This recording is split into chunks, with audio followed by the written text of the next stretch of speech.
$10,000 to put one of the tests I've done into space. I don't care. That's it. And you can't falsify all that information. You can't take something that me or another engineer's built and then say, oh, well, actually, it doesn't do that. You can't trick people who build things. You can't go to ALS and say, I need you to launch this CubeSat that my class has been building for a year into space and then falsify data. Like, what? Do you realize how many are sent up in like an ESPA class satellite? Do what? Geostationary? No.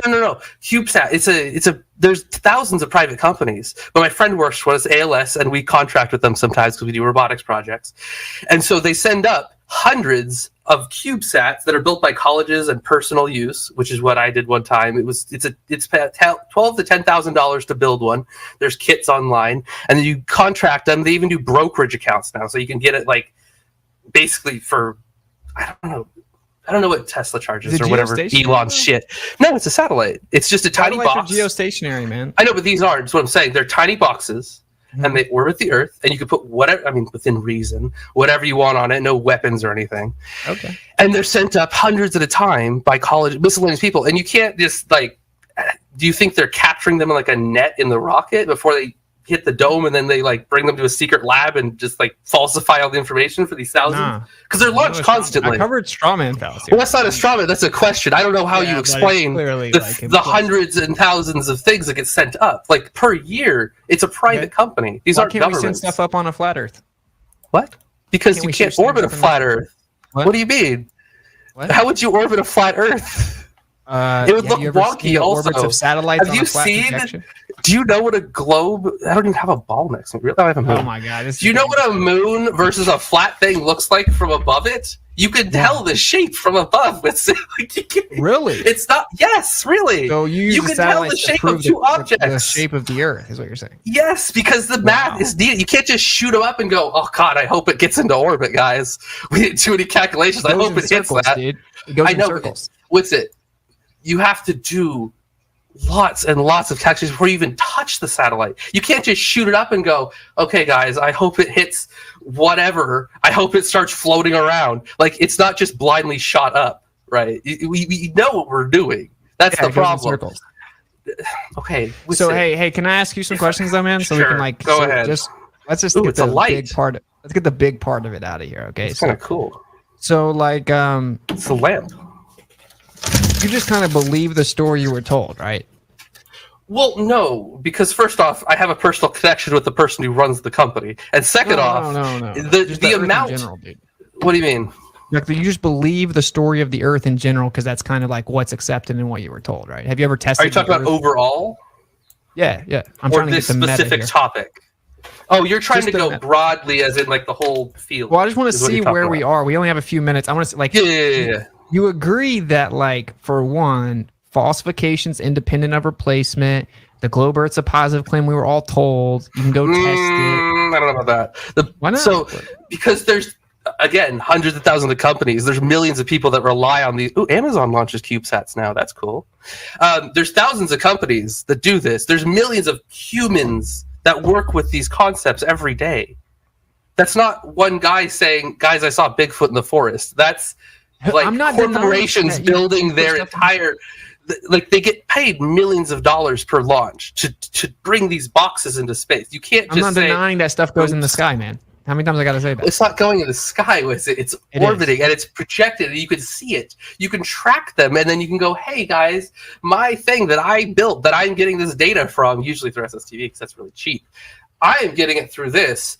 It will be above this spot at this time. Here's the orbited path that it's taken, and I can look up and I can get a transmission line of sight from it. Right. Yeah. Have you ever seen the path projected on a flat projection? Yes, it's like this. It's goofy. And again, no, it's a perfect flower of life. Like the ISS is a perfect sacred geometry. It's a what? You can have an orbit over a plane. I missed the word what you said. It's like the ISS, for example, has like a sacred geometric trajectory over a flat projection. You can have things. I have no idea what sacred geometry means. All right, man. This is what I'm trying.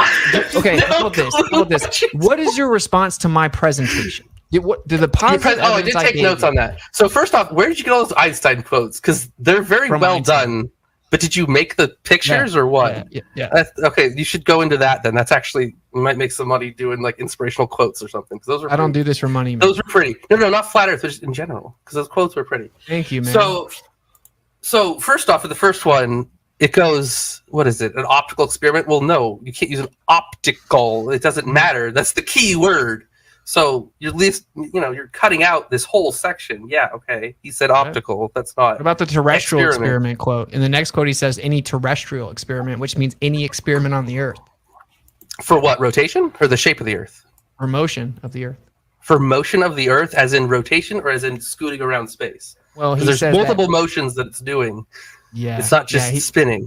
The orbit, he says that the rotation is either the sky moving or the Earth moving. They're interchangeable coordinate systems. They're identical. They're not physically different at all. So the way that you talk about orbit, you're saying you can't measure orbit from down here, is what you're saying. It's impossible to tell if we're actually orbiting. Well, I mean, I suppose with one reference frame, no, you can't. But we don't have just one reference frame, so that's irrelevant. Well, on the Earth, we only have one. So you're saying we have to believe in outer space travel, right? Well, I don't have to believe in it because I know the fucking person that does it. See, we always go back to that. This will always revert to, you don't know because you haven't seen it. Yes, because I've said things with people that, like colleges, like groups, do this. This is a thing. It will always How far in revert to that space topic. do they go, bro? I have no clue. Depends on the system. Okay. ESPA goes up to about, let's see. I don't remember. How do they verify the distance? Like, I've actually debated an aerospace engineer, and I've actually talked to people. Well, I'm not an aerospace engineer. Like I said, it's my friend's company. I do robotics projects. I don't do aero. I think space is cool. I do this for entertainment. I don't really care about space. And that's another thing is, like, if the Earth was flat, oh my God. If the Earth was... Alexa, stop it. Alexa, tell him the Earth is flat. Don't ask that. I completely lost what I was saying now. It's okay. Why can we send radio transmissions 10,000 miles horizontally? Well, it depends on the radio transmission. And also, horizontally as in it would be shooting off the edge, or horizontally as in if I'm here, and I want to send a transmission here, I can go like that. That's not horizontal. I'd hit the curve. What's it? I'm talking about if there's two people, right? If we're two people here, right? Let's do it on a flat first. Let's do it on a flat Earth first. Okay. So if we're two people and we're standing right here, are you saying that, like, this is, imagine this is 10,000 miles or whatever. You're saying that they can send a transmission across, right? Yes. Okay. So if it's on a ball, the surface of the ball is still horizontal. It's like when you fly in a plane. It's still horizontal because you're keeping with that. It's like that's, I don't, what? No. What do you mean? No. Okay. I got you. Okay. So, like, I think, go ahead. Trust me, I got you, man. You'll get there. I don't know what plane. In a plane, the story is in a plane we fly like the Earth is horizontal, but it's just because it's locally flat and it's level and it's maintained by gravity that's bending us around a ball. This doesn't work with radio transmission. No, but that was my analogies I'm trying to say is that's what you're saying. Doesn't work with radio, though. It's flat is what I'm saying. On the flat Earth, you're going like this. Let me tell you what your side's answer is, so then you can tell me if you believe it. So they sent it 2,200 miles. It was supposed to get blocked by the curve of the Earth at 200 miles, and it didn't. So what they did, they then came up with the idea of the ionosphere, and they say that the radio waves go up into the sky and then they bounce up and down. Yeah, but that's not horizontally, Witsit. You said horizontally. I know about ionic bounces, and I know about Earth to Earth bounces as well. But that's not line of sight. You are bouncing it directly up and then back down. No, that's not how we just like when you do it to the moon, you can do an Earth bounce, which is also something that's very interesting, and only works when the moon is there. Marconi shot the radio transmission horizontally using line of sight. He didn't account for anything to do with the ionosphere. They didn't even know it existed. And the first attempt, it was received 2,200 miles away. So then they came up with the idea of the ionosphere because they're like, there's no way it should have done that if the Earth's a ball. So then they're like, oh, well, if it's going horizontally, the Earth's going to drop underneath it, which means it's going to start going up to space. So it must have bounced back down. So it was just an ad hoc. Are you talking about a specific experiment? Yeah, Marconi's radio transmissions, the first long-distance radio transmission over the Atlantic Ocean. I have no idea how you do it other than shooting it upwards. You could bounce off a satellite. You could do whatever you want. I have no idea what you're talking about with the other. Well, we can move on, but that debunks. But again, the Earth, Moon, Earth bounce while we're on radios is a thing that is done by amateurs constantly. Really? You have verification of that? Yes. In fact, I talked to Toon because I just did a ISS. I just met him recently. I did an ISS. You could actually get an SSTV signal from the space station if you have a big enough antenna. And I have nasty old computers over there that are from like 2004 with a ton of old software on them. And we got it. And I'm going to be putting it on my YouTube channel in a few minutes. And basically, they send out. Do you know what SSTV is? Do you know what that? SSTV? SSTV is a way of transmitting images. Like very, very. Okay.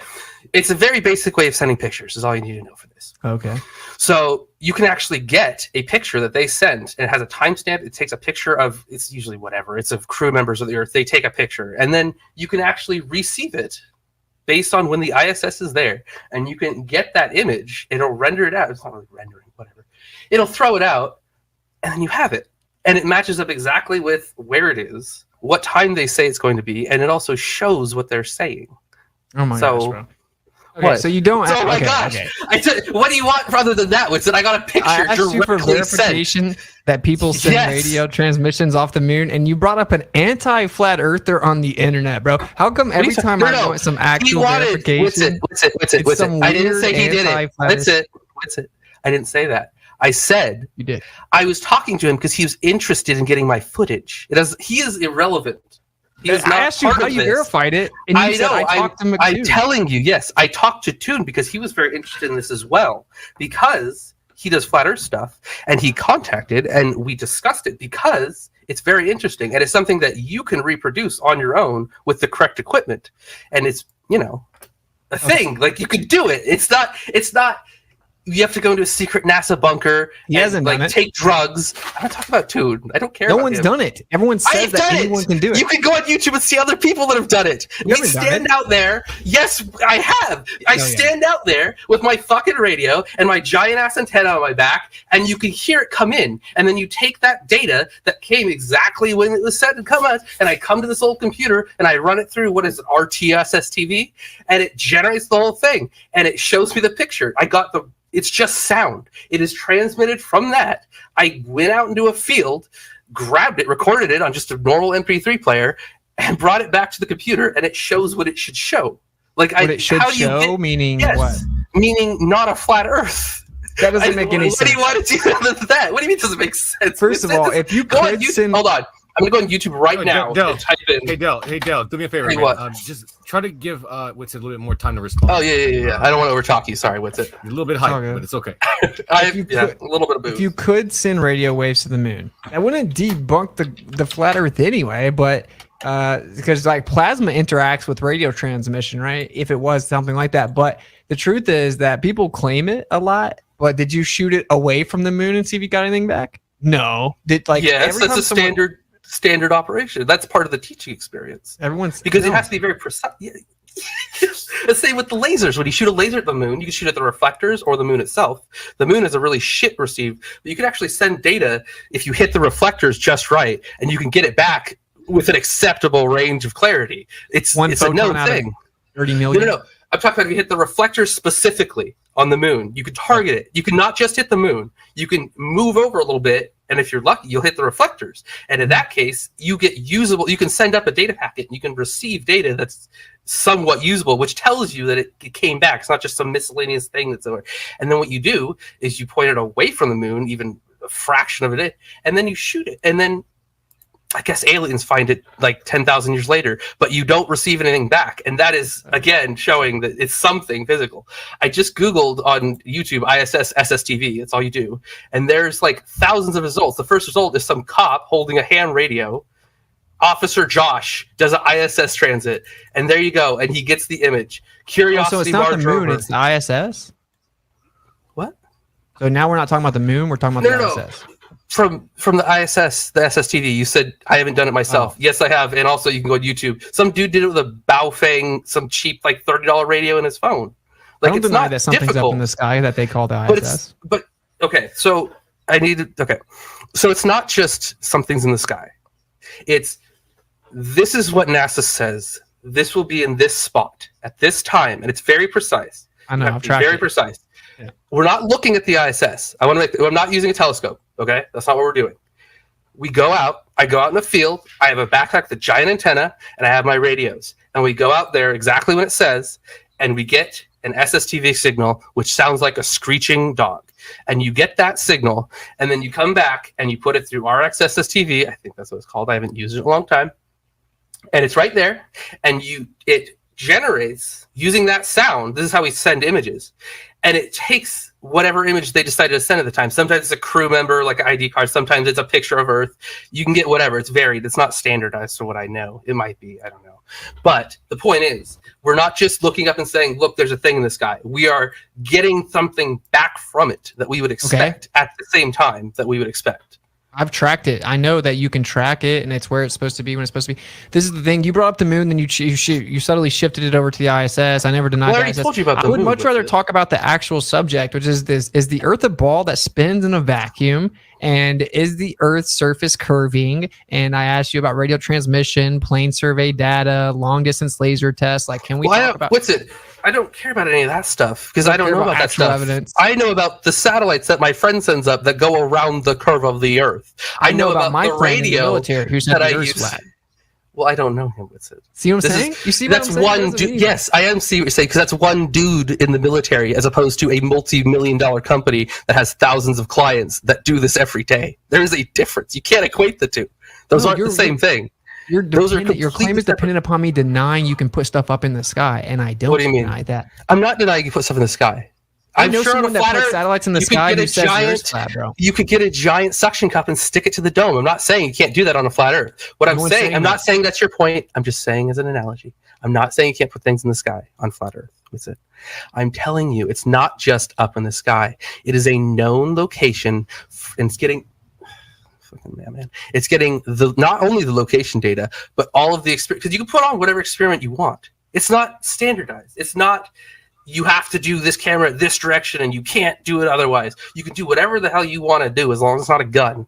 And you can put it up into space. You can take pictures of whatever the hell you want. You can do any kind of sampling you want. I don't think you're allowed to return them to Earth yet, but you can eventually, I think, with the dual manifest. Why are you spreading misinformation on the internet? What's it? You can go. I can give you his email right now. You can go and you can ask him, hey, I want to send up a CubeSat. What is the estimated cost? And then he will give it to you, and you could crowdfund it. It's not that you guys bought didn't you have like a $20,000 gyros? Not you, man, Flat Earth. Look, this is my way. You can crowdfund that and send it up yourself. It's cheap. You're talking a lot about something that doesn't prove anything. I'm trying to be patient, but That's it. Listen carefully, man. Please, listen carefully. Listen carefully. You're saying things that aren't true. You're saying going into space, and then I asked you how high did they go? You said you don't know. The truth is that there are very specific regulations about how high you can put something up in the sky. So you're just saying words that isn't true. Do it through a known corporation that. And they have to adhere to the law. Yes, but that's why you use them with it because they deal with all the bullshit. And I can just. I don't care. It doesn't matter. It's not relevant. If I pay some jackass $10,000 and they take this little satellite with a camera, this is a Lego Harry Potter, that's what I have on my desk, and I shoot that bitch up here, and it's circling the goddamn Earth, and it takes a picture, it's gonna show what it's gonna show. There's no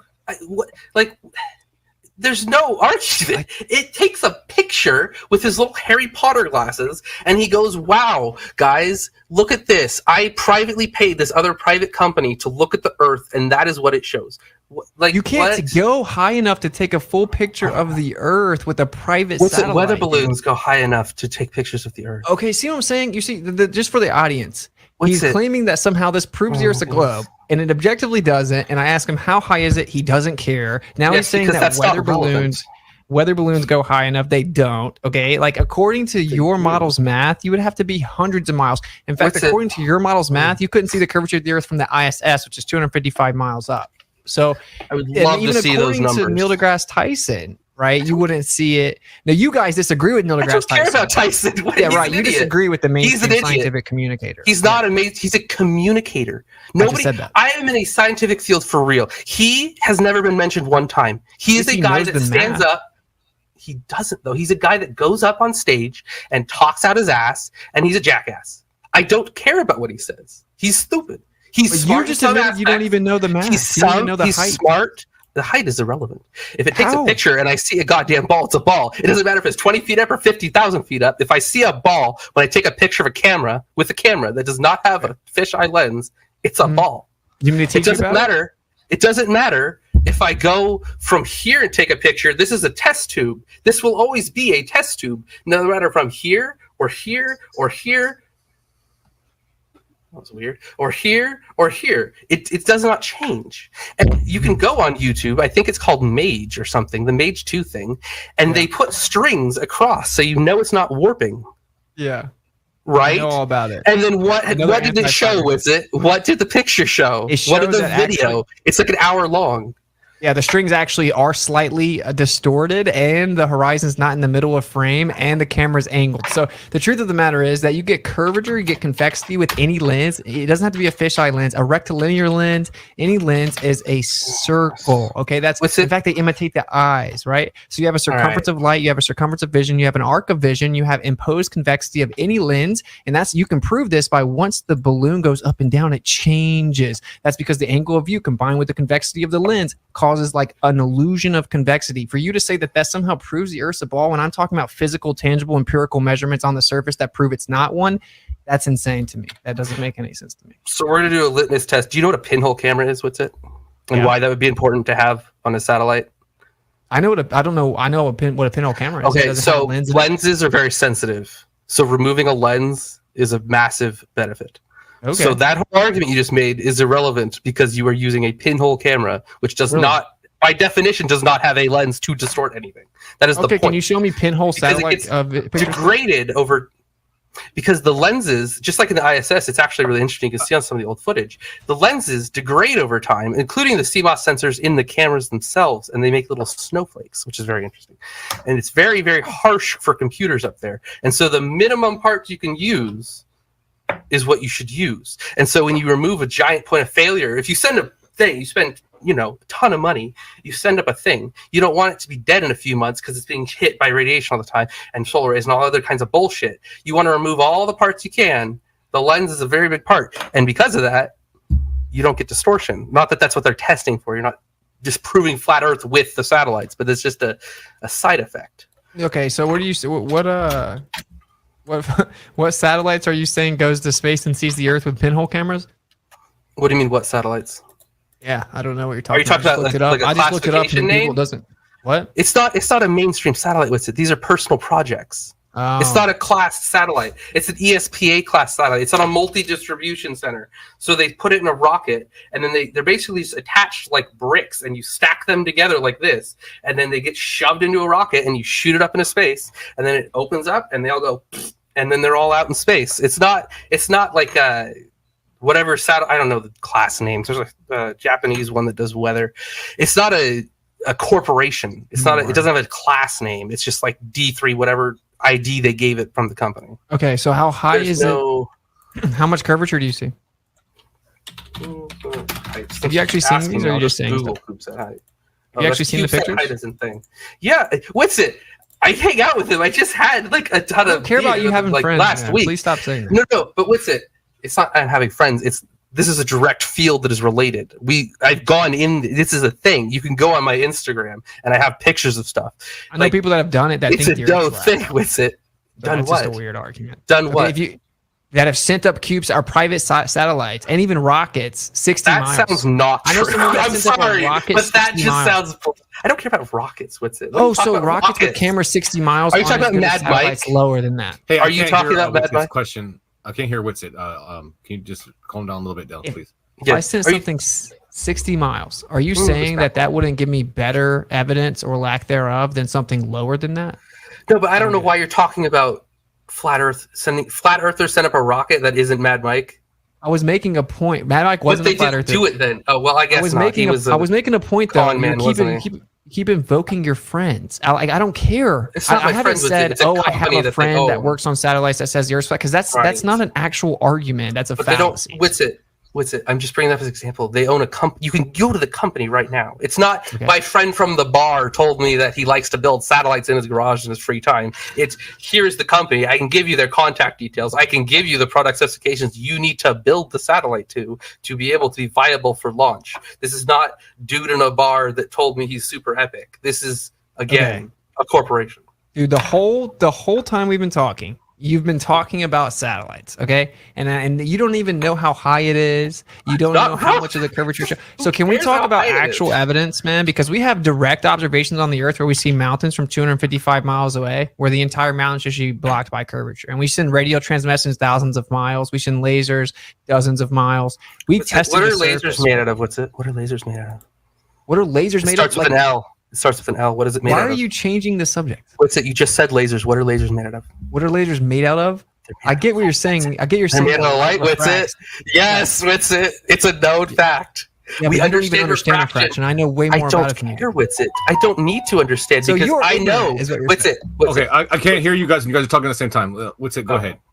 I'm just saying, I think it sounds like you're ignorant on the position. Like, I get that you think it's refraction, but basically what you're saying is, and for the audience to understand, when we see the mountains hundreds of miles away, or when we shoot lasers too far, you're saying that the Earth acts in just a way via refraction to give us this huge illusion that makes the globe look exactly like it would if it's flat, and then shows us mountains that are obstructed by multiple miles of Earth curve, lifts them up and makes it look flat where we can see all the mountains. Is that what you believe? No, because it doesn't look flat with it.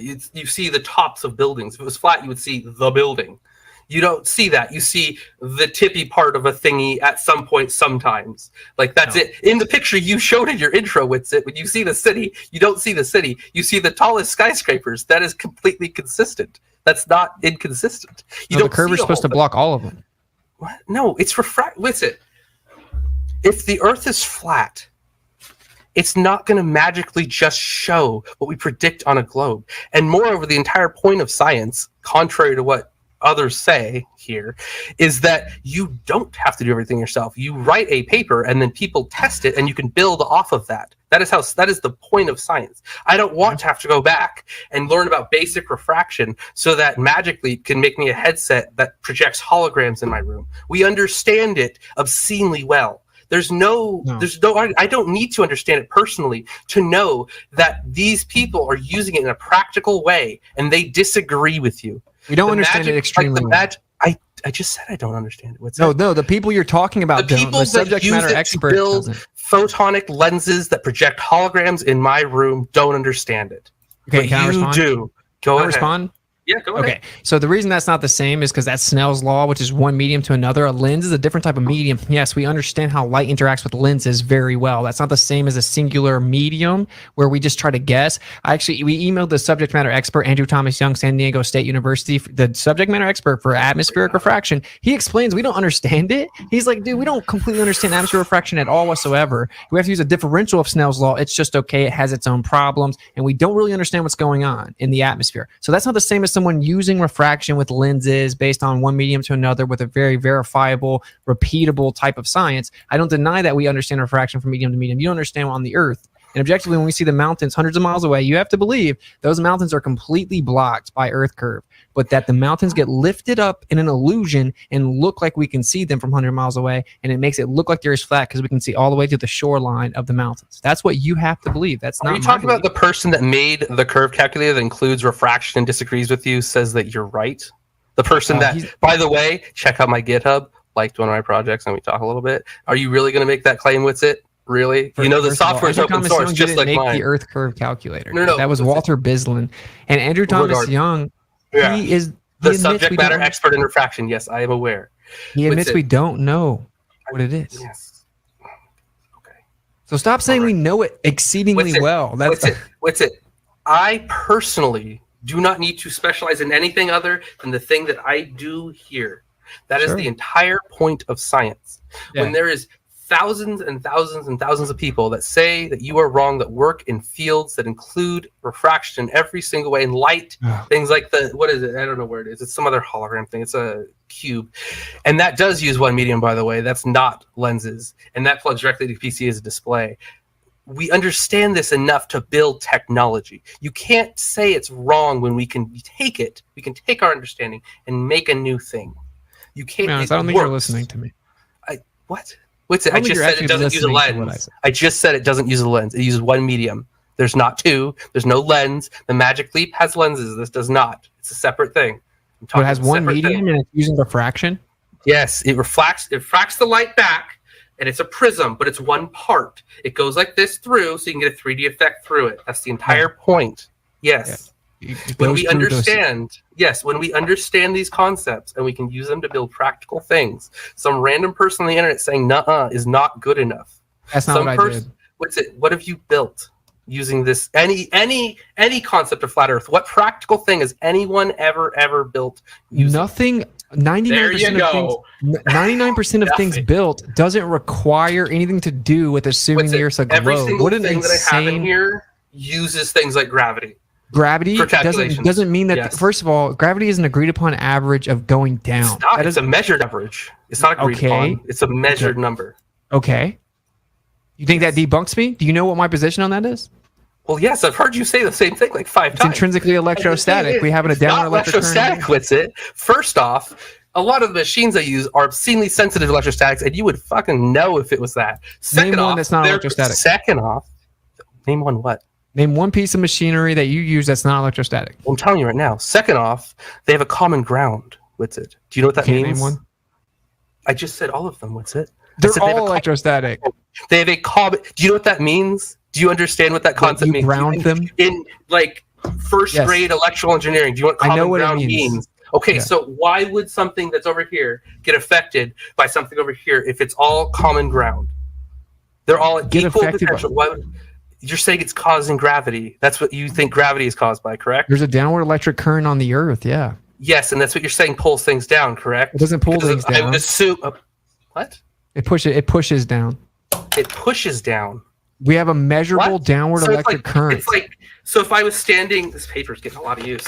If I was standing on this, are you saying that it's like raining down on to like push down? I'm just telling you what's provable. You want to talk about science? I'm trying to understand what you're saying. So if I'm standing on the Earth, and this is your thing, right? This is flat Earth. You're saying that it's pushing down on me to keep me down, or downward it's pulling electric me down, yeah. Or it's pulling me down. No, there's a downward electric current that goes from the sky down to the Earth. Right, but you're saying that's what gravity is. Is everything's electric? In your model. Are you an electric universe person? No, you can't be because that needs a globe. Well, it doesn't need a globe, but I would say everything's electric. So anyone not claiming it, I will say this: that in your paradigm of a globe, it will shift to a geocentric electric universe, guaranteed, 100%. But the Earth's also not a globe, so. Sorry. What? So you'll get there. Why'd you bring that up, Vincent? You'll get there, bro. You'll get there, bro. I don't care about geocentrism. Do you agree that science doesn't care about philosophical bias or religions or anything like that? It's just, what is the facts? What can we test? If we have a hypothesis and the evidence disproves it, we throw our hypothesis out. You agree science is like antithetical to religion? I agree that what you said as an example is like a high school level of scientific method. But if you're talking about does it use those things, no, it's meant, the entire purpose of it is to cut out biases. That's why it exists. That's what I'm saying. Yes, that's what I'm saying. Science is the process of cutting out feelings and emotions and getting the pure information. I agree with you, but that's not what they do when it comes to the Earth, bro. Like whenever they discovered that, listen, they said gravity is the bending and warping of space-time. That's relativity. So that means this amount of mass makes this much gravitational effect. Then they looked at the sky and they saw the galaxies only had 3% of the mass that relativity predicted for the amount of gravity they saw. So did they throw their hypothesis out and say, the evidence didn't match our prediction? No, because it's a religion. They said, oh, we'll come up with a new idea called dark matter. We don't know what it is. You can't see it. It's called dark because we can't observe it, but we'll keep our religion together because we don't want the Earth to be in the center and to have a special position. That's what it is. It's a religion. It's the antithetical. This is space. Do you see this? Yeah. There's something here. You don't know what it is. I don't think you could guess what it is. You don't know what it is. That doesn't mean there's nothing there. Just because we don't know what it is does not mean that we don't know that there's something causing something. There is something here that is bending this paper in this shape. Right? We know that. We're not going to throw out the concept of my room because this shape, we don't know what's under this paper.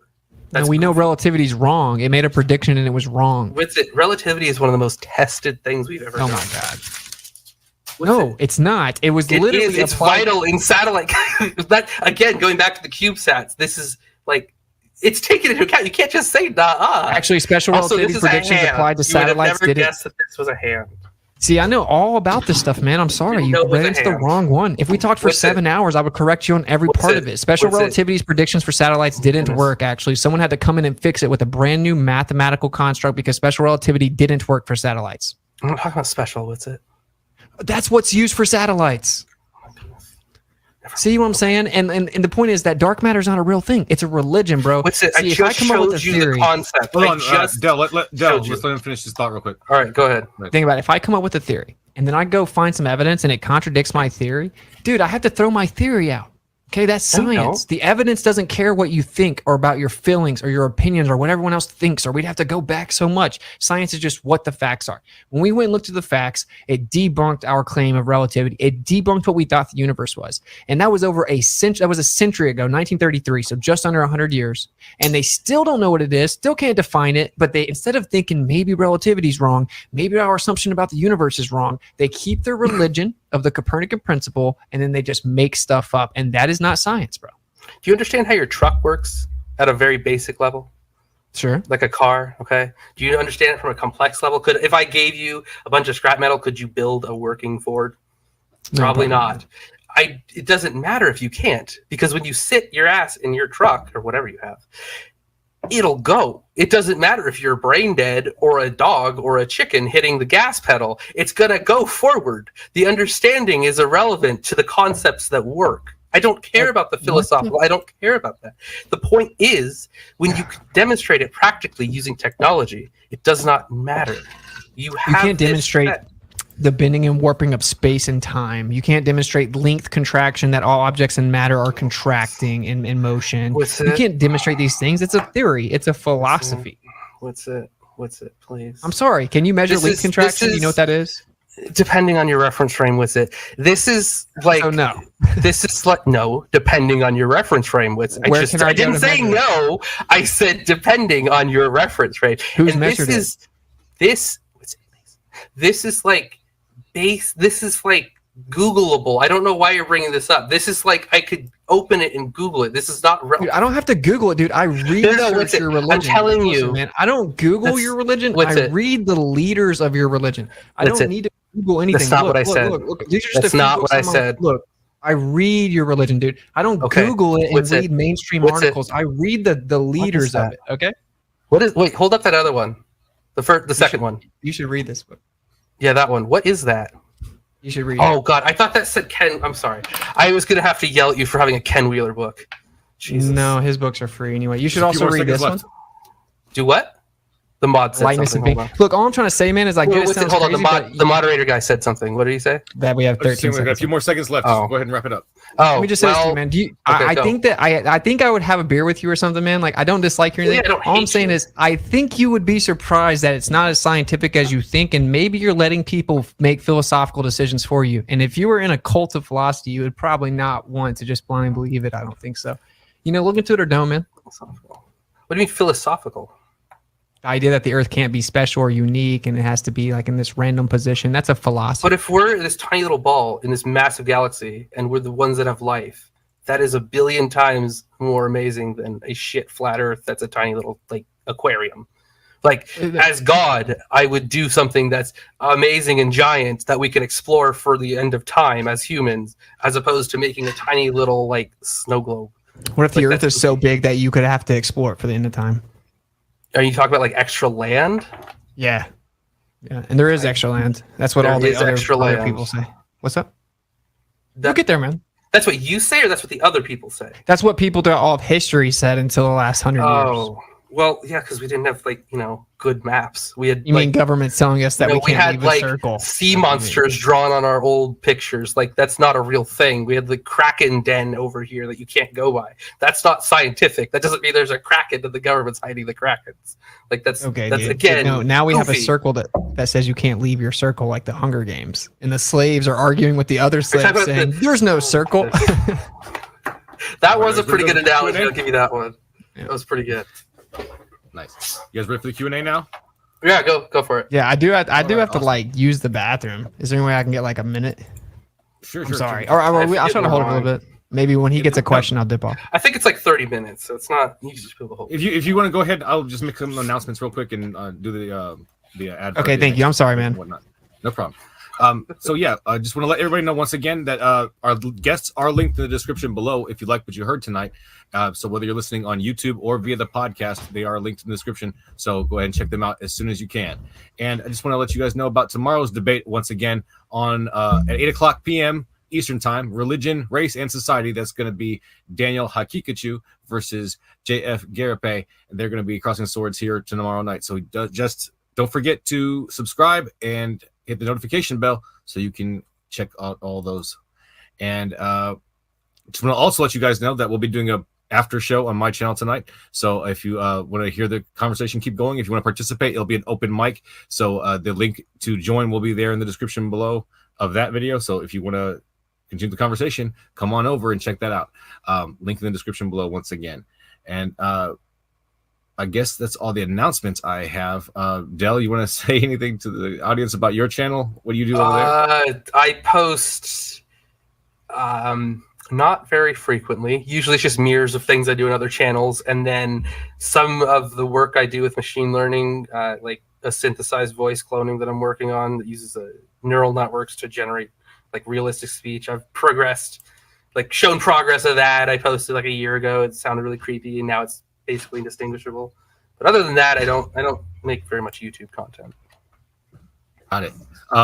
Yeah, somebody just pointed out that there is no link for you in the description. So now that is fixed, ladies and gentlemen. So now there should be a link there. If you refresh it, you should be able to see it there now. And What's It is back. Awesome. So we will go ahead and get into the Q&A. Just so it's fair, What's It? Do you want to just tell people real quick what's on your channel?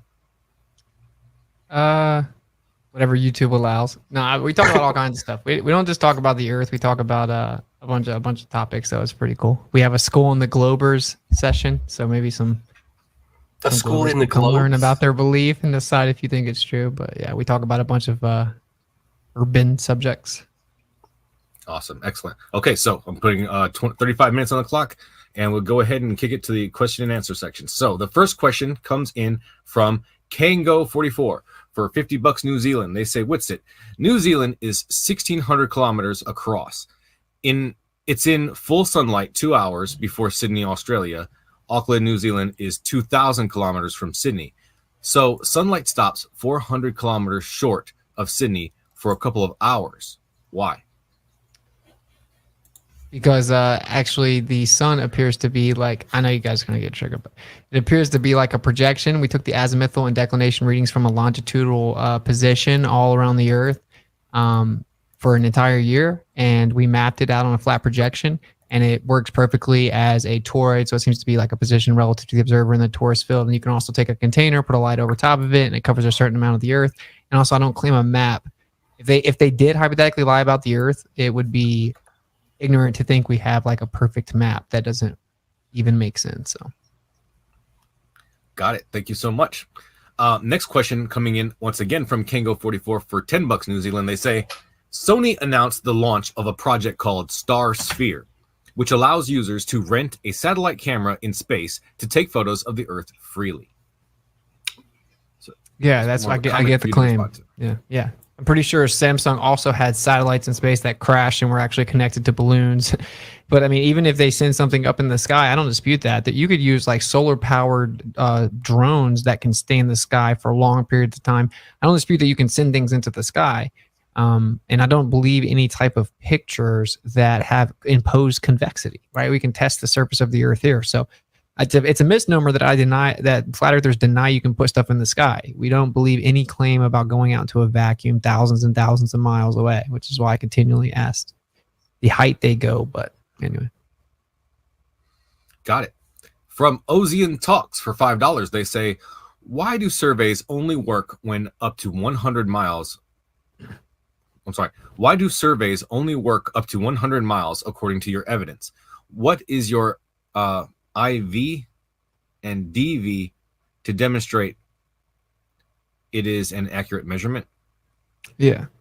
So that's independent and dependent variable. Measurement isn't science. Math is a description. Science is an explanation of a cause and effect relationship. Measurements are not independent and dependent variable related at all. But yeah, we take a vertical plumb, we establish a local horizontal, so the perpendicular to the plane, and we take measurements.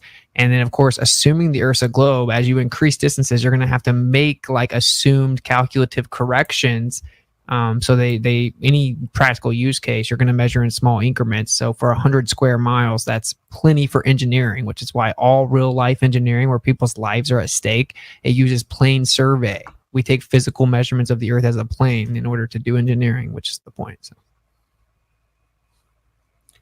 Got it. And the next question coming in from Kango44, once again from $50 New Zealand. They say, Witsit, given you have no formal education in math, physics, geology, surveying, engineering, optics, computer graphics, etc., someone could tell you pretty much anything and you could believe it. So why anyone would listen to you?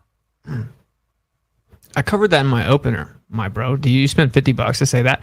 That's called a credentials fallacy. The credentials fallacy is a logical fallacy that occurs when someone dismisses an argument by stating that whoever made it doesn't have proper credentials, so their argument must be wrong or unimportant. Right? Nikola Tesla dropped out of college and literally changed all of electrical field theory for the remaining history of mankind. So it doesn't really matter what my credentials are. It matters what the actual substantive argument presented is and what the empirical evidence states. And then you add Hami in there as well, saying I would just believe anything that's not true. I don't believe in fairy tales about how there are an infinite amount of planets and galaxies in the ever-expanding universe of nothingness. So I don't just believe anything. I actually need empirical evidence. Ironically, you believe anything. Got it. Thank you so much. And then from Alan Beaupre for $5 Canadian, they say, Witsit, how can the flat Earth be falsified? Repeatable physical measurements of tangible Earth curvature. If you could physically prove an actual tangible Earth curvature, this whole debate would be over. If you could physically, tangibly verify the radius value, but you can't, which is a problem as you're making that positive claim. So. Got it. Del, do you want to just say anything about that one since we don't have many questions for you coming in? Yeah, I'll take the next one. I have to go. Somebody's at the front of the house. I'll be right back, like 30 seconds. Oh, okay. I guess just keep doing questions. I'll be right back. Yeah, And then, I'll be up Austin. to say stuff on the side after he's done. I'll be back. Found one comment. Okay. All right, Austin. One more for you. From Malavia for $2. They say, Austin showing again how remedial his understanding is. I'll just add on, man. The truth is, man, let's be real. I understand the globe better than 99% of people that believe in it. So, like, we don't have to lie. It makes it weird. And then from All Zach right. Harrington for... All right, welcome back.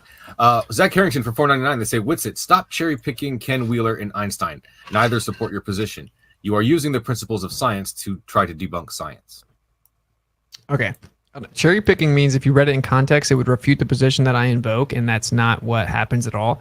And I invoke Einstein to actually elucidate the ignorance of the people that defend the globe, right? They don't have a justified belief. They believe the Earth is this globe model, but they don't know what it is. They don't even understand it. It's like someone telling me the Bible's true, but they've never read Genesis. It's just a weird religion. It's a cult. So I bring up Einstein just to show what the religion actually says, like what the belief is, which is that you can never prove the Earth is orbiting the sun from the Earth. It's just a belief that we have. It's philosophical, blah, blah, blah. Like, that's the only reason Einstein's brought up, is to correct the misnomers regarding the globe model. So, All right. Del, do you want to just take a quick second to respond to that one?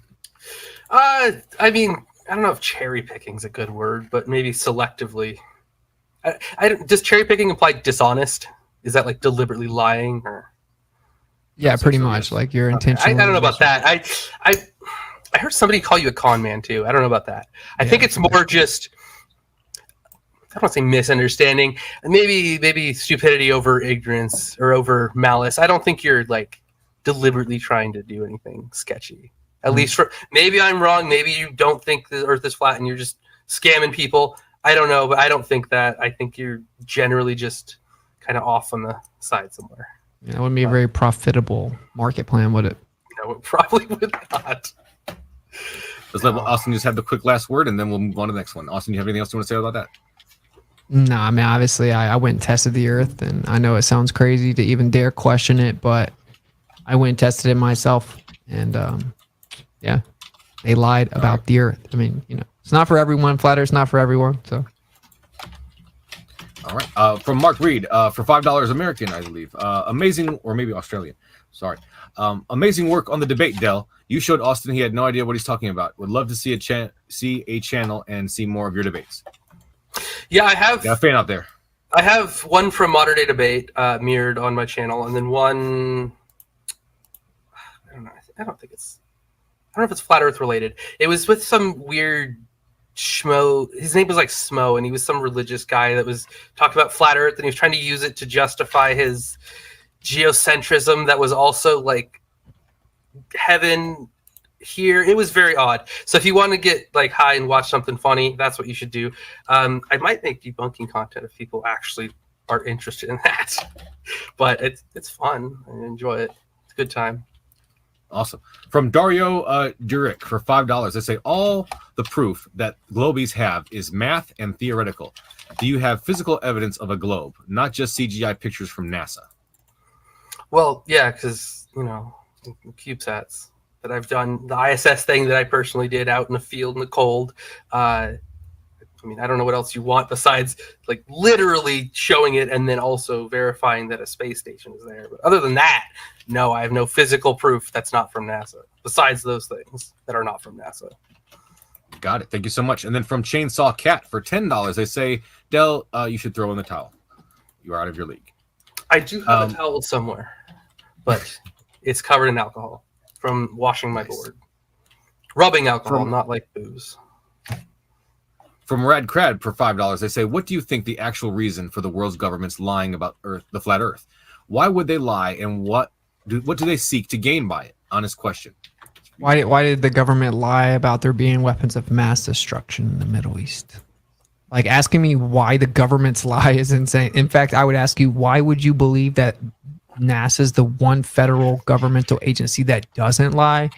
Well, yeah, there's all kinds of motivations to lie. Like I said, if you've ever seen the Hunger Games, there's something called a 60th South Latitude. They drew a circle around you. Private, free exploration beyond that is literally illegal. They have to give you permission to do it. So in the scenario that there was extra land and they don't let you leave it, I don't see how you wouldn't put that together. And then they always say you can go, but you actually objectively can't go there without their permission. So that's one of the reasons. There are many reasons. I mean, this is one of the things. Look, I'm going to say this real fast, but say that I discovered that my parents adopted me. Right. And then I go up to my friend, I say, look, dude, turns out my whole life's a lie. My parents adopted me. Right. And you're like, wait, that's crazy. Let me see the evidence. I show it. And you say, well, who are your real parents? And I say, I don't know. And the person responds, oh, well, until you know who your real parents are, I don't believe you're adopted. That would be really weird. And then if you say, well, why'd your parents lie to you and say that you weren't adopted? That doesn't matter. It doesn't matter. So that's my long way of explaining with a rudimentary analogy that's kind of independent of if they did lie or not. But yeah, it's your own journey, man. All right, got it. From Chainsaw Cat. I'm sorry, no. From Sunflower for $5, they say, Del, sacred geometry or not, the flower of life is just a geometric pattern of overlapping circles of an equal radius in 2D space. Why is that funny? The flower of life is what? What is it? Does it have some kind of, because you're calling it sacred geometry, is it some kind of spiritual thing? Like when I go into Matt, I'm asking you actually what's it? Like I am wondering. Like it's just like this perfect balanced geometry that's seen throughout all of Is it nature. called sacred just because it's like really perfect? Or does it have some kind of spiritual? Okay, so it's not literally God like sacred math. like a god, no. Okay, because when you said that, I was like, what the hell are you talking about? What's it? Yeah. But yeah, no, I get you. You're good. But yeah, I guess it's funny because I thought it had to do with like sacred God or something, math. I don't know. It's a funny word. Oh, there's some overlap here. How did that happen? Okay. From Kango44 for $10 New Zealand, they say, Witsit, they think that your knowledge is poor. Delco has actually done stuff and it easily debunks your rubbish. Your only response is that people who do stuff are lying. I didn't say anyone lied though. So wow. You know what's weird is that you just lied. That's what's weird. You watched the debate and then you lied about what happened.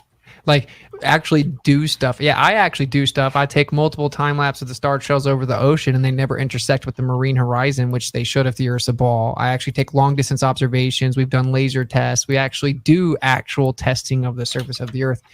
Everyone that believes the globe does nothing but talk behind the keyboard. So it's easy to conform to consensus, and what's popular is not true, and what's true is not popular. So that's not really my problem. I don't have a problem with him. I don't have a problem with. I know he believes that his friends send satellites to space. but he's never thought to question how high do they go and what are the limits and what does the government allow you to do and how long are they up there, et cetera, et cetera. So it's like, yeah, I mean, you know, believe what you want to believe, man. Just understand that you're in a belief system. Okay. Just 1 second. Just checking to make sure I have all the questions in line. Okay, great. Halfway Crook for $5. They say a guy in the field explains in detail to Witsit, and he just denies it. One army guy says, "Yeah, it's flat." Witsit believes him. What would convince him? None. I specifically said that I don't bring up my friends in the military, which I know multiple, or my friends that are pilots, or the astrophysicists and former astronomers and aerospace engineers that work on satellites that say the Earth's flat. I don't bring these people up because what other people think, or the fact that they have some credentials, doesn't actually substantiate the position. That's a fallacious argument. That's the reason I brought it up. And when you say he explained it in detail, he didn't even know the height that these things supposedly go. And then he went to space, which of course they claim is the Kármán line, which is 60 miles, 100 kilometers, 62 miles, which is an arbitrary determination. Not even all countries agree. So what is space? How high did it go? What did they see? These are important first base questions if you're going to say it proves the Earth's a ball. So, I mean, I guess you should rewatch the debate, maybe. All right. And moving on. Next question from Toby Walker for $20. They say, Del, why does the magnetic field from the theoretical convection currents in your geodynamo not align with your proposed rotational axis? Sorry. Let me start. Why does it not align? Yeah, let me start over because I have no idea. But if it was fake, they wouldn't make it up to be inconsistent. That would be stupid. Yes. Why does it not align with your proposed rotational axis, but also not provide a consistent field and not shift on schedule as theorized? Well, I guess you should Google that or ask somebody who knows, because if it was fake and a conspiracy, they wouldn't make an inconsistency to where people would go, why is this obvious thing obvious? That would be stupid as a conspirator. So that's dumb. Well, I mean, listen, if you're trying to hide something, you're not going to deliberately add these giant plot holes into your thing so the people, like, that's silly. They're trying to explain real evidence. Like, you know, we have real evidence. Listen, just because I don't know about a specific topic, I've already given you, first off, a ton of stuff in my field. I don't venture into other fields because I'm not an expert in that. And I'm perfectly happy to say that. He's asking you a question that, according to like the top levels of your own paradigm, isn't known. So, to be fair, my answer is I don't care. Okay.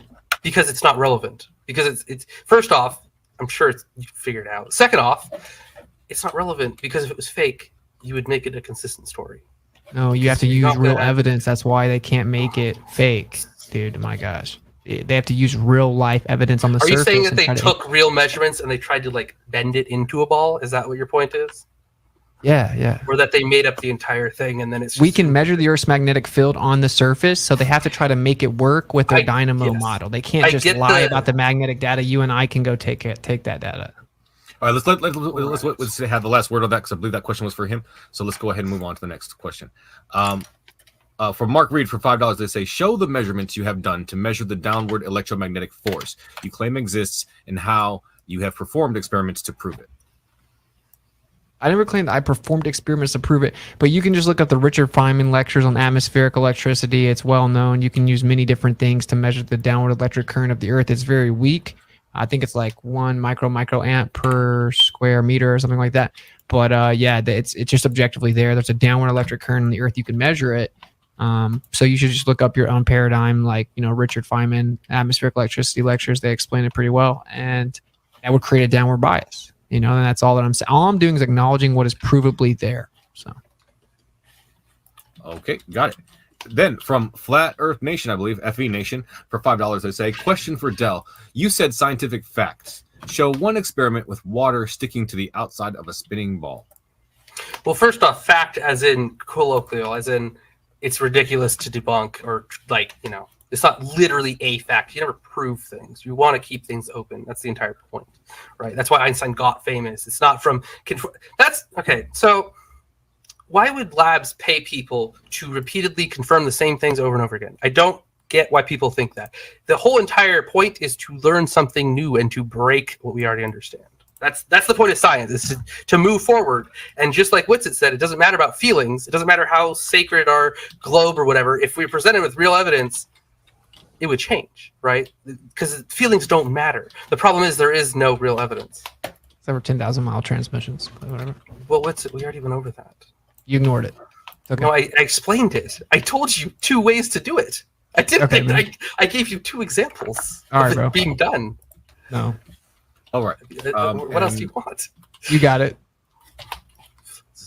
Okay. From Dario Jurek for $5, they say, Dell, I do robotics and automation, and I can certainly say that it doesn't require me to believe that the Earth is a globe. You lie. Well, no, that's called the... I want to be mean. I'll say grease monkeys. There's a difference between taking some pre-installed selection from KUKA and installing it into a building and actually developing like an in-part or an embedded system that utilizes things on like 2 micron levels to where gravity and other things do become an issue. And also I'd be interested because that's saying robotics and automation is fairly general, and I'm questioning that. Because that is a core value in everything, including the autonomous inertial compensation that I work on for bipeds, which requires gravity and not just down. So if those things are walking, it ain't flat, and they're walking. So there's your answer.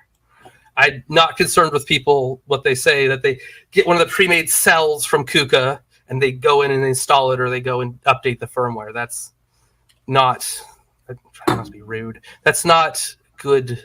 A good expert in the field, I'll say that. All right. From Earth's First Space Slater for $5, they say, Austin can explain why a Selenian debunks a ball Earth. Is it Dion? Because there's an E. Maybe it's Selenilian. One word. Selenilian. Selenilian. It's a certain type of eclipse. Got it. Okay. Got it. Should we move on? What was the question? What was the question? Was it for him or for me? Probably for you. You disappeared. Hello? He's asking you, like, how does a selenilian eclipse work? Oh, he's here. Did it just... Okay, can you hear me? What's it? I can hear you. Because I think things just fell. All right. So I have no idea, and again, I really don't care. Oh. Would you want to know if the model of the Earth was wrong? Well, yeah, I'm interested. What's it? I'm not going to come up and take my free time on a Thursday. If I on 6 o'clock started at 4. Oh, welcome back. Starting at 4. If I didn't like care, I obviously have effort put in. But the point being, I just look it up right now. Oh, look at that! They even have little graphics. That's the thing with these questions about globe Earth. You can just there's like a billion pictures that explain it. There's a diagram right here. Your lifetime believing what you Googled in front of the entire audience, bro. Yes, Whitsitt, because it's not my field of expertise, and I already provided you multiple examples in my field that show that the Earth is a ball. This is a secondary question, even a tertiary question that some random person's asking, and it's not my field of expertise. So what I did is I went on here, and I looked at these cool pictures, and they're all the same from different sources. So what that tells us... Yes, what that tells us is that if multiple companies are coming up with the same answer, that's probably the correct answer. And they claim that even though the sun and the moon are up in the sky during the eclipse at the same time, that it's actually an illusion. And when we see the sun during the eclipse in the sky at the same time as the moon's in the sky, actually the sun isn't there. It just looks like it's there. I have a picture of it right here. I have a diagram. I've seen the diagram. It shows a straight line with curved lines below the globe, and it says it lifts up optically. It's refraction. It's an illusion. We live in a giant reflects light, making the sun and moon appear higher in the sky. And we know refraction exists in the atmosphere. So move the entire sun? Let's let Austin have the last word on that, and then let's move on. Go ahead. Well, they claim that the refraction moves the entire sun. So basically what that means is when you see a sunset, according to these guys, you don't actually see the sunset. It's already down below the Earth. It just looks like it's setting. You never actually see the real position of the sun. It just is always an illusion. Every single time you've ever seen the sun, it's not really where you see it. It's always being refracted. That's what they claim. And that, to me, that's just insane, bro. Like, I don't just believe whatever I need to keep a model alive. So, teach their own. Okay, from Swanee, for $5 to say, Whitsitt, is it possible for the Earth to be so large that you can't see the curve? You claim it's flat, but it could be just so big you see no curve. Well, yeah, the radius would have to be like over 250,000 miles based on some of the observations we have. But that doesn't work though, because the radius value has to be correct for like the stuff he's claiming, like orbital trajectories of satellites, the radius of orbit of a satellite, for the gravity to be what it supposedly is, for the day-night cycle, for the seasons, for the distances from relative planets, blah, blah, blah. You could go all day. All of it depends on the radius value. So if that number is wrong, the entire model's wrong. You couldn't just say it could be a bigger ball. It can't be. The whole model's wrong if that number's wrong. So yeah, that's why we falsify the R value, and that's why the government censors it, and that's why they prop up Flat Earth Society that misrepresents what we actually say, you know? So, I mean, pretty Those are a obvious to bunch of me. goobers. Those guys are stupid. I'm sorry. Why would they do that, though? Why would they Because promote like they're a fake stupid story? with it. Because I think they get paid. Okay, so on shills, Why, though? they're definitely because they get paid why? money. Because Why get would paid they money. lie about what we say, but they not get censored? I'm not talking Why do about I you. get censored, but they don't get censored? Specifically them. Are you talking? Is that the group with Mark Sargent and all them? Supposedly Mark Sargent said, yeah, but I'm saying, yeah, well, Mark they Sargent say is a crazy plant. stuff. They He's say a crazy corporate stuff. plant for advertising. So that's I'm why. asking you, why do you think that I get censored, but Flat Earth Society doesn't get censored? Because he's a corporate plant that's used for advertising, and you're a person talking on YouTube. But why would they not? Why would they promote Flat Earth Society that says that we think we're a disc accelerating up? And all Because this crazy he's used stuff? as a marketing strategy. Mark Sargent isn't a because real flat I'm making earther. legitimate points. Yes, and I actually have yes. a valid argument. Mark Sargent isn't a real flat earther. He's a person that they use for marketing, which is why he appears in commercials. And so he gets pushed up. And it's not anything to do about if you're true or not, but that's why he's not censored, is because he's literally a marketing tool. And I'm not talking about him. I'm talking about the Flat Earth Society. I thought that's what that was, is the whole meme of we have members all around the globe. Isn't that what they put out? Yeah. I thought that was Mark and his buddy. Yeah, why would you make Flat Earth look stupid if it just really was stupid? Wouldn't you just let like me just excel through the algorithms and everyone laugh at me? Well, no, because if Sony came up to you or whatever that company that does ads with them came up to you and said, do you want to make a mockery of yourself online for money? You probably would say no. But he's done that. Like he's been in ads where they're like stupid, right? Wouldn't you just let the Flat Earthers be? Yeah, all I'm saying is if Flat Earth was really stupid, you would let the Flat Earther, the real Flat Earthers, and what they really think, you'd let everyone see it and laugh at it and see how stupid it is. But I am heavily censored, bro. Like it's a laughing, like it's a joke that how censored I am, and that doesn't really make sense. I mean, we've seen the government likes to censor things that are true. I'm not saying that proves it's true, but it's just weird. It's weird that Flat Earth's propped up via Flat Earth Society, but I'm like heavily censored. I think that's weird personally, but whatever. Okay. Next question from Shane Cup for $4.99. They say, why are there no real pictures of satellites? Why are they all CGI? Could it be that they don't really exist? What do you mean? Like in space? Or just in general? Well, I'll do both, I guess. For in space, because sending up a second satellite to take a picture of a satellite, just to take a picture of a satellite, is a stupid idea. And that's really dumb.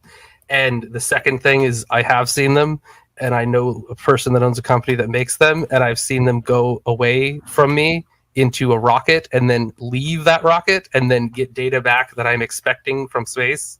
So I guess that's both questions answered on that one. Got it. From Shiloh Carpenter for $5. They say, here's to buy a book about your religion so you can debate it. However, what is your biggest belief that you live on a ball other than satellites? The best argument? Yes, let's go with that. Okay. My best argument for living on a globe? I mean, the pictures. Even though, I don't know how many people, you could just Google average American amount of people who are photo forensic experts and then cross that with how many of them say that the Earth or all the pictures of Earth are fake, and it's fairly minimal. So that alone is enough to say, well, the pictures are probably real. And then, of course, we could take pictures of the moon landing site from Earth independently. I mean, I can keep going if you want. It's all practical. It's all stuff you can do yourself if you are that dedicated. Miscellaneous viewer, you yourself can do these things. All right. From Jay for $4.99, they say, why don't you conduct the experiment described by T-Jump using a ham radio to measure the distance to the moon and verify the Earth is round? If you think that sending a ham radio signal to the moon verifies that the Earth is round, You don't have any business talking publicly in this conversation, bro. Okay.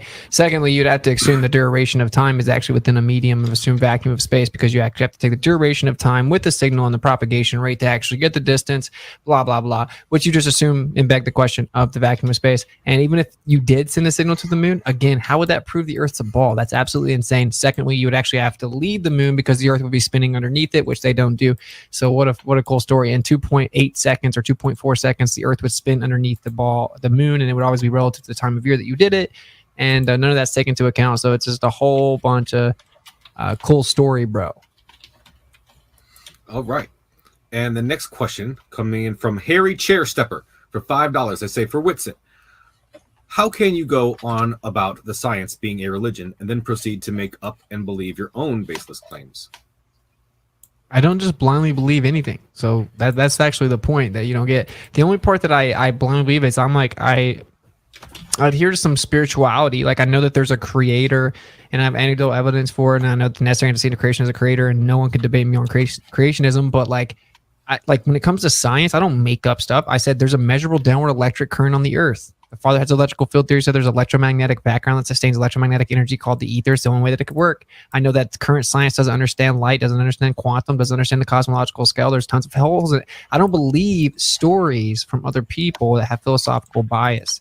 I suspend belief. Science is the opposite of that. So whenever you ask me to speculate about like the Earth or the sky and stuff like that, where I can't independently verify it, then I speculate. To turn around and be like, you're making definitive claims. No, I'm not. I admit what's speculation. That's the difference. You guys claim that the belief you have is actual science when it requires blind faith. And that's why you're being corrected, because you have a religion and you call it science. That's the problem. All right. How much time do we have left here? 5 minutes. Okay, guys, we have more questions than we have minutes left in this quick question and answer. So if you send any more super chats from here on out, I'm just giving you a fair warning that there's a very good chance that it will not be read. But do my best. If they come to the after show, I will try to take any questions that were not super chats with me. Anyways, the next question coming in from Sky Scion for $4.99. They say Dell's only proof of physical evidence is a light in the sky, aka the International Space Station. Yikes! If the Earth was a globe, you could list way more than that, bro. I did. What was that again? My only evidence was what? A light in the sky? A light in the sky. This the ISS. I know, actually. First off, I didn't talk about viewing the ISS. I talked about getting data from it myself when it's supposed to be there. I didn't look at it. I don't have any telescopes. So that's incorrect. Second off, like everything else I brought up, including the pictures and the satellites that are, again, that I did myself. This is like a college thing. It's not like, I don't know, it's not classified. It's college kids doing stuff for fun experiments to learn things. It's like, what else do you want? Here's pictures. Here's data that I received from space to this at the exact time I expected. Like, there you go. It's not just, I saw a light in the sky and that must mean that everything's real. That's not even close. I think that's a dishonest question. I don't believe that's an honest inquiry right there. Okay.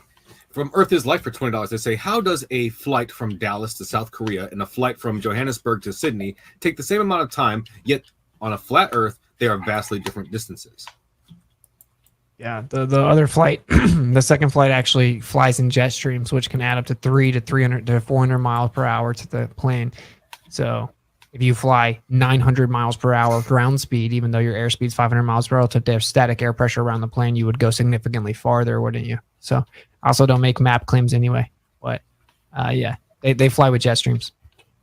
All right. And then from Sky Scion, once again for $4.99, they say Dell saying Whitsit like he's talking down to him. Yet it's obvious he barely knows about the globe and does not know how to debate with logic. Yikes. So presenting physical, practical things that you yourself could do in your own home or pay to do isn't like proof. Also, was I saying your name in a bad way? I'm sorry if it came off like that. Like, was I? Yeah. Was I saying your name incorrect? I don't know. I don't know what that part is. The tone of your voice, bro. Okay. I don't know what the hell that part's about. But yeah, so that's I guess that's the answer. I think you are a little overly cocky about this, but it's okay. I understand why, so it's all good. Like, I don't think I think compared to other people that debate this, you're like significantly cooler, honestly. So. Well, I try and not assume that you're deliberately malicious. I might be wrong, but that's what I start off with until shown otherwise. So you'll get there, man. You'll be a flat earther one day, maybe. I don't know about that, but I'm fine with saying that you're a genuine person for now. You'll get there, bro. All right. Next question from Mark Reed for $5. They say, Feynman worked in quantum gravity. So why do you appeal to an authority that disagrees with you and says the opposite? What? First, okay, dude, that's called an all or nothing fallacy. It's like if you invoke this guy, you have to believe everything he said or you can't invoke him. That's so stupid, dude. That's so stupid, okay? If I invoke a hostile witness as to correct you people because you don't know what you're talking about, and it's not Richard Feynman that says there's atmospheric electricity, it's objective. You can go out and measure it yourself. It's well known and provable. There's a downward electric current from the sky to the earth. It has nothing to do with Feynman. And yeah, Feynman actually gives a bunch. He's like, the truth is that people in this realm, the anti-flat earth realm, they lie a lot. But the actual physicists, they're very blunt. They're like, oh, we don't know anything about quantum. Anyone that claims they understand quantum is lying or stupid. Like, oh, we have a huge gap. The Copernican theory could be wrong. Oh, the earth could be the center. But then you come in these circles and they're like, no, it's definitely a fact. We're a ball that flies through space and nothingness. So yeah, it's whatever, bro. I brought him up to make the point that like you guys are in a cult of scientism and you're like, oh, the scientists say this. So I give you your little leaders correcting you to save time. It's called a hostile witness. All right. Thank you so much. We do have 8 questions left on the list, guys. I'm going to try to go through them as fast as I can. If you guys don't mind. The next question is from Nick for $5. They say for both, what if you broke a body of water up into infinitely small pieces and measured them all? What would we see? Nothing, because if you divided them infinitely, you would never get a chance to measure them. If you mean break them down to the point of where they're an atom, you would see an atom. Do you have an answer for that, Witsit? I don't. If you broke it down infinitely small, you would see nothing because it's infinite. So you would never reach the point where you're going to start measuring. I don't know. Water always finds this level. I don't know what he's asking. I don't get the infinitely small part. I don't know what that implies. It's a contradiction in terms, to be honest. So. All right. From Earth is Light for $10, they say, Whitsit, is there refraction in the black swan image? Refraction is actually technically light from one medium to another. So technically, Snell's refraction, no. Snell's law of refraction, but sure, there's always refractive effects in the atmos, yeah. But actually, when it's clearer, you can see further. The globe claims when it's clearer and we see further, there's more refraction. So to me, that's just another religious stance. All right. And then from Run Boston Bear for $19.99, they say, Austin, thanks for staying patient. Keep pushing back that the heliocentric deception. It's time that spells get shattered. Del, thanks for playing. Look into this stuff if you care about the truth. Thanks, MDD. Is that a question for me, technically? Well, I guess I have looked into it because, again, I know it's getting repetitive at this point, but, pictures, satellite, personally done. Ooh, there we go. Neutrino detectors is also something that's a new college project that's actually very fun. And you can actually draw out the shape of the sun from through the other side of the Earth using neutrinos. It's very interesting. And this is also something that you could build in your own home for, what is it? I think it's around $4,000 to $7,000, which is fairly cheap for such sensitive equipment. It's an old CERN project that they open sourced. It's very interesting. If you're interested for doing real practical things and really actually learning, go build that. And assume the sphere. Well, you're not assuming it. So you have the detector. Whoa, sorry, I wasn't trying to. Yeah, you're probably right. All right. Well, you can draw a picture of it through the Earth. Yeah. There you go. Okay. From Shawnee for $10, they say, I accept your idea that the globe Earth is wrong. I might not believe you, but I will accept it. But why would you say flat Earth is correct if you can't prove it's not just so large you can't see the curve? Well, if the default position based on all empirical evidence is that the Earth is flat and stationary, and that's how we fly planes and how we use military equipment and how we use electromagnetic propagation and how we use radio transmissions and how we measure the surface of the Earth, and then we know we have a magnetic field, which always has a block domain wall or an inertial plane. There's always a plane through the magnetic field. Then the default position based on all empirical evidence, including water finding its level when we use sea level to get elevations, is that the Earth's a plane. So that's the default position using Occam's razor, that which assumes the least, has the least amount of assumptions. So that's the default position, a geocentric stationary plane Earth. And yeah, the globe Earth model is provably wrong. We tested the radius value. I mean, a bunch of people believe it. That doesn't make it real. All right. From Jabril NTP for $2 Canadian. Question: how many people have been in space in percentages? Like I think they said like less than 25 people have ever been past low Earth orbit in all of mankind's history. That sounds fairly incorrect. Alexa, how many people have been past low Earth orbit? From GloAngeles.com. More than 5 million people pass through the nation's airport security. I don't think that's correct. Alexa, stop. We're not going to get into that. Yeah, dude, it's past low Earth orbit. It doesn't count. But we learned that 5 million people like, pass through airport security every year. It's just the Apollo missions, bro. That's the only people that have ever claimed to go past low Earth orbit. So it's like 24 people or something. So. I think I read that one out of order. Yes. Okay. Repeats below. I'm not sure what you mean there, Nav. Feynman. Yeah, I did read that one. Okay. Yeah, read that one. From Samir Farsain for $5, they say, in order to communicate with spacecrafts 24/7, NASA uses a network of 3 antennas placed in different parts of the Earth. Why need 3 on a flat Earth? Are you serious? You're asking me why NASA using spacecrafts would do something if the Earth's flat? Dude, I don't believe the governmental agency founded by Nazis that lie about the international temperature recordings and doctored, data all the way back to the 50s. I don't believe their stories. Go look at China's space agencies. Footage is provably fake. It's the stupidest cartoons I've ever seen. We've catch NASA lying all the time. They glitch out all the time. I don't believe NASA, bro. And you think NASA's the only governmental agency that doesn't lie to us, bro? That's super sus to me. So, you can't come to me like with NASA stories and ask me to explain them. That's ridiculous.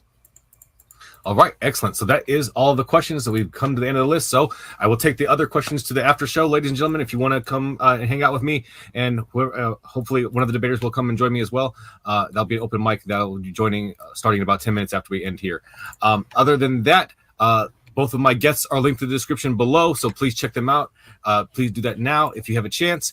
I want to say thank you to James for creating this platform, the moderators in the chat for keeping the conversation elevated, everybody in the audience who sent in super chats and questions and were civil.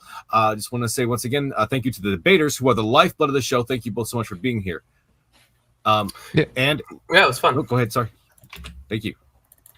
And so, like it if you loved it, share it if you want to spread it, and subscribe. We have many more debates coming your way you don't want to miss. And remember, keep sifting out the reasonable from the unreasonable. Have a great night, everyone. Love.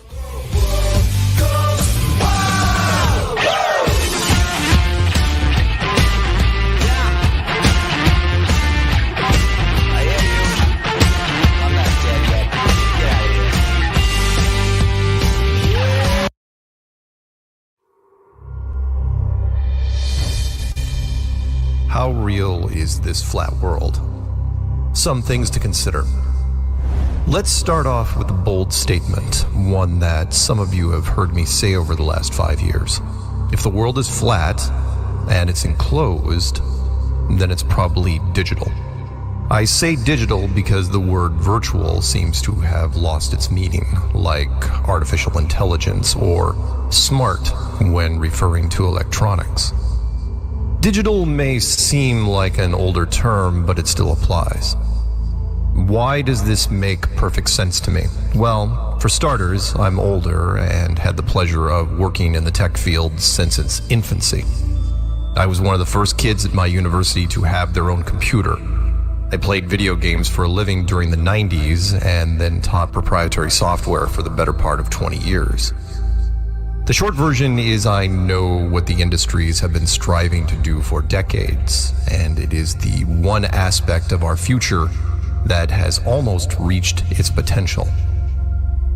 Most of what was promised to us since we started building machines has never been realized. No one has flying cars or ray guns or robot servants. I suppose there are special military programs that have achieved some of these goals, but the general public will never see them for various reasons. Flying cars are too risky. Ray guns are way too dangerous, and robot servants, well, you've seen the movies. No happy endings there. The one ladder we did scale was information technology, or IT. That progressed very quickly, and the leaps we made in that arena were astounding. We have basically put small computers in just about everything, and the large ones have been dedicated to creating virtual worlds, or what I like to call the ultimate escape. Maybe it's the only true escape. Human beings seem to be designed to want escapism. We've all heard that. It comes in various forms, from alcohol to drugs, and yes, many different kinds of entertainment. Anything that distorts or triggers our suspension of disbelief qualifies. Suspension of disbelief is, by the way, the reason why you get emotional when you watch television, movies, or even read a book. Drugs and alcohol are kind of a poor man's virtual reality and doesn't require much thought. They smudge the canvas of our world and give the illusion that you are somewhere else.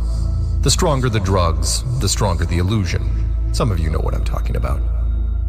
Books, television, and movies require some imagination, and a good story in any form can transport you to another world, but you have to buy into it. If the story isn't realistic, the effect doesn't work. What all entertainment has been striving to do since the 1990s is to create an immersive experience. One that can transport you but requires no suspension of disbelief, no buy-in. We've had some interesting revelations during the evolution of these software simulations. The first is that almost all groups or companies use the same programming techniques.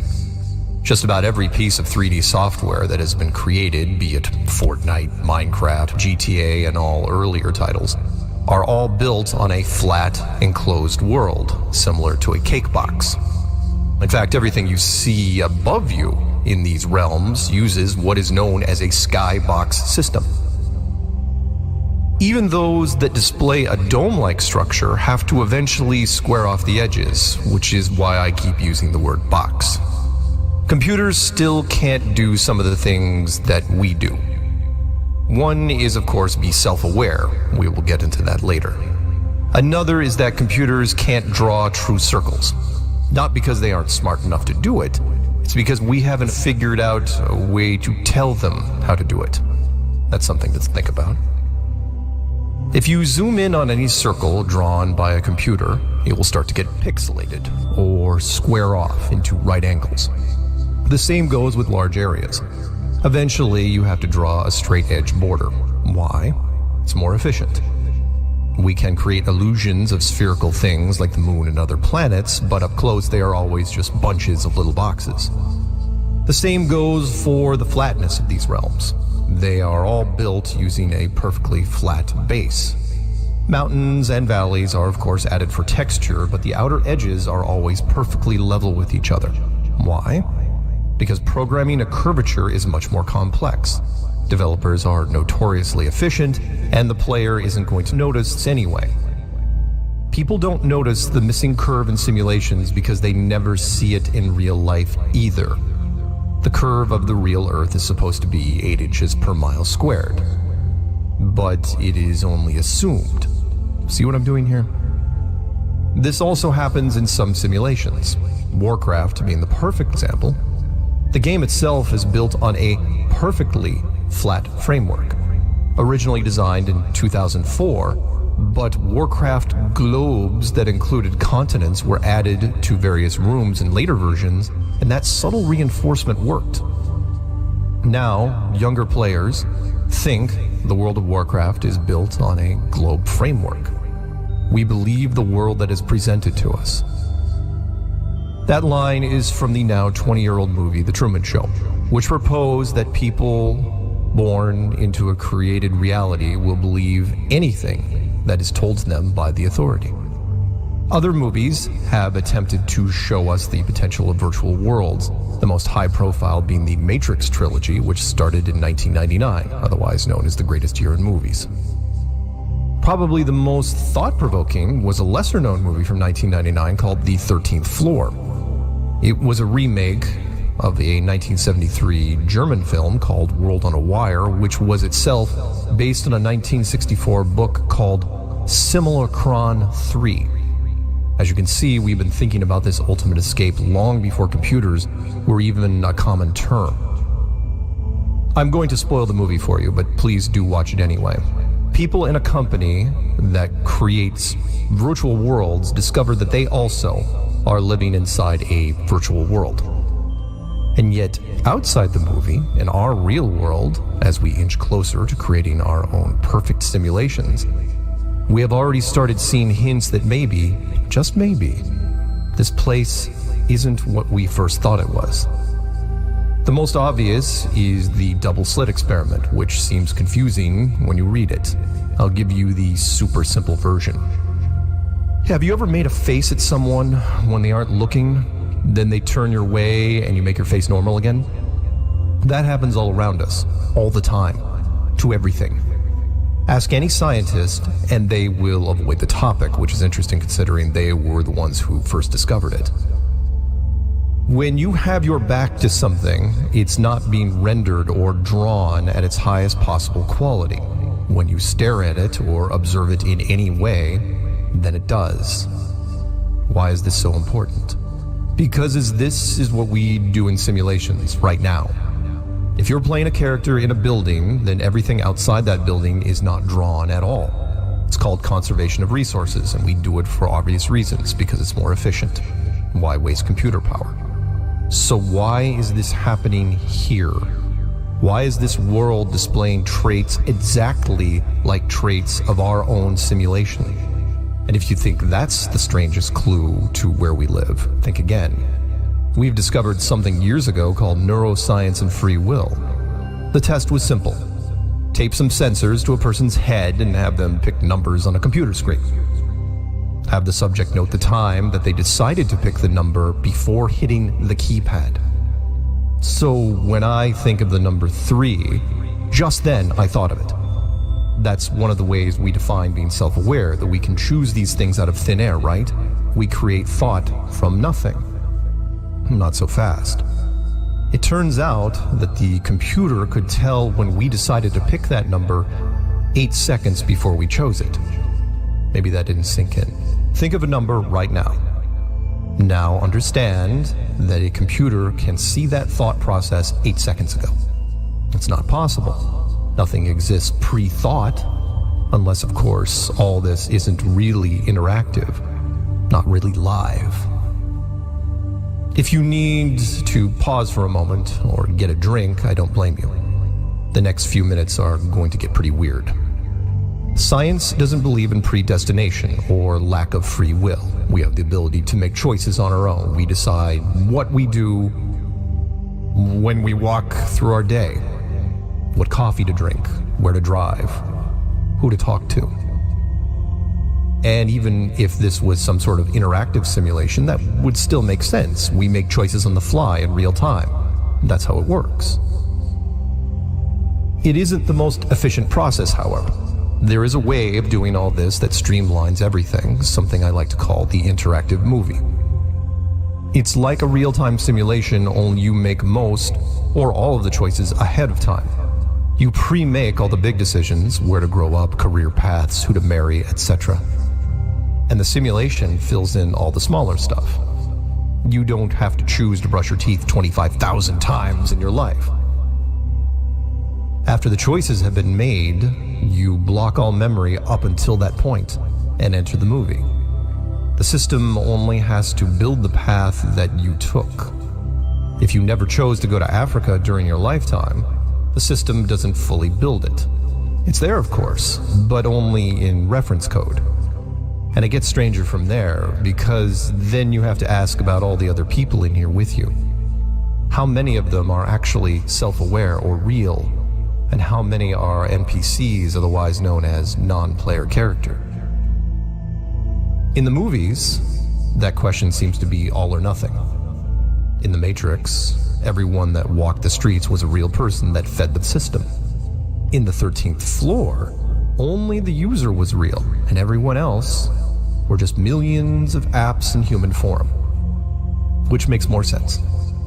In most cases, programmers create armies of NPCs to interact with the players because no one wants to be a placeholder program. Everyone wants the freedom to run around and do whatever they want. In massive multiplayer games, there is a huge social aspect where people interact with each other, but what if that could be simulated as well? What if basic conversation could be, for lack of a better word, simulated? I'm sure you've met people who fit this criteria, and it raises even more questions. There are too many different holes we could dive into here, so I'll try to be blunt. It's very possible, even likely, that the percentage of real people in this world is extremely low. And if you are listening to this and understanding that statement, then you are probably one of them. The rest of the masses milling around, sleepwalking through their lives, are just basic characters, like the ones in the movie Vanilla Sky, especially the last 30 minutes of it. If you are one of the very lucky people who got everything I just said, and had a mind-bending moment where things started to make more sense, then I envy you. To end this rant, I suppose I need to address the why, and there are two of them. Why not reveal the nature of the world to the people when they enter? Why not give them the freedom and unlimited choices in real time? Why hide that? Because I believe that's where you came from originally, a world with unlimited possibilities where freedom was like breathing. This Earth is a world full of conflict and restrictions. It's the opposite. And if you realize that, you would want to leave this place every day after a certain age. That defeats the purpose. You already see what can happen here with that kind of situation. If you've ever known or heard about a trust fund kid, you'll understand. A child is told at a certain age they will inherit millions of dollars when they turn 16 or 21 or whatever. Their motivation then tanks and they eventually self-destruct. Not always, but often. Which is why lawyers advise the parents not to tell the children until after university. It also happens with child actors, royalty, and so on. Last but not least is the other why. Why come here? Why did you volunteer to suffer in this place? It's called dualism, and we all know it in one form or another. How do you know true heat without understanding cold? Pleasure without pain, light without shadow. The truly great worlds that exist outside of here in the boundless beyond can only be appreciated when they are taken away from you. Or, as the song lyric goes, you've got to go through hell before you get to heaven.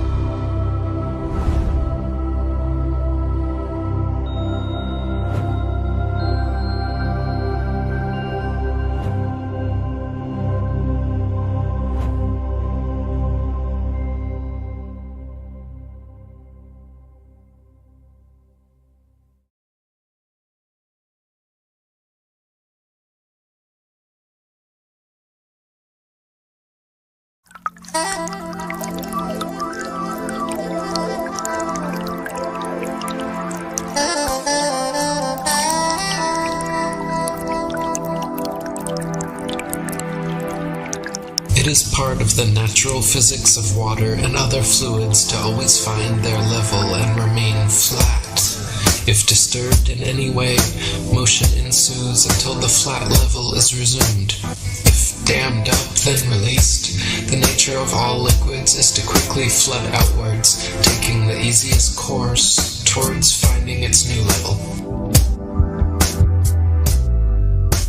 If the Earth is an extended flat plane, then this fundamental physical property of fluids finding and remaining level is consistent with experience and common sense. If, however, the Earth is a giant sphere, tilted on its vertical axis, spinning through never-ending space, then it follows that truly flat, consistently level surfaces do not exist here. There are rivers which flow east, west, north, and south. That is, rivers are flowing in all directions over the Earth's surface. Now, if the Earth were a globe,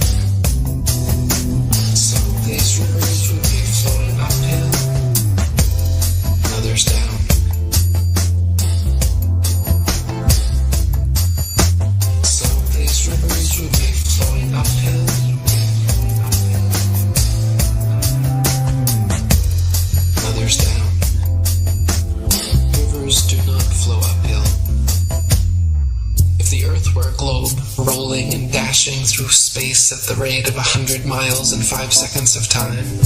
The waters of seas and oceans could not, by any known law, be kept on its surface. Whenever experiments have been tried on the surface of standing water, the surface has always been found to be level. To drop the theory which supposes a curved surface to standing water is to acknowledge the facts. If the Earth were a globe, the surface of all standing water would be convex. This is an experimental proof that the Earth is not a globe. There are rivers which flow east, west, north, and south. All around the world, look around. Now if the Earth were a globe, some of these rivers would be flowing uphill, and others down.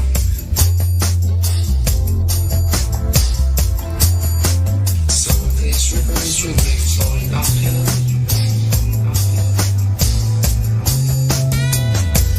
and others down.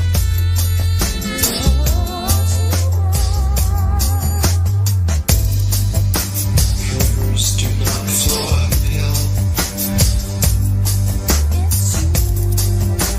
Rivers do not flow uphill. There are rivers which flow east, west, north, and south. All around the world, look around. Now if the Earth were a globe, some of these rivers would be flowing uphill, and others down.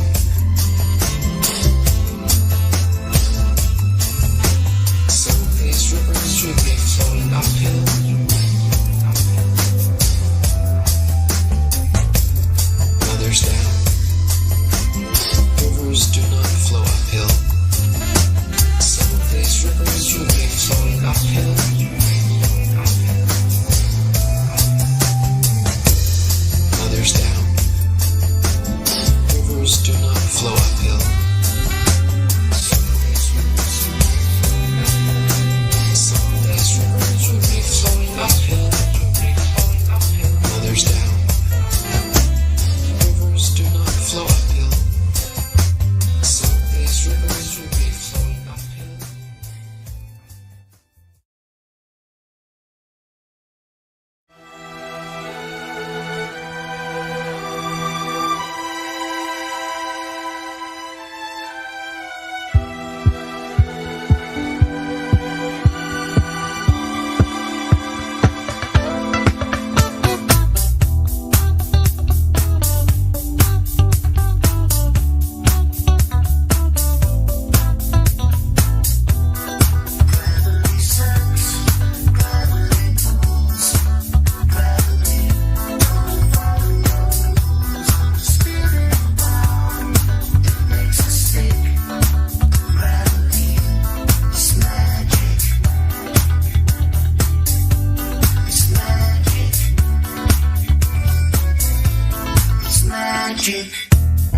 Light things rise up. Heavy things fall down. Simply a natural property of weight and density. That is very different from gravity. Gravity is a hypothetical magnetic-like force possessed by large masses, which Isaac Newton needed to help explain the heliocentric theory of the universe.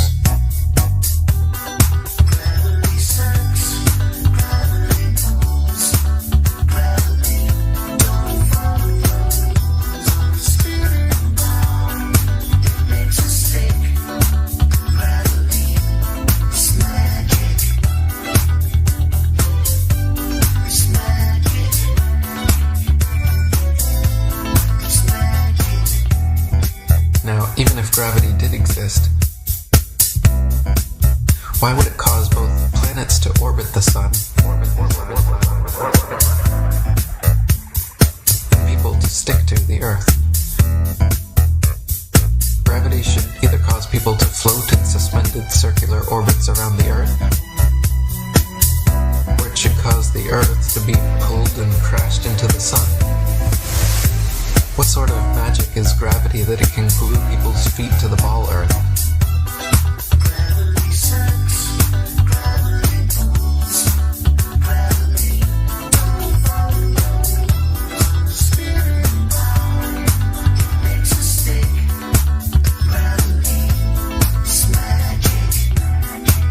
Gravitation is only a subterfuge employed by Newton in his attempt to prove that the Earth revolves around the sun.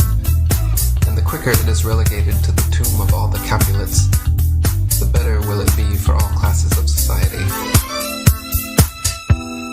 Gravity sucks, gravity pulls, gravity don't follow no rules. On the spinning bar, it makes a stick. Gravity, it's a con trick. It's magic. It's magic. It's magic. It's magic.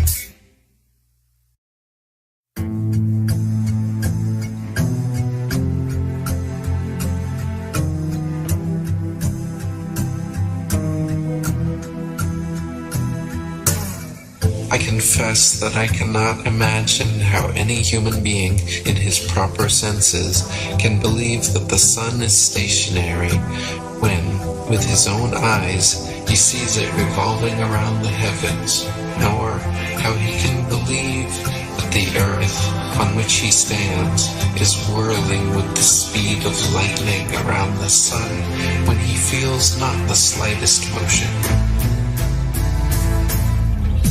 We've been taught that the moon has no light of its own, but is merely a reflector of the sun's light, that some masons from NASA actually walked on the moon, that some other masons from NASA sent rovers to Mars, that satellites and space stations are incessantly spinning in suspended animation above the Earth. For almost 500 years, the masses have been thoroughly deceived by a cosmic fairy tale. For almost 500 years, the masses have been thoroughly deceived by a cosmic fairy tale. We have been taught that a mysterious force called gravity, a magical magnetism responsible for keeping everything from falling or flying off the spinning ball Earth, is just strong enough to hold people, oceans, and the atmosphere tightly to the surface, but just weak enough to allow bugs, birds, and planes to take off with ease. We've been taught that the ball Earth spins at a constant velocity, perfectly dragging the atmosphere along so we cannot feel the slightest bit of motion, wind, or air resistance. They say we cannot feel any of this motion because the magical Velcro of gravity pulls the atmosphere precisely along, and we cannot measure any of this motion because the stars are so incredibly far away. For almost 500 years, the masses have been thoroughly deceived by a cosmic fairy tale. For almost 500 years, the masses have been thoroughly deceived by a cosmic fairy tale. A sphere where people on the other side live with their feet above their heads, where rain, snow, and hail fall upwards, where trees and crops grow upside down, and the sky is lower than the ground. For almost 500 years, the masses have been thoroughly deceived by a cosmic fairy tale. For almost 500 years, the masses have been thoroughly deceived by a cosmic fairy tale.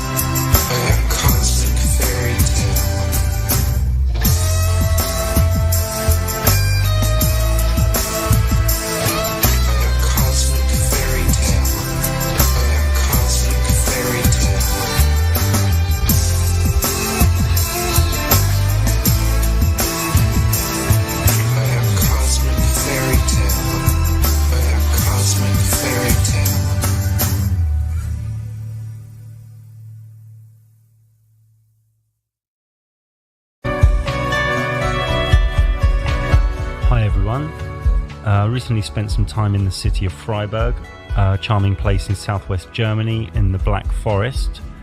Now, this area of Switzerland, southern Germany, has historically had great thinkers and great professors and highly acclaimed universities. And I found out one of the world's top astrophysicists, Dr. Bergigina, was here. She is looked at as a world expert in how the universe works and in exoplanets. She does TED Talks and is well known in astrophysics circles. Out there in the universe. And the Earth is just one of them. In this universe, we are really tiny. We put Earth in the center of the universe. Then we realized something wrong with it, so we put the Sun in the center of the universe. Again, it was a little mixed. We put Milky Way in the center of the universe. Not so bad. And we found out in the end that there is no center of the universe. Our planet is just a single blue dot among billions of other stars and billions of other planets. We use these plants as prototypes of photosynthetic organisms in the universe. And then we build models for alien lives, how they could look. And when we puzzled with this question, how aliens can look like, we actually find answers in the backyard. When we detect life on other planets, we will understand and learn that we are not alone and we are not special. I wanted to interview her, but how? I thought about it and I created an alias, David Howard from Oxford University Media Society, and created some online material supporting this front. After some well thought out, tricky and delicate emails, I got the appointment, and with the backstory that I was collecting information for young students at Oxford. As I waited in the lobby of this advanced university astrophysics centre, I could see that this was a business, with funding, hierarchy, secretaries, etc. Now, before we get into the interview, for those new to the channel, know that gravity is just a theory, and my blog in 2015 explained the errors with gravity and that it can be explained away by density and buoyancy. This blog had over 50,000 views, with not one person debunking it. Also worth knowing is that in 1931, a book called 100 Authors Against Einstein was published in German, and is in the description. This shows 100 scientists stating Einstein was leading science into pseudo-mysticism, abstraction, and speculation. It was crushed by mainstream science. Also know of the Dunning-Kruger effect, a cognitive bias in which experts mistakenly assess their cognitive ability as greater than it is. It's related to the cognitive bias of illusory superiority, and also comes from the inability of people to recognize these experts' lack of ability. Obviously, in this interview I couldn't say what I really wanted to early on, as I didn't want her to walk out. I wanted her to cover more subjects and get more answers. So take a seat and buckle up, and this gets more interesting as it continues, and presents a big key, one the truth community has needed for a while. Okay, let's play. Yeah. Okay. And this doesn't go to unedited somewhere. You will edit this? Yeah, somehow? sure. You can swear or go to the toilet or whatever, it's fine. Okay. Sure. Hello, Dr. Bergigina. Hello. If you could just spend 1 minute or 30 seconds explaining who you are and what you've done. Oh, yeah. So I grown up in Russia. I fell in love with astronomy, first with physics and then with astronomy. And I realized that I want to understand the universe. I cannot live on Earth without knowing what's above my head. I just felt like I need to know. I went to the university, studied astrophysics and mathematics, lots of programming, because when we were studying astronomy, we were told that astronomy is not just science by itself, it's very interdisciplinary. So to be an astronomer or astrophysicist, you need to know physics, mathematics, programming, and I must tell right now, lots of social skills. Yeah, sure. Great. I've got a few questions for you, mainly going to go to teenagers. They're probably questions you don't hear often, or you probably heard when you were a lot younger. The first one I'm going to ask is, it is said that a spinning atmosphere has no border, there's no physical border between spinning atmosphere and the vacuum, and the atmosphere gets less pressured and becomes the vacuum of space. At what altitude would you say that the atmosphere stops spinning? So gravity, they say, pulls the air molecules to the Earth, but there's still some atmosphere molecules higher up. Yes. At what altitude would you say these atmospheric molecules stop spinning? Well, this is, I would formulate this question that, yes, okay. So the atmosphere spinning and gravitation forces for molecules, these are two kind of different, let's say, forces, yeah?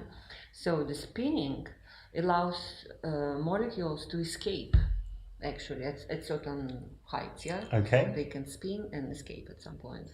They escape through collisions also. There's the additional forces, they collide. So they collide with each other, or with parts of the vacuum? With each other. Okay. So in order to understand when the atmosphere ends, kind of, yeah, not like having a sharp border, but what we call atmosphere below and no atmosphere above. Yeah. Actually, there's another term called exosphere. Okay. It's nothing to do with exoplanets. Yeah. It was terminology before exoplanets were discovered. It's called exosphere. So that part of the atmosphere which escapes. So below that part, the atmosphere, if it exists, it's called atmosphere. And it's spinning. And it's spinning. And colliding, molecules colliding. But above, they already, the density is so low that they can escape because they cannot collide. They don't collide anymore. And what happens to those molecules of atmosphere that escape into the vacuum of outer space? Oh, they go on a cosmic journey. Okay, and they stop spinning with the Earth. Yes, they don't belong to the Earth anymore. Okay. Yes. Is there a set altitude, distance, where that happens? Yes, of course. It is defined by density of the atmosphere, the gravity of the planet. But for the Earth, I have to look up. If you want me to look up, I'll look up. No, that's fine. I don't know that number. I know that the density falls off exponentially. Yeah. So I actually cannot say. I mean, we tell that the space starts approximately, let's say, at 100 kilometers, above 130 kilometers, something like this, that you can go on the orbit. I mean, this spinning means like the body spinning around the Earth means that it's orbiting Earth, yeah? Okay. So even if we put a satellite at 200 kilometers, it's still orbiting the Earth, even though it is not in the atmosphere. So we put satellites at thousands of kilometers above, and they're still spinning around the Earth. They're still in low Earth orbit in this model. They're still on the orbit. They're still spinning around. Would they still be colliding with molecules of the atmosphere? Yes, they will. If there are, yeah. Okay. At that height, yes. Okay, great. So everything is spinning around. All the also space junk, what we call, all this. I've got a question on that later. Okay, good. Okay. So everything is spinning. In my terminology, it's orbiting. Astronomy terminology, it's really orbiting the Earth at very large distances. Moon, 400,000 kilometers, is still orbiting the Earth. And this would also collide with escaped atmospheric molecules from the Earth? Yes, and it also collides with the escaped molecules, and not molecules in this case, but more like particles and atoms from the sun, which is called solar wind. Okay. Yeah. Okay. It's like hard to, I mean, the atmosphere definition is that, okay, when the molecules can escape, the atmosphere ends. You have to look up this number, for the Earth. I don't know. But it's kind of arbitrary and it's kind of hazy. Yeah, exactly. It's just escaping. But this escape, it's still, they can go on an orbit. Yeah. It doesn't mean that escape means that they cannot fall on Earth anymore, because the molecules go like this. Like they collide and they go up and down all the time. Yeah, so it's like turbulence, what we call. And the reason in mainstream astrophysics that the vacuum doesn't suck out the gas is because gravity is holding the gas to the Earth. Yeah, exactly. Because everywhere else in science, when there's a vacuum and gas, it equilibrates. Yes. If you just take without gravity, yes, then they start to mix. Yes. Okay. Our survey said. On to the next question. It is written in astrophysics that the rotation of the Earth is due to, we can't feel it because of constant velocity. Now, one astrophysics guy I met, he said there are two constant speeds. Let me show you this. Yes. A bit like this fairground ride. Yes. And some people I know looked at some rotation physics, and they said if you're on the edge of this, you would be experiencing acceleration and deceleration. It's only the middle point that would experience, like the wizard in the middle. The wizard would be constant velocity, but if you're on the edge, you get acceleration and deceleration because of the two constant speeds. How would you answer that? You mean why this happens? Or Well, surely with the rotation of the Earth, yeah, and because it's going around the sun at 66,000 miles an hour, yeah. we'd be experiencing deceleration and acceleration. So think of this fairground ride. Pick one human being. So pretend that's the Earth. So you want to include all the velocities involved, also Earth Just two. rotation. The Earth rotation on its axis, 1,000 miles an hour, and 66,000 miles an hour around the sun. If you're on the edge of this sphere, like a human being, you would surely be experiencing deceleration and acceleration. Exactly. How does astrophysics at your level explain that? Well, it's gravitational forces. So one gravitational force you have towards the Earth center. So this is gravity of Earth, and that would holds Earth together. And when it rotates, you experience this acceleration on the edge of the Earth and the gravity towards the Earth. But when the Earth goes around the Sun, there is gravitational force towards the center of the Sun. So two gravitational forces produce this effect of acceleration and deceleration combination. Bingo! Yahtzee! Is that your final answer? Our survey says. But wouldn't that mean we're not at a constant velocity, so humans should feel the rotation of the Earth?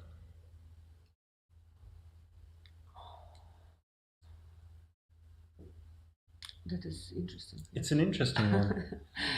Yes. The astrophysicist I met, he did a model showing that it should show acceleration and deceleration. So I could actually show you a video where this goes around the sun, and it shows, and even you can go onto the International Space Station, which is orbiting the Earth, and this also should be showing acceleration and deceleration due to the two constant motions, just like the fairground ride.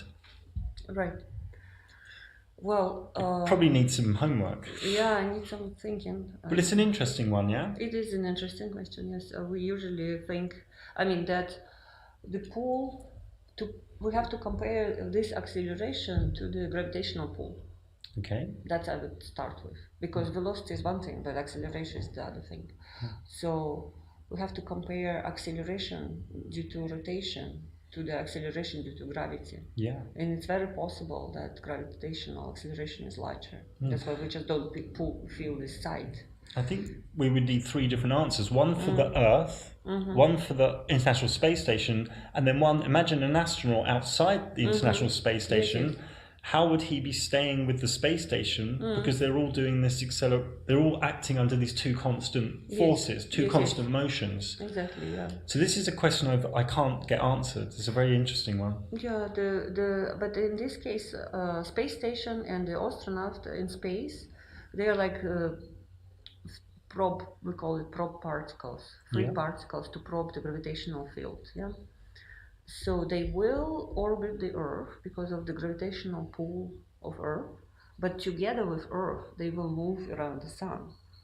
So, and that is because the gravitational acceleration of the Earth to the Sun is much larger than gravitational acceleration of any of us to the Earth. So they just don't notice it? Yeah, they don't notice this. Okay. So that is, I think this, of course, the rotation around the sun, orbiting around the sun, it's a huge velocity, but we're so pulled to the Earth that this Earth to the sun is somewhere. Our survey said.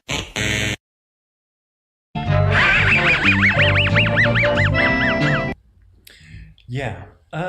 In the 1700s, on the same theme, James Bradley did an experiment which was redone in 1871 by a G. Airy. Obviously, this is a long time ago. And also the Michelson-Morley experiment in 1887. All these detected no rotation of the Earth. It's a bit of a silly question. No, they detected no ether. No ether. Yeah, this is. I've read this. Yes, no motion of the Earth with respect to the sky. Motionless ether. That's the measurement. So they disprove that there is ether. Okay. Yeah, this could be interpreted in many ways. So, what scientific method, instrumentation, or experiment would you say proves the Earth is rotating? What would be your first, number one, best proof if you were doing a lecture? That we see sunsets and sunrises, Okay. moonsets and moonrises. Yes.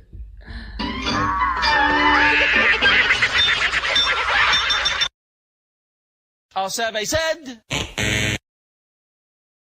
This is the first. I mean, this is sky moving, basically. Yeah. So. But obviously, back in the old days, they would say the sky's moving. Yes. Yeah. So, but now we know this is how.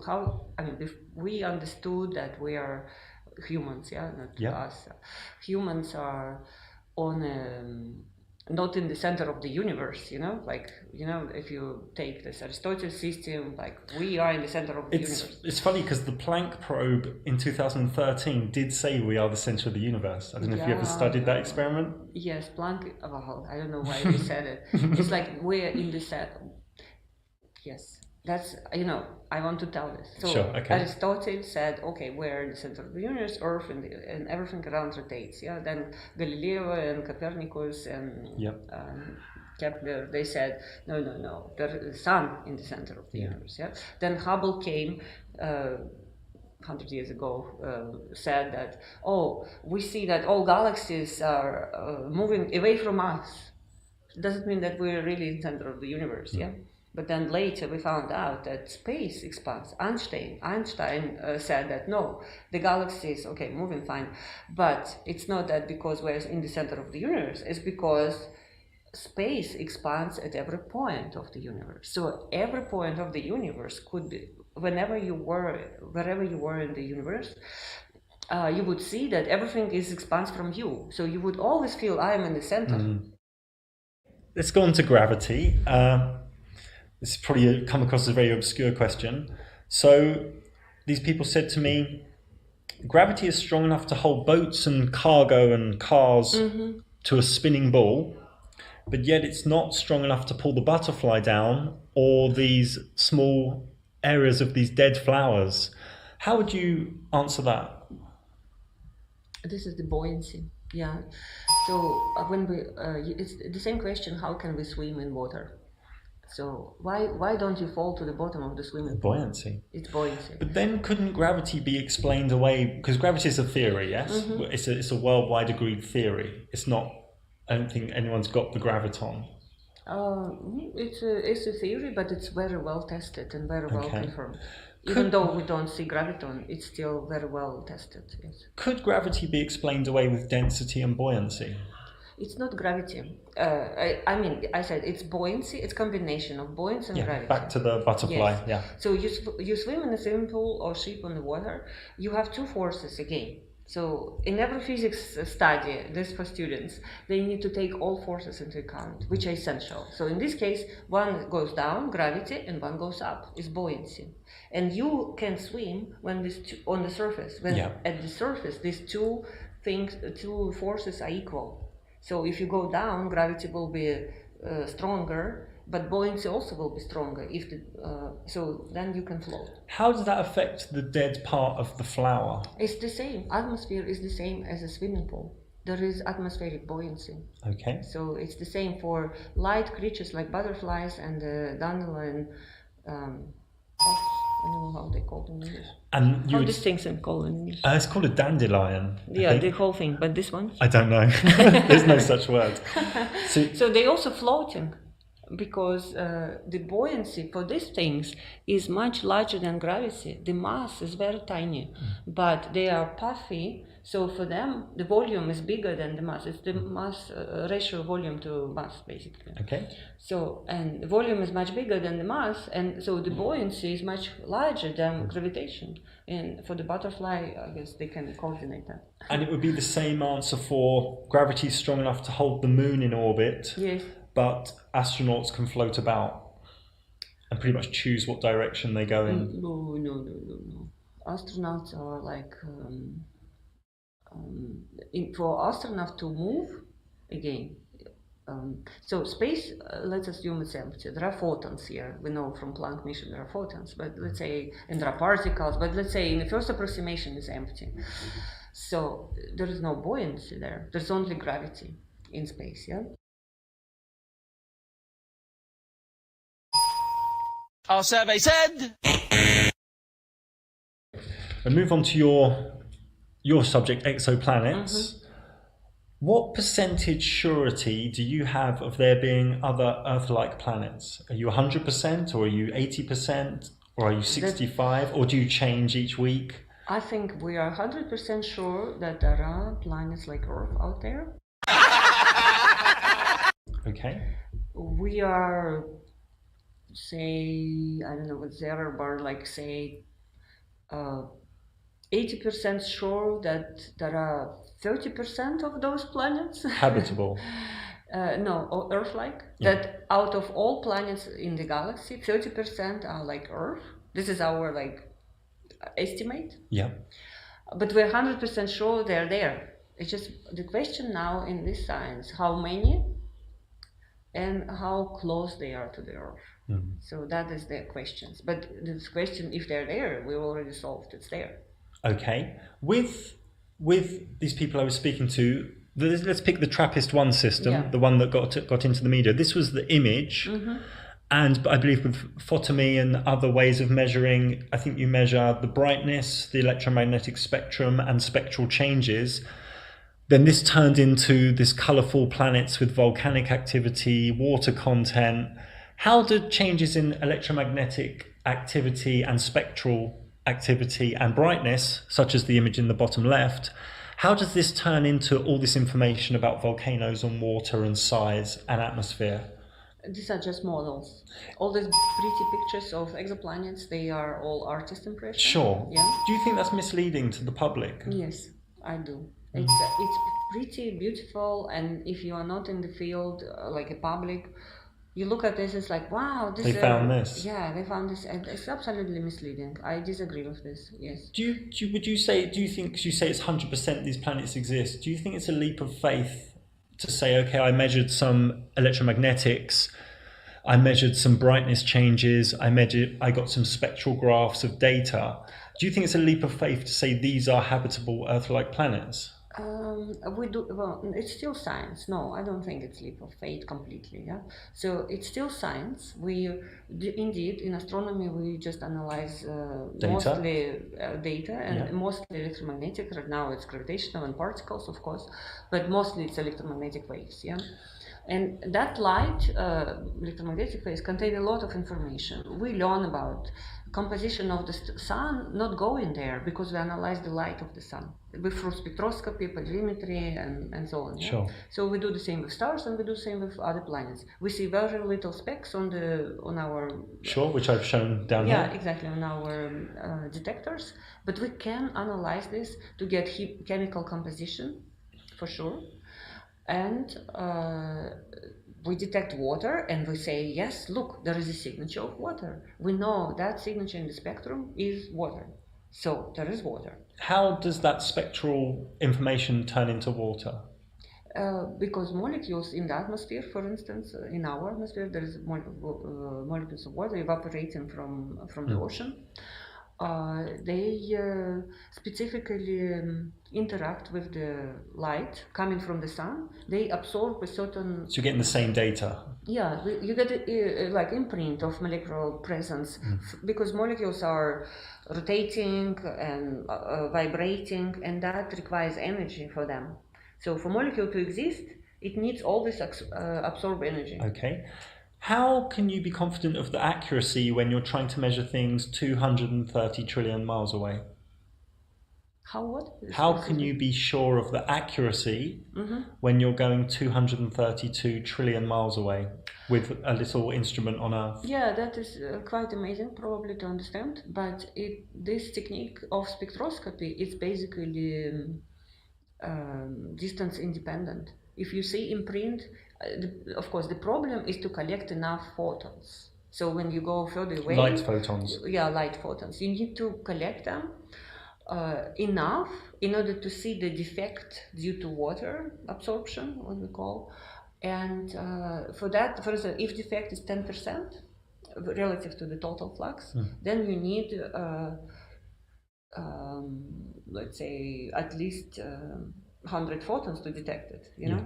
So that it depends on your detector. Let's say you need 10 photons would be probably not enough to detect it. You need more, maybe thousands of photons. The more data, the more patterns you can get.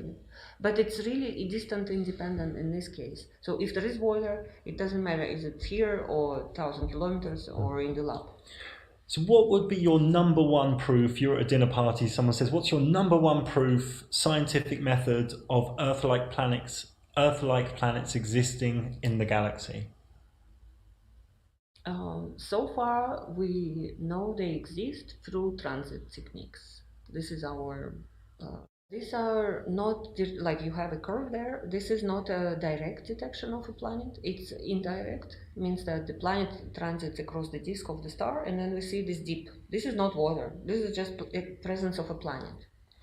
And by amount, how big is this dip and how much it lasts, we can say whether it's small planet, big planet, on which orbit it is, you know. And through that, we know that there are these kind of small planets, yes. Okay, great. I have a couple of questions about the moon. I'm sure this is just an error with NASA. This is a famous image called Earthrise, but there's a problem with it because the Earth's too small. Okay, moon viewed from Earth is this size, and Earth viewed from moon should be a lot bigger. Well, the moon size also changes through month and through years, because orbit of the apogee, perigee. Yes, orbit of the moon is not exactly circular. Sure, but the Earth should still be a lot bigger than it is in that very famous image. I didn't compare it, but we have to. I mean, in principle, one has to calculate what was exactly distance at that time of the picture, and then calculate the size of the Earth from that distance, angular, and then... I've had some physicists do the maths on it, and they said it is a big error. I see. It's very interesting. Yeah. Well, this is like to the stories, maybe they were not there.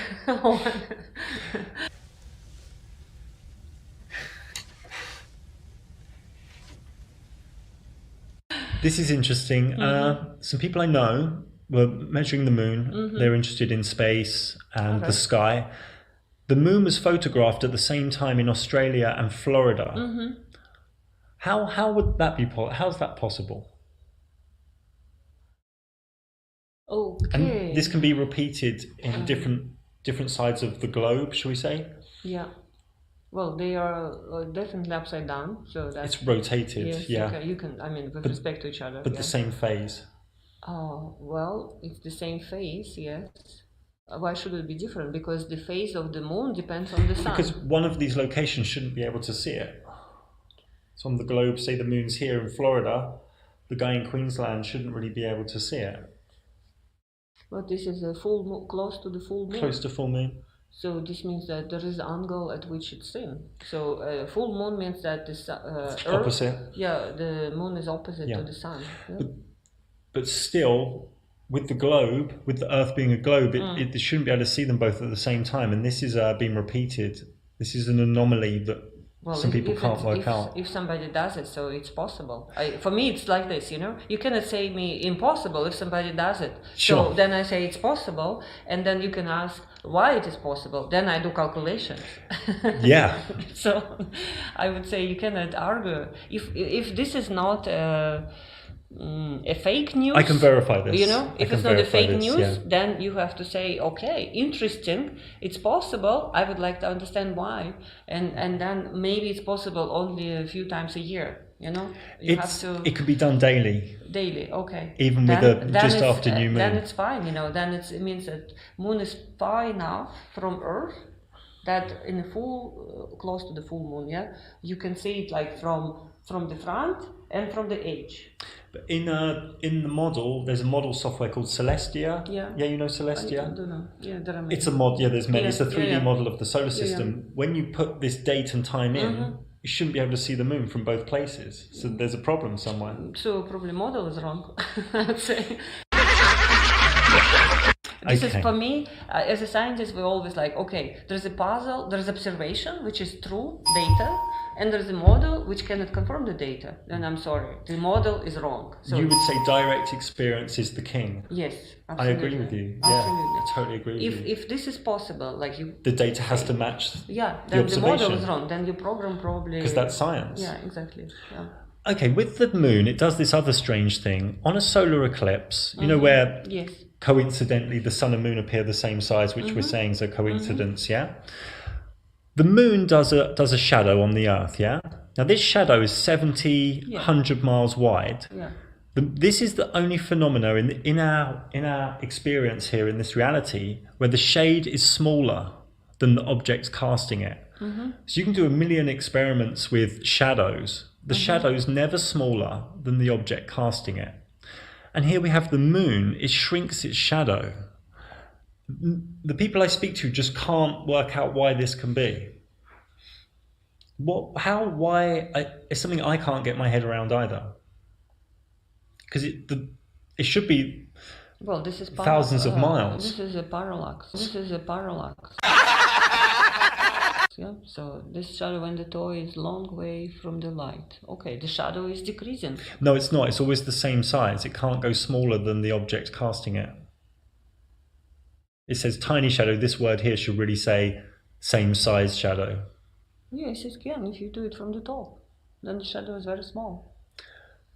There's another image somewhere. So think of sun and clouds. The clouds will always cast a shadow bigger or the same size as the cloud. There's no phenomena in this reality where, say my pen, can we get light? My pen, and the light comes on my pen, the shadow can never be smaller than the pen. Or my bottle. Say the sun's out today. Yeah, but look, if the sun in the zenith and you are standing under the sun, your shadow is much smaller than you because it's from the top. Okay, say the sun was right above my head, like the solar eclipse. Yeah. The shadow would not be smaller than my head. You with me? Yeah, the cross section. Yeah. It wouldn't go smaller than my head. So say I was 50 meters up in the sky, and the sun was right above my head, and it went on me. The shadow on the ground would be the same size or a little bit bigger. This is the only phenomena in our reality where something creates a shadow smaller. This is a problem.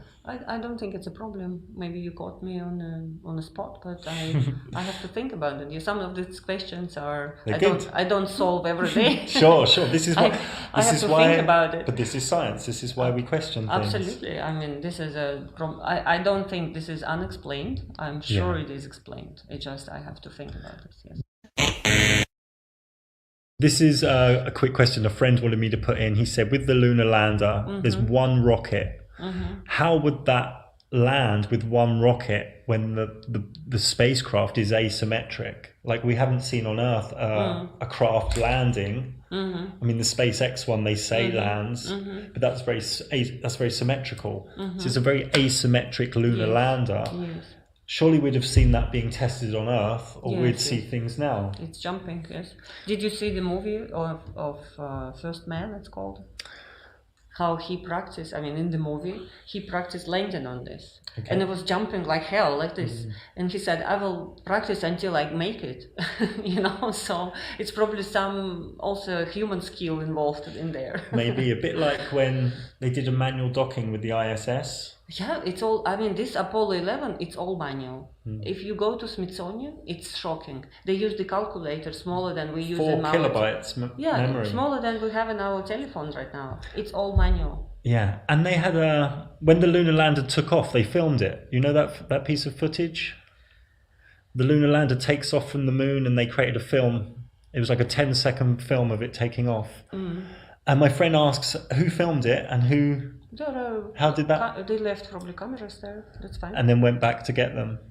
No, they get through radio, pictures through radio. Yeah. So in the 1960s, they sent videos, digital videos, back across space. Well, it's radio.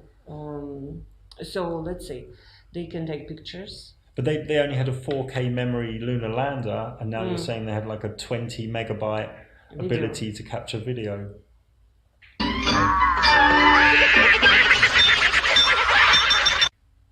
This is a strange one. Come on, we have pictures from the missions. But as scientists, we can't take pictures as proof, can we? I don't know what was the technology, but in 1960s, this is 69, okay? So there were already missions to Venus, Mars, also lunar orbiters existed. They all sent pictures. Pictures from the back of the side of the moon were sent before.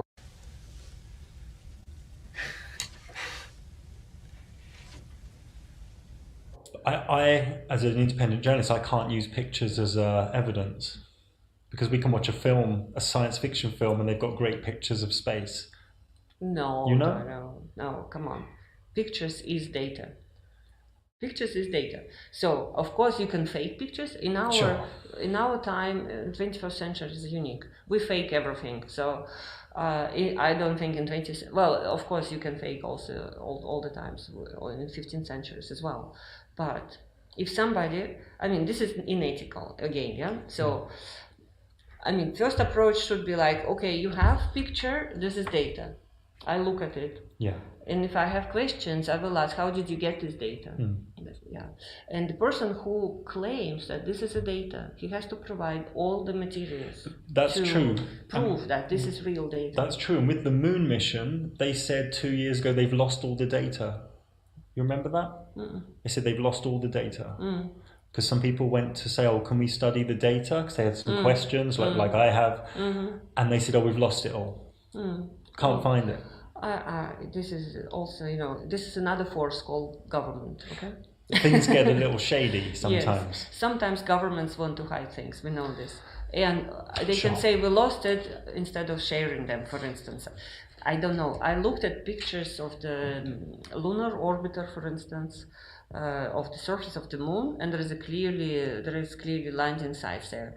You can tell me that, oh, that picture was faked, and that's why when you look at the data, it's the landing site is there. You can tell it's possible, yeah, that somebody faked that. But it's also then, of course, in this case, I can say, all right, some data faked. What can we trust here in this universe? You would say it's healthy to trust photos and images from bodies like NASA? Well, I mean, what can we trust then?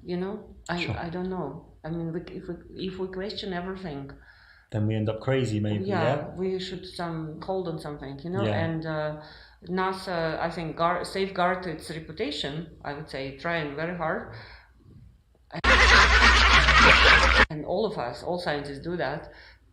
But when the government is involved, I don't know what happens. So that I can imagine that there are forces saying like, we don't want you to share this data. And then the scientists are constrained. And then you can call it unethical from our outsider point of view. But for those people who work there, this is maybe a threat of life, Sure. And so it's a controversial thing. Yeah, because NASA is a government agency. Yes, exactly. So I don't know what they hide. I cannot prove or disprove because I'm an outsider. Sure. Two questions about the space station. I think a year ago they had some cracked glass on the space station due to space debris. This was put all over the internet and mainstream media, but yet they still did spacewalks a week later. Would you think that's a bit dangerous to do if you're getting the screen cracked by space debris? Surely if you're an astronaut, you'd be like, hey, I'm not going out there next week because my spacesuit, I'm going to die. There's a good chance of dying. Well, this space debris is being tracked. Not everything is known, but there are telescopes on the ground which tracking this little specks in the space and calculating their orbits. There are catalogs of this space debris, and they are like not homogeneously distributed all over. There are like packs of them, like in that, remember the movie Gravity again, like they say, oh, it's coming, like this is space debris from particular mission, and it's true that they are distributed unevenly. So there are some dangerous times and there are not so dangerous. So you think times. they're just brave astronauts? God, it's another force. You have to do things, it's your job. And of course, I'm sure the government takes all possible care that people are not damaged there. But if it's a job, you just do your job. Yeah. You given the order, you do your job. It's, I think this is military style. Yeah. Going on to something a bit interesting here. This is recognized all around the world as the spherical trigonometry of the curvature of the Earth, So, do you prefer kilometers or miles? I prefer kilometers. Okay. So, if we were to look, let's try and make this brighter. If we were to look 50 kilometers, there should be 195 meters below the curvature. It's 195 meters drop. Does that make sense? So, if I walked in a straight line 50 kilometers, I would have dropped. Okay, because of the curvature. Because of the curvature of the Earth. This is how much is that? 195 meters. Okay. Yeah. So for 20 kilometers, there will be 31 meters drop. Okay. This has been verified through universities and astrophysicists.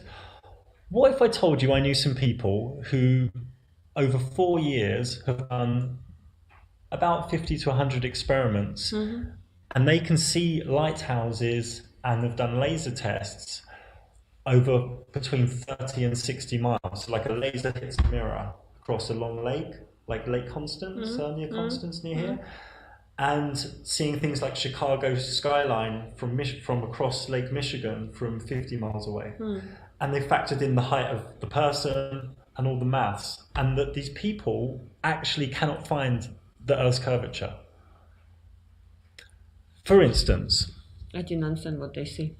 For instance, I have a video here. I just want to show you some tests. So this guy's done some tests.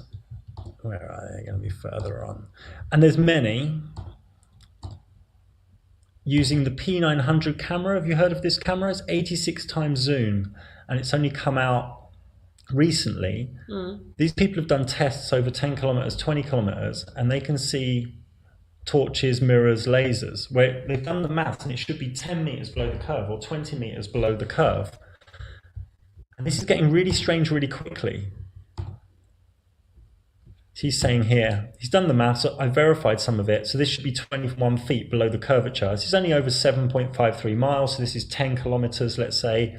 He's factored in the camera height, and there are curvature calculation tools, and he's seeing lasers and mirrors. And there are people I know, especially in America, who are doing loads of these tests, and they can't find this curvature. What would you say to these people? They have to take into account the height that they stay, which they stay. They are. And the height of the mirrors. They are. Even if it's 50 centimeters, they're putting that into their calculations.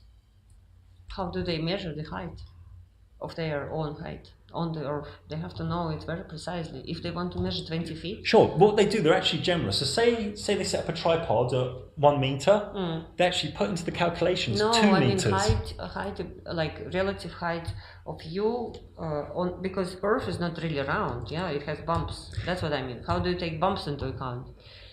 There's an oil rig one. This one's quite far. This is like 20 kilometers. Yeah, you have to take the profile of the Earth. So you're saying saying they're just finding a So this is really interesting. This is 3 oil rigs, and the furthest one is 26 miles away. You shouldn't be able to see it. I mean, we can say the Earth is flat in some places and more curved in others, but these guys have done so many tests. This is 26 miles away, and the horizon's behind it. Now, they say in mainstream physics, the horizon's 12 miles away. With this new camera, the P900, they're seeing things 20, 30, 40 miles away. And this is getting pretty crazy. I don't know. This is again like the facts you bring. I don't know what these people doing. First of all, they're testing stuff with their eyes because they don't trust the governments. These people. Oh, Jesus Christ! I don't want even to talk about this. I'm sorry.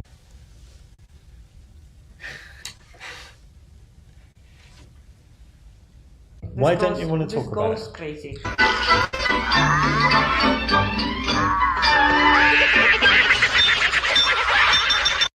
But this is science, right? You're a scientist. No, you're a scientist. I don't accept this. How can you not accept it? It's right in front of you. The oil rig's 21 miles away. No, I don't. I want to have. This is a test. This is a scientific test. Who did this? Can I trust those people who published this picture? I'm verifying these people. I know these people. Well, okay, but this doesn't tell me anything. Okay, how about you and I go to the lake one day, and we take a P900 camera, and I'll show you something really, really fucking crazy. Well, again, there are forces in the universe, yeah? So there is atmosphere, you have to take refraction into account, you have to take geographical profile of the surface. It's not that, oh, I take a camera. You know, I have these people visiting me sometimes. But they're not taking it, but they're doing lasers as well. You know there's lasers that cost $2,000? I know.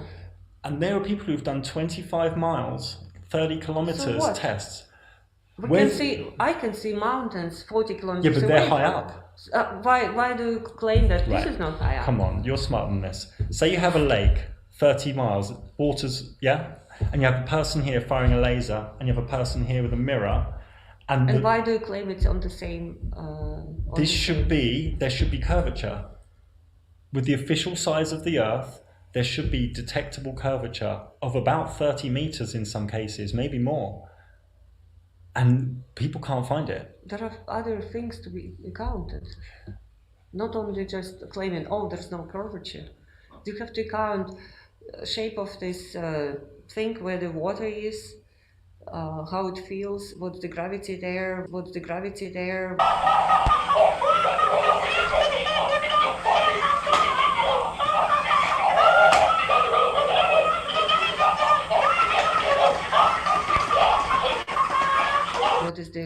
there will be the same as the gravity everywhere. Refraction of the atmosphere.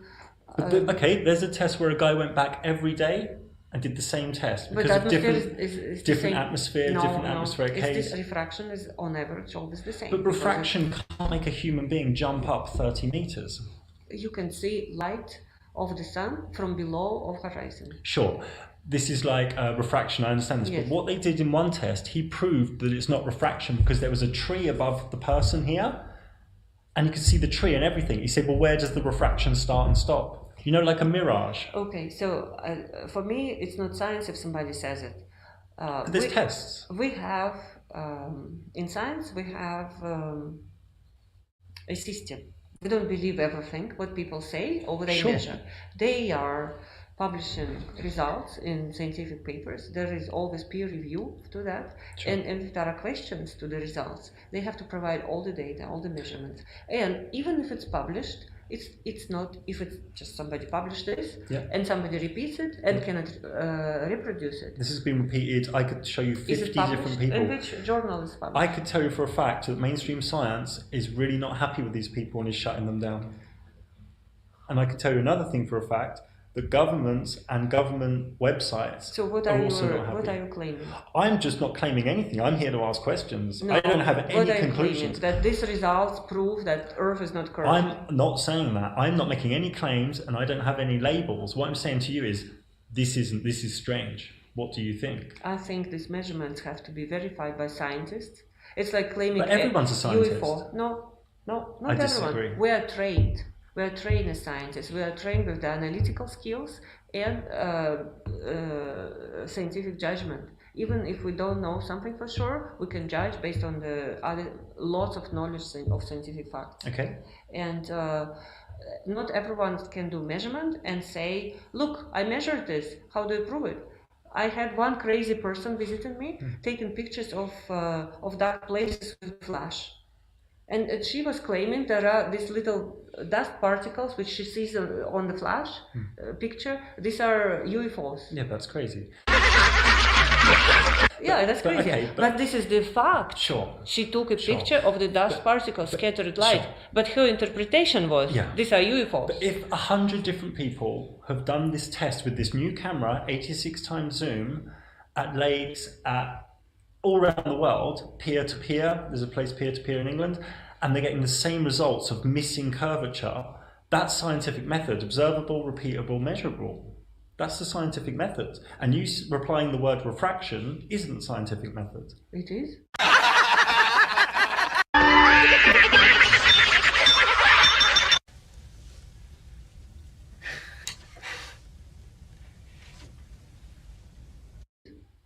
Refraction? Well, where's your results that show refraction explains these tests away? I can see sunlight from the behind of the horizon when the sun is down.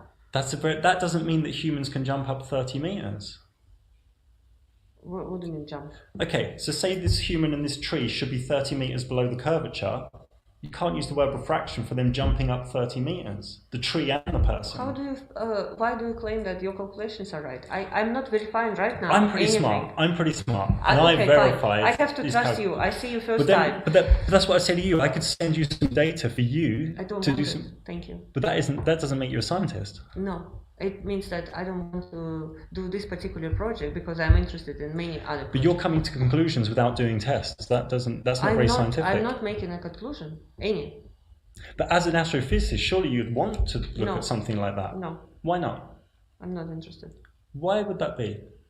Because I'm busy with many much bigger questions than that. And you think this is nonsense? I think it's nonsense. The detectable curvature. Yes. Our survey said. What would be your first reason for this being nonsense? Because it's proven curve is round. Could you show me the scientific methods experiment that did that? Oh yes, it's done in 2000 years ago. Which test was this? Is this the sticks in the ground one? Sticks in ground.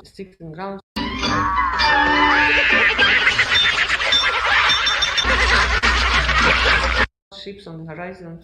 I could show you with this camera ships, they go over the curvature. I could show you them coming back. Okay. Reappearing. So it works? Huh? So it works in your case? What I'm saying is the human eye has a vanishing point in these tests. I'm not making any claims. I'm just trying to find things out. The human eye has a vanishing point. That's not curvature, it's the human eye's vanishing point. Ships go beyond the vanishing point and people say it's the curvature. I can prove to you today if you want, with this P900 camera, the ship comes back. I didn't understand that. Okay. It's okay, fine. I'm not going to talk to people who claim that Earth is flat.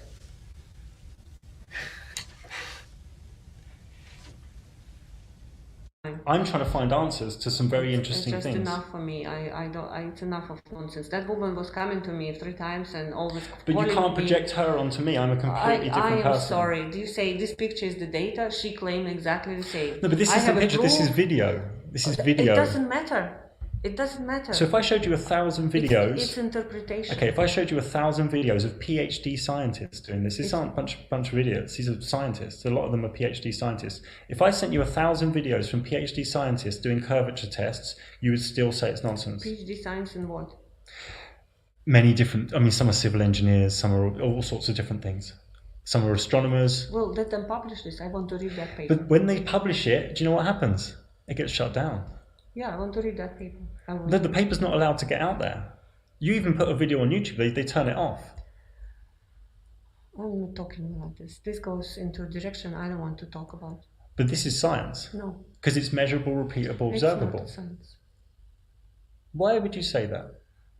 Why would you say this isn't science when people are doing tests and capturing data? Because of that woman I told you. There are pictures. These are data. But as a scientist, you should say that was her and this is something different. No. You can't project an old issue onto a new issue. No, I'll give you an example. By exclusion. Exclude that picture was, your claim that every picture is a science. It's data, I agree. This is data, somebody recorded it. Yeah. What comes after data is the analysis of the data. And that's what's happening in these videos. Isn't How it? the analysis is done, and after the analysis, there is interpretation Sure. And of that's that been, analysis. I can show you hours of this. And This is the data, the curvature model that every university in the world Okay. goes with. Fine. And this has but big problems. Make these measurements on the moon. Make these measurements on the moon. Make these measurements on the moon. How would we And get you to will the be- moon? They said they lost the data recently. And you will go to the moon yourself. Go to the moon yourself. But we can't go to the moon. Yeah. So what can I do? But NASA said that last year they can't go to the moon because they lost all the data. Well, sorry. We live on the planet with the water and the atmosphere and gravity and uneven shape. And if somebody measures something which doesn't fit exactly circle of the Earth, I'm sorry for this person, because this is idealistic model. You think they just got lucky and found a flat area? I don't know what it's probably is just whatever. It's randomness.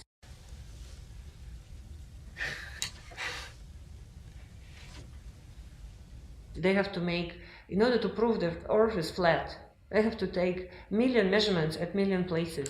I would say there's about 500 measurements of lack of curvature that are very well done with calculations. It's your judgment. No, it's not my judgment. This is not my judgment. They exist. These tests exist. They are claims.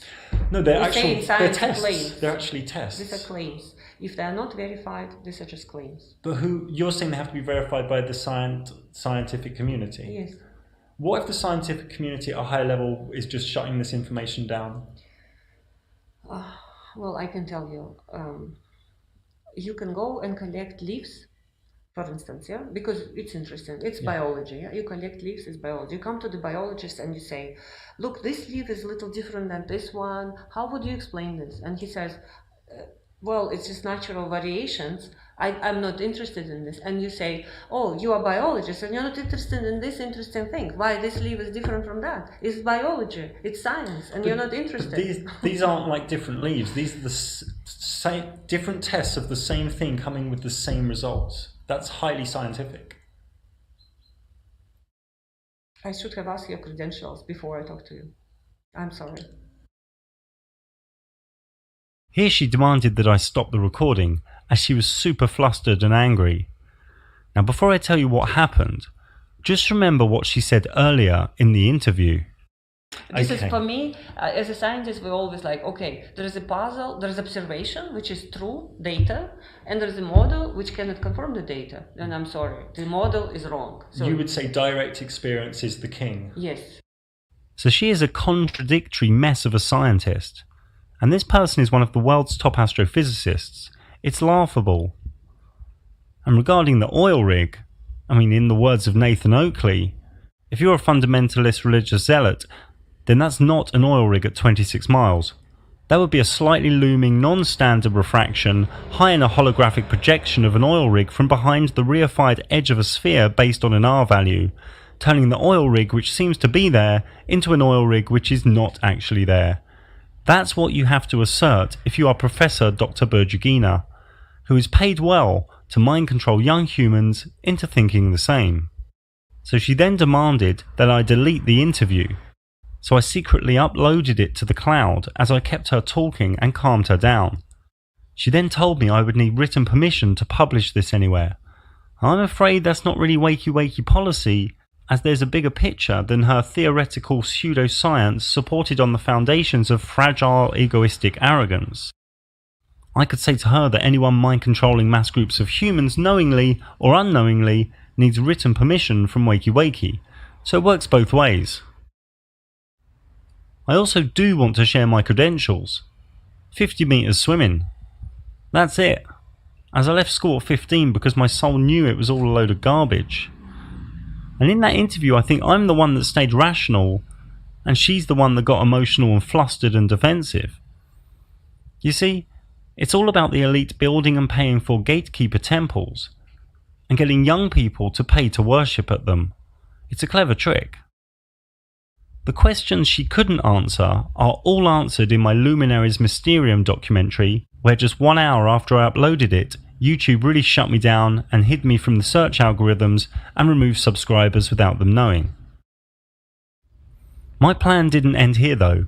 I created double-sided flyers that are downloadable in the description and a linked Instagram account full of memes, and then bombed the city, mainly student cafes. This whole method of undercover interviews and flyers is simple for anyone to copy and paste into other cities. I've shown you how easy it is. I've shown you that the top astrophysicists are frauds. You have the tools, as they simply have no scientific method proofs. It makes it fun. The second undercover interview I did in Freiburg was on a different subject and will be online in a few weeks' time.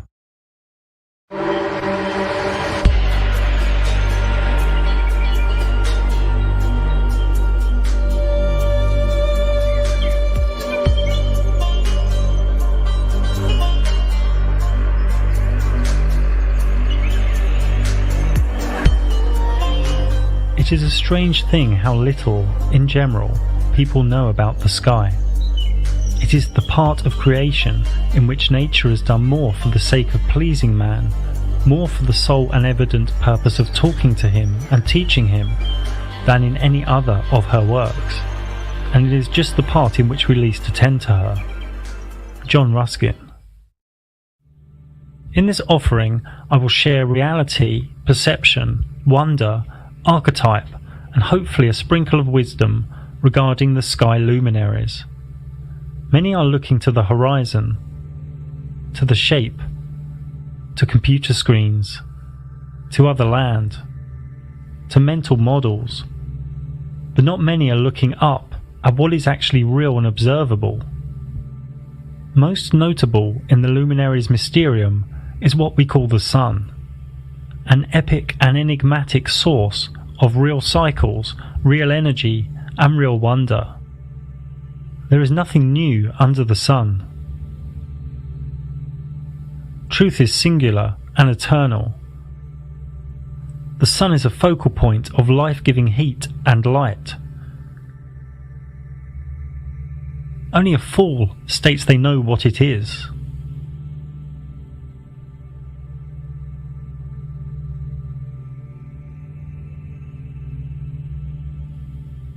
The close sun within our realm makes one full westward revolution every 24 hours, spiralling out and gradually faster to the Tropic of Capricorn on the winter solstice, and spiralling in and gradually slower to the Tropic of Cancer on the summer solstice, thus giving us the seasons. Looking to the west, we can see a sunset move slightly to the right, curving around on its path. And close to the summer solstice, in northern Norway, we can see the sun never sets to the observer.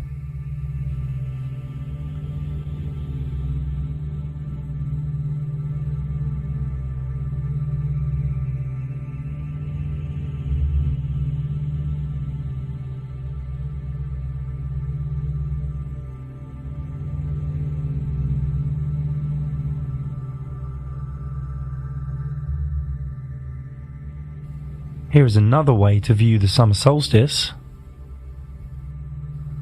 The smaller dome here is a human's observable area, and the larger dome could be presented as a flat sky. This is still an unknown. Here is another way to look at the equinoxes.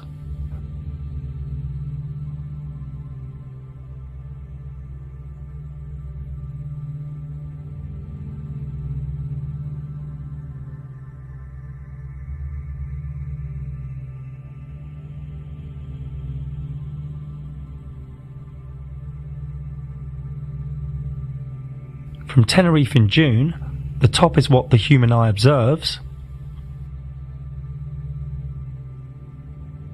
and below is what is really going on.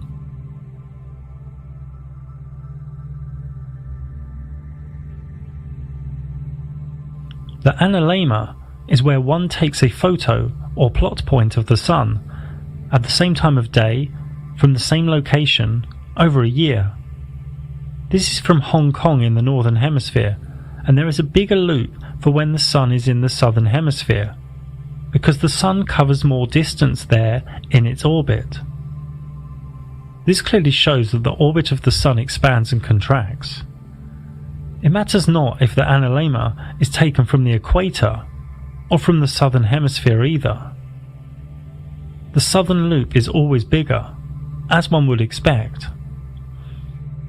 Here in Stellarium, I have set the time to 5 PM in Europe, faced southwest, and turned on the ecliptic, which is the Sun's path. When we keep jumping 24 hours ahead, we can see the Sun has completed one orbit each time, and in late May we can see it's getting higher in the sky towards the summer solstice on the 21st of June, and then starts to go lower in the sky towards the winter solstice in December. Don't let anyone sell you the 23 hours and 56 minutes a day nonsense.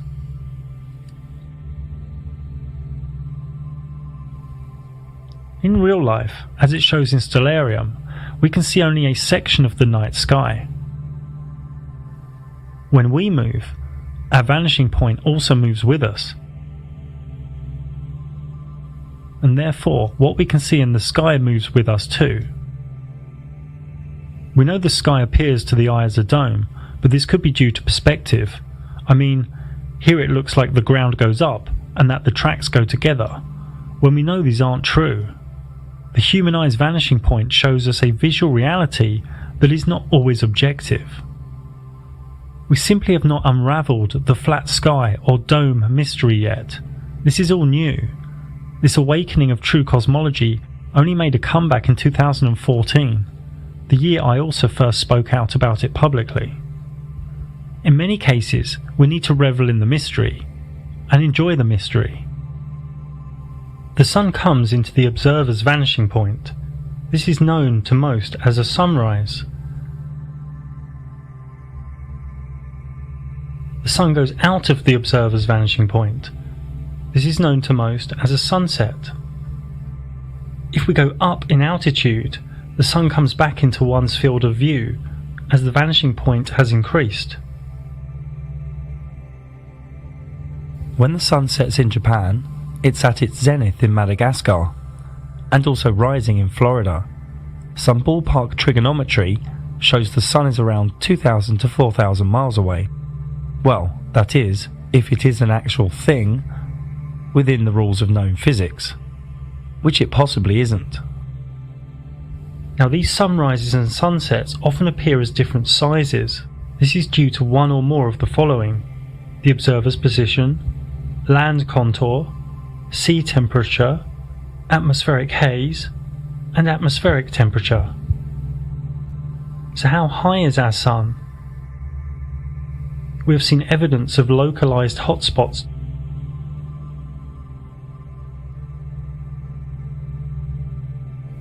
This blue sky layer is around 15 kilometers thick.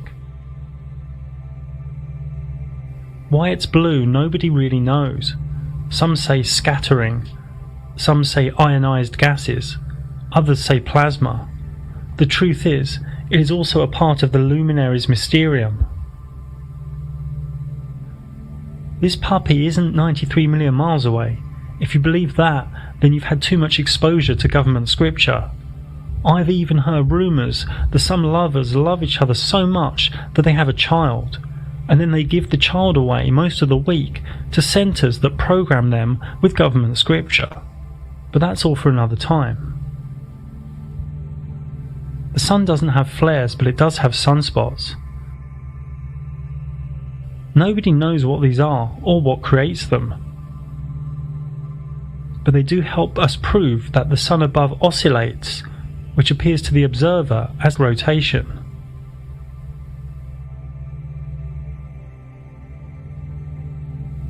The actual light of the Sun does many wondrous and irrational things, near impossible to work out logically. Here is the model for sunlight observation for various months.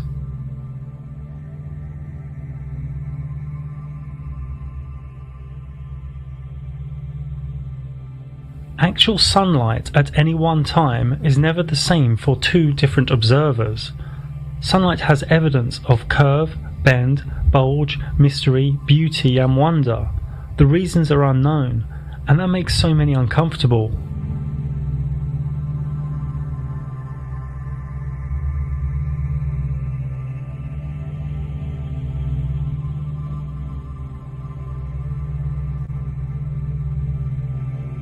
We don't even know if it is really an object.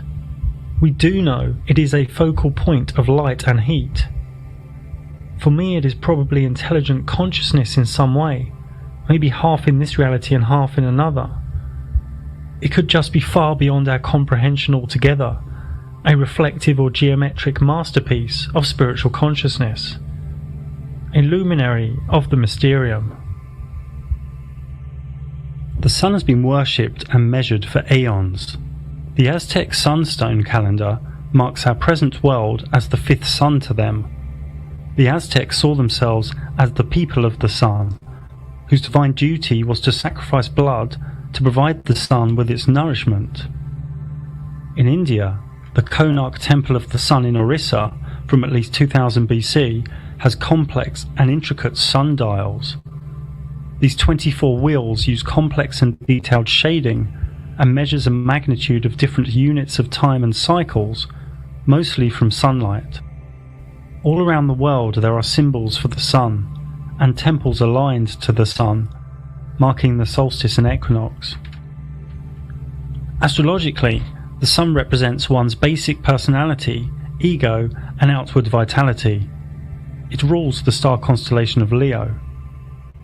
There are many sun gods all around the world, from Egypt to India, and to the current Jesus archetype in Christianity.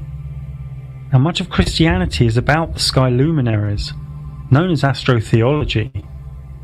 Jesus is the Son of God, the sun that travels through the 12 zodiac signs.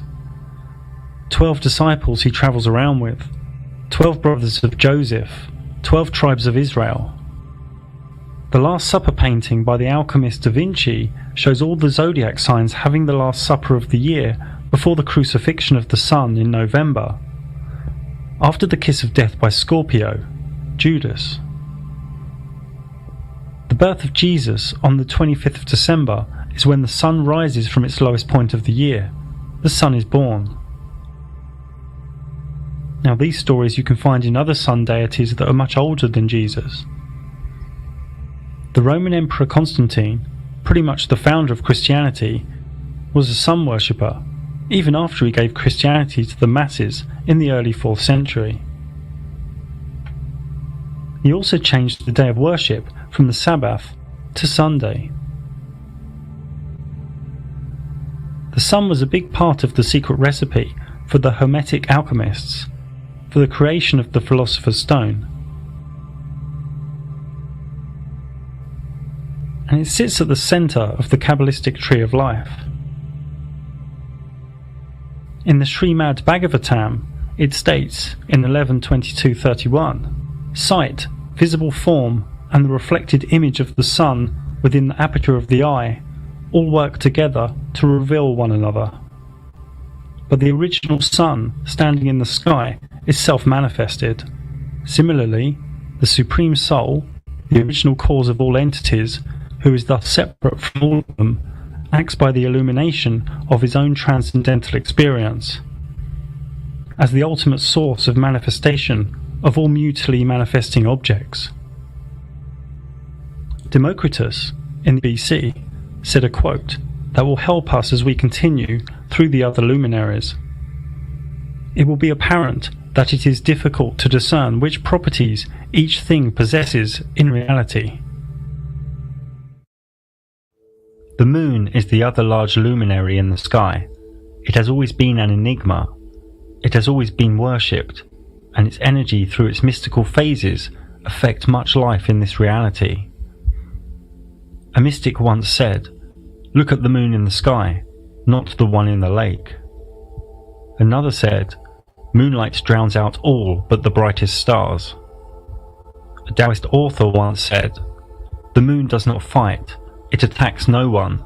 It does not worry. It does not try to crush others. It keeps its course, but by its very nature, it gently influences." The moon is the same size and distance as the sun and follows close to the sun's path, the ecliptic. The moon takes about 24 hours and 51 minutes to complete a revolution above us, slower than the sun. The moon is always close to the ecliptic, within 5 degrees above or below. It also comes and goes, just like we saw with the sun.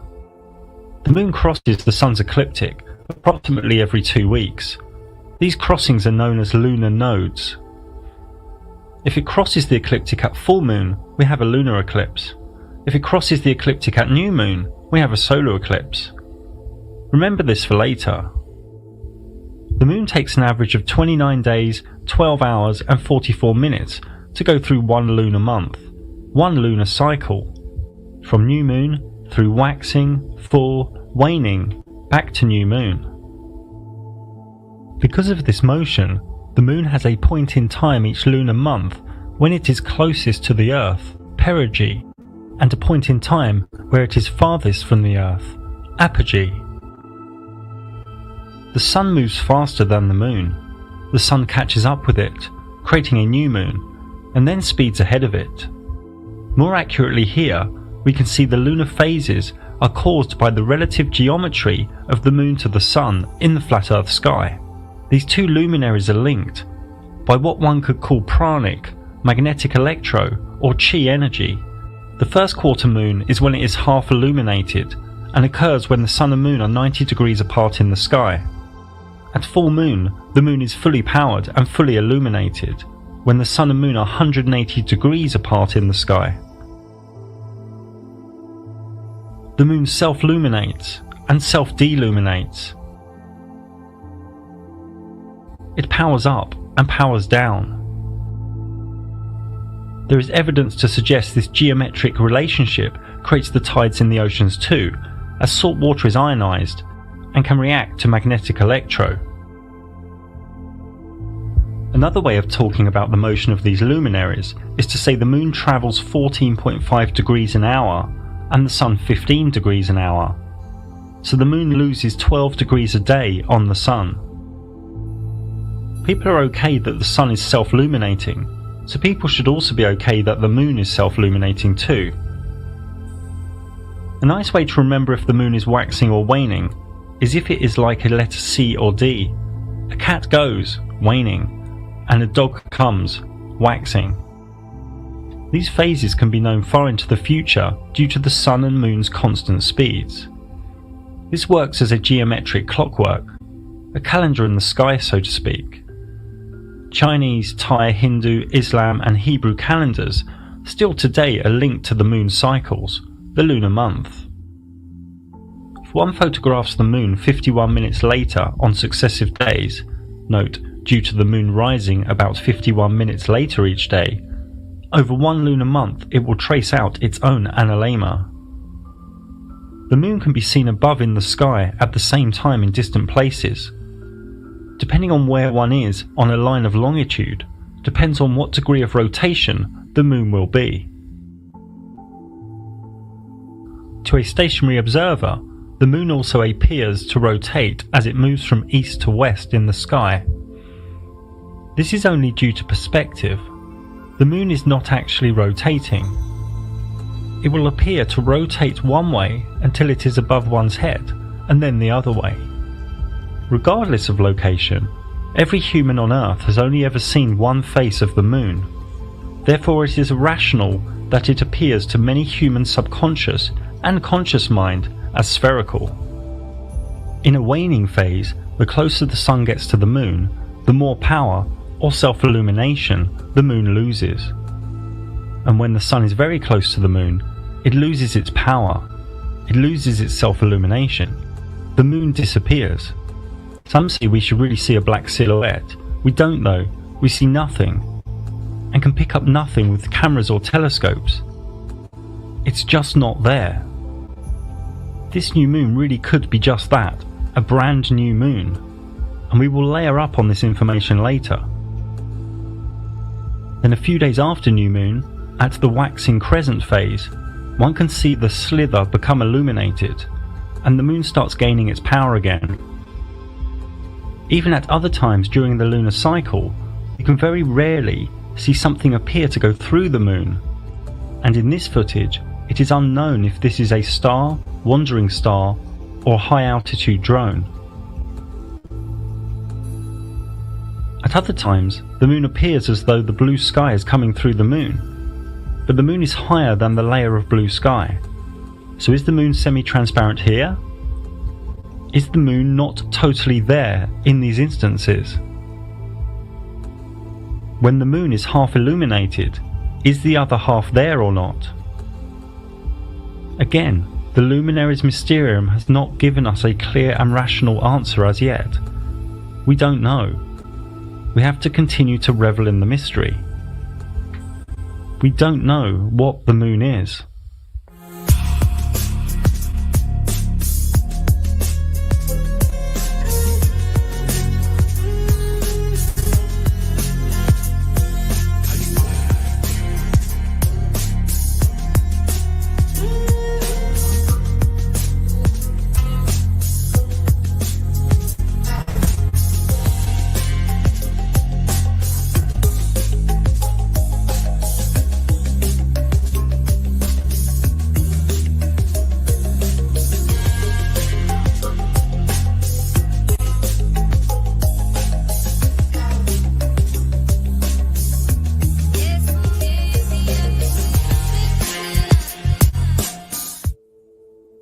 We don't know what craters are.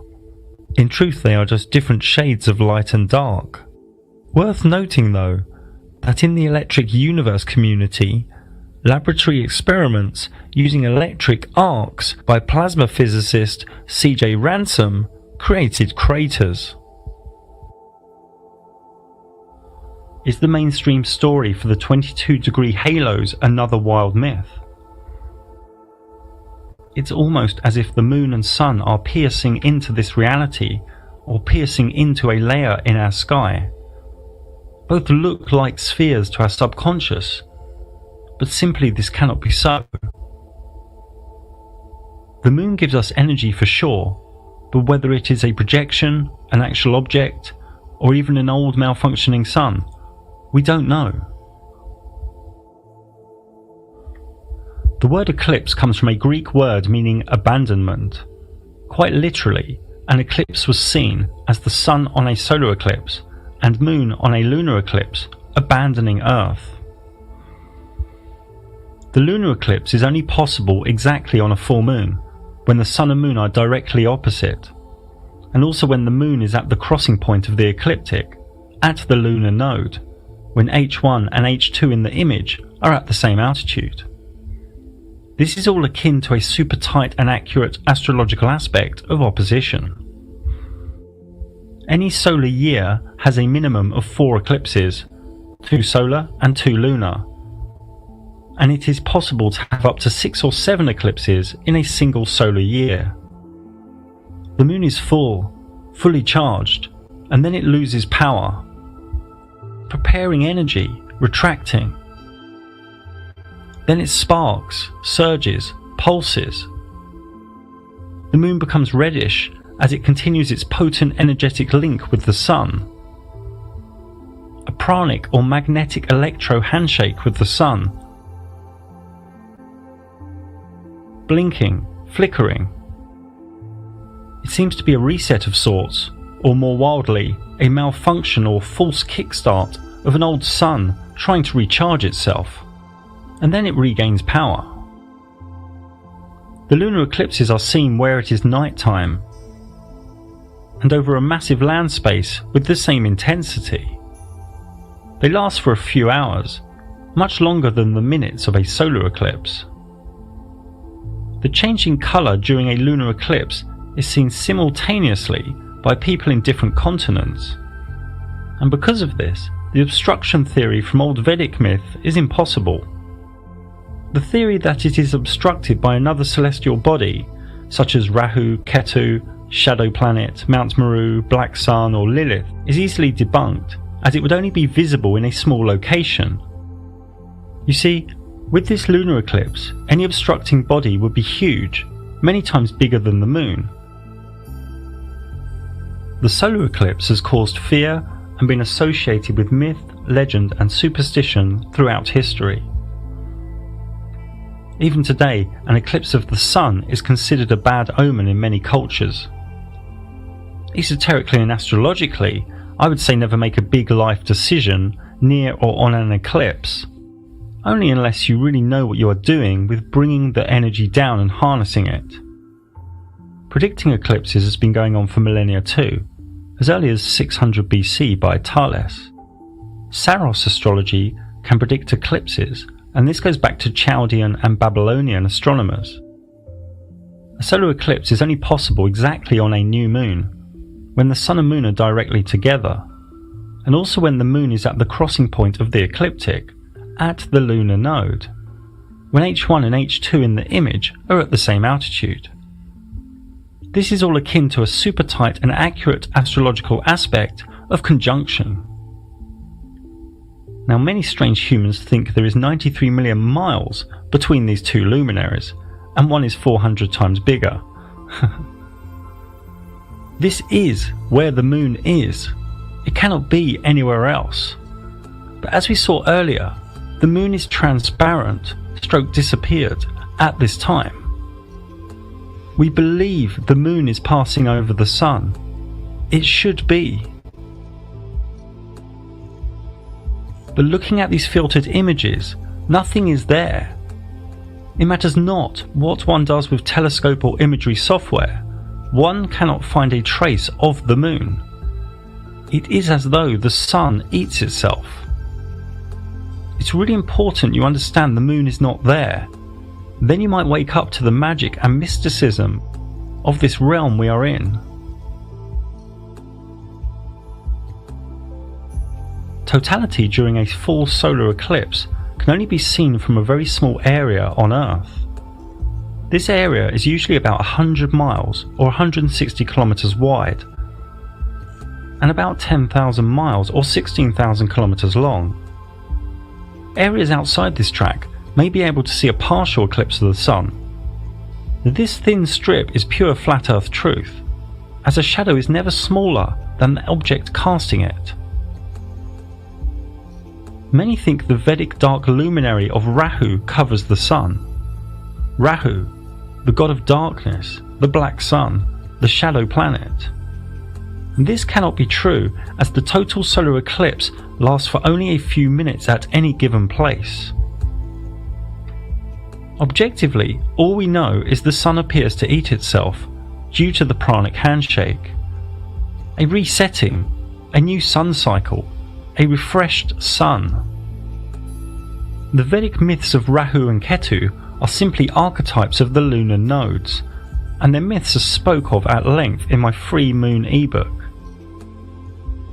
There are three types of solar eclipse: partial, annular, and total. The difference between a total and annular eclipse helps to confirm that the moon moves closer and farther from us, perigee and apogee. I wrote a thesis in the moon book about whether the moon could be an old malfunctioning sun. Let go of old notions and listen to the logic. The moon is the same size and altitude as the sun. The moon travels in almost the same trajectory as the sun. The moon is a little slower than the sun. The moon's power and charge is directly linked by its geometry to the sun. Both affect plants and animals and all life on Earth. Both have evidence of being magnetic electro in their nature. There are many ancient myths as to which sun we are in. For example, Aztecs say we are in the fifth sun, and my free moon book contains many other supporting myth, legend and pantheon. The moon is awash with mystique, myth, superstition and esoterica. The new moon is like a start of a wave, the start of new intentions. The full moon is like the crashing of the wave, and the waning moon is like the decay of a wave retreating. A healthy woman in her power has her menstrual cycle during or near full moon or new moon.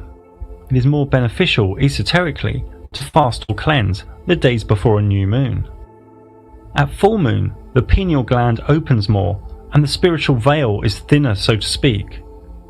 Most humans have dense energy and live in the five senses and personality matrix, and are disconnected from the moon's energetic cycles. The moon phases also affect the planting of crops and plants, and many other things. In astrological terms, the moon is one's soul, emotions, moods, and subconscious, and is home in the sign of Cancer, which links to feelings, trust, intuition, nurture, and mothering. The moon has over 100 deities from all around the world, dating back millennia. These cover moon worship, adoration or veneration of the moon, a deity in the moon, fertility, or a personification or symbol of the moon. Most notably Diana with the Romans, and the earlier Greek Selene, Artemis, Hecate triad. Some even say Islam and Allah came from a lunar cult, from pre-Islamic Arabic myth. In Hermetic alchemy, the sun and moon need to be reconciled within the self. The inner male and female, logic and emotion, communication and feeling, all united in perfect balance before the elixir can be achieved. The moon is the violet ninth Sephiroth in Kabbalah, and is linked to initiation and many other things. In ancient Arabia, the moon's path through the 12 zodiac signs over a lunar year was split into 28 lunar mansions, with each one ruled by a spirit that could be invoked. Talismans and amulets were used within this system too.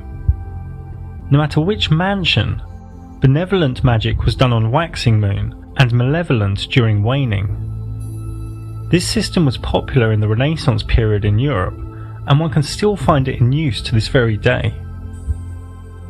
Her charms are for sure a mystery unto herself. The word planet comes from the Greek word planetos, meaning wandering star. The wandering stars are 8 specific luminaries in the sky. From the left in the image, Mercury, Venus, Mars, Jupiter, Saturn, and the dimmer and slower Uranus, Neptune and Pluto. The wandering stars are rays of energy, and they represent certain ideas and archetypes that all ideas and archetypes root back to. A conception of the universe, inside you too. The macrocosm in the microcosm in the macrocosm, as above so below. Each of the wandering stars are linked to certain symbols, myth and deity, as we will soon see. This ancient geocentric model was actually pretty close to the truth, and lasted for over 1,000 years before the elite smashed it up. The error here is that each of the wandering stars are actually all quite close to the ecliptic. Each are probable to be a similar distance from the Earth, but correctly here, some are faster than others. Note too that each wandering star has a unique brightness and colour. Another crude way to aesthetically show the wandering stars is here, all close to the ecliptic. Note though that the speeds here are not correct. Each of the wandering stars has its own retrograde motion. Retrograde is a term used to describe the phenomenon of each wandering star stopping and then reversing direction in the flat Earth sky, before continuing forwards again. A famous aesthetic depiction of the wandering stars was from the model from Ptolemy, who died in 160 AD. His model, mocked today by the masses, was actually quite close to what is. This model is close, but each wandering star is actually close to the ecliptic, less of a distance between them. Therefore these bigger circles and orbits and gaps are not correct. Also, it is not certain if the retrograde motions are doing a loop in altitude, or simply going into retrograde at the same altitude. I cannot repeat enough that each wandering star has a unique motion stroke cycle that is independent from all other sky luminaries. These motions, no matter how they are depicted, always present harmonic geometry. We will go into this a little more later. One could do hours on each of the wandering stars, I aim to share a few minutes regarding each of their motions, characteristics, and archetypal energy, the core force of prana from each. Mercury comes from the Latin of miércoles. It has an English translation meaning Wednesday. Mercury rules Wednesdays. Mercury is not what the elite want you to think it is. A rotating spherical rock 50 million miles away has mind-controlled the masses. The adjectives that come to my mind are divine, geometric, fractal, interdimensional, and conscious. Mercury always travels close to the Sun, and due to this, it is the most difficult to see with the naked eye. Here I've turned off sunlight / daylight so we can move forward 24 hours a click and see its motion forwards, retrograde, then back to the same point again. Its repeating cycle taking 88 days to complete. If we look at any astrological chart depiction, all luminaries revolve around the flat Earth in the middle, all close together at the ecliptic. The Moon may be appearing to move quickly here, but it's actually going slower than the Sun, so it falls behind every 24 hours. Mercury stays close to the Sun, passing it, then retrograding behind it. Does Mercury orbit the Sun? Is this a loop, like Ptolemy thought? We don't really know for sure, but it is probable at least sometimes, due to Mercury sometimes not passing behind the Sun, but passing in front of the Sun, 13 or 14 times per century, known as the Mercury transit. Now one needs special filters to witness this, and it helps prove just how small the wandering stars are. The next Mercury transit is in November 2019, then in 2032. This event lasts about 6 hours or so. So usually Mercury passes behind the Sun, or does it do something similar to the Moon and disappear when close to the Sun? Who's to say it hasn't disappeared when in front, and the black circle is due to some magnetic electro or pranic handshake, akin to a solar eclipse? It is said that Mercury has phases, just like the Moon, a long 88-day cycle to complete the phases. This graphic is crude. I'm again not saying it loops, and this could be drawn as a straight line or an ellipse or a circle, but it shows, like the Moon, the side closest to the Sun is self-luminated. That the 26% phase on the left is bigger than the 51% phase next to it. If these images are trustworthy, this would suggest a looping higher in altitude during retrograde. Mercury astrologically signifies mind, learning, communication, thoughts, logic, reason and knowledge. It rules the constellation of Virgo, Earth, the energy of intellectualism, rationale and practicality, the orderly and helpful ray of service that overconforms. It also rules the constellation of Gemini, Air, the energy of information, intelligence, change, talking, being social, spontaneous, fickleness and indecision. Mercury retrograde is feared more than other retrogrades of other wandering stars. In retrograde, the power and force of the ray of energy is weakened. It's gone back on itself. In Mercury retrograde, electrics can play up, communication and contracts can be delayed or have misunderstandings.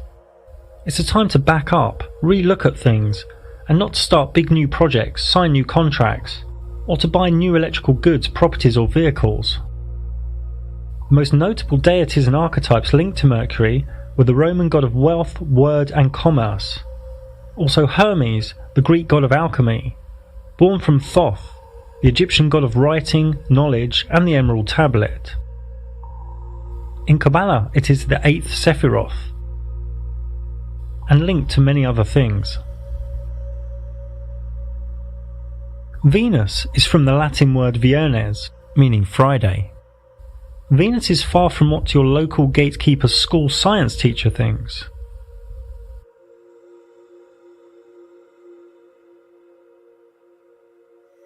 Here we can see the Sun and Moon, Mercury in orange and Venus in small white. Like Mercury, Venus always travels close to the Sun, but is slower and travels further away from the Sun than Mercury. in a slower cycle, ensuring Venus to be the morning star before the Sun or the evening star after the Sun. This Venus cycle takes 225 days. To the naked eye, Venus doesn't appear to twinkle, but instead glows with a bright and steady silvery light, making her the second brightest light in the night sky, after the Moon. Out of the wandering stars, it is only Venus and Mercury that have phases. So Venus also appears to get smaller and bigger. So again, it either has an apogee and perigee, or it simply gets smaller and bigger where it is, at the same altitude. Here we can see some esoteric labels for Venus' different phases, known as its underworld cycle. Its descent from the evening star to its birth as the morning star. Again, this doesn't have to be drawn as a loop or orbit of the Sun, it could be a straight line. Her full synodic cycle, from inferior conjunction to inferior conjunction, takes near 584 days, or about 1.6 years. This is due to the interaction of Venus's 225-day cycle with the 365-day solar cycle. Now Venus, whether it loops around the Sun or not, when it conjuncts with the Sun, it creates these 5 points. And these 5 points are in perfect geometry above us. This is known as the Dance of Venus. And these 5 points make the perfect pentagram, fractals in the sky. This was all known to the mystics of the Renaissance period. This is the current Venus cycle within its current dance. Venus also creates geometric patterns with Mercury, all from a random Big Bang, they tell your children, via their worldwide mind control program. Venus is the only other wandering star, as well as Mercury, that sometimes appears to pass in front of the Sun. Like Mercury, we don't really know if it is in front of the Sun, or in the Sun, or if it disappears like the Moon due to some pranic handshake. A Venus transit is more rare though. This reoccurrence pattern of 8 plus 105.5 plus 8 plus 121.5 years repeats itself in the catalogue of Venus transits. An example of this pattern is in the transits of 1874, 1882, then 2004 and 2012. Note that Venus appears larger than Mercury when transiting the Sun. Now if one takes a photo from the same location every 24 hours, over 113 years, one sees another dance between the Sun and Venus. One gets an analemma. Here is an analemma from Venus and Mercury.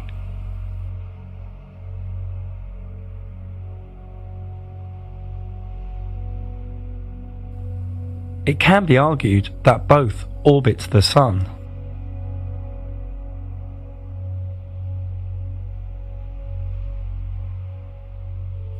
But it may not be the case. Look here. This dot is moving in a simple elliptical path. But if other dots are added, it appears to now go vertical. Vertical up and down, but side to side. It is only elliptical when presented alone, so don't jump to conclusions with Venus and Mercury. Venus astrologically signifies aesthetic beauty, romance, courting, relationship dynamics, gentle harmony, grace, and the sensual feminine. It rules the constellation of Libra, air, the energy of balance, harmony, the lover, analysis, and strong mind. It also rules the constellation of Taurus, earth, the energy of nature, luxury, possessions, and grounded endurance. Venus retrograde is not really the time to start new big relationships or to get married. Linked deity and archetype include Isis, Aphrodite, Cleopatra, and the Roman goddess Venus. In Kabbalah, it is the 7th Sephiroth. And this tree of life is many things, including a meditative glyph and a table of classification, where every myth, herb, gemstone, scent, and deity ever known will find its rightful place upon the tree. in a Sephiroth or in one of the 22 paths. The old Mayan Dresden Codex was all about accurately measuring Venus cycles, and on the last page depicted a cataclysmic flood. Mars, Saturn and Jupiter are less complex. They simply move around the ecliptic with no care for the Sun or any other luminaries. They each sometimes go retrograde too, but no phases and no transits. Luminaries in the sky, simply doing their own thing. They say Mars has 2 moons, Jupiter 64, Saturn 62.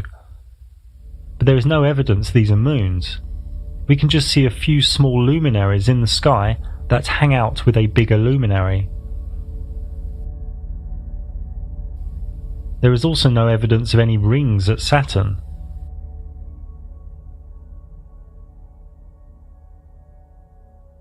This animation you should understand more now. Venus, Mars, Saturn and Jupiter have been added and are moving 72 hours a click. Mars takes 687 days to complete its cycle. Jupiter takes 12 years and Saturn takes 29 years. If you don't understand this animation fully, don't worry, we will layer up more later. Again, due to their retrograde motions, many geometric patterns can be found between these wandering stars. Mars rules Scorpio and Aries, and is the energy of the daring warrior, strength, action, destruction, the male principle. It's linked to gods of war. Jupiter rules Sagittarius and Pisces. It is the energy of expansion, journeys, faith, wealth, mercy and fortune, and is linked to deities of justice and kings. Saturn rules Capricorn and Aquarius. It is the energy of restriction, limiting, discipline, solitude, structure. It is linked to deities that reap. Many people freak out due to the archetype of Saturn that eats children. This is really just to show that it is slow and returns when one is no longer a child. But for sure, the current elite do like to munch on a child sandwich when they get together. In Kabbalah, Mars is the 5th, Jupiter the 4th, and Saturn the 3rd Sephiroth. And again, each force of energy has many attributes in the Kabbalistic tables of correspondence.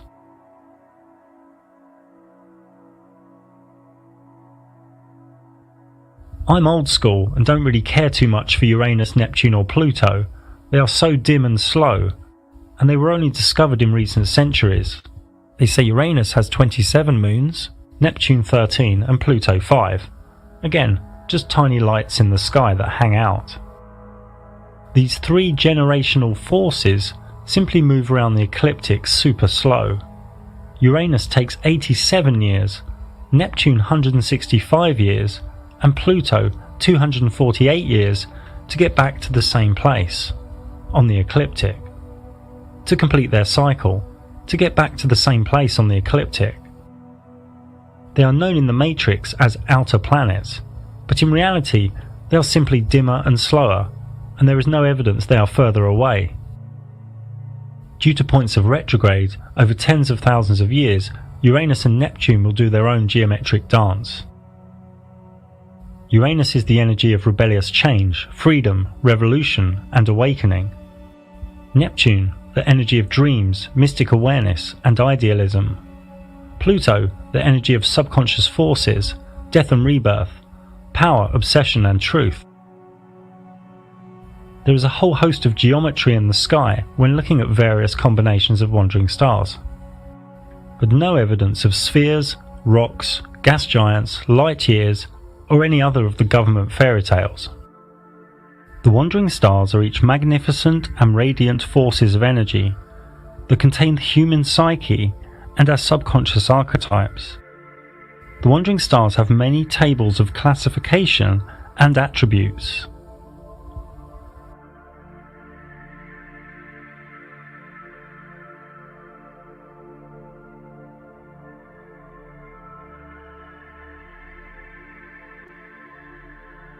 They also link to the days of the week. and this star shows the order too.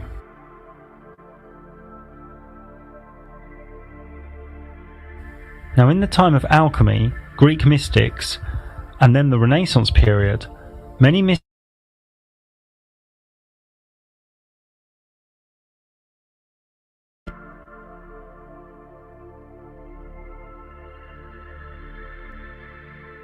This isn't calling any wandering star a sphere, or showing their distance, or physical order. These show the levels of vibration, the levels of frequency, from a spiritual perspective. They always take the order Earth, Moon, Mercury, Venus, Sun, Mars, Jupiter, Saturn, the firmament of fixed stars, then into the world of divinity, the premium mobile.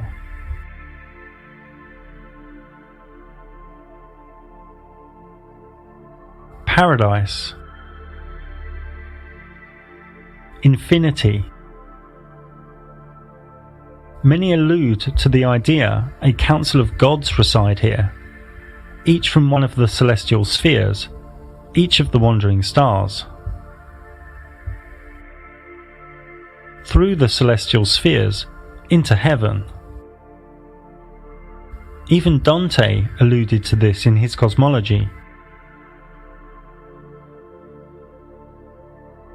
As did Robert Flood. But what does this all really mean?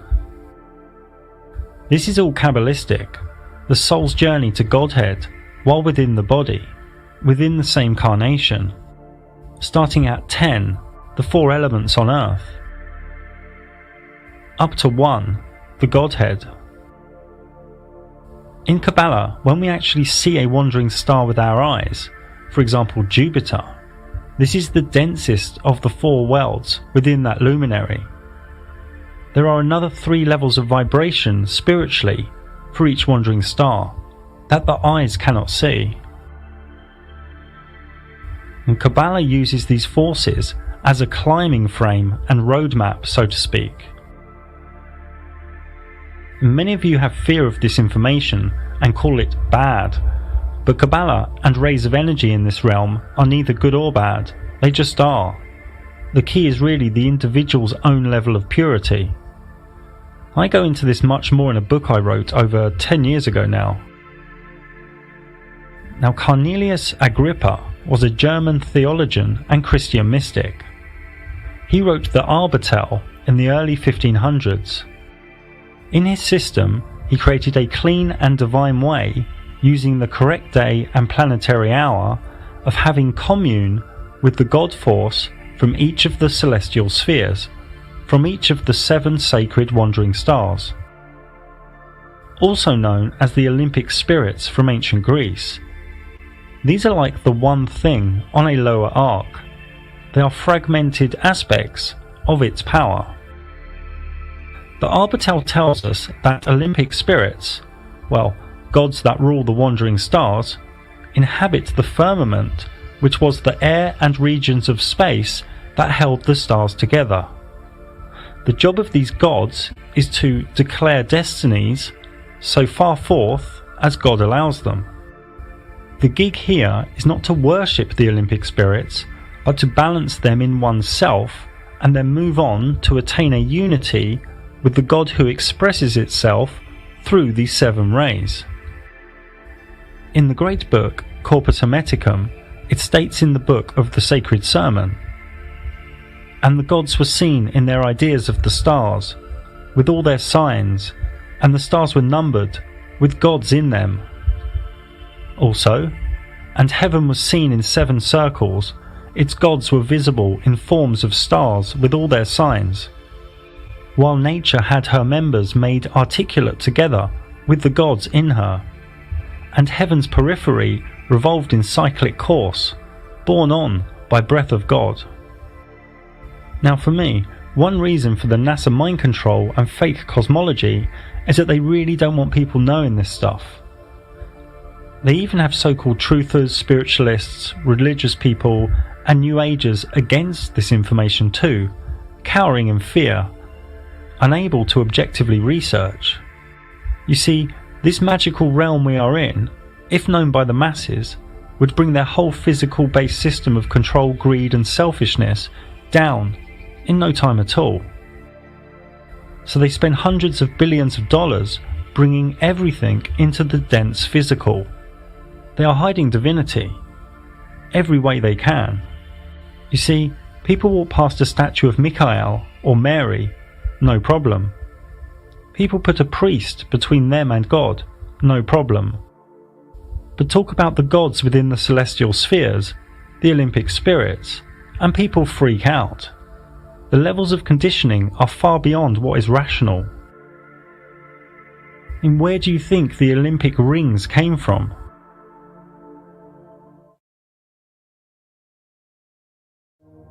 The blanket of fixed stars all move in unison, as one, with next to no evidence of any parallax.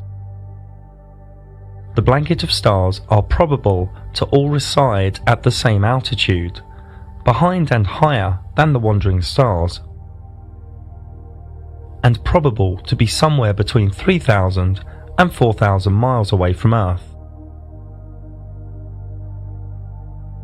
There are under 10,000 stars visible to the naked human eye, and because of the human eye's vanishing point, one can only see less than half of those from where one stands. Before we look at the blanket of stars' speed, motions, patterns and mystery, let us look closely at what they could be. What are the stars? We don't have the correct labels in our vocabulary.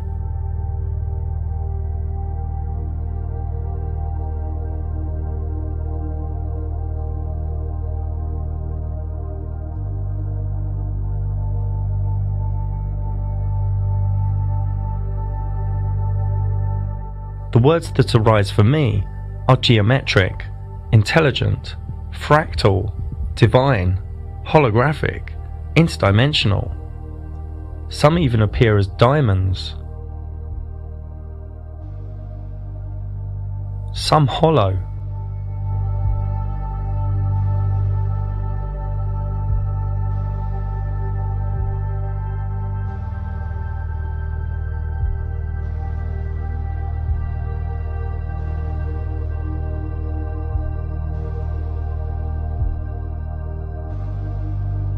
Is water involved? Is sololuminescence involved, where high-frequency sound waves in liquid cause a bubble to implode into light? Are cymatics involved?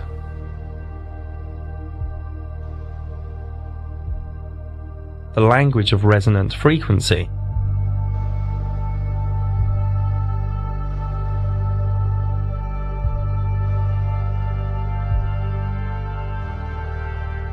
Some even think stars in this reality are technical and related to these metal balls that are said to fall to Earth. If one zooms past a star and then increases the brightness, it can appear to the eye like the star is indented into the firmament. This is 160 times zoom, at sunset, with clear visibility. We just don't know. The luminaries' mysterium cloaks its secrets from us.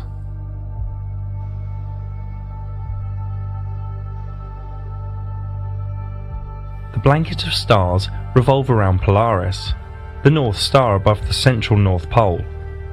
With time-lapse we can see this, day after day, rolling out the lie of four motions. To find Polaris in the northern sky, just look for Ursa Minor or Ursa Major. From Chicago we look north and we see the stars rotate around Polaris, and from Paris.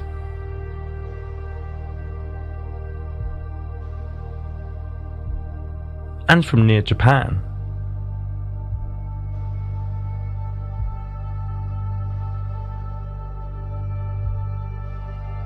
This is from southern Spain. The stars complete one cycle, stroke one revolution, every 23 hours, 56 minutes and 4 seconds, making them a little faster than the Sun with the Moon being the slowest of the three. Here is a macro way to present these northern star trails.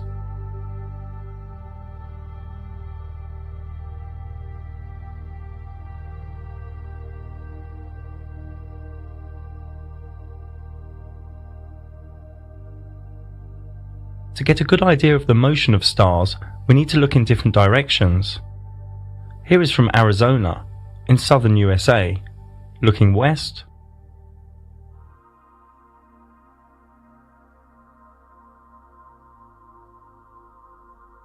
looking east,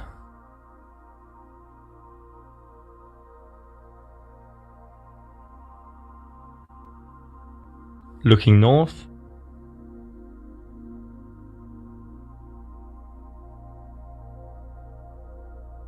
and looking south.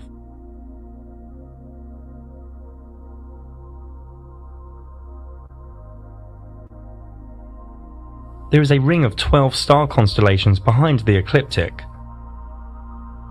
known as the signs of the zodiac. This is the same even if one is in Chicago, North Mexico,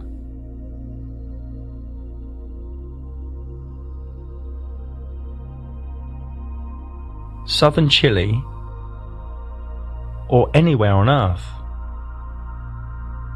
So if one splits the circular 360-degree ecliptic up into 12, one gets 12 times 30 degrees, each being a sign of the zodiac, which all takes 23 hours, 56 minutes, and 4 seconds to revolve above us.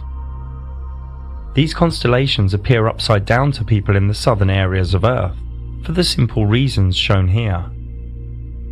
As the stars take 23 hours, 56 minutes, 4 seconds to revolve, and the Sun takes 24 hours to revolve, every 30 days or so, the Sun enters a new sign of the zodiac, and then will spend around 30 days there until the zodiac has overtaken the Sun again. This can be seen here too, with the zodiac being the outer thin ring of 12 signs. First we will move 2 hours forward a click. Then if we move 10 days forward a click, we see the zodiac speeding ahead, so the Sun therefore travels through the 12 signs of the zodiac over a solar year.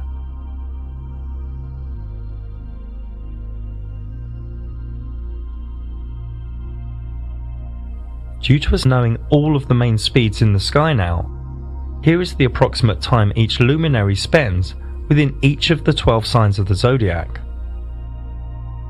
We will come back to the zodiac again soon. Many naturally think, whether under a dome or a flat sky, that all the stars move in unison the same way, but this isn't so. South of the equator, an observer can see a wheel in the sky to the south, spinning in the opposite direction. And here are more examples.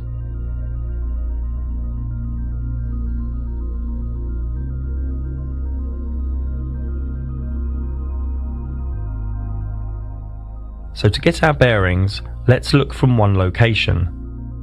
New South Wales in Australia, looking west,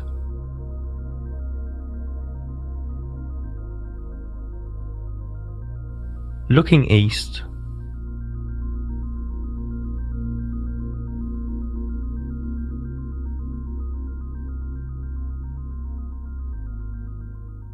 looking north, where Polaris is too far away from the observer's vanishing point, and looking south.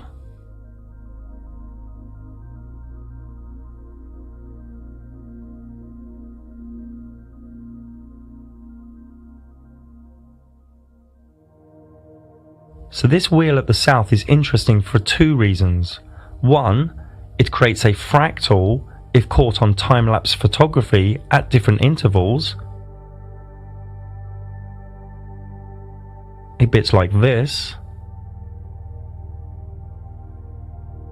And two, because at 3 different locations on Earth, the exact same southern wheel can be observed in the sky.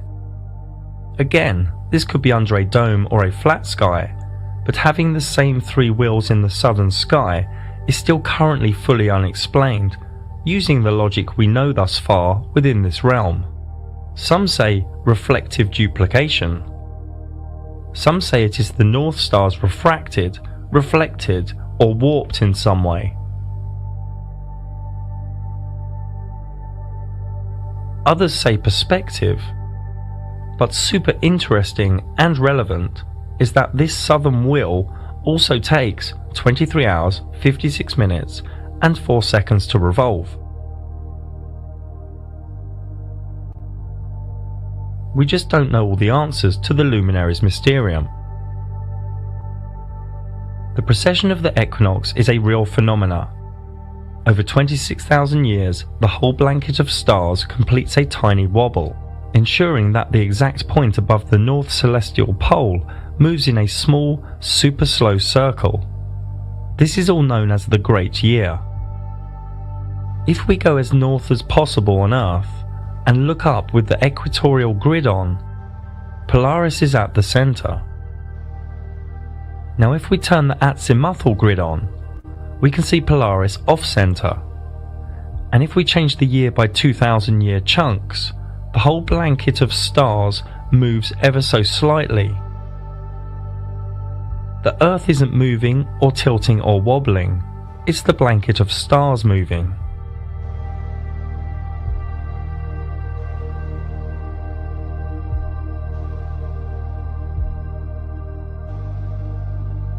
This movement in the sky is very slow, 1 degree every 72 years, so 360 degrees, a full revolution, every 26,000 years. The motion of the stars is like this. The zodiac signs move in one direction on the ecliptic, but the wobble is in reverse, hence the words precession of the equinox. So recently, from the age of Taurus, through to Aries, through to the current age of Pisces, and soon into the age of Aquarius. On every spring equinox, the sunrise to the east has the current age behind it, and we are coming out of Pisces into Aquarius. And due to the 1 degree wobble every 72 years, every 2,160 years or so, humanity enters a new age. Here is the equinox sunrise for the year 4178, deep into the age of Aquarius. So the sun goes slowly through all 12 signs in reverse on the spring equinoxes, before completing the Great Year, the precession of the equinox. This new age of Aquarius is arriving within the next 200 years or so. Aquarius is open-minded, inventive, intellectual, reformative, and adventurous. It is also unpredictable, defiant, unemotional, and rebellious. It focuses more on the group than the singular.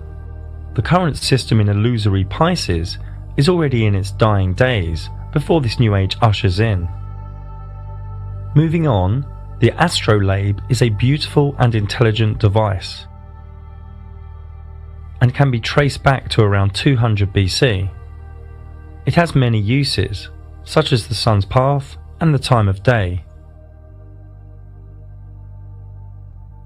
It's made up of 4 plates and a ruler, and together each part has specific uses for measuring, observing, and calculating. The device can be used for star locations, cardinal directions, wandering star positions, sunrise and sunsets, eclipses, and so much more. And this still works today. No CGI and no Wi-Fi needed. Another device, the planisphere, can be traced back to the 1500s. This can display the visible stars in the sky for any time and date. And this still works as was designed. No 5G required. Both the astrolabe and the planisphere were totally designed within and for the Flat Earth Luminaries Mysterium, The zodiac is a wealth of energy, wisdom, archetype, and meaning. Nobody knows who first grouped the 12 constellations on the ecliptic, but it is ancient, received from a higher state of consciousness, pre-flood for sure. Each sign has been anthropomorphized as figures, animals, and archetypes. Each sign has been studied and wondered over by mystics, astrologers, healers, and artists. The zodiac splits up the 12 months, 4 seasons, solstices, and equinoxes. Each star in the sky gives us energy, and why would you not believe that? The luminaries of the sun, moon, and wandering stars give us energy, and each star also gives us energy. Therefore, groups and clusters of stars also give us energy as collectives. Each sign has its own energy signature, its own archetypes. The sign motivates any wandering star within it and asks the wandering star what is it seeking. Each zodiac sign is within one of 4 elements, one of 3 quadruplicities, and also a gender. As we already know, the wandering stars travel through the signs at different speeds and durations, and each sign has a ruling wandering star, and also a wandering star that when within it is in its exaltation, detriment, or fall.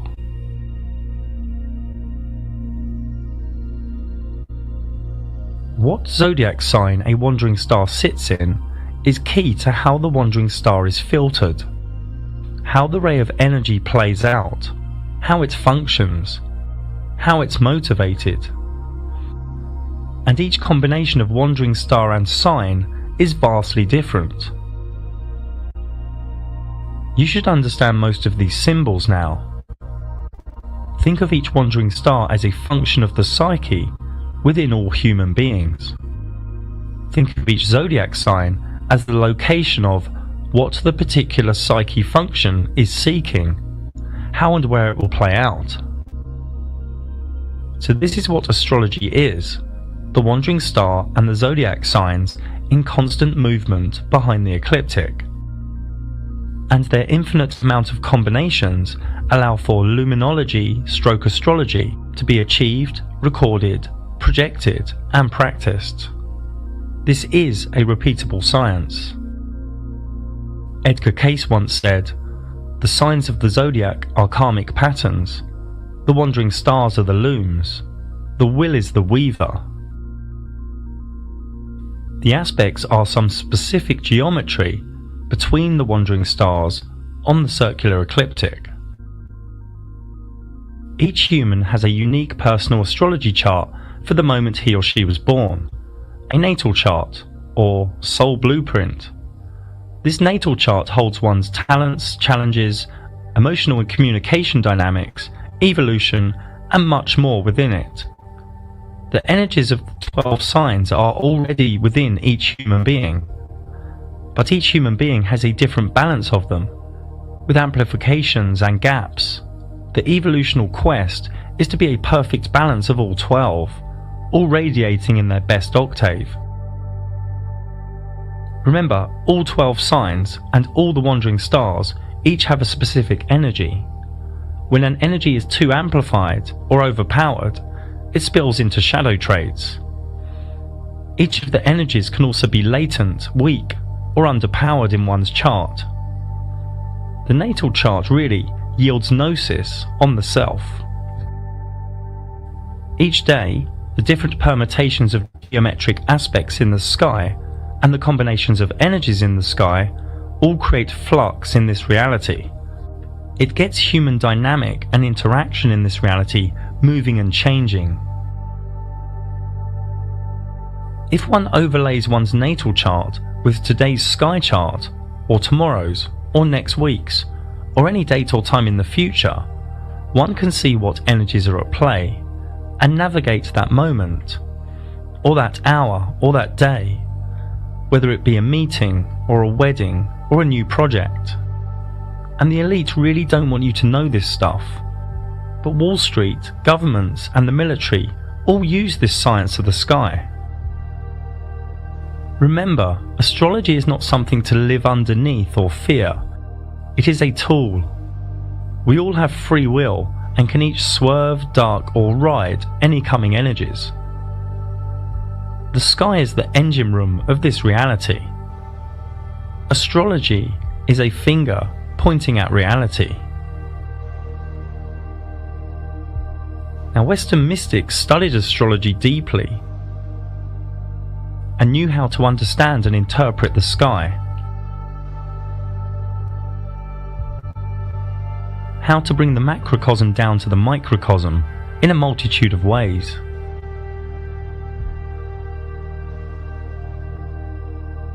Many self-initiatic mystery schools had an experience where, in a vivid dream or altered state, all the stars would fall into the person at once, and the initiate would wake up with a jolt, at a higher vibration, changed. You may think this is folly, but this is real. The zodiac signs are also related to the tarot, the major arcana. And each third of each sign is assigned to a minor arcana. Both are shown here. The profane think tarot is just for divination, but the tarot energies are forever present through the sky, through time, fitting like a glove to the energies of luminology. It might be wise to ask yourself why astrology is not taught at colleges or universities. I have had over 100 Flat Earth astrology clients, and for a deeper look into the changes Flat Earth brings, plus more about signs, aspects, orbs and houses, please see my dedicated video on this same channel. There are Flat Earth zodiac clocks and zodiac symbolism all around old European churches. So it's a little bit strange that many modern day Christians look at astrology as something bad. So sit back and take in the next minute or so.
We still need to cover some of the other luminaries in the sky, ones with wild stories within the zombie matrix. The idea of galaxies is deranged, just a luminary of cloudiness in the sky. This is what they call Andromeda. The idea of a black hole is idiotic, just a luminary that pulses in the sky. The idea of nebulas is demented, just shaped light in the sky. The elite tell you it is an interstellar cloud of dust, hydrogen, helium, and other ionized gases, that the Orion Nebula is 1,300 light years away and 12 light years in radius. I mean, tell a tall story or what? I mean, this elite are smart, but also very psychotic. This is the Heart and Soul Nebula. A comet is simply a cyclic luminary in the sky with its own cyclic path, with no care for the ecliptic.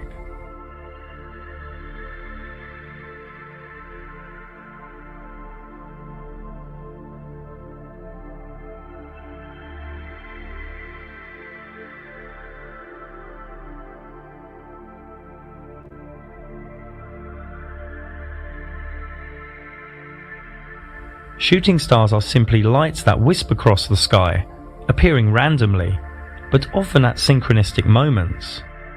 These are not meteorites. There is no evidence of these so-called meteorites ever landing on Earth.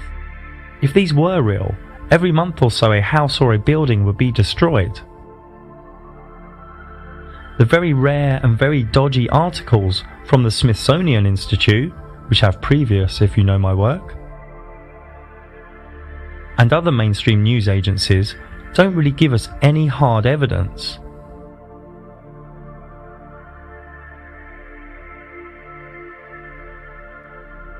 These scorched rocks do exist though, but obviously they do not come from the fairy tale that is outer space.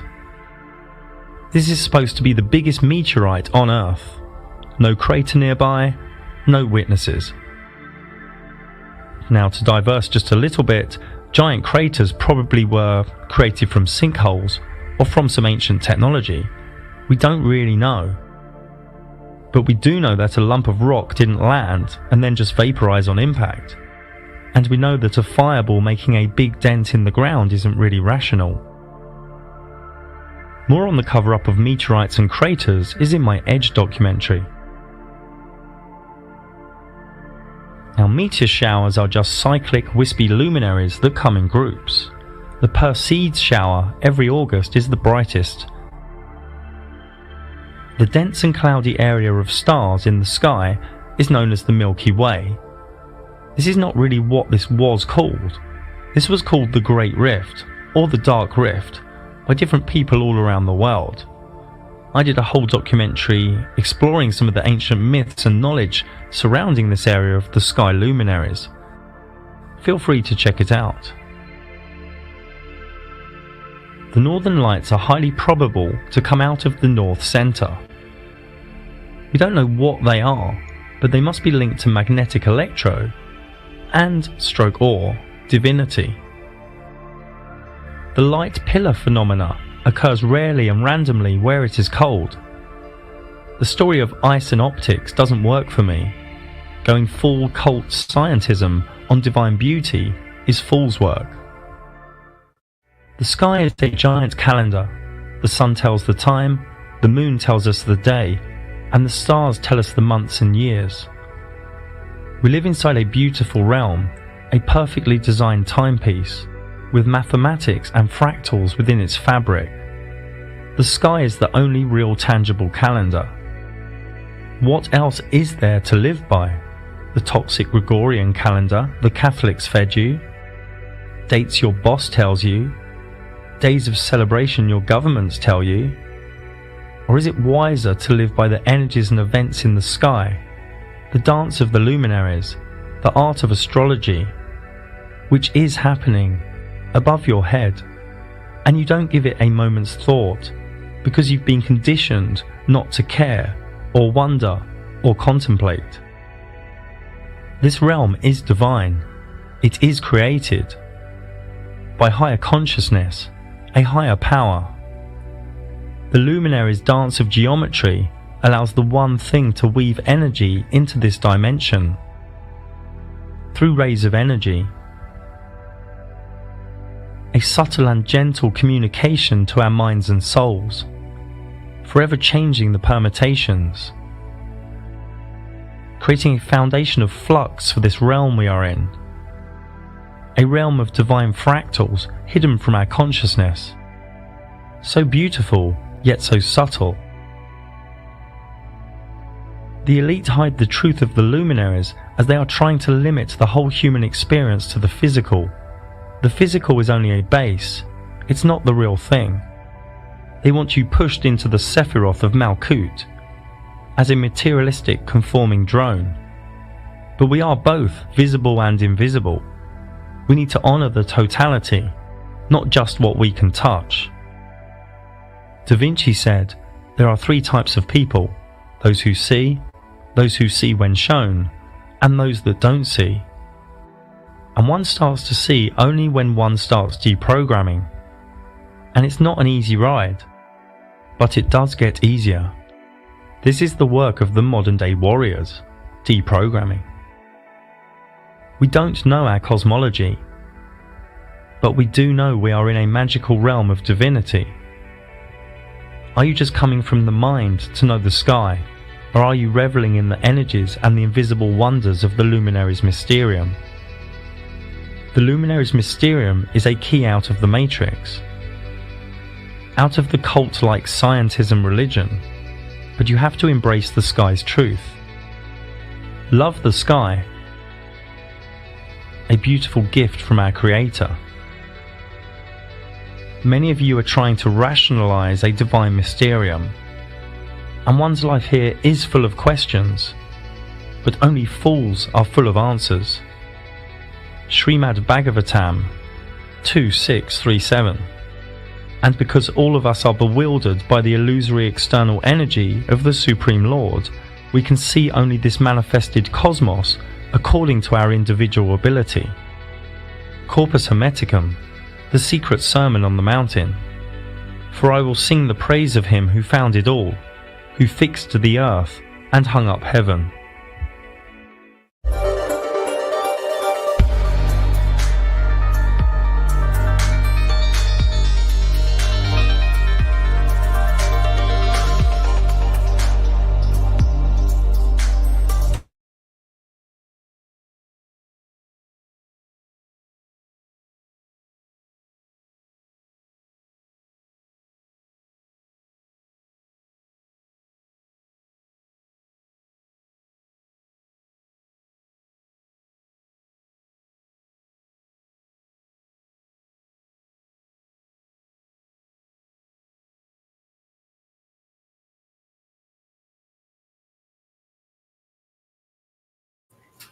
Okay, the question on the table this morning is, if you think the Earth is a globe, how do you know Earth is a globe? Can you come in and tell us how you know? Or if you're not sure, come in and tell us you're not sure. Or, you know what? We want information. We're pleading for information on the globe. Can't seem to find anybody with any real information that could verify or validate this globe. So, very curious situation. We'd like to know how you know it's a globe. Come on in, all of you in YouTube land, wherever you might be. Join us in discussing the Earth. All you object Earthers, we want to know, what object do you think Earth is? If you think Earth is an object, come on and tell us how you know. We want to know how you know Earth is an object. Please come in and tell us. Do some homework, please. Thanks.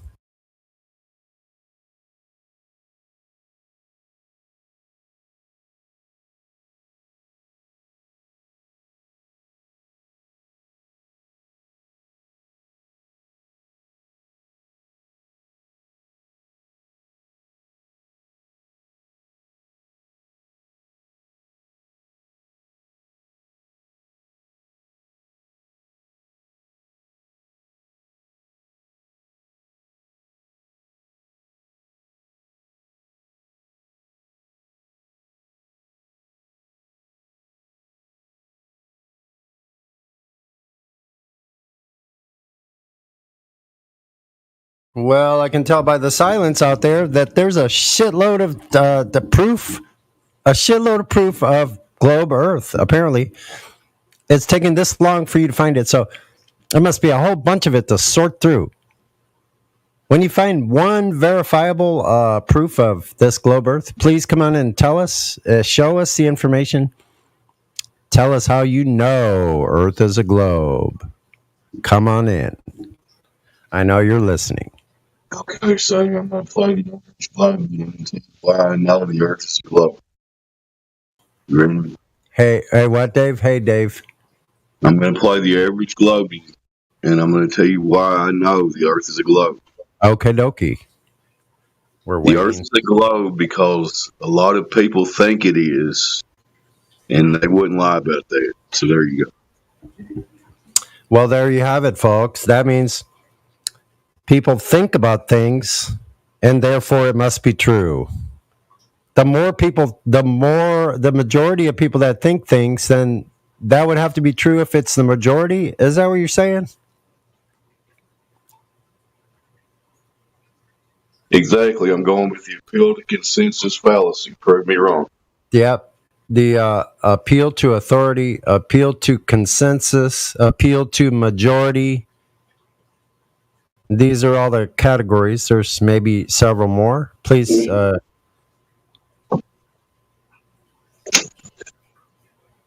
Please bring us any of you flat earthers got any variations on the appeal to authority, appeal to consensus, appeal to majority. If you have any other variations on that, that's a logical fallacy. We're in the logical fallacy business here, actually. That's actually what we do here. We sort out logical fallacies. Yeah. Now, if you want empirical proof and physical reality of this globe, let me think for a second. Hold on. I got nothing. I got nothing, man.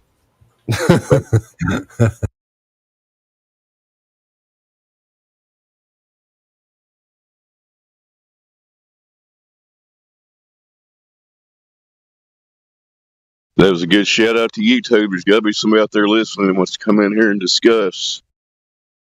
Nobody will be mean to you except Sonny. He will be sometimes. I'm just kidding. We just want to have a civil discussion about where you think you may live.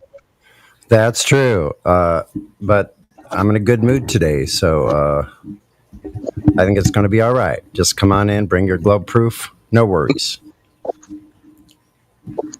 Yeah, we need demonstrable physical reality proof of this globe that everybody thinks exists. But as far as we can tell, we see no physical sign or shred of it. But yeah.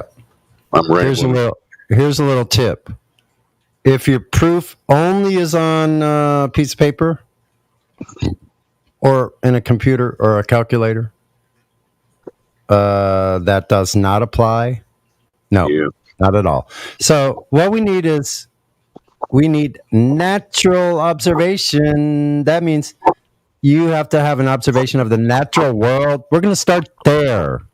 Anything you have that does not start there is disallowed immediately right at step one. So you haven't even gotten up to the plate yet. You're still sitting in the bleachers. We're waiting for you to come in from the bleachers. Once you get to the dugout, we'll be able to tell if you're ready to try to hit a ball or not. If you can't get past your own logical fallacies and your own bias confirmation, then you're just going to be sitting on the bleachers, getting lice. Enjoy them. You're going to feel that great sense of itch all over your body. Just know you're alive. You'll know you're alive 100% then. So keep on sitting in those freaking bleachers. By the way, have you noticed all the lice shampoo is gone from the shelves, completely gone. So no, there's no bugs anywhere. Nobody gets bugs on their body. Nope. According to the ER nurse that kicked me out of his emergency room. No bugs. Nope. Nobody gets any bugs. No, it doesn't even exist here, folks. ER nurse Tom. Yeah, Nurse Tom from Scripps Mercy Hospital, San Diego, California, 92102, excuse me, is his zip code at his work. Yeah, thanks, ER Nurse Tom. You're a dumb shit. And you're a liar. But anyway, I digress. That'd be a nice class action lawsuit. But back to this globe thing that people think exists. It's kind of amazing how this globe idea has been perpetuated through generations all along without anybody ever providing any empirical proof of it. It's crazy, ain't it? Looks like somewhere along the line somebody would have went out to a beach 10 mile distance and shown a 6-foot drop over 10 miles or something like that. The Globers are like the ones that are like, no bugs. Sir, Mr. Smith, you have 375 bugs living on your back, and no, doctor. There's no bugs. No, Earth's not flat. No. Well, we don't have curvature.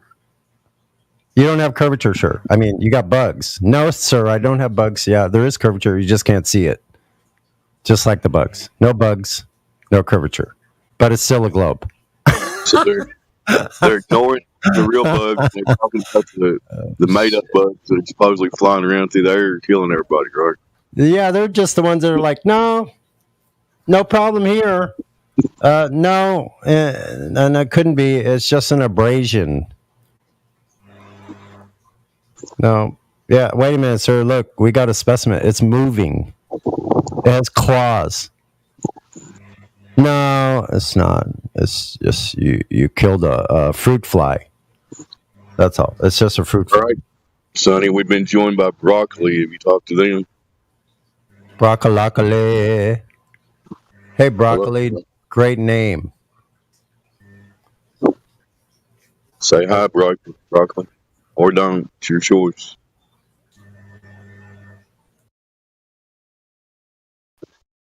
Guess he's going with not talking. All right. Back to you, Sonny. Well, as soon as you speak up, Broccoli, we can give you voice verified. We do not care what you think here. Got control of his mic. He hasn't got control of his mic, so if you want to talk, he can't. Awesome. You're fully connected, Broccoli. Join in, please. Now you dipped. Okay, well, like we didn't see that, right, Chris? Oh, yeah, that wasn't going to happen straight away. Like we didn't see that. Like we're not going to notice that. Okay. Nothing never happened. It's so funny, man. Yeah, guess what, bro? Broccoli, when you come back with a different name, you'll still be muted probably, but it doesn't matter. It's okay. I see Wave Mixer has joined us this morning. Hey, Wave Mixer. I don't know if he's AFK or not. Kim's friend, Perceptive Owl. Good to see you here again. One of our new members, friend of Kim's. So what's going on, Jedi? What's going on in the UK? Give us a full report. Yeah, please do. Fuck all, really. Just a couple of people going missing. There's a couple of things in like the news where people have been abducted, so that's kind of been interesting to watch because, yeah, it's just interesting. But really, no, nothing's been really going on, mate. I caught up with an article earlier saying a chunk of the sun had come off. I don't know whether you guys about that. Yeah, that was bloody ridiculous. But yeah, nothing major, to be honest with you, mate. I happen to be in my backyard looking at the sun. It looks like I don't see anything missing from it, so I don't know. Oh yeah, I mean, you know when NASA look at the sun with SOHO, whatever telescope that is, They have magnetic kind of arch lines that come off the sun. Apparently, one of these magnetic arch lines broke off, which they've never observed before. And yeah, Oh my god, oh no, yeah, watch out, the sky's falling. that sounds horrible. My god, everybody be scared. Yeah, pretty much, mate. Yeah. I mean, The that sun's with breaking up. that with the sun, not the sun, the rotation of the Earth stopping or reversing. This is, they said that this bit breaking off the sun is part of the sun cycle when it starts reversing its magnetic polarity. So, whatever bullshit story they want to associate, there seems to be a common thread at the moment.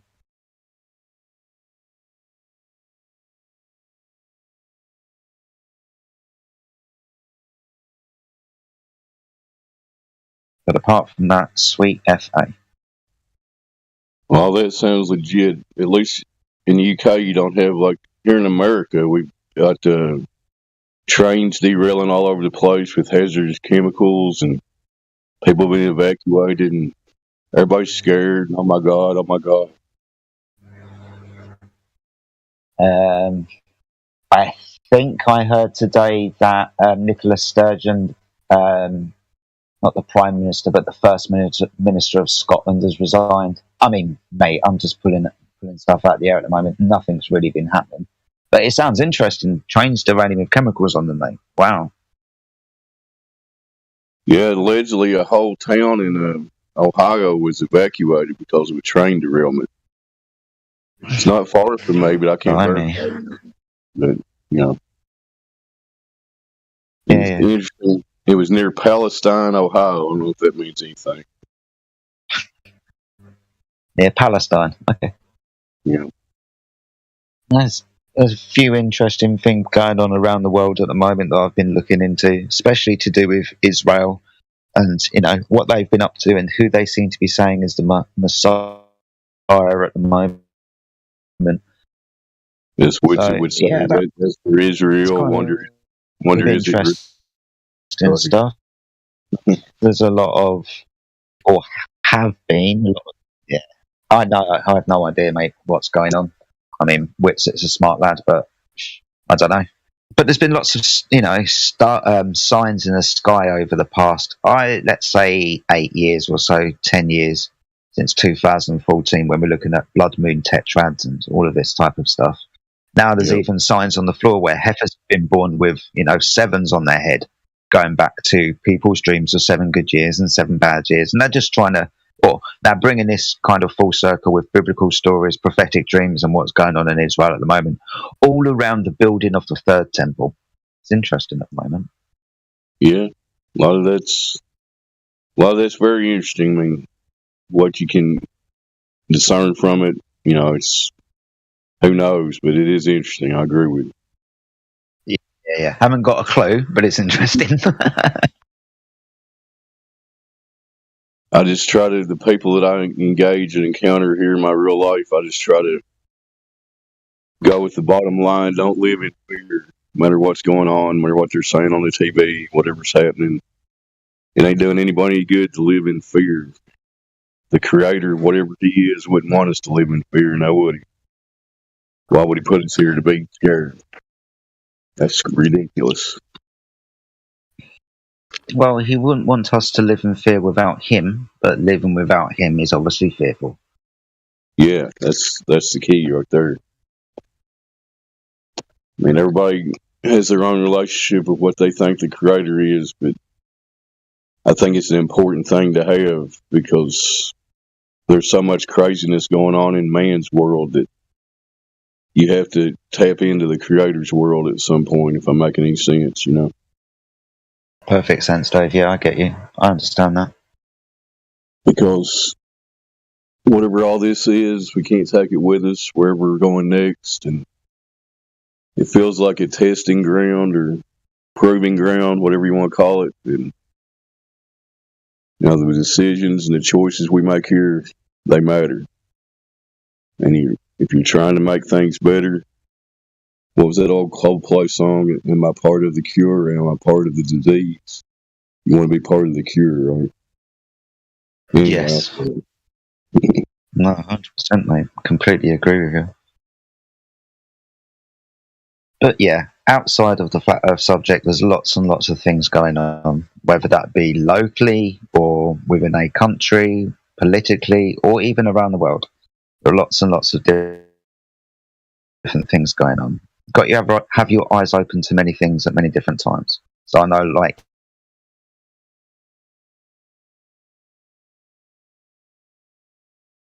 It's interesting that supposedly we're like 2 or 3 different incidents with shot down stuff. You're talking about the flat Earth. The flat Earth is the number one subject that we want to keep our eyes on, but there are lots of things out there that we should. That would be more. You roboting a little bit, or is it just me? You're roboting, Jedi. To be honest with you, David, it's probably both of us. I'll leave. We're double roboting each other, probably. And an independent third party, are me and Jedi roboting right now? Sonny, you still there?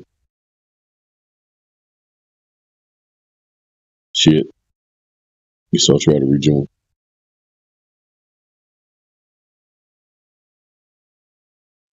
No, you're right. He was roboting a little bit. Well, too late. You already left. Okay. Yeah, he was roboting a little bit, but never hurts to stop and restart sometimes. I think it was Jedi.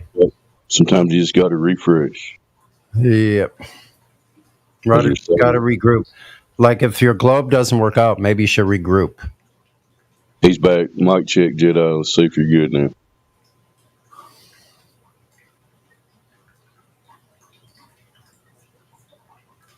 No, you're still not coming in.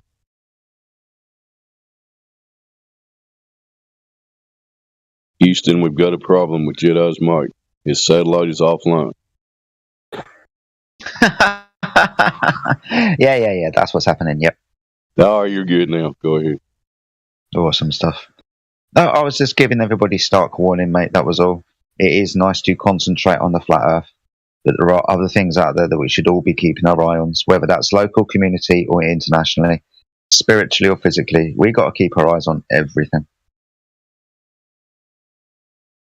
Yep, there's a lot of things to assess and deal with. I agree with you, but like I say, for this channel's purposes, we're focusing on the foundation of all this stuff. You know, where do we actually live? And a lot of people are confused about where they live, and that's a problem, right? Fuck yeah. You don't know where you are. How do you know who you are? And how do you know where you're going?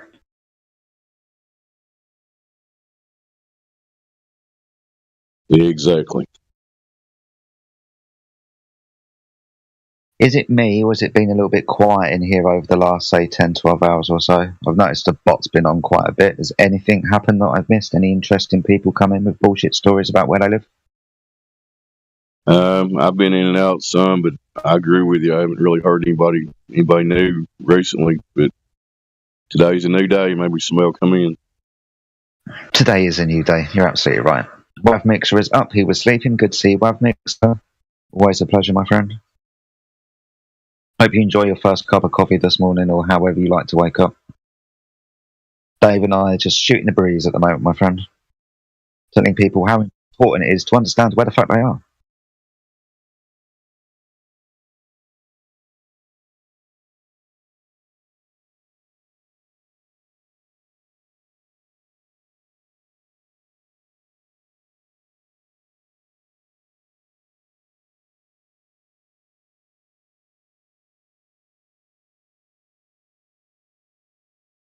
Check.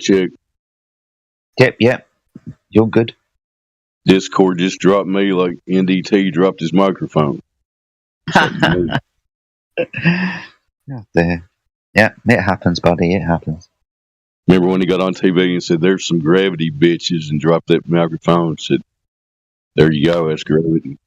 Oh, yeah. And I went on stage after him and dropped some gas, and that went fucking everywhere. Went and dropped a helium balloon right behind him. That'd been funny if somebody did that. Oh, God, yeah. But it is funny the parlor tricks that they like to pull because it comes from a place of confidence, right? These people are authorities and they're on TV. So when they drop something, oh, that's exciting. That's science, that is, because, you know, personality on TV.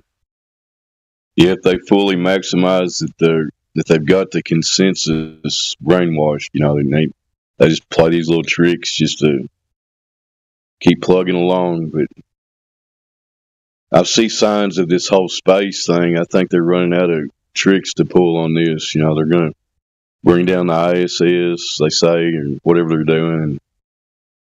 I think they're, the CGI is going to get better, but and all these deep fakes and all this crap, but how much longer can they hide reality from people, you know? I don't know. Well, they're losing their grip on that every single day, I think. But what they are doing is chucking more shit at the wall to see what sticks. I don't know. I don't know. I've obviously heard, but I don't know what plan there is for this alien stories that we've all been told for the last 60 years, since the 50s and the 60s, right? Now, there have been a couple of instances where they've started to say that we've shot down shit in the sky. I know we had these Chinese balloons over the last, 2 weeks or whatever, but now they're saying that they're shooting UFOs out of the sky. I think 3 have potentially been sighted and spot down over Northern America. There was one I heard about off the coast of Great Britain. So, yeah, this seems to be maybe the next thing that they're going to start talking more and more about is these UFOs. And, hey, they've been talking about disclosure plans since before I came to understand the Earth was flat. So, potentially, I would say, obviously, at some stage or another, something's going to happen with these aliens that they've been telling us about. UFOs and all that shit. What it is, I don't know. I hear you. It seems like they're laying the groundwork for some kind of deception along those lines, it seems, but who knows? I mean, like you say, they're basically to the wall and see what sticks, you know? Yeah, exactly that. And I guess the alien UFO thing is some shit that's stuck and people are interested in it. So they're going to keep talking about these alien stories. But this type of, I don't know, propaganda and programming, I would suggest, because it's been going on for such a long time, being as it's obviously shit, they're talking about aliens and the Earth is not a spinning ball surrounded by other planets with aliens on, then why are they going on about it? What's the end plan? Is it just going to fizzle out into nothing or what? Because, again, this has started happening in the news. And when it happens in the news, they want everybody to know this. So why do they want everybody to know they've started shooting UFOs out of the sky? Where's that going? Stay tuned, folks.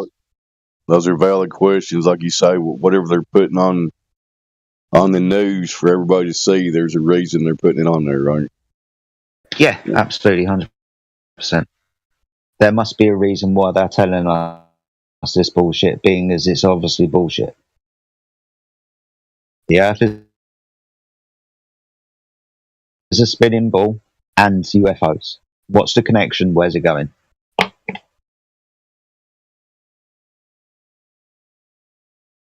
I mean, I have a general idea, but that is my study, my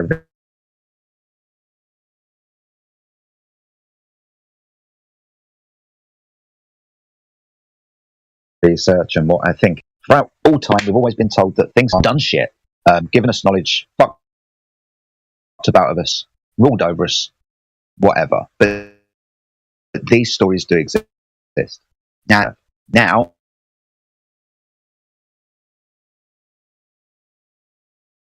the Earth is a spinning ball, and it's aliens that are coming from the sky. It would make fucking logical sense that the same people that hide the fact the Earth is flat and stationary would also hide the story about these things that come from the sky, because they could not be the same thing. So somewhere, somehow, these stories have got to connect somewhere. Something's got to happen. Well, it's just been a fucking waste of time, right? I see Dex joined. Hello, Dex. How are you? You got permission to speak? Hello, dude. Welcome to the server. What's up? Not much, bro. What's up with yourself? Oh, we're just chilling here on the Flat Earth Discord and hoping people would join and talk about the Earth. So go ahead, Jedi.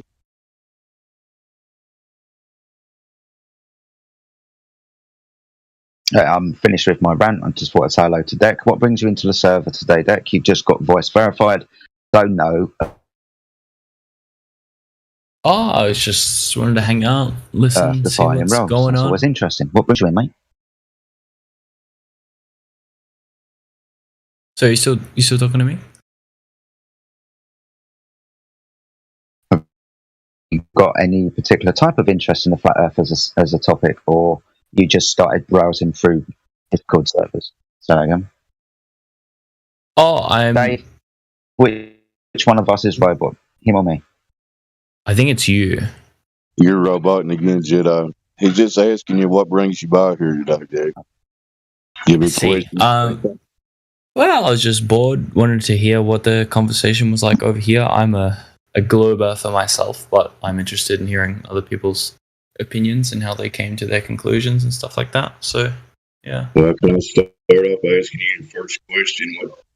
What's the main thing that makes you think you live on a globe? Oof, the main thing. I suppose the main thing would just be the fact that it's taught in school. So somebody told you that you live on a globe.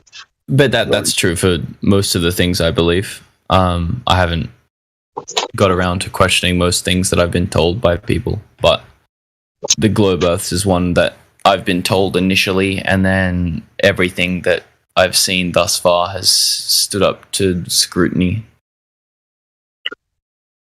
Okay, that's the thing, isn't it?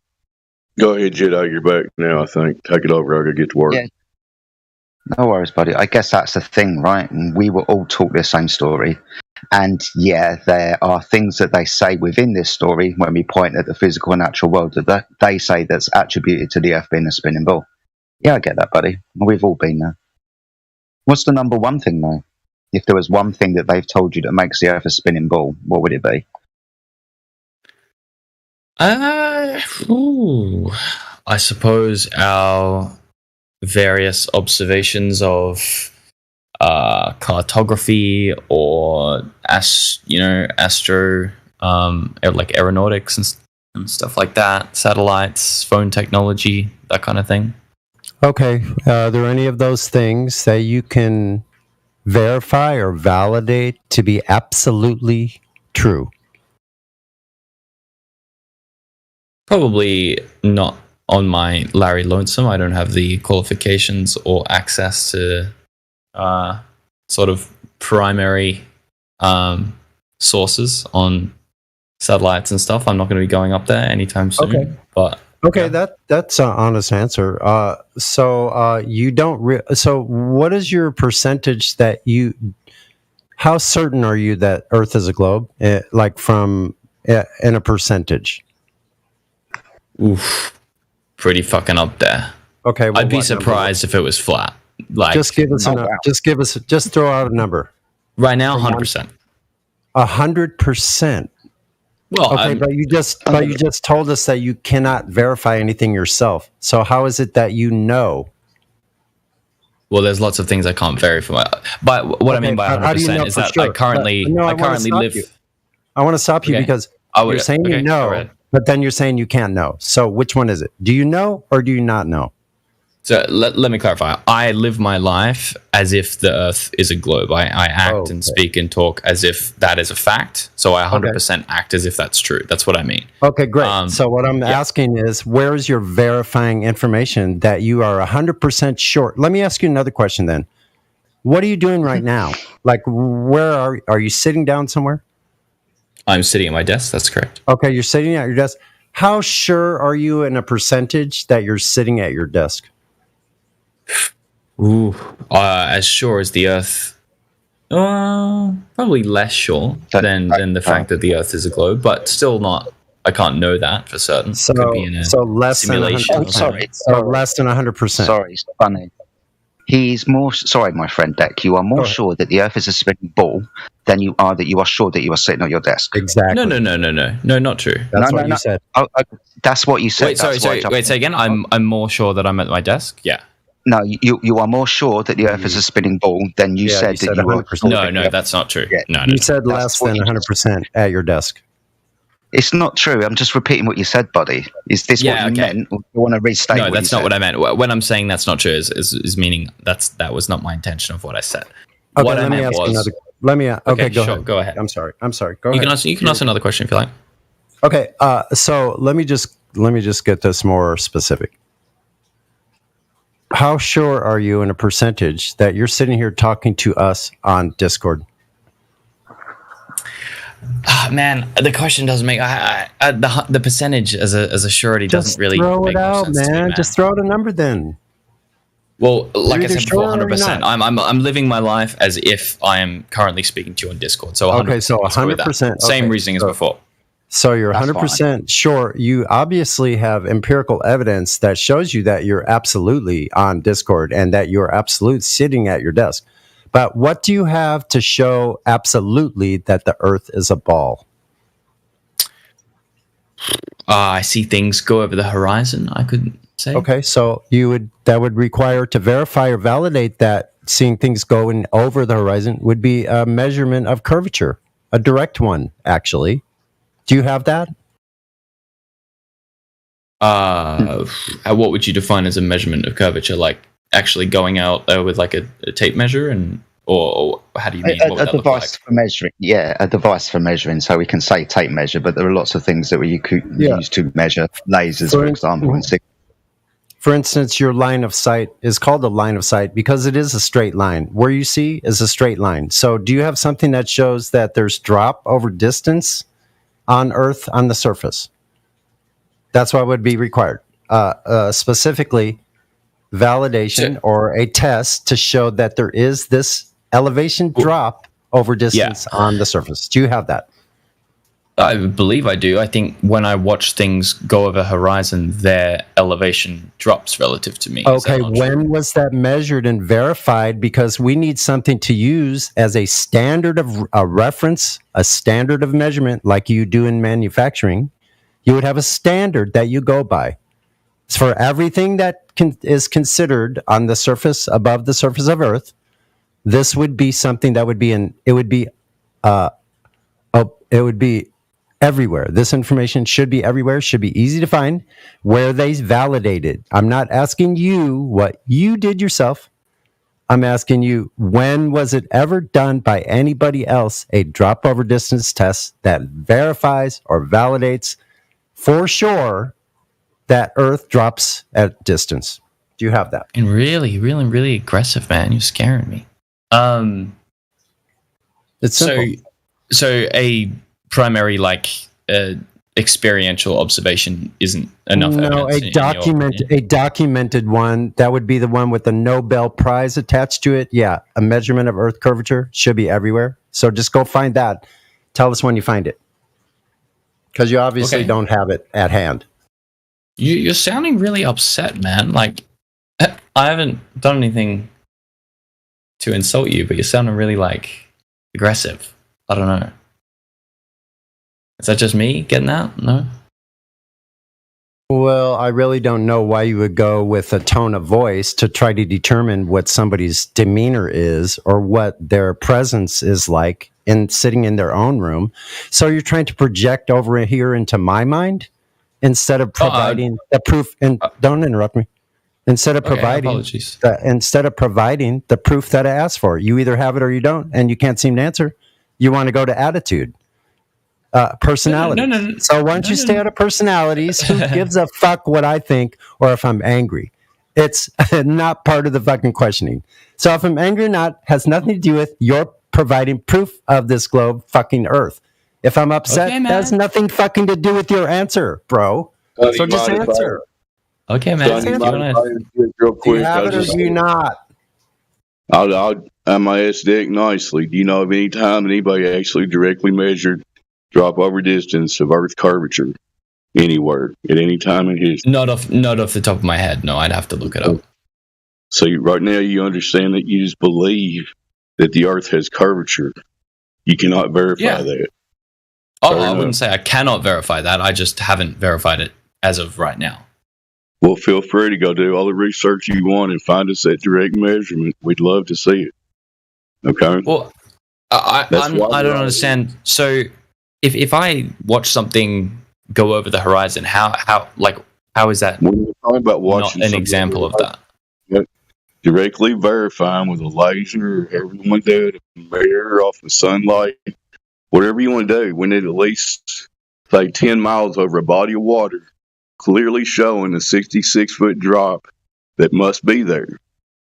So you believe right now water is curving in reality. We're saying it doesn't. It lays flat when it's contained. You know, there's waves, there's wind, there's all kinds of shit happening to it. But you know, if you if you go to a lake, a nice calm still lake, you ever been out to a lake or a pond or something? You see that water just sitting there level. That's what water does, as far as we can tell. When it's got gravity acting on it, yeah. Well, we need demonstrations. We don't need stories. We don't need explanations. We all know the story. We need a demonstration of drop over distance. That's all Sonny was trying to tell you. Now I'll shut up. Yeah, and I'm giving an example of a ship dropping as it increases in distance away from me. Okay, but every time I look at the horizon, you don't. But listen, you don't have. Okay. 2 seconds. When you're saying that the ship is going over the horizon, that's making a physical claim to the horizon being the curvature of the Earth, right? That's what Sonny's talking about. Sure, yeah, by deduction, I suppose, yeah. Yeah. So if we know the size of the ball, we can use math to figure out where the physical horizon should be for a person standing at altitude on that curved surface, right? Yeah. Sure, yeah. Mm-hmm. Yeah. So that's the calculation of 1.2 times the square root of the observer's height in feet. But before we go into all of that stuff, what I want to remind you is about the claim or the thing that you are saying. You're saying that you know the Earth is a ball because ships go over the horizon. That's making a claim to the physical curvature of the Earth. What would then happen in this instance if I was to give you an observation of the horizon from 1 foot above the surface of the water that was in excess of 20 miles away, where in the first instance it should only be 1.5 miles away? What's happened to the physical horizon then? You lost me. Can you say that again? Sorry? There was... What would happen if I was to give you an observation from 1 foot above the surface of water, which demonstrated the horizon was 20 miles away, where according to the globe math, the horizon should be 1.2 miles away? What has happened there? Oh, I'm not sure. I'd have to see it and look at it and see how they came to that conclusion. Yeah. Yeah, cool. I mean, we can show you that image. It's not a problem at all. In fact, there are thousands of them. But this would be kind of the ruining of the claim that the boat went over the curvature of the Earth. Right. Because what we will demonstrate to you is that the horizon is a optical phenomena and not a physical phenomena. As in, you look at the horizon. Yeah. So that's true, isn't it? The horizon's an optical phenomena. So well, there's a lot of optical effects happening at the horizon, for sure, yeah. Yeah, absolutely. And we're looking through shitloads of atmosphere and all of that type of stuff. So would it be more fair to say that the boat disappeared beyond the horizon because the horizon is my limitation of view, because it's optical? Yeah, that would be fair, for sure. Awesome stuff. So when we're trying to compare this observation to the belief that we're on a spinning ball, why do we first and only jump to curvature of the Earth? Well, obviously it's an optical phenomena. Why is this because curvature? we're operating on the, global assumption, let's say, or at least the standardized metric that the Earth is a globe. Yeah, exactly. So this kind of rounds off to your first point, and then I'll give it back to Sonny, because we've all been taught the Earth was... You're right. But my question is, it doesn't, if the Earth weren't a globe and yet we were operating as if it were, shouldn't we run into problems? Well, yeah, massive ones that we have to correct for. We do have to correct for these problems when we're talking about navigating the Earth, for example, with time zones, with magnetic declination, but ultimately the tools that we use upon the surface of the Earth to navigate across it are angle measuring devices, which you require the Earth to be flat for, not a curved surface, because you can't measure angles from curved surfaces. So yeah, we do. We always have to correct for these things. But going back to your first point when you came in, You said that we've all been taught the Earth was a ball, and my proof would be the stories that they told, which is when we started talking about boats going over the horizon. Sonny was talking about verification of this. I've just demonstrated that that observation is just an optical phenomena and got nothing to do with the Earth was being a ball, unless you believe it is. Mm-hmm. Yeah, that's fair enough. Mm. But you could argue the thing on the other position, right? That things appear flat because you believe that it is. I think that's what most things come down to. No, things appear flat because that's what I believe. No, things appear flat because they appear flat. So we can talk about water in the first instance. Okay. Yeah. So we can talk about water in the first instance, right? You put it in a cup and it's level on the surface, yeah? Sure. Awesome stuff. And the light reflecting from above on that surface like a mirror, yes? Somewhat at the edges, there'll be a slight meniscus as the tension climbs up the sides of the glass. But yeah, I'm with you. Yeah. So same thing with a bath or a swimming pool, right? Correct. Apart from the meniscus. Yeah. So it's reflecting light like a level surface. Now, this is the same thing when you start looking at lakes that can be 5, 10, 15, 20 miles long, or the oceans. Pick a number, pull it out your ass. They reflect light from above like a perfectly mirrored surface. So observably, we observe them flat. If they were curved, we would notice a distortion over distance, wouldn't we? It's not a belief. This is just what water does, how we observe it. If they were curved, yeah, but you've got to understand that the scale at which this is happening is like monstrous, right? So if I could see over 500 miles whilst I'm in an aeroplane, would this be enough to distort the light from above? Or am I still, as always, seeing a perfectly mirrored surface reflecting light from above when I fly over the sea?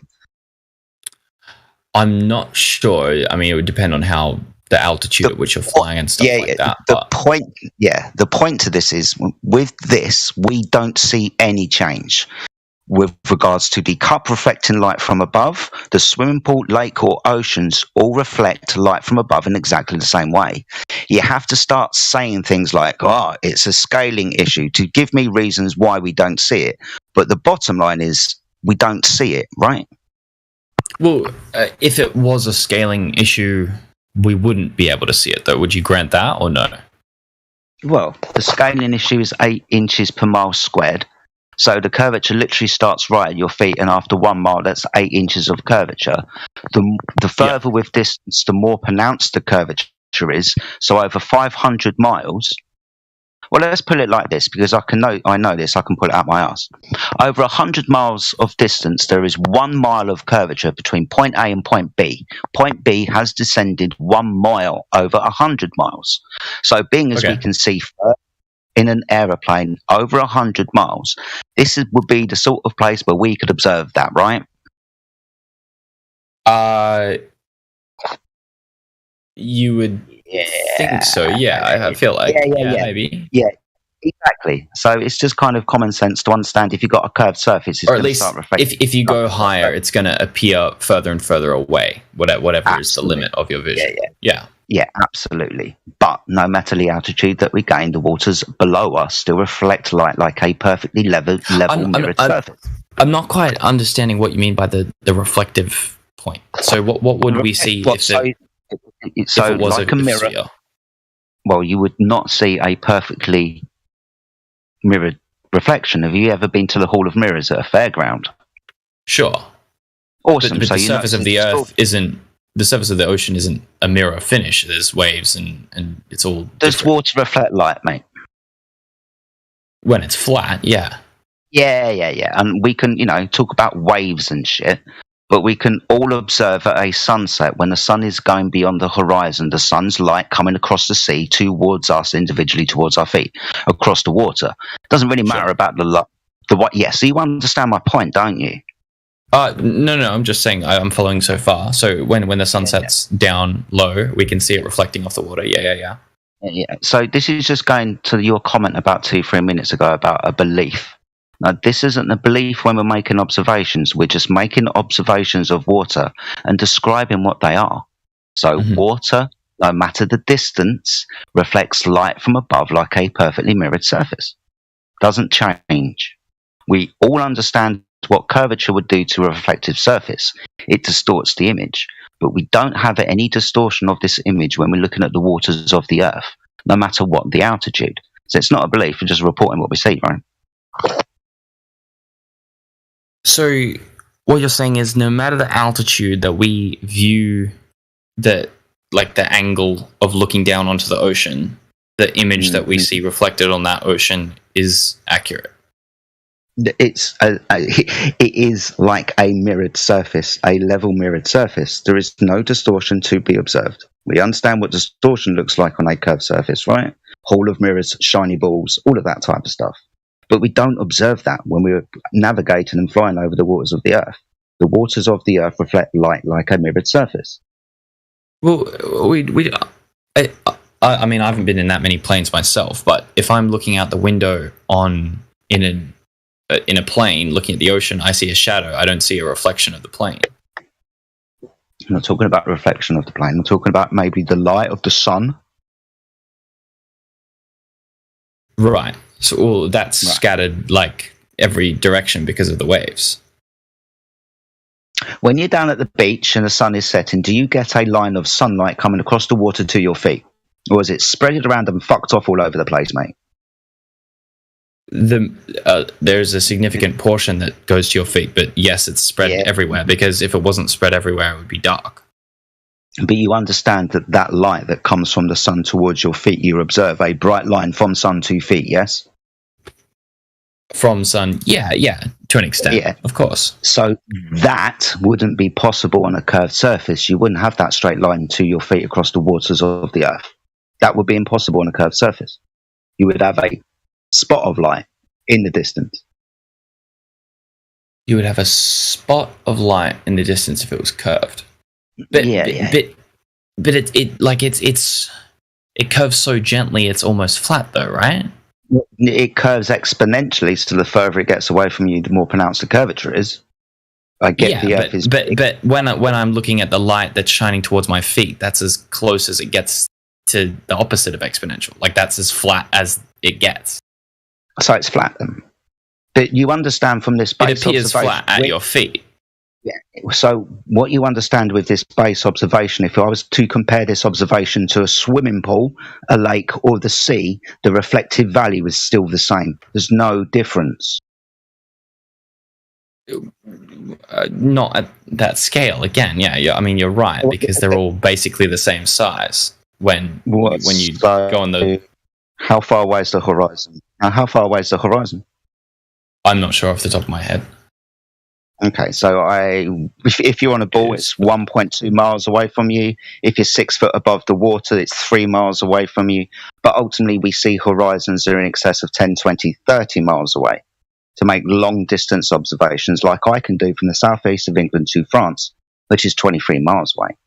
But all I'm demonstrating to you, or trying to at least, is when on the small scale, we compare it to as large a scale as we can see, there is no discernible difference between the reflective value of the surface we're looking across. So no change, right? If the surface of the Earth was curved, we wouldn't observe the same reflective value that we get within a swimming pool or the cup, because one's flat, the other one's curved, right? Yeah, I understand what you're saying, but if I was looking out at the horizon and hypothetically the Earth was curved, let's say, then as the sun drops below the horizon, the light from the sun is then hitting the water and reflecting in such a way that it doesn't meet my eyes anymore, right? Like it'd be reflecting up into space. So I wouldn't be able to see it, which is what happens. Yeah. The sun's gone too far away, so we haven't got a light to reflect. But when we do have a light to reflect, this is what it does. There's no difference between the cups. Well, the sun's still there. The sun isn't it's just... Sorry, mate, I fucked off. But point being, the sun is still there. It's just below that curvature to the point at which its light is now bouncing off the Earth and going up into space. That's fine. Yeah, that's fine. But we're talking about reflections. That's just one thing about water that we can observe about water, isn't it? Is that it reflects light? Yeah. Yeah, and when it reflects light like a level mirrored surface and doesn't have the distortion that a curved surface would give.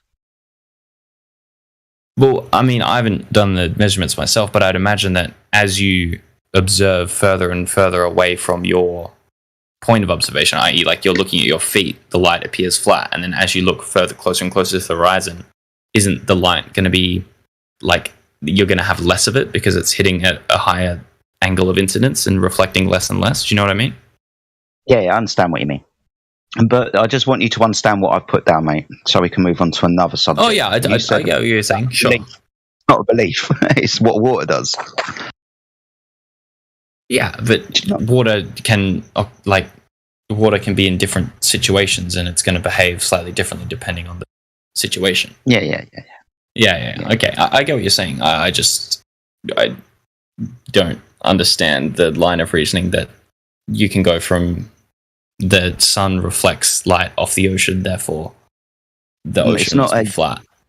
It's not a therefore, haha, gotcha moment. It's just no. Therefore, just a line of reasoning is like a logical. I mean, the line of reasoning is there's no distortion. So why would we believe the Earth is curved if there's no observable difference between the coffee cup, swimming pool, lake, and sea?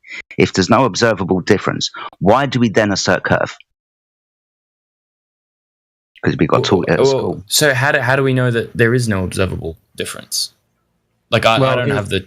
Here's the thing, if I might interject again. Go for it. So out of these things, you started talking just before we talked about reflections, you guys, about how things going over the horizon, right? So just a couple questions, simple, no right or wrong answer. Do you know where that drop off is supposed to be? In other words, do you know what the radius of Earth is by chance? I could Google it real quick. Okay, so I think you it's don't. something in the measure of like 6,000 Ks or something. Yeah, 6,370. Okay, very good. But I wasn't asking you to Google it. I was asking if you just happen to know it. But that's all right. I don't mind you Googling it. That's fine. Cool. I'm not upset about that. So basically, you really didn't know what you were 100% sure about. You didn't even know what the Earth's radius is, which would be the consequences on the surface would be specific. What Jedi? Are you saying that earlier, if you were standing on the ground and the Earth was a globe, you'd be able to just know that it was 6,371 kilometers? No, I'm just saying if you just happen to know it by memory, by what you've been told, or what the geometry actually is. If you knew that, if you were able to retain that and know that, like most of us here, when asked those questions, what's the radius, what is the circumference, we all know it. So. Okay. I mean, I What's don't expect everyone to know it. The point is, you didn't know what you were defending here as your 100%, but just, it's okay. Calm down. So, here's the thing. So having said that, is there any other thing or circumstance that could cause things to disappear from the bottom up besides a curved surface? Disappear from the bottom up. I don't know the exact light phenomena, but certain mirages can make it seem as if there's nothing there. Okay, so how about things off in the distance as they converge into the vanishing point? They squeeze in from the sides like the railroad tracks, and they all converge to a single point. Now, we know those railroad tracks are not touching each other at the end, but that's what appears. The top and the bottom, basically 50%, not quite, but just about half and half of our vision squeezes in from the top and from the sides, and it all converges to a vanishing point where off in the distance, things will disappear from the bottom up on a flat plane. This is known to happen on a flat plane. So now, having said those two things... Does that happen on a curved plane? What the point is that can it happen on any other surface besides a curved one? And the answer is yes, it can happen on a flat plane. Things can disappear. This has been shown to happen on lakes and ponds that are, let's say, 1,000 meters, which is no disagreements here.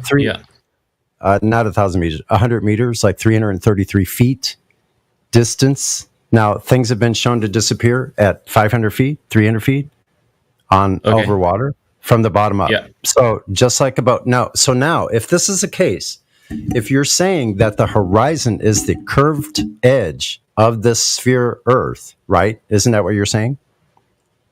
The horizon is there is a curved edge. We don't actually look at the curved edge itself, though, due to is the horizon and atmosphere and stuff. Is the horizon the curved edge of Earth? We already established that the horizon is an optical effect. An optical effect, absolutely. But what it apparently is where the sky and the Earth meet, right? Well, it kind of looks that way, but that's not really what's happening. I said. No. It's apparently that. So that being the case, if things are going over this edge, and this is the point, there would be no instance where you could zoom in and show that there's space in between. Let's say the sun is setting and the sunset has happened, right? It's already gone over the edge, like you said. Now, there would be no instance where you could zoom in and see space underneath that, right? Because once it dropped beyond your elevation, that's a lowering in elevation, dropping in elevation, and with an obstruction in between you and the observation, the object. So the sun would be completely blocked out by the geometric obstruction of Earth curvature, correct? Eventually, yeah. Okay. So once it's out of your sight and the sun is set, there would be no instance, right, that you could zoom in and show space underneath the sun still, right? So you would never. If you couldn't see this, if you couldn't see the sun with the naked eye, if the bottom of the sun was setting, right, and let's say bottom of the sun. Okay. Let's say so you can still see the rest of it. Yeah. Let's say half of the sun has disappeared, or 3/4 of it, but you can still see the top. There would be no instance where you could zoom in and still see space underneath the bottom of the sun, right? Not true, actually. It's a fun fact, but when the sun's actually just touching the horizon, the sun physically is actually set below the horizon. It's just the bending of the light through the atmosphere that makes it appear as if it's still above. So what about a boat that went over the geometric horizon? Would you be able to zoom in and see the entire boat again, minus the mirror edge, which is a known layer at the horizon under certain circumstances? So now, if a boat has completely disappeared from your view, that means it's gone over the curved edge. You would never be able to zoom in and show the entire boat, waterline and all, to the top of the mast, right? That could never occur. Right? It could never occur. So. Right? I don't really understand. I'm not educated on optics and cameras. Okay, well, listen. And stuff like that. Wait. He's following the implications. He's following the implications of this, and we have to Wait a second. Miggy was trying to open up. Go ahead, Miggy. Hey, how's it going, Sonny? I just wanted to present, before you continue, a little snippet here. No worries. It'll take a few seconds, but I want you to kind of listen to this. Hey, guys, pay attention to this in the live stream. It's a short clip. How about, what are you doing right now? Are you sitting down, standing up, Deck? I'm sitting down right now. How sure are you of that? Are you 100% sure you're doing that?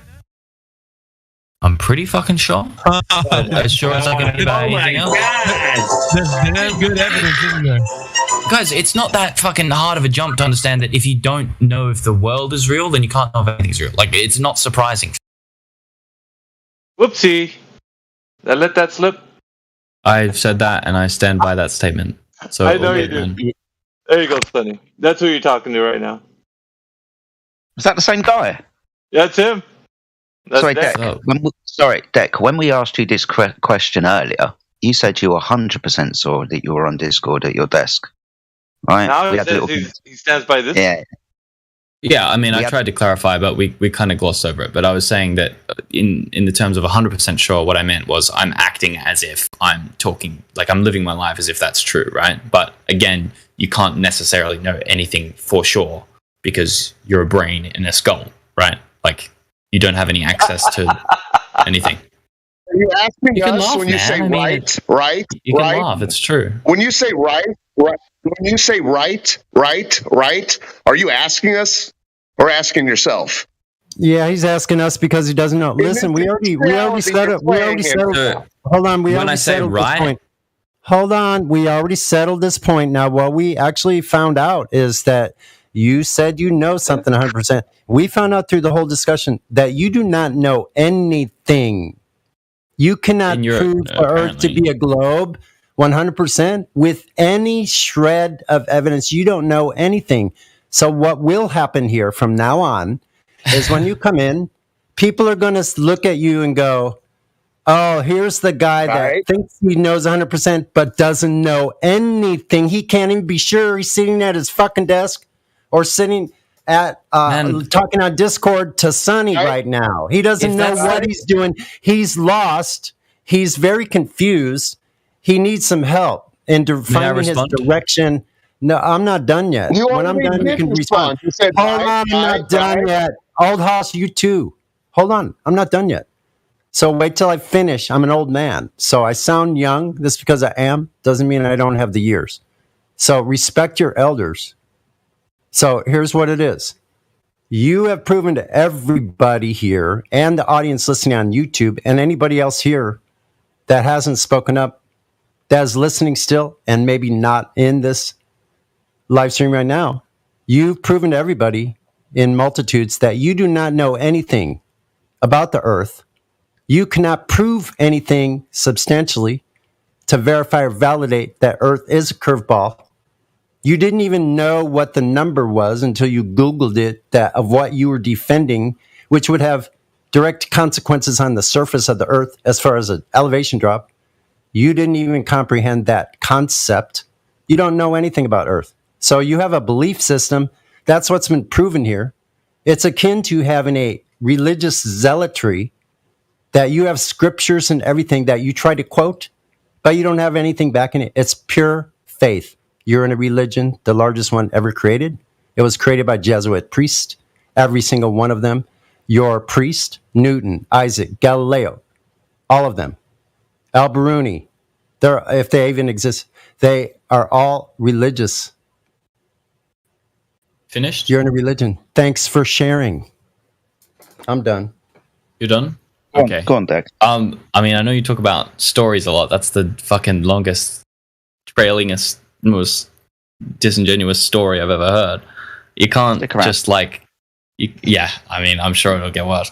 But okay, how so? You made a claim. You made a claim. How so? Dude, I let you speak. You can't. You don't get to interrupt me. No. You made an incorrect statement about what I said. So you're putting words in my mouth. So you tell me how it was. Listen, man, that's what you just spent 5 minutes doing, is putting words in my mouth. How it was ingenuous. I let you finish, so you don't get to interrupt me while I'm speaking. You. Tell us what part is ingenuous. What part of what I said is disingenuous? Tell me right now, or get muted. Will you let me finish?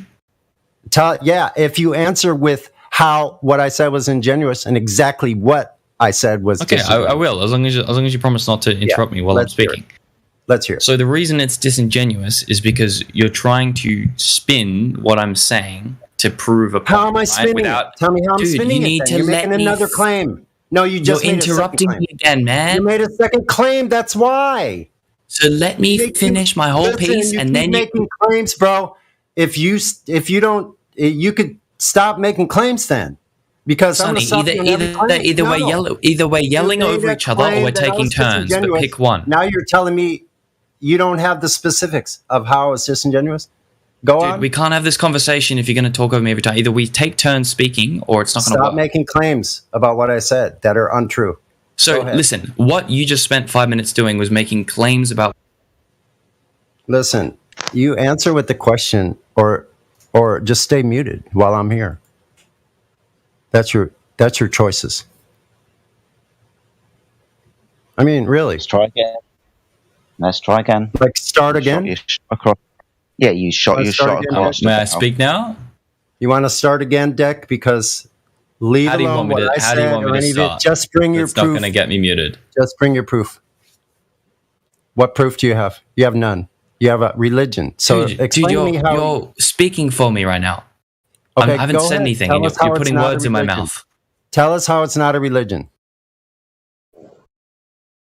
So, if you want to look at it like that, then of course it meets the definition of religion, where people at high levels are doing work to discover what they are going to tell other people, and then people that aren't as qualified and don't have as great an understanding of what's happening, they are just expected to be taught that and then assume that into their knowledge. You're right. That's very similar to how religion works.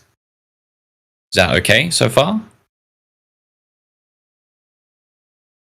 Somebody needs to clip that. But that's how. So that's how teaching anyone anything works, though. Like if you have an authority figure that knows what they're talking about. Wrong. Nope.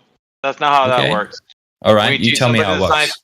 Scientific method is discovering the cause of an effect, and you're going to teach somebody a method by which they can then do the test themselves, verify, and then find out what the cause is to the effect. So you're wrong. They teach people how to understand the world around them, and things that they can know are able to be discovered and be able to be but worked listen, with, like the cause of the effect. let's talk about like human biology. You can't Wait, hold just, on. like, But take you just asked, Beck, you just asked if there's some way that they preach to us and we're just to assume this knowledge and that's the only way we're supposed to be taught. No, that's not the only way. So I'm proving your point wrong. I just did. It's not the only way, but it wrong. No, but listen, you were asking if there is there a way.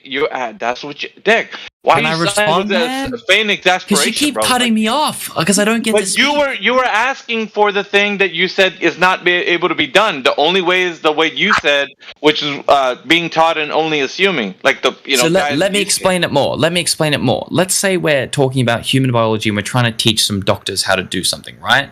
Or like some high school kids, how the human body works. You can't just kill a dude and fucking like dismember them in front of the high school kids. You need certain people to do that and then spread that information out, right? Like there's no chance in which you can get a class of high schoolers to actually do the experimental work and find out where this vein is inside a human forearm, right? That's not how shit works. You need specific people to document that and then spread that information by teaching it, right?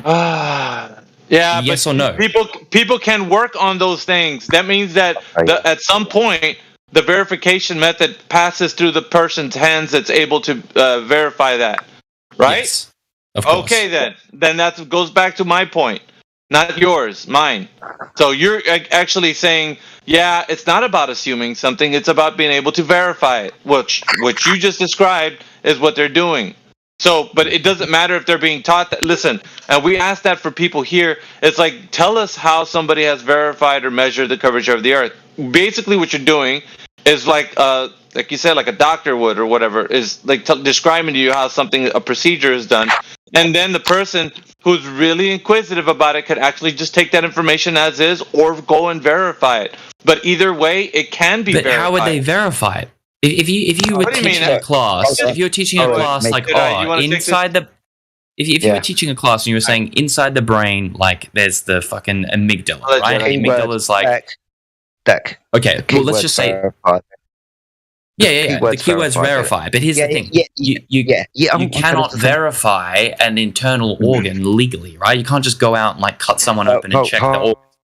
At some point, you have to trust but ultimately, at some point you do have to trust them. But ultimately, in your educational knowledge, you're going to go to a university where you're going to start dissecting shit.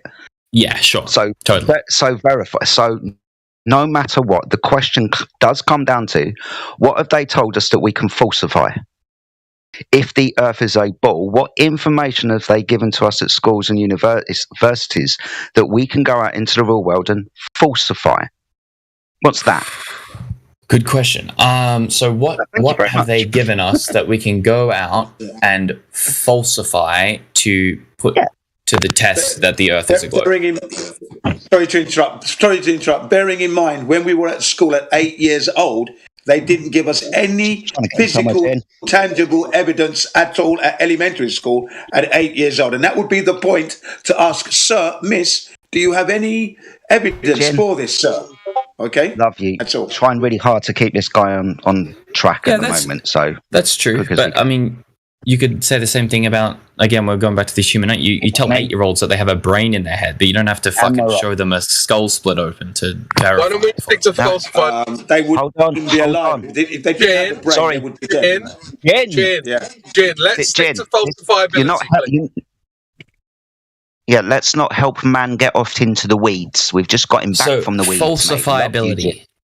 Thank I you. understand Yeah, what yeah, you mean in the sense of, are there facts about the quote unquote round Earth that we can go out and test for ourselves and see whether or not things are true or not? Is that what you're asking?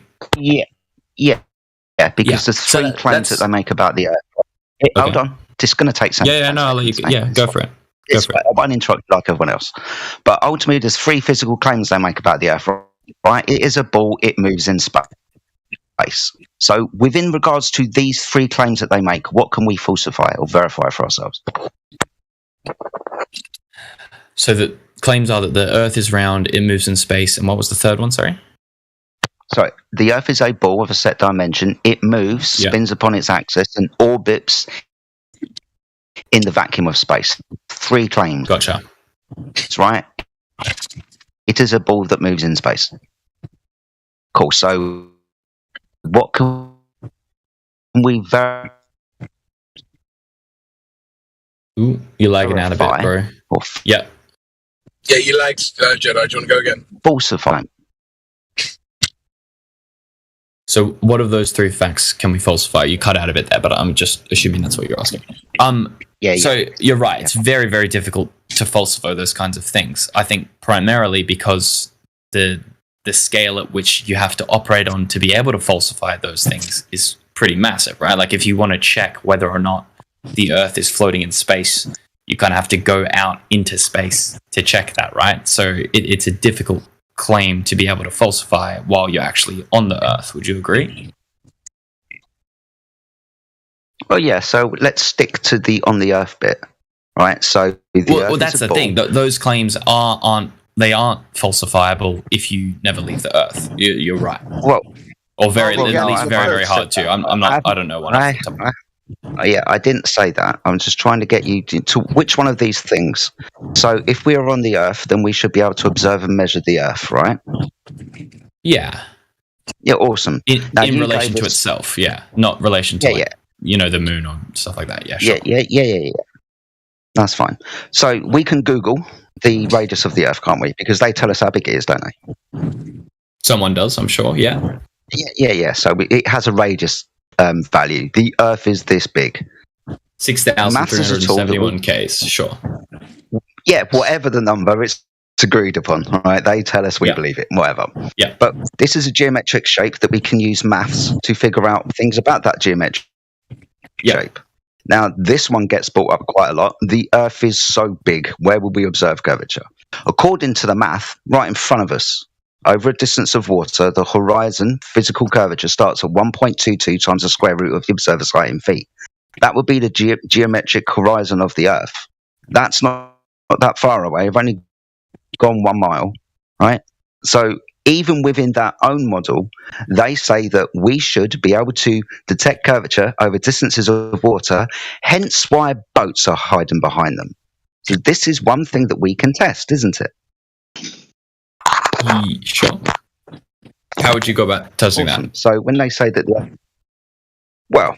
we can talk about how we use the waters of the Earth, right? Because we require a direct line of sight to make observations and navigate and blow things up when we're using boats at sea and wars and stuff. So sometimes we can go to the technologies of the Earth which require a direct line of sight that would not be applicable on a curved surface. Now, would you agree that the militaries of the world like to get things right because they're in the business of killing people? Of course. Most people like to get things right, but militaries especially. Yeah, especially militaries. Now, if you've just got a military boat at sea, every single piece of toolage and technology you're going to use is going to require the Earth to be flat. From your navigation to that point, from point A to point B, you're going to require a sextant, an angle measuring device, which requires the Earth to be flat because you can't measure angles from curved lines.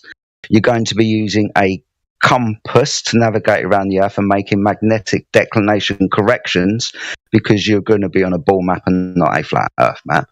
And you're going to be making time corrections as well. Also, when you're blowing stuff up, you're going to be making an observation of the object at distance, close to or up to 100 miles with infrared camera. You're then going to be using a radar, to pinpoint the target, and then you're going to be using at least 2 color lasers, red and blue. I render a spectrum to target what you've previously targeted with your radar and got a visual target on. All of these technologies require a direct line of sight. If the Earth was a curved ball, the way that we navigate and the way that we blow shit up wouldn't be applicable. Well, I think I disagree. Like, if you could shoot a projectile, that's fast enough to essentially orbit the Earth at this altitude, which would be really fucking fast, right? I've got to see it first. Well, can you entertain a hypothetical or no? Well, I can entertain a hypothetical if you stay on the subject of what I'm talking about. Yeah, totally. No, I am. Yeah, cool. Good. So, first instance, we have a direct line of sight because I've got to observe the target that I'm aiming at. So, I see it. But what I'm saying is you don't have to, because you can know where something is based off of radar or based off of, like, just radar data that you have. Direct line of, yeah, radar requires a direct line of sight, and we can go into hypotheticals where we don't do this, but when we do this, we require a direct line of sight, which the curve would interfere with. Well, so, okay, let's use a different example. Like, let's say we had like a mortar gun that's like firing like a large parabola like shape, like it's shooting at something up into the air and then it's coming down like way further away, but it's doing like a big lollipop, right? And you had the coordinates of a ship that you were trying to aim at on paper, right? But it happened to be further than the horizon. But your gun can shoot further. Are you following? Mm-hmm.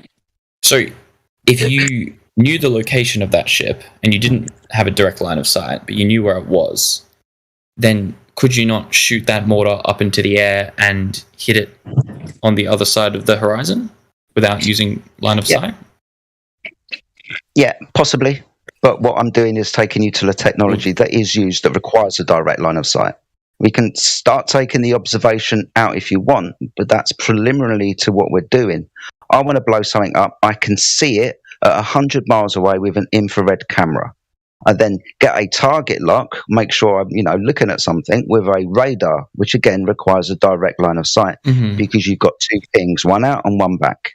You then got to target the target with two different coloured lasers. So this again requires a direct line of sight. Okay. The thing is, the militaries of the world understand the Earth is level because that is how they practically use it. They wouldn't be using this technology if the Earth was curved, for example. The curve will get in the fucking way.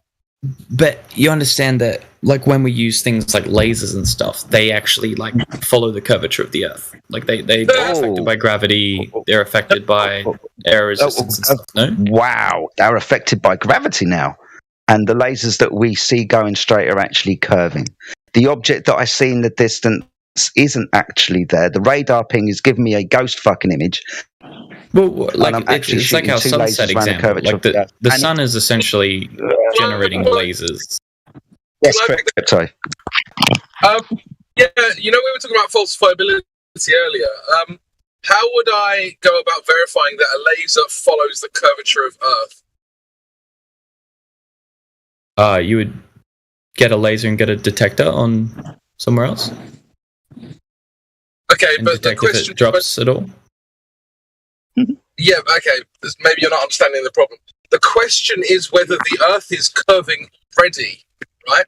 So if you get a laser and then compare it to the Earth, you would have to assume that the Earth is curving in order to then assume that the laser is following that curvature, right?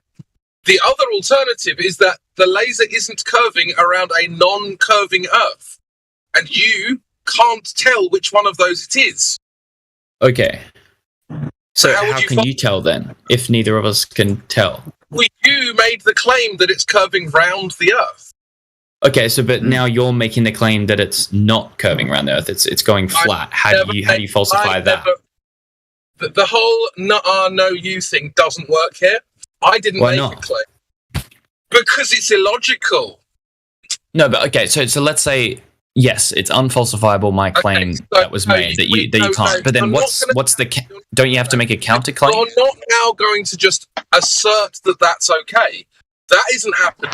Right? I called out your claim that the laser is bending around the Earth. Apparently, you don't have any evidence for this. There is no other claim on the table. I didn't make a claim. You asserting that I made a claim is very dishonest. Okay, so let's. About your claim.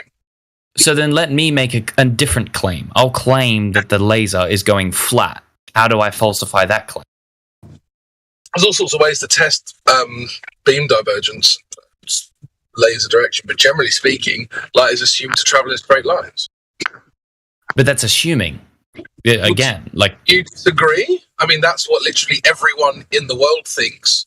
It doesn't matter what I think. It's a fact of whether it's falsifiable or not. Everyone in the world thinks the Earth is a globe. That's not an argument. You can't say everyone thinks light travels in a straight line, because that's the... So this is the absurdity that the globe has you in, right? You have to actually model the mainstream model of light to then say that I think a laser is curving around a curving Earth. You're challenging the mainstream model of the Earth right now. Same thing. That's it. But you think that you're with the science, dude. Don't you get that? That what? Sorry? That kind of cut out there. You think that you're with the science and the scientific consensus, but the second I ask you to falsify your bendy laser, you challenge the mainstream model of light. I'm not challenging the mainstream model of light. Yes, you light are. goes in a straight direction, but it is affected by gravity. No, look. That appears begging the question. That's the problem. Are you saying lasers aren't affected by gravity, or what? Can I read that? No, we don't need a third person to chime in. Already took over. I don't need someone to take over from me. I've only been going for about 2 minutes. Thank you. Can you cite that gravity affects light? Yeah. Okay, go on then. 1919 observation of an eclipse past the sun, Eddington and Einstein. Yeah? Yeah, that'll do. Thank you. That'll do. There you go.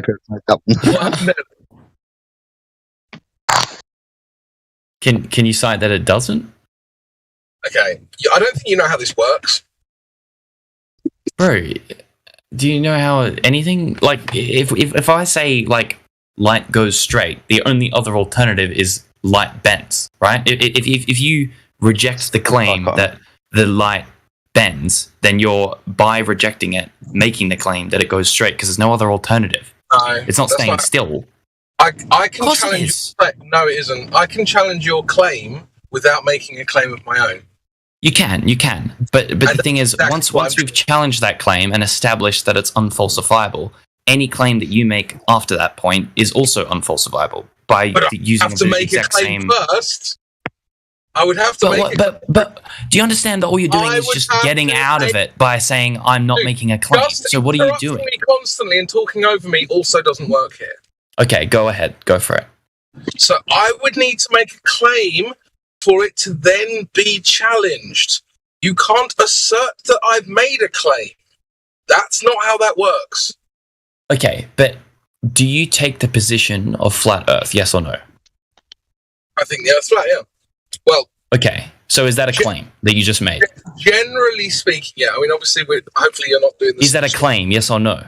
I'm trying to explain my position. It's a simple question. Yeah, it's one that needs a little bit of time to answer that. So we have this silly straw man sometimes put on us that we don't believe in valleys and hills and all this shit, right? So I'm just trying to... Of course that's stupid. Of course you believe in valleys and hills.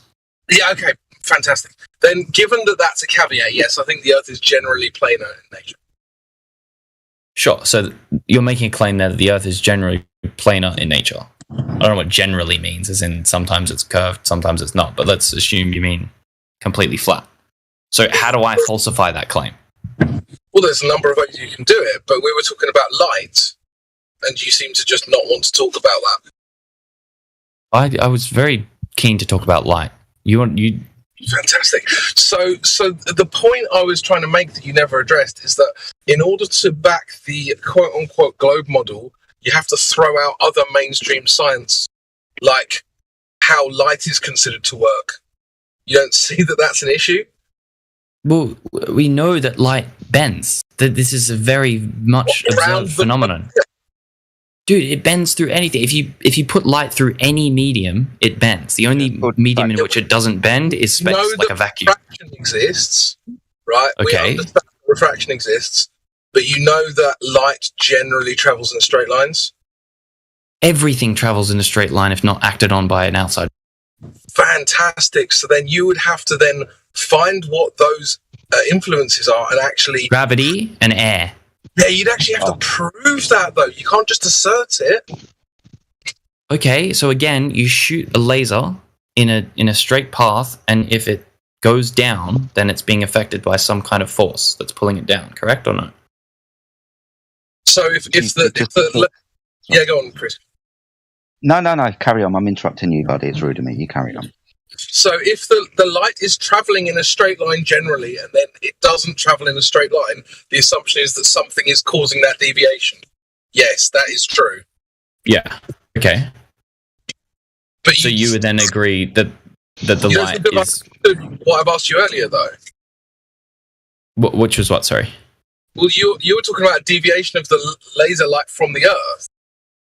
Yeah. Right, so... But that would require you knowing what the Earth is.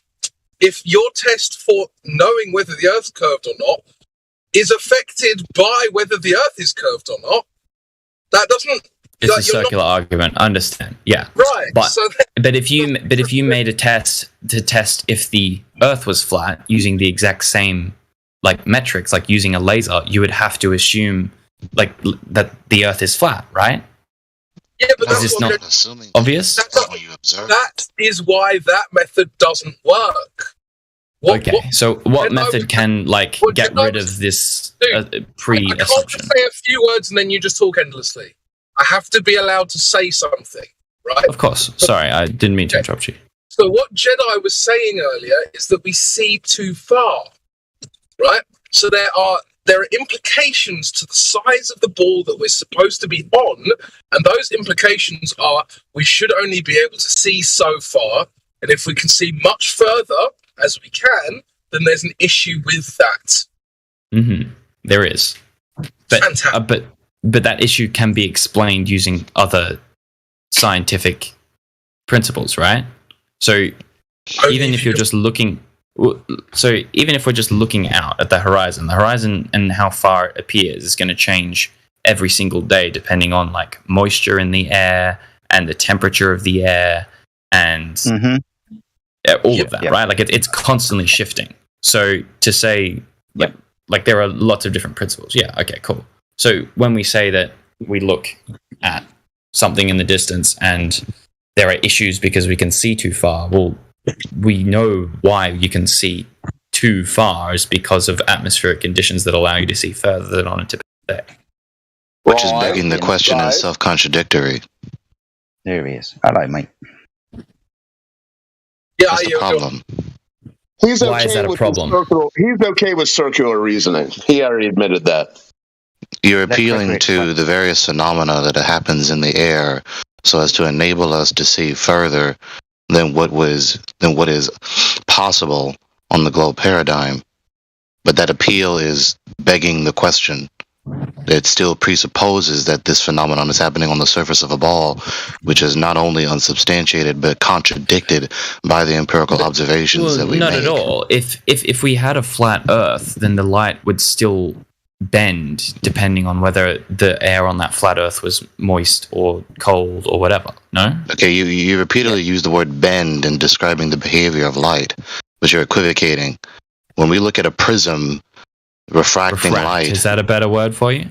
Listen, when we look at a prism refracting light, we see the light moving in a straight line in one direction and then bending in another direction in a straight line. What you require is that the light rays curve around the surface of a curved surface. Mm-hmm. But that's not what we see light doing. Well, the air changes densities.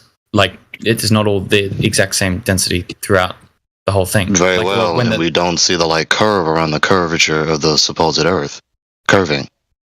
Well, like let's take the sun for example. When the light rays come from the sun, they pass through really, really thin atmosphere at the top, and then it gets progressively thicker and thicker and thicker. That's going to create an actual curve, not just an exact point at which it changes angles, as you see in a prism. Of course it will. Yeah. So at the top of the atmosphere... No, you don't observe that. Where do you observe the sunlight rays curving? When you watch a sunset. What? Yeah, this is a fun fact. So when as the sun sets, when it appears like it's touching the horizon... You have facts now. Yeah, let him explain the 8-minute difference and why the sun's not where it is. Yeah, well, he didn't have... No, he's trying to explain that light is curving around the supposed curvature of the Earth. Because that's the sun 8 minutes ago. That's like an argument, but anyway. As the light rays come into the Earth's atmosphere, they bend as they progressively travel through thicker and thicker atmosphere. And that's why we... Why do you assert that they're curving? Where do you observe that the light rays from the sun are curving? Because we know that when a light travels into a different medium that has a different density, it refracts, as you said, like in a prism. But if you stacked a bunch of prisms in a row that had different densities... That's not the same as curving. Together. You're not that dense. That's not the same as curving. Listen. If you put a bunch of prisms in a row, then it would go ding, ding, ding, and there would be a bunch of discrete angles. Oh, dude. Change, get a grip, Deck. Dude, can you just chill the fuck out? If you want to say something, say something. You're chanting about something called terrestrial refraction, and then talking about, prisms. That's his example that he used earlier. You're missing the point. You're switching back and forth between the light bending and an angle as opposed to the light curving. Okay. Put it this way. If we had a prism, right, that was a consistent... Yeah, whatever. The topics are getting very fractured now. Can we try and stay with one topic? Yes. So I'm trying to... Specific scenario, one topic.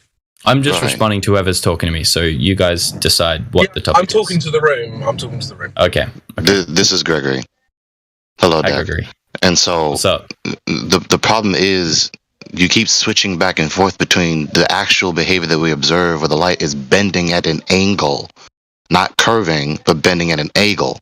And you keep reasserting that the light rays from the sun are curving through the air. But let me explain. When you put light into a prism, that entire prism is the same density, which is why it looks as if it's just an exact angle that it changes at, right? But if you had a prism that progressively got denser and denser as the light traveled through it, you would see a bend happen. Yes or no? I didn't catch that part, I'm sorry. So if you had a prism that instead of being constant density, where as you describe, the light comes in one side and then refracts at a discrete specific angle, without a curve, if you instead had a prism that changed density as you went along its length and the light went through it, you would witness a bend, right? Because you keep saying bend. Do you mean or curve? I mean a curve. Sorry, I'm using colloquial language. What I mean is a curve. Yeah. I don't believe that would happen. Do we have an empirical demonstration that the light would be curving, especially as you suppose that it would be curving through the air? Think about it logically. If you had a bunch, and this is why I used the example before, if you had a bunch of prisms that were separate, right, and you had one that was one density and then a space and then another that's a different density, then you would see the light go like in an octagon, like it would be a series of angles, right? It wouldn't be a curve, but it would be a series of lines that tend into one direction, right?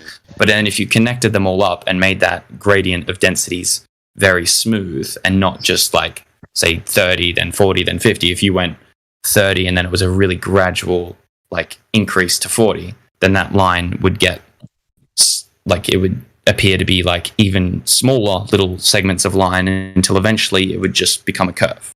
Do you understand what I'm saying? Okay, where do we observe this? That's the problem. Well, you could make it yourself we observe it in the atmosphere. We know that at the top of Mount Everest, the air is less dense than at sea level, right?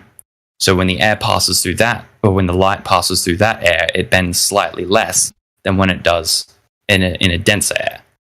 Okay, does that make sense? The degree of the angle is one thing. You keep appealing to these things and then trying to connect that to the concluding premise that the light is curving. Where do you haven't told us that we see the light curving anywhere. You just keep acknowledging the fact that there are various pressure gradients at various areas at various heights above the face of the Earth. Yeah, but not actually appealing to an instance directly where we see the light curving. Well, it's a direct jump. If you believe that when light enters a prism, it bends due to the different density of that prism versus the air it initially traveled in, then you should be able to accept that if light travels through air that is constantly getting denser, then it will undergo the same effect and refract more and more and more. So okay, you've only given me so far. You've only given me a hypothetical, number one, and then you've given me a set of premises that are non sequitur with your proclivity premise.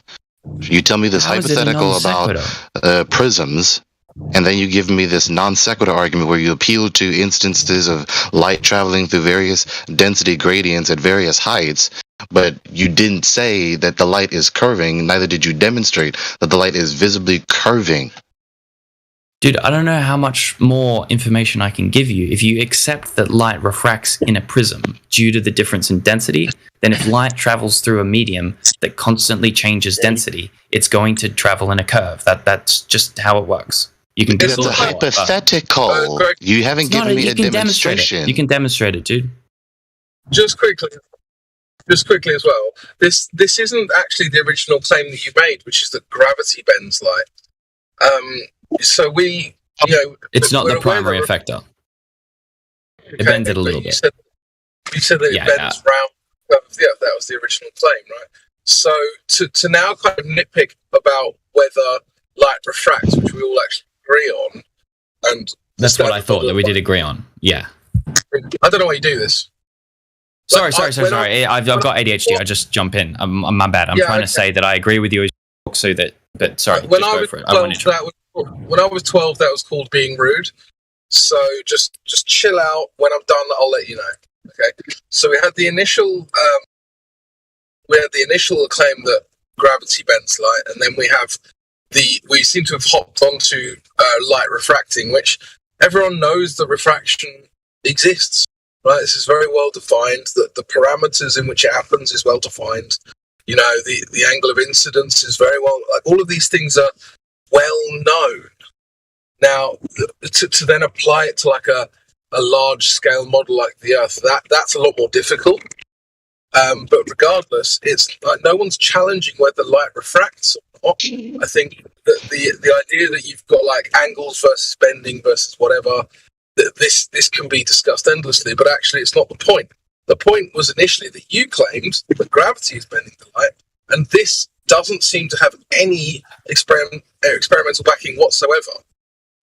If that was the claim that I made, I apologize. It's not true. I take that back. That's the light that is traveling over the ocean in terms of a military conflict. Gravity is not affecting the light to curve it that much. I'm sorry if I misspoke there. It's mainly due to refraction. No, that wasn't misspeaking. That's not misspeaking, sir. Okay, then I was wrong. Whatever you like, but point being, light isn't affected. Light isn't affected by gravity as much as it is by clueless. Carry on. Okay, look, I accept that he's changed his position on that. I'm sorry. I didn't mean that. What I meant was gravity affects the light in some way, which is true, but a very, very minuscule amount. Whoa. And it's mainly due to refraction. We'll get to that later. Okay. No, let me just unpack that for a second. You've just said that gravity... Okay. I think that maybe you didn't quite say what you meant to say. What you're saying is that there's a bending around the Earth, and that the majority of that bending is because of refraction, and a minority is because of gravity, right? Assuming vast minority. Yeah. Okay, fine. So that's your statement. The first part, which is the gravity part I want to address, that has no experimental backing at all. In fact, gravity itself is actually being challenged by other scientific fields, such as quantum mechanics, which we can go into. But on the refraction side of things, again, you have to actually prove that this is occurring, like Gregory said, in the places that you say it's occurring. You can't simply just say, this phenomena happens in a controlled environment, therefore it's happening on the Earth because I require it to. Okay. Then we can just scratch the gravity aspect. Let's just go with refraction then. I'll rescind that claim. that's wrong. All good then. Sure, no problem. But so if you only appeal to refraction, you're begging the question, because that's supposedly that when you appeal to refraction, that is begging the question, and also a self-contradictory to your premise, because the horizon on your paradigm is supposed to be fixed. It's supposed to be a tangible point on the surface of a ball. So if it's moving, then it's not the tangible fixed surface of a ball. And when you appeal to refraction, you're begging the question, because you're presupposing that this phenomenon is happening on a ball in the first instance. You would have to prove that this is a ball that we're living on, that this phenomenon is happening upon. I don't think so. Like, if you're on a flat Earth, then light is still going to refract. No. But that's not the point. That's not the point. Listen to me very carefully. It's so simple. When you appeal to refraction, that appeal, the argument, is begging the question. When you appeal to refraction to account for the observations that we have made and the measurements that we have made that are contrary and irreconcilable to the globe paradigm, when you do that, that is begging the question, because you're presupposing that we are on a ball in the first instance that the supposed phenomenon is occurring on. Let me tell you why that doesn't make sense, because it would be begging the question if refraction itself depended on the Earth. It just depends on the density of air changing, and that's true whether you have a flat Earth or a globe Earth. So it's not. You don't understand the critique. You don't understand the critique. Yeah, maybe I don't. Can I word it in a different way? Okay, so he's saying that the foundation of your argument is begging the question, because you are saying, I know the Earth's a ball, and here's how I can explain why I'm seeing too far. Right? It's the explanation itself that requires the presupposition of a ball. That's why it's begging the question. But it doesn't. It doesn't require the presupposition of a ball. Refraction occurs regardless. Terrestrial refraction. Yes, terrestrial refraction requires the R. Okay, no, you don't understand. So you've abandoned your premise. That's what you've done. If you say then it doesn't require the curvature of the Earth, then you've abandoned your concluding premise that you've been trying to defend this entire time. No, I'm saying because it so happens that the Earth is curved, right? And the light is bending. So listen. Whether you have a flat Earth or a curved Earth, right? Sorry to interrupt, but this is really. Are you going to interrupt anyway? Okay. Yeah, it's really key, and I've already apologised for interrupting, but this is really key. You've just said, because I assume there's a curved Earth. That's what he's telling you. That's the problem. No, I understand. So let me put it this way: whether we have a flat Earth or a curved Earth, if you shoot a laser through different densities of air, which happens over the ocean, it will curve. Yes or no? Sure, but you're missing the point. Where the point is not about what will happen. The point is not about the phenomenon of light. Listen. The point is not about what light will do through the air. That's not the point. My point was critiquing your argument, your appeal. When you appealed to refraction in the effort to reconcile the observations and measurements that are contrary to the globe paradigm, you are begging the question. Specifically why? Because your appeal to refraction presupposes that the refraction is supposedly happening on a ball, which has been contradicted. The model has been contradicted and debunked by the observations and measurements we've made. The globe model, sure, but not the model of refraction. That hasn't been contradicted, right? But we're not discussing the model of refraction. We know light refracts. Exactly. So we know that light refracts whether we're on a flat Earth or a globe Earth. So if I see an observation and can use refraction to explain it, then it's not begging the question. Yes, that is literally what it is. Begging you really believe your position is so sound and solid. You really don't realize you're begging the question. I'm struggling to understand. I understand what begging the question is, meaning that the point of your argument is that you're assuming the underlying thing to be true, right? So if refraction depended on the Earth being round for it to work, then yes, it would be begging the question. But that's not the point. The point is not refraction depends on the shape of the Earth. That is not the point. Okay, so what's the point then? Because that's The the point is only your way I see me appeal. begging the question. The point is your appeal to refraction. Your argument is begging the question. That's the point. So, because I can offer an explanation that explains it, that itself is begging the question. It's a fallacious argument. It's fallacious. Why is it fallacious? If You're it begging holds the up? question. Reconcile the globe with the terrestrial refraction imposes the radius value that is elusive. The physical horizon is elusive. Nobody's finding it. It's nowhere to be found. So how did they come up with the radius value to begin with? What Kim just said. There's different ways you can calculate the radius, I'm pretty sure, but we've already established that the horizon is an illusory phenomenon, right? If you establish that, you don't understand how self-defeating that is. Please appreciate, if you tell us the horizon is illusory, then it's not really the tangible point on the surface of a ball. If it were, it would not be illusory. But it is illusory, therefore it's not the tangible surface of a ball. That doesn't mean that there isn't one. It's just that the horizon that we see isn't the edge.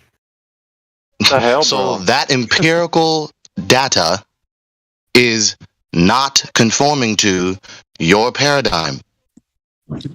The empirical data of the horizon doesn't conform to the ball Earth paradigm. Is that what you're saying? That's right. Or rather, I should say the other way around. The paradigm is not conforming to the empirical data. Not only did he say it, you just repeated it. So what I'm struggling with here is, if refraction exists independently of the shape of the Earth, why can't it be used as an explanation for a phenomenon? Okay, really? Can I take this into the realm of abstraction for a second? Right? Okay. The point here. Let me just say this, right? So let's just say that we've gone to a murder scene, and a guy's got blood all over his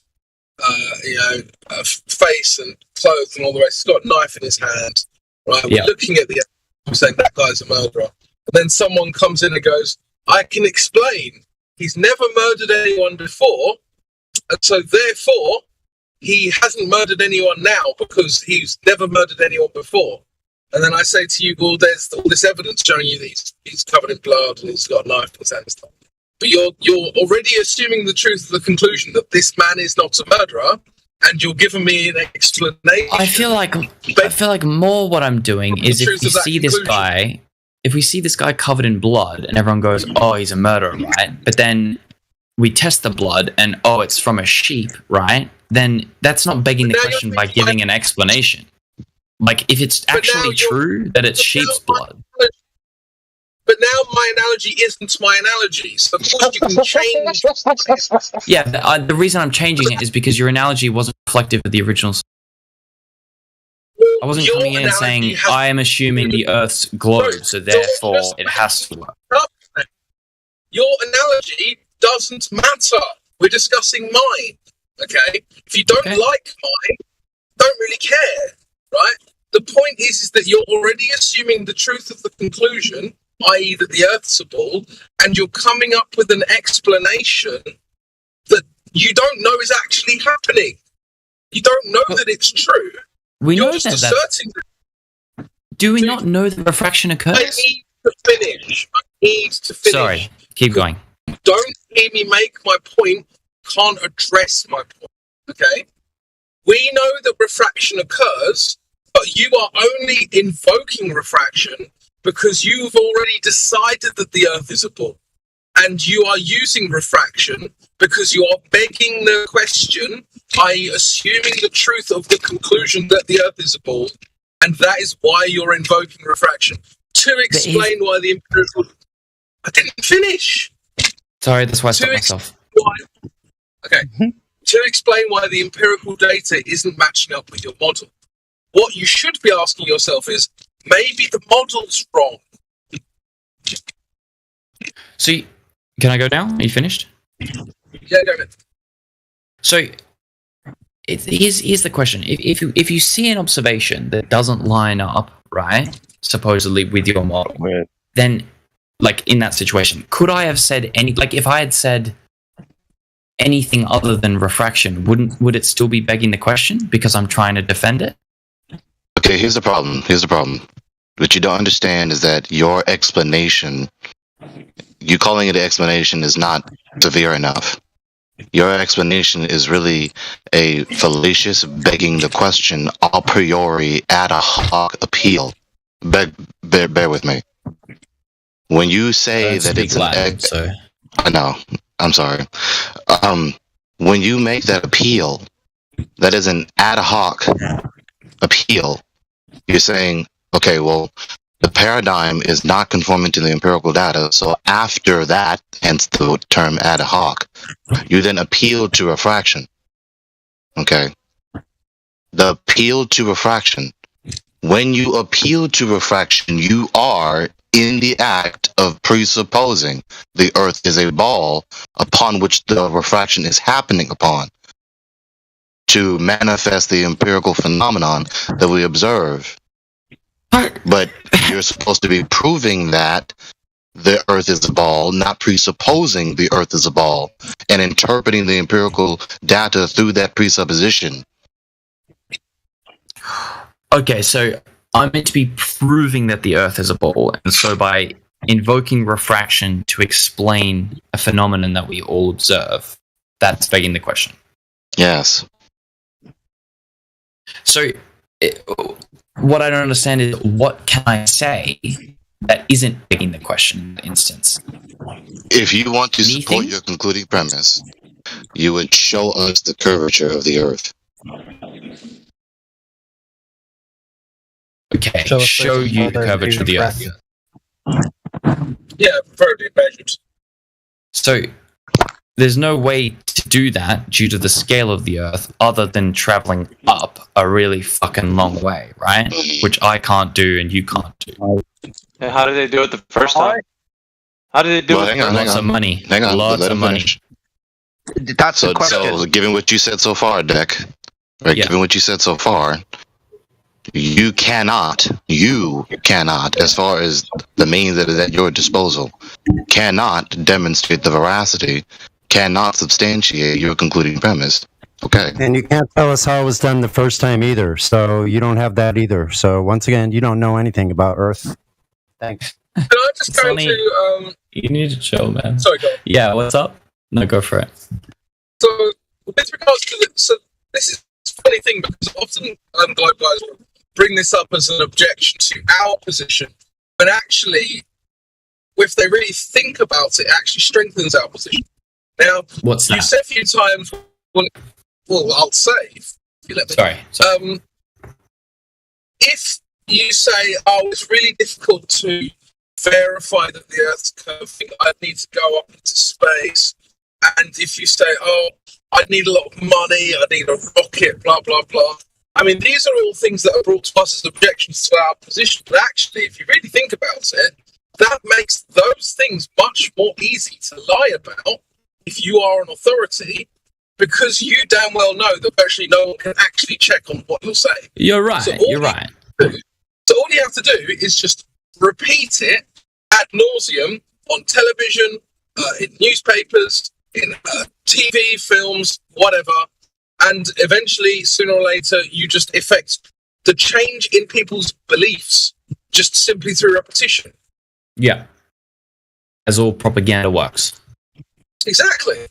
Yeah. So you're right in that if the Earth wasn't round, you would be able to do that. But how if the Earth is round, you would do the exact same thing. Like, you can't distinguish one situation from the other. You could either say the Earth's flat and everyone's lying and it's very, very easy to lie about it, or you could say the Earth is actually round and it's actually really hard to get up there. Like, both of those are true. Yeah, if you have rudimentary film or photographic knowledge, you can pick apart the Apollo narrative. But let's address what Deck just said. But what I'm not trying to stomp on what Old Hoss just said. That's true. But in addition with what Deck just said, there's a world of a difference between the two. It's not as though the two positions are indistinguishable. Okay. In the reality, as opposed to the fantasy that we are on a ball and all this propaganda and repetition is occurring. In reality, all this propaganda and repetition, this repeated propaganda is occurring, and there are no direct observations or measurements of the curvature of the Earth. Well, here's the thing: if there were, they would be discounted as propaganda, though. No, in your but that's not the point. That's not the point. Whether they are that's the point I'm making. no, they're not the point. They're not the point. Listen. In the world where we do live on a ball and all this propaganda is repeated, in the world you do live on a ball, you could get direct observations and measurements of the curvature of the Earth if the Earth was really a ball. In this world, the reality, the one and only reality you and I share, we don't live on a ball, which is why we don't have any direct observations and measurements of the curvature of the Earth. So if we did live on a ball, what kind of measurements would we be able to take that would confirm that it is a ball? We don't need to get into that. Whatever the specific minutiae, the various categories of empirical methods of inquiry and all the technicalities and thereof, whatever. Whatsoever do you know what they are, or you're just saying that they exist? In principle, whatsoever those methods are, that's not the point. But if you don't understand it, how do you know that we haven't done it already? That's not the point. Can you grasp the point? Hello? Grasp the point. The point is that there is a world of difference. If we did live on a ball with the human civilization that we know today, then all this propaganda wouldn't really be propaganda. It would just be a mass worldwide media machine of promulgating this cosmological information. But we don't live in that world. If we did live in that world, we would have direct observations and measurements of the curvature of the Earth. We live in this world, though, and we don't have that, demonstrating that we don't live on a ball. Because you're presupposing that you live in a world that is flat? It's not begging the question if I am making the conclusion according to the empirical data. If what we observe is a level plane Earth, the surface of which we walk upon, and we don't observe the Earth curving convexly or concavely anywhere, it therefore necessitates the conclusion that we live on a plane Earth. But do you know what measurements we could make that would confirm that it was round if it was? Why do you keep appealing to that? Because if you don't know that, then you don't know what you're talking about. But that's not the point. Whatever those methods of inquiry are, whatever they are, whatever those methods of inquiry are to ascertain knowledge that the surface of the Earth is curving, what is the reality that we live in? You just whistling past the point when you talked about your hypothetical world where we live on a ball with this propaganda machine. The point is that there is a world of a difference. You tried to say that this point is very simple I'm trying to make, but it's being dragged out because you keep asking me these red herring questions. You tried to say that there's no difference between the world where we do live on a ball and this propaganda machine is at work, or where we don't live on a ball and this propaganda machine is at work. Either way, we couldn't know, or someone could merely assert that the propaganda machine is just a propaganda machine and not telling the truth. That is not the point. The point is that we live on an Earth which has a surface, has a geometric property to its surface, in this human civilization with this propaganda machine, and this propaganda machine is giving us everything under the sun except direct observations and measurements of the Earth being a ball. It's a world of a difference. My point is this: if the Earth is round, then everyone's saying it isn't propaganda. That's fact, right? Like it's just circulating information. Yes. So we either have one alternative, that is the Earth is spherical and round, and people have been to space and they've seen it being round, and those are direct observations, and that's not propaganda. That's information. On the other hand, we have a world that is flat, and everyone that has apparently been to the moon is lying about the fact that they've seen it round, and those don't count as direct observations. So in either one of those scenarios, either direct observations count and they can be used because of the information, or if you presuppose that the Earth is flat, then they're lying, right? But they can be saying the same thing. The second half of that syllogism, you just abandoned the first half of that syllogism. In the first half of the syllogism, you described two different worlds where the world is really a ball and people are actually empirically observing and measuring the ball, and then a world where we don't live on a ball but on a level flat Earth, and people are lying about their empirical observations when they really haven't observed the supposed ball that they claim that they observed. And then you move to the second half of the syllogism and talk about the flat earthers presupposing that they live on flat Earth without actually having evidence. No, so my point is that in a world where the Earth is actually round and people are actually observing, like looking at the Earth being round, they would be discounted by flat earthers because in their worldview they are lying. But it's not about who will accept what. It's not the point. The point is what is proven. I'm not talking about persuasion. People always do this. Please don't do this anymore. The point is not about who will be persuaded. The point is not about who will believe who. The point is who is proving what, or who has failed to prove what. Now, whether anyone believes anyone or not, person A is proving that the Earth is a ball, or if the Earth isn't a ball, they cannot do that. And person A is proving that the Earth is flat. Okay, whether anyone believes that or not, person A has proved that the Earth is a ball or is flat. In this world, there's no one who can do the former. You can only do the latter.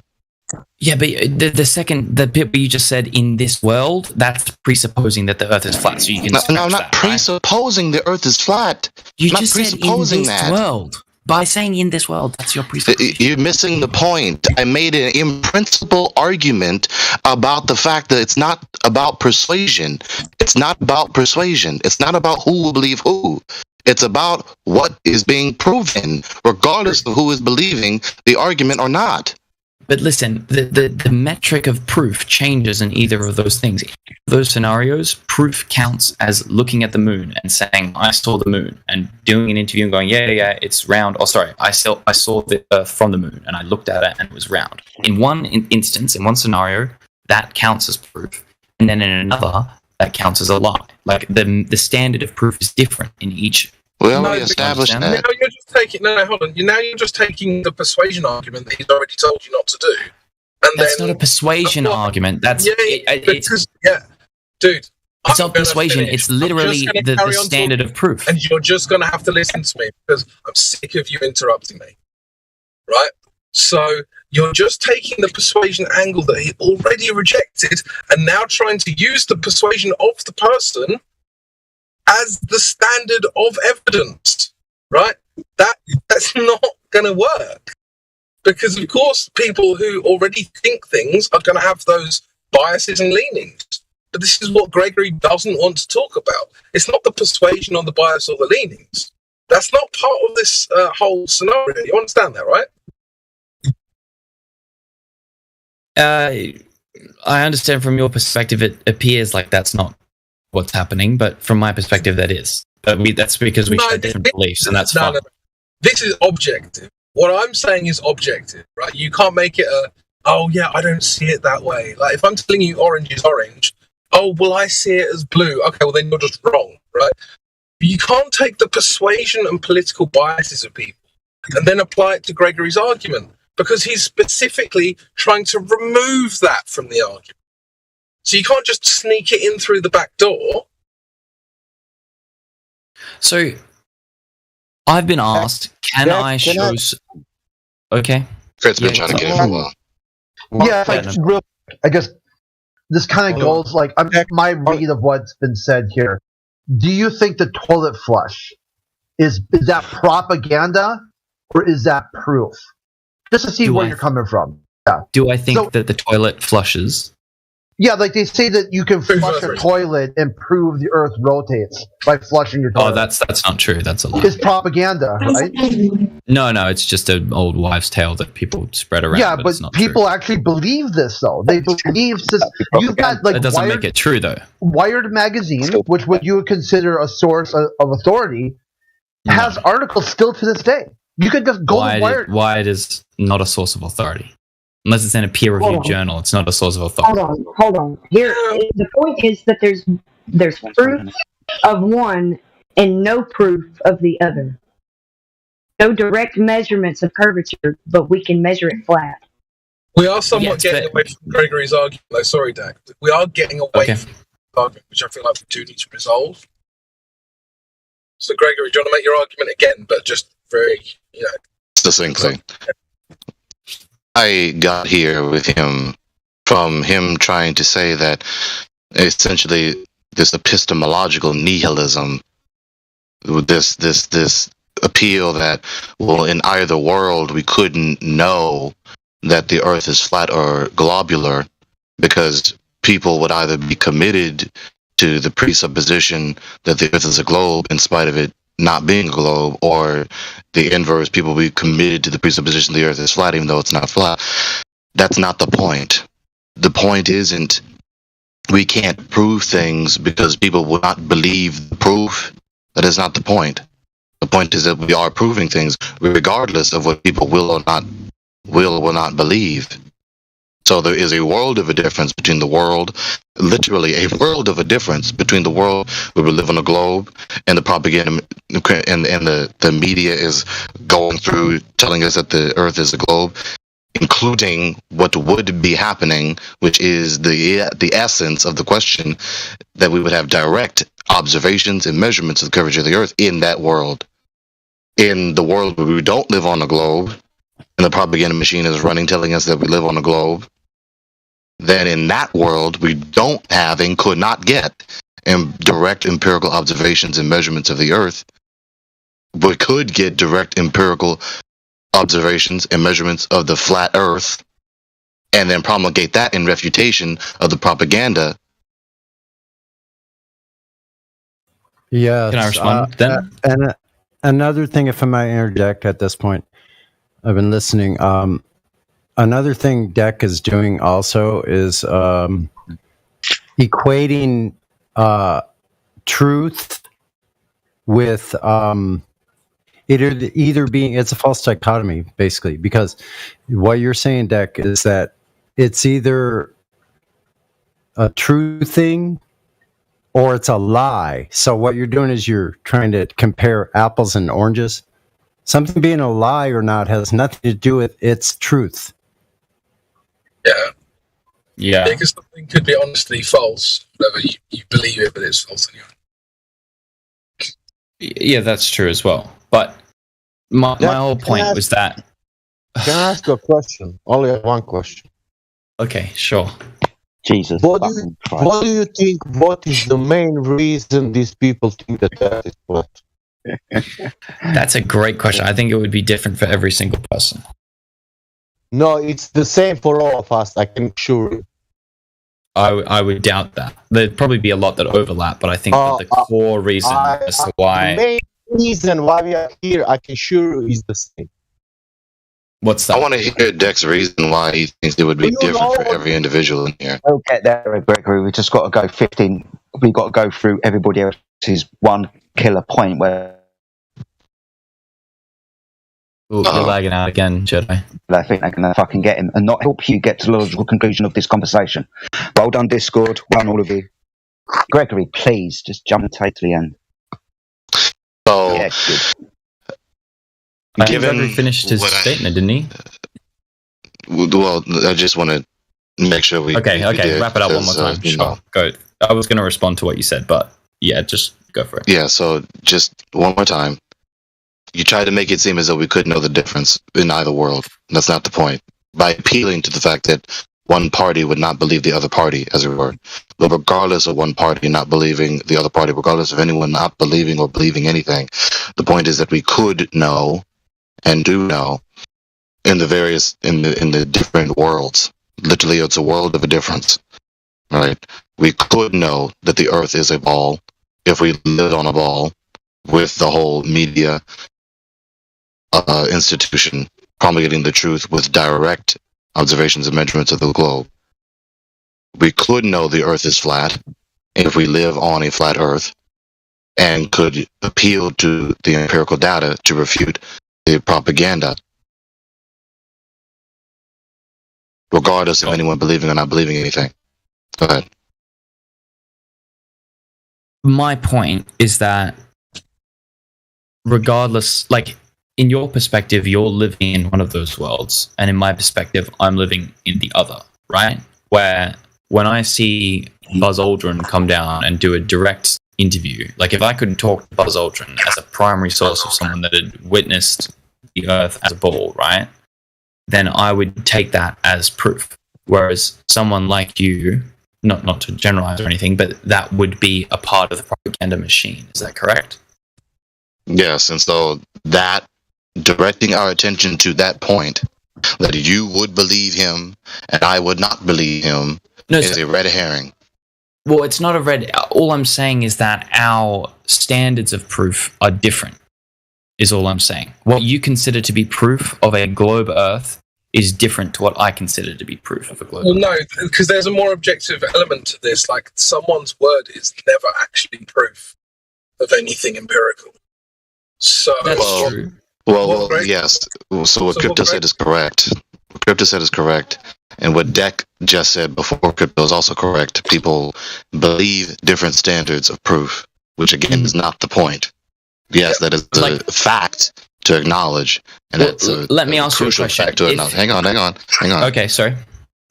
And that's a crucial fact to acknowledge. And so given that conundrum, we have to then examine one another's position. We have to examine ourselves and critically consider the other person's position and do an internal critique. Especially. Yeah, and totally. that's why, I mean, have you noticed that there's no logical fallacy called appeal to evidence? Or that's not a logical fallacy. Do you know why? That's true. Do you know why that is? Because it's not fallacious in nature. Because that's what you mean. Evidence is self-evident of proof, isn't it? Something like that. Well, no, it's because evidence is what you're meant to be appealing to in every instance. Yeah, right. Totally. So that's the point, right? It's just so instead of instead of getting to the point where you're just like, I believe that person, I don't believe that. Like, personalities should be completely removed from your opinion, in every instance, because the opinions of people don't matter really. And empirical truth. Yeah. Well, yeah, I mean, I'll give you an example. Right? You might have like two genetics experts, just for instance, they have a different opinion on something, doesn't matter what. They've both looked at the same evidence and come to different conclusions because their opinions are different, right? I mean, so what do you do with that? This is why appeals to authority don't make sense. This is why appeals to credentials don't make sense. I mean, there's some examples you can give. Just look at the evidence. That's the only thing you can do. Yeah, but they're both sure. Well, no. But at least unjustified appeals to authority. Lack of evidence is not the same as evidence of lacking. Well, I mean, if I'm looking just because there's no evidence of something doesn't mean it's not true. I was trying to explain. It's an appeal to ignorance fallacy.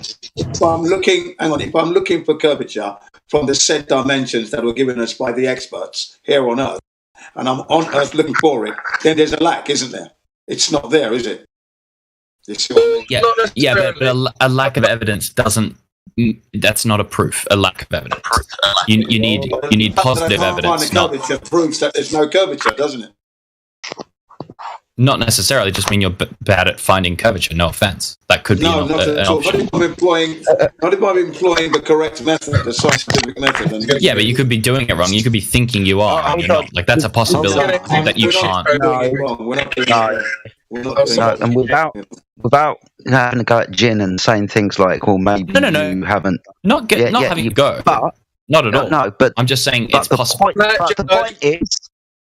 But the point is, someone somewhere must have done it then correctly using the correct instrumentation. But we've been having a conversation for the last half an hour to an hour saying that can't be done, which is why we got to rely on people like Buzz Aldrin. So it's not that we're hoping somebody somewhere has done it with the right instrumentation and techniques. We haven't found that yet in the last hour of conversation, now have we? Not in this last hour, probably. But I mean, the evidence that I...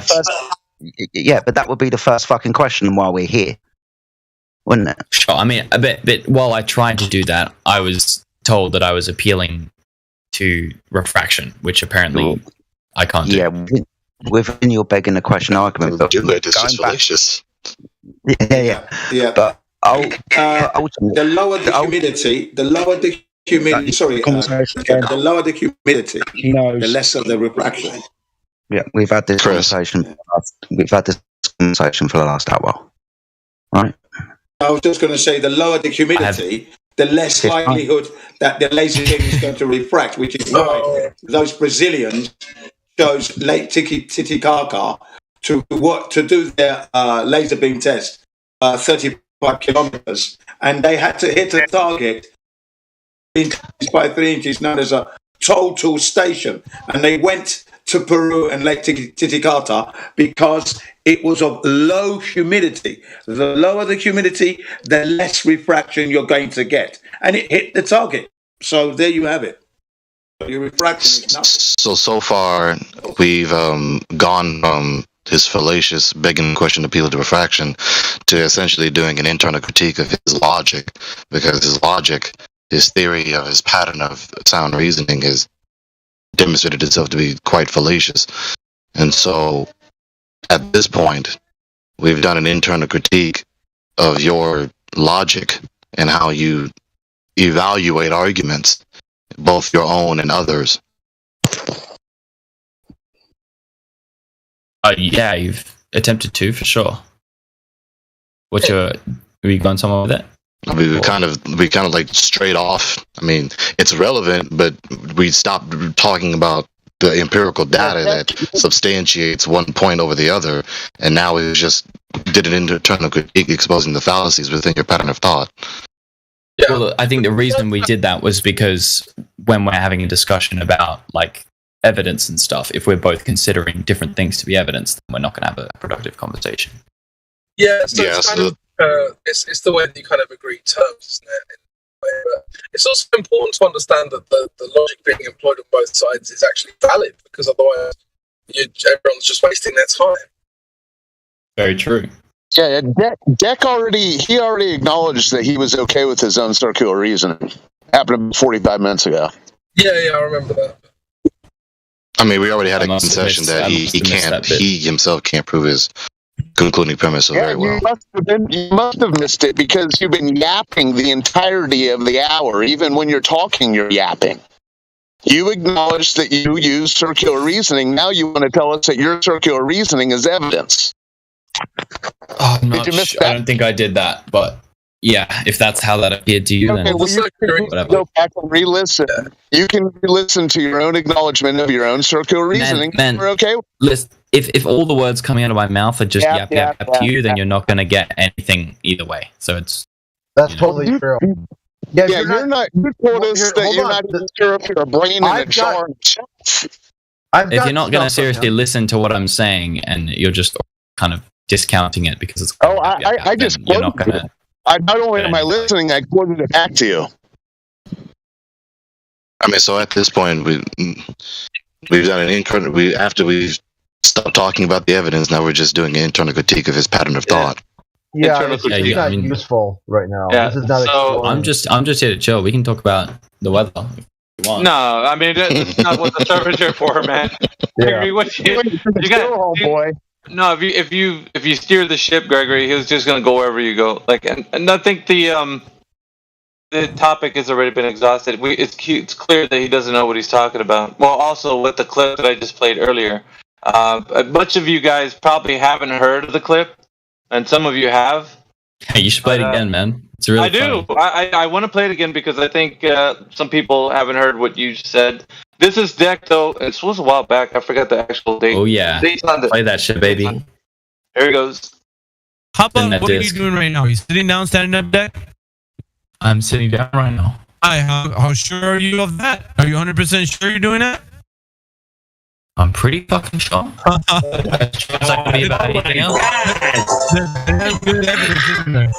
Guys, it's not that fucking hard of a jump to understand that if you don't know if the world is real, then you can't know if anything's real. Like, it's not surprising. There you have it. Love it. I mean, that being said, that demonstrates what?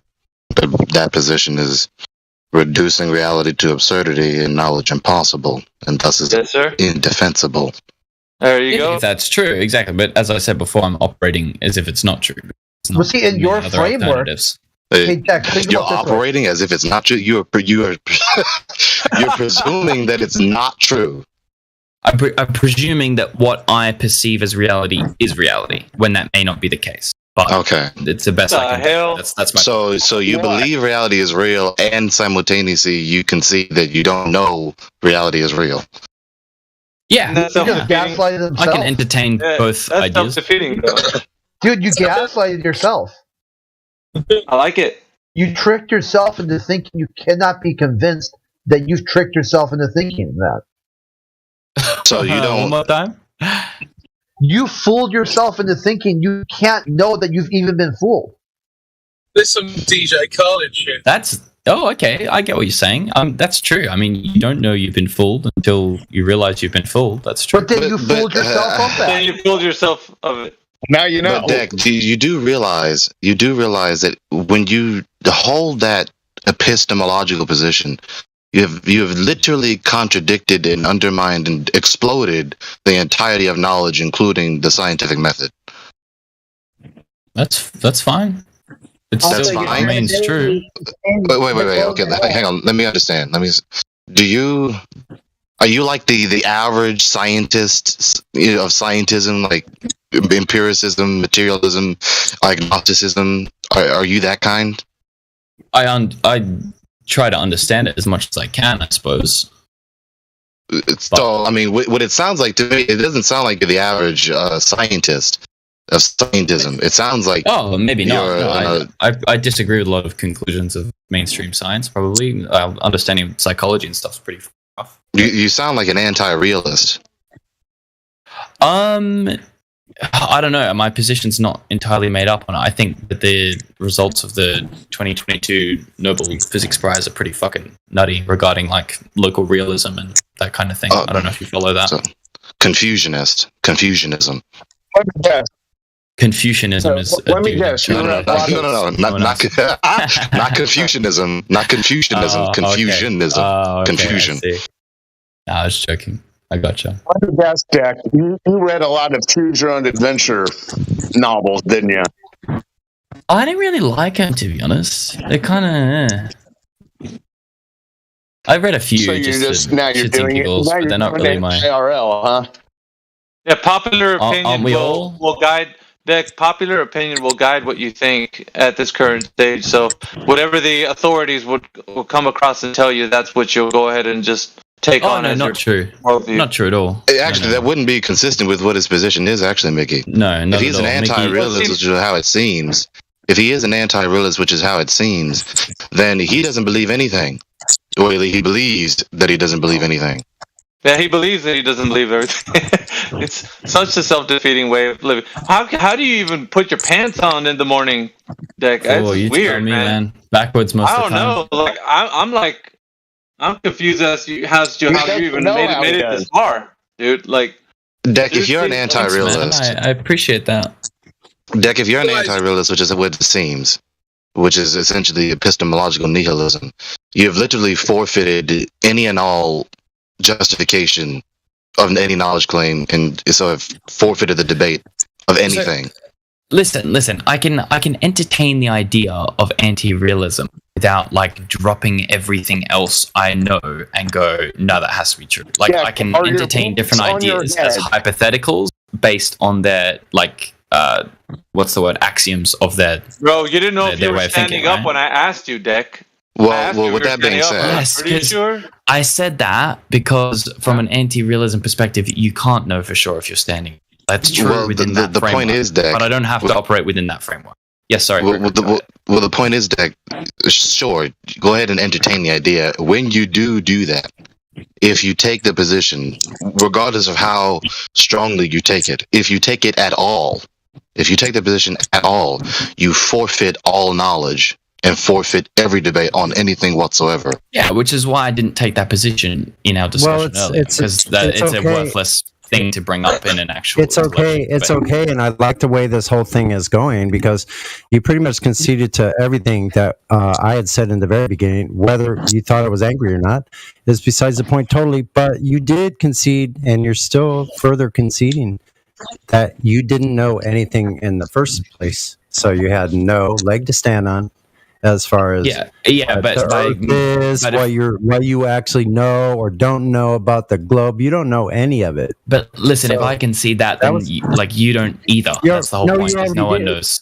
You already did concede it. Yeah, but dude, do you understand that if I am an anti-realist, then you're not real either, and nothing that you believe is real? Like it's So once again, you're nothing. You're insignificant, and you have no leg to stand on. So I wouldn't even be talking. But so are you. So are you. That's the whole point. No, but I Don't know I am 100%. And you know another thing I know 100%, without a doubt, I would give my life over that Earth is a horizontal topographical plane. I would give my life right now on that fact, and I do call it fact because it is a fact. It is level. It is horizontal, and it is a. You'd really give up your life just my life for the damn. Because you know why? Because it's a fact. I respect that conviction. Duck, if you, I mean, I said the concluding premise, but I guess I need to add some. No, I guess I don't really need to add, but I'll say this anyway. If you hold anti-realism, if you to any degree, like I said, even from the slightest degree, you, excuse me. I'd second that and throw my family into the mix as well. And it's flat, stationary, no problem. It's a fact, no problem. Okay. If you hold anti-realism, why can't I speak? Got all this phlegm in my throat. Excuse me. If you hold anti-realism, then you didn't really say that, and you didn't really believe that. You didn't really think that, and there is no logic, and there is no language, and there are no words. There is no thing. Yeah, that's true. But the point is that you can believe different things at different times. No, it's not, dude. How are you on the internet right now talking to people with coherent sentences where we're all understanding what you're saying if you can't even understand that that's even real? Like, nothing would be... It's just... You're just, like, floating around waiting for the next thing to happen to you. You're just reacting to everything. There's no thought process. There's nothing. There's only you thinking that you're doing something, but you're not really. Because it can't be true. Nothing is. Yeah, I mean, anti-realism is anti-realism. Nothing is real. Yeah. Or at least, I mean, nothing is real. Yeah. There is no coherent reality. I'm not. Who taught you this garbage, Nick? At what point did you start learning all of this? Because somebody must have been saying this. I just thought about it, bro. No, I just it doesn't come from you. It's not something you just thought of as a person. No one just thinks of this stuff. You have to be taught this. Dude, as soon as I had a dream, no, that's not true. People can self-deceive themselves very thoroughly. Very thoroughly. But the reason one reason is that if you're having a dream and you're not lucid dreaming, then you believe that dream to be real, even though it's not. And then you wake up and go, oh shit, I thought that was real. So how can you ever know that this reality itself isn't a dream? I mean, there is no falsifiable because way. I've talked to you about this in length. You enter different states, Dick. That's how you know. I understand. You're entering a state. We're going back to entering a different state. So if you entered the waking state, like when you wake up in the morning, that's the state that you're in right now. How do you know you're not in a dream? Understand. Because you entered a different state. I've went in length with you. But the difference in lucid dreaming, hallucinating from taking drugs, like anything that you can enter into a different state, you know that you're in that state. Now, you're saying, how do I know I'm not in a dream? Because have you went to sleep? Did you enter the state of sleep and then start to dream? No, you know that you're awake because what? You entered a different state. Your argument doesn't make sense because I'm talking about in the middle of the dream. In the middle of the dream, you don't know you're dreaming. You just finished saying in the middle of the dream. That's because you know you're dreaming. Yeah? But so your conscious perception, you haven't realized that you're dreaming in the middle of the dream. Listen, you're talking about being inside of the state, not on the outside. Like this is exactly that's exactly what I'm talking about. Yes. Well, I'm talking about being inside the state. The conscious knowledge of you knowing what state you're in right now. What state are you in? Currently, I believe I'm awake. How? How do you know that? Because I have memories of waking up, etc., etc. That's all I can tell, everything that leads you to understand that the different state that you're in right now is the current one, which is like you transitioned over from the sleep state into the awake state. So the different states that... But my point being is that if I was... But that my point being is if I was dreaming, I would also say and believe that I was awake. When in actuality, I'm not.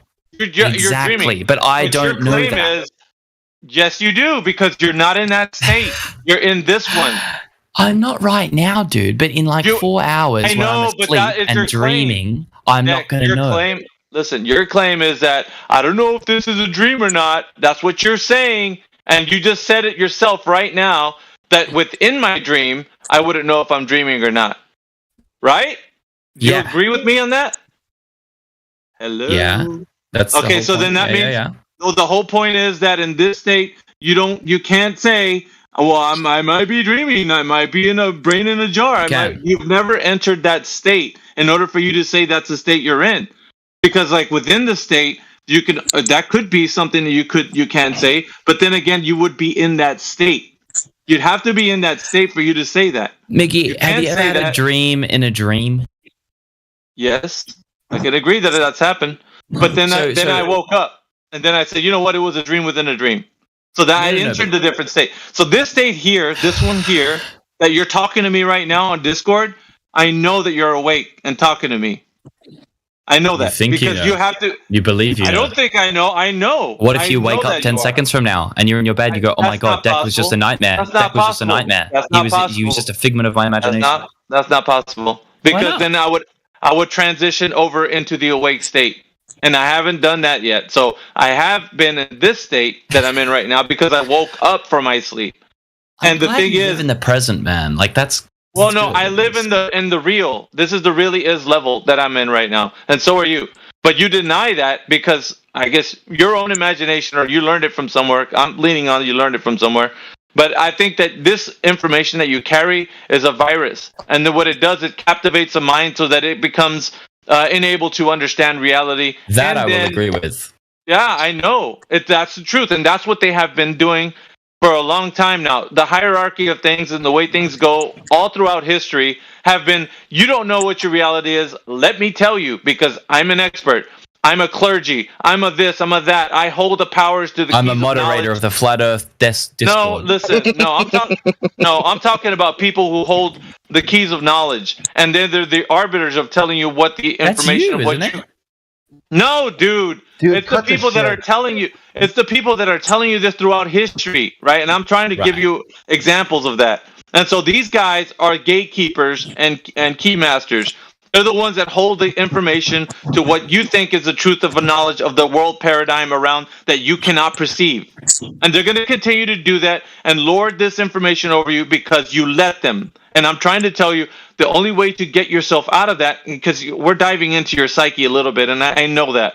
But the problem and the issue is with everybody, even listening on YouTube, is that they have the same perspective as you. This mind virus has latched onto them and you, and has made them unable to understand what reality is, and then therefore making it a very difficult process for us to talk about what reality is with them, even talking about things that are common sense, as in what you can perceive with your own cognitive abilities. So what are we doing here, talking to somebody who doesn't know what reality is anyway, and then you defending a point and say, well, it's got to be bending, light's doing this and that. And it's like, you know what? Everything is moot that you're saying. You don't even know, and neither does anybody else. Yeah, it's so funny.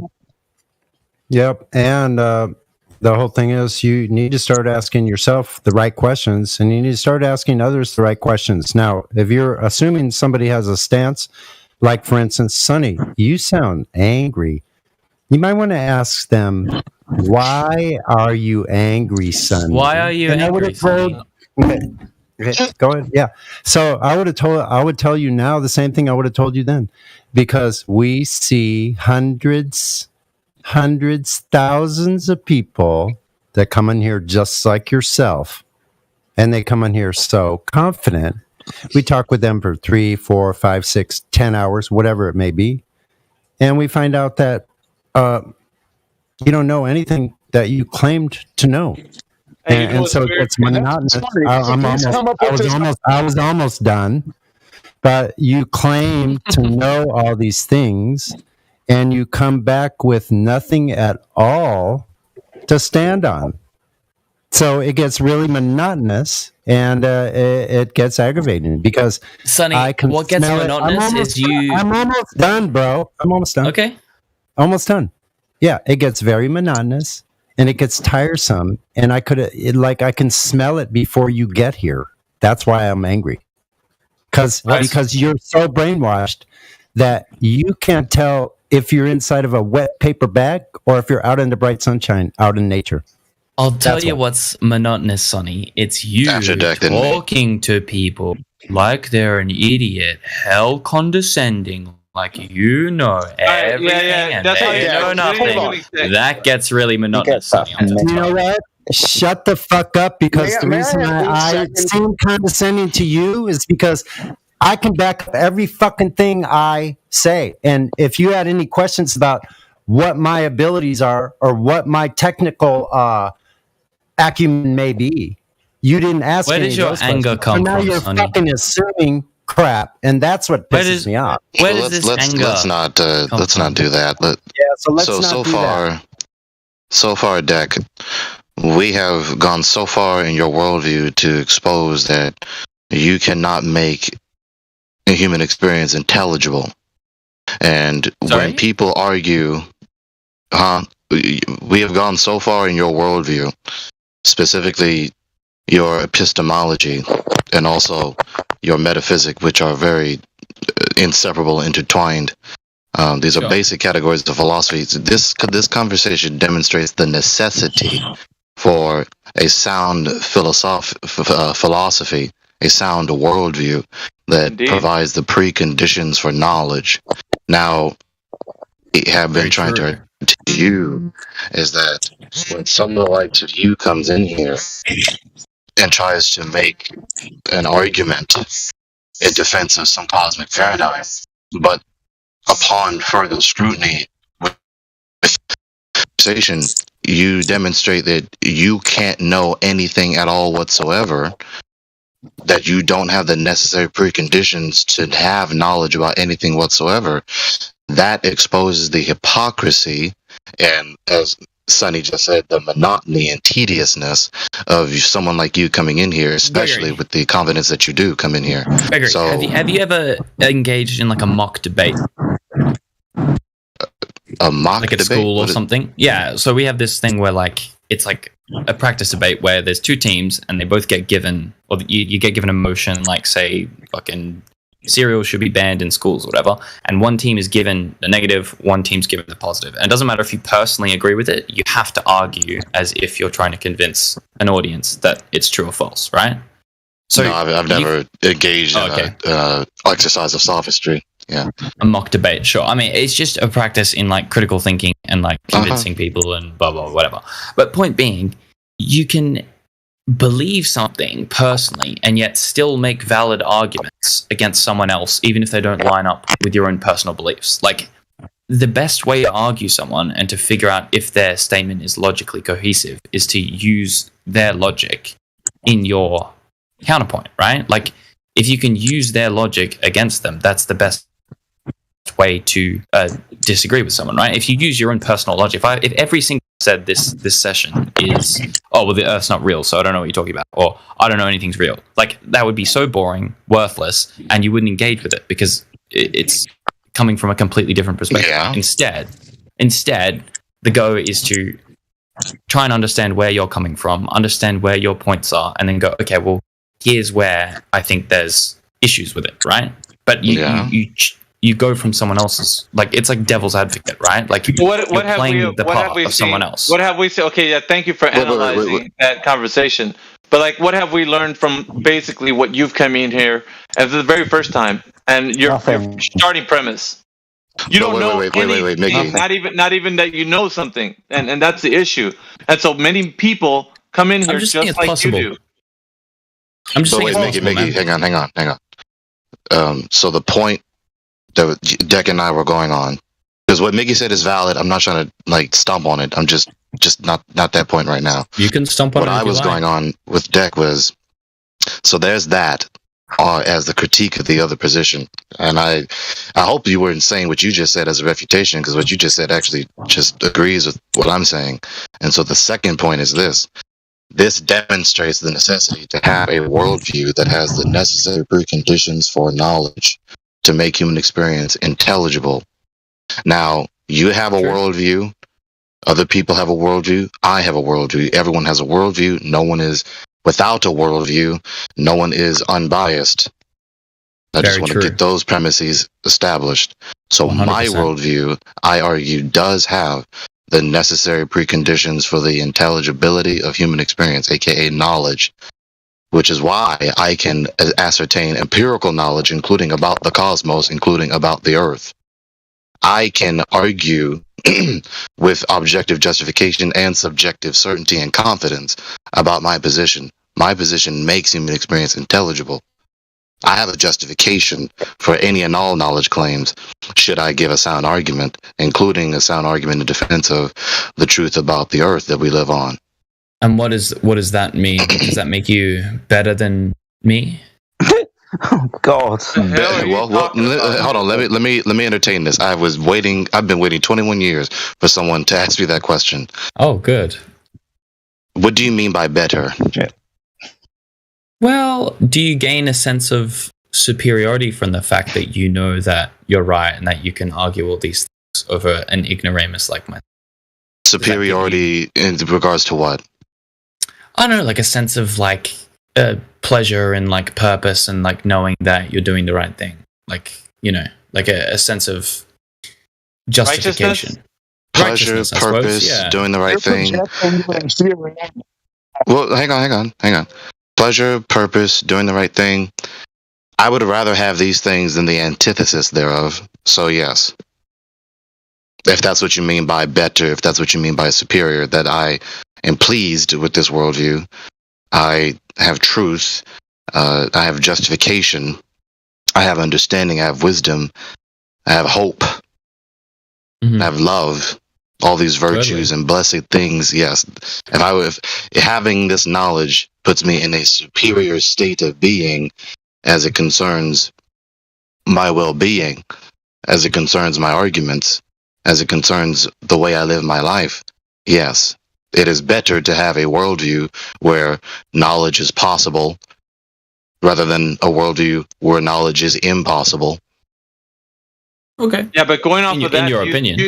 Going off of that, Deck. Yeah, your opinion. Going off of that, do you think that he's in here doing this so that he can lord his knowledge over people and say, "Aha, you guys are idiots. I'm smart." No, therefore, I don't think he is. Is that what you think, Gregory? I do think you do that, but I don't think Gregory I do that. No, but here's the thing, though. When you come in here, you reduce the arguments to absurdity because that's what you've done thus far. You made it so stupid that when everybody's listening to you, everybody's the dumber for hearing you. And then you're like everybody else. That's what. If you feel dumb while listening to me, I think that's on you. Well, you're saying to everybody here that they're just a figment of your imagination, and that's dude. What you said that when you played the clip. I didn't say that. It's coming out of your mouth, sir. It came out of my mouth like fucking 2 months ago, bro. I keep bringing it up. Yeah, I want to have a normal conversation. I thought you thought it was funny. I mean, it is kind of funny, but not. No, it came out of your mouth today. It came out of your mouth today like 25 times. Well, I didn't want to bring it up because I knew it would. So you're saying that I'm making you feel that way because I'm pointing out the obvious. But what it is, it's getting you a mirror to look at how you sound. And how you sound is ridiculous. And a lot of people don't know how they sound because they're saying words and they never put a mirror in front of them and say, look at how you sound. You don't realize this, but this is what everybody's hearing. It's hearing you sound ridiculous. And you don't even know if you're standing up. If I tell you, hey, Deck, are you standing up right now? Are you sitting down? What are you doing right now? What are you going to tell me, Deck? I assume I am. And then because I pointed out to you, then I'm some way derogatory and just putting you down and all that. I'm pointing out the obvious, that you are reducing knowledge claims and things that people can say, how we communicate with each other, to absurdity. Like, we're supposed to be as absurd as you are. And it's that same I didn't actually do that, this conversation, but you played the clip. This time. Not this time, but you do think that way. Time. You do think that way, though. Sometimes right? I choose to think that way. Other times I don't, and I have the capacity to choose when that happens. So if I wanted to, I could. Yeah, but see, the capacity means that you have the ability to just say that everything's absurd. Oh, wait a minute. Today, everything's not absurd. I think everything is real, and it's 100% true that I'm standing up. Is that what you're saying? You can flip-flop back and forth? Power of free will, man. You could do that too if you want. Don't have that. Listen, and I get into that too. But if you say you have the power of free will, then make an itinerary from tomorrow to about tomorrow, and tell me from top to bottom, from the time you get up to the time you go to bed, everything is going to be under your control because your freedom of the will is going to decide to do so. Do you think that everything's going to go off without a hitch, just like the way you planned it in your itinerary? Do you think that's what's going to happen, Deck? No. The answer is no to that, because you don't have that freedom. You are not sovereign. There's only one sovereign one, and that's the creator. And so you can only say, well, I can guess what might happen tomorrow, but you will not know. You don't have that freedom. And I'm sorry to burst your bubble, but that's how it goes. There's only one with That's the freedom, and you don't have it. Well, that's not. It's more than interesting. We could talk about that. It's true.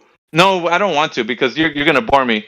You know, the thing about this, I know, but the thing about this is that when I'm talking to people in here like yourself, people like you will always reduce this argument to the point where we can't do, well, what is an ocean, or what does level mean, and what you guys always do this because you understand when you face reality and you know what the Earth really is, you're gonna find out that you've been lied to and you're scared.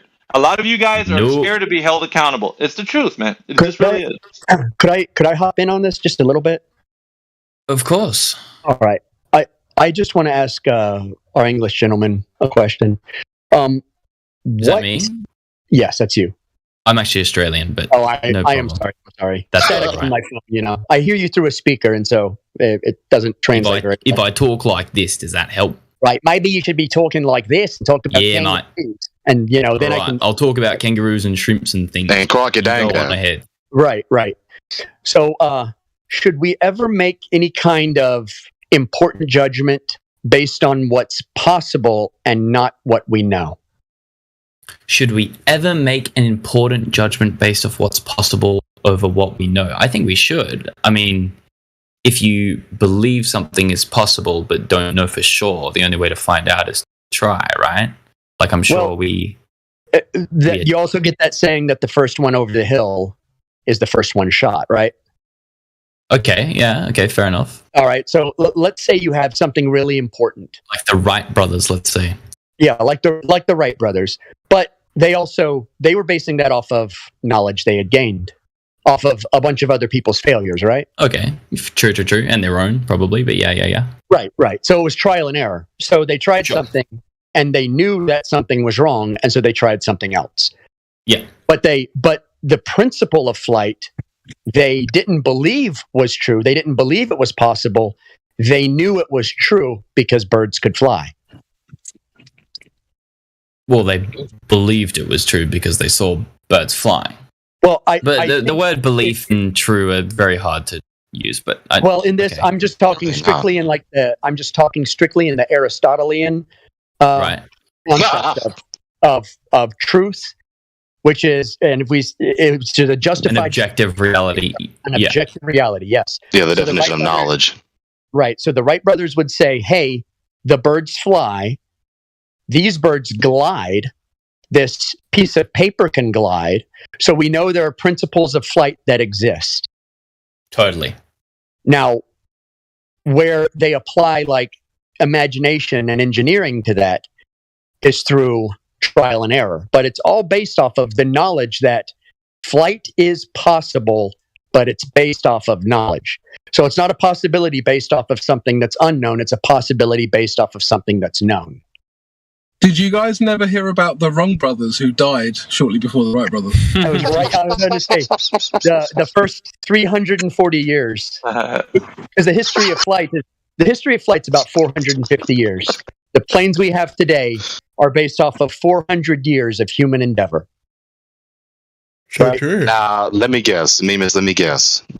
He said, we don't know, but this is possible or this is probable, right?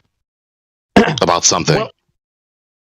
Well, I didn't hear the whole conversation, so my guess is that it's an existential. The claim would have been existential, that we possibly are just perceiving this, and we could be, brains floating in a vat, right? Okay.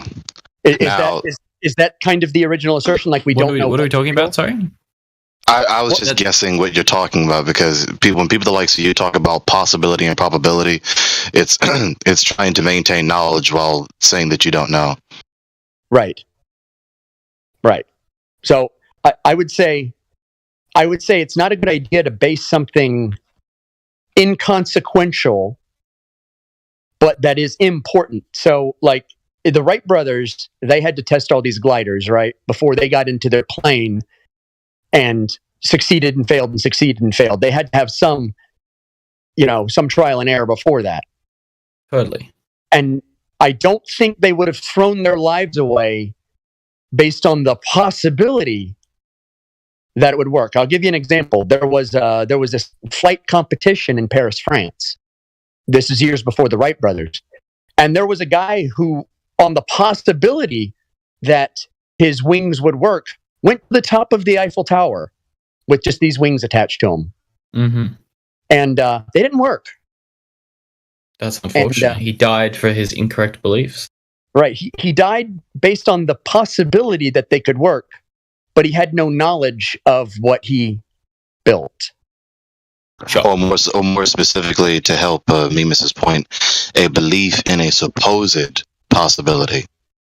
Because not everything that's supposed to be possible is not really possible. Right. That's more accurate. Yes. That more accurately articulates what I was saying. So I got what you meant, but yeah, I gotcha. Right. So I own a business, and so I can't do possible.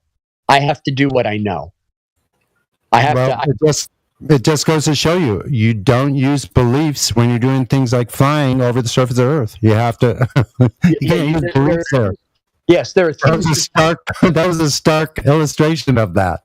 Bam. There are things you absolutely have to operate on based on knowledge alone. Now, if we're just speculating and we're just shooting the shit and saying what is consciousness? What is the mind? And what's possible Great here questions. and there?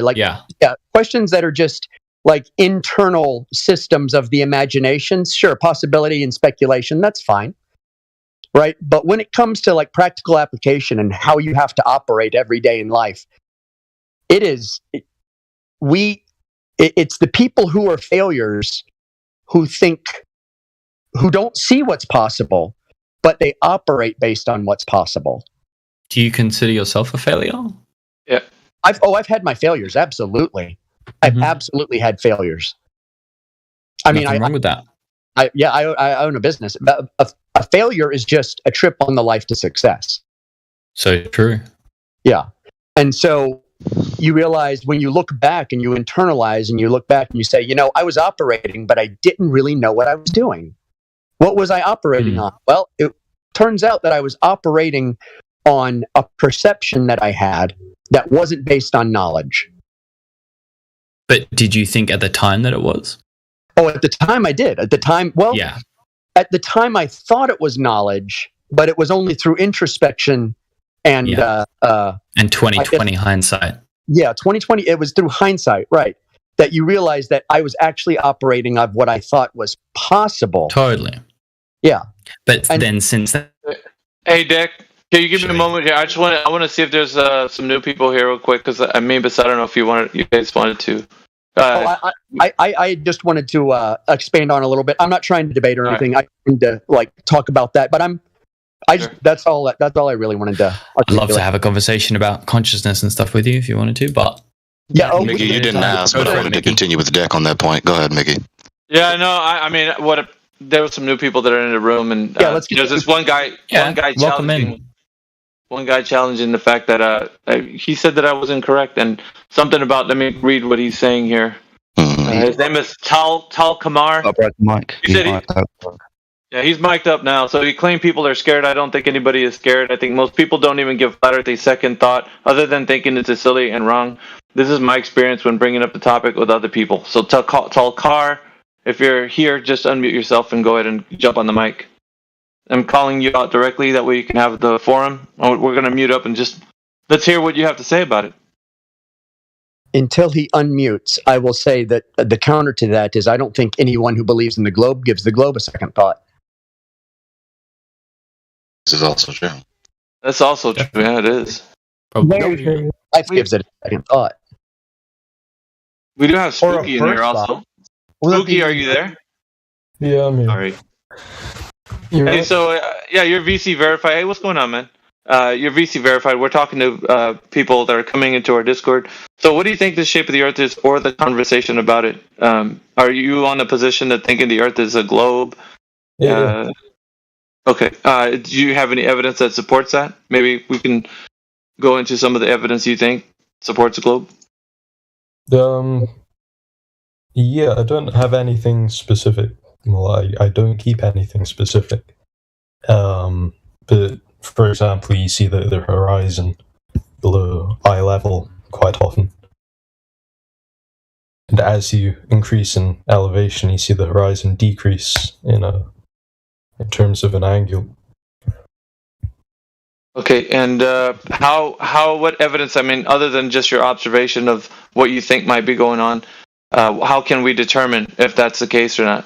What can we do to determine that? Well, you can take a leveling device up to a high place and measure the angle between the horizon and the eye level, or the level set by the leveling device. Now, is that static at all times? Does it move, or can we determine that it would move? Say again. It would move. Just so it's not static. It's not. We would call it the leading edge of the sphere. If that was a globe, right? It would be some physical location where it's static. It doesn't move. It's always going to be there. So if we rise in elevation, of course the distance would increase, but at the same time, it's always static. It doesn't move. Is that what you're claiming, or are you claiming that it does move? Like if you went to the same place tomorrow, that location where you were viewing from is going to be different. The distance is, like to the horizon. Yeah, it's going to be different as you're closer to the surface. It's going to change. No, what I meant. Yeah, I'm sorry. Spooky. What I meant was like when you go make your observation at the same location at the same distance. Do you think the distance from where you're watching is going to change? Like the observation to the distance to the horizon. Well, the horizon to the horizon location. What in terms of what you see? Yes, like the distance to the horizon. Is that going to be different? It will change slightly. If you're closer to the ground, it's going to change. The change is going to be larger. Okay, and how we? Well, go ahead. What is this appeal? What is this appeal, Spooky? When you talk about getting a level device and observing the horizon is below the line of the leveling device, what is this appeal supposed to demonstrate? Why are you calling it an appeal? You're appealing to this in your argument. Right, so surely it would be consistent with the globe. You would expect the horizon to be below the level as you increase with elevation. Okay. I don't know why. I'm not trying to be condescending when I say this, but I never thought this in my mind. Even before I was convinced about the truth of the Earth being a level plane, it never occurred to me to think, let me play the child's game of aligning things with my hand and my perspective to detect whether or not the Earth is curving or not. So if we're going to go to this appeal, at best, what you have is a little experiment where you're detecting that perspective is finicky, as it were. You're just misaligning the device with the horizon in your perspective at whatever height you're at. If it's consistently being misaligned in the same way, maybe it's not being misaligned consistently. Maybe it's aligned properly. Spooky? If it's repeatedly misaligned, then it's not misaligned? You're asserting that it is misaligned. And I'm saying if it keeps on being misaligned in the same way across a range of devices, then it's probably not misaligned. If it's repeatedly misaligned, then it's not misaligned. You're asserting that it is misaligned. I'm saying that it's probably not misaligned. If everywhere you walk stinks like shit, then check your shoes. Would this be that the consistency is the inconsistency argument? Or the inconsistency is the consistency? Well, consistently on Yeah. Yes. So in other words, just to skip past any verbosity, you're telling me that that's just a long way of saying that it's really not misaligned. Correct. Okay. But you're telling me that it is misaligned because the supposed horizon is below the level. No, I'm saying that is not misaligned. But you just told me that the horizon is misaligned with the level below it. Oh, I see what you mean. So the level doesn't necessarily have to be with the horizon. Oh my god. It doesn't necessarily have to be with the horizon, so then I get what he's trying to say. Is superfluous. What he's saying is if you mount a level device at a point, right, and then travel along the line of that level towards the horizon, eventually you'll end up at a point that is much higher than the horizon. Okay, cool story. Yeah. You have a serious problem, though. A real serious problem. See, what you're talking about is a transit or a survey station. Right? Like on a tripod, you have your little looking glass or your laser. Yep. Right? How wide is that device? It's about 4 or 5 inches? Something like that. Something like that. So what happens when you extend a 4 or 5 inch level across, say, 5,000 feet in a straight line? You're going to get a smaller angle. It's going to equate to a larger error. Well, the question it's going to sag. Yeah, the question is, are you going to have level? Like 1,000 feet out, are you sure that line is actually at true level? Why would it? Because your frame of reference for that line is only 4 or 5 inches. Sure. Right. So since this is one of the devices that I use, I can tell you we don't go out of about 550 feet range. So we get about 1,000-foot diameter that we can use those in. Yeah. And that's the fidelity of level on those. Outside of that, the fidelity of level is completely uncertain. So it's accurate to within a certain angle. No, you're talking about pointing straight. Right. Oh. It's a robot.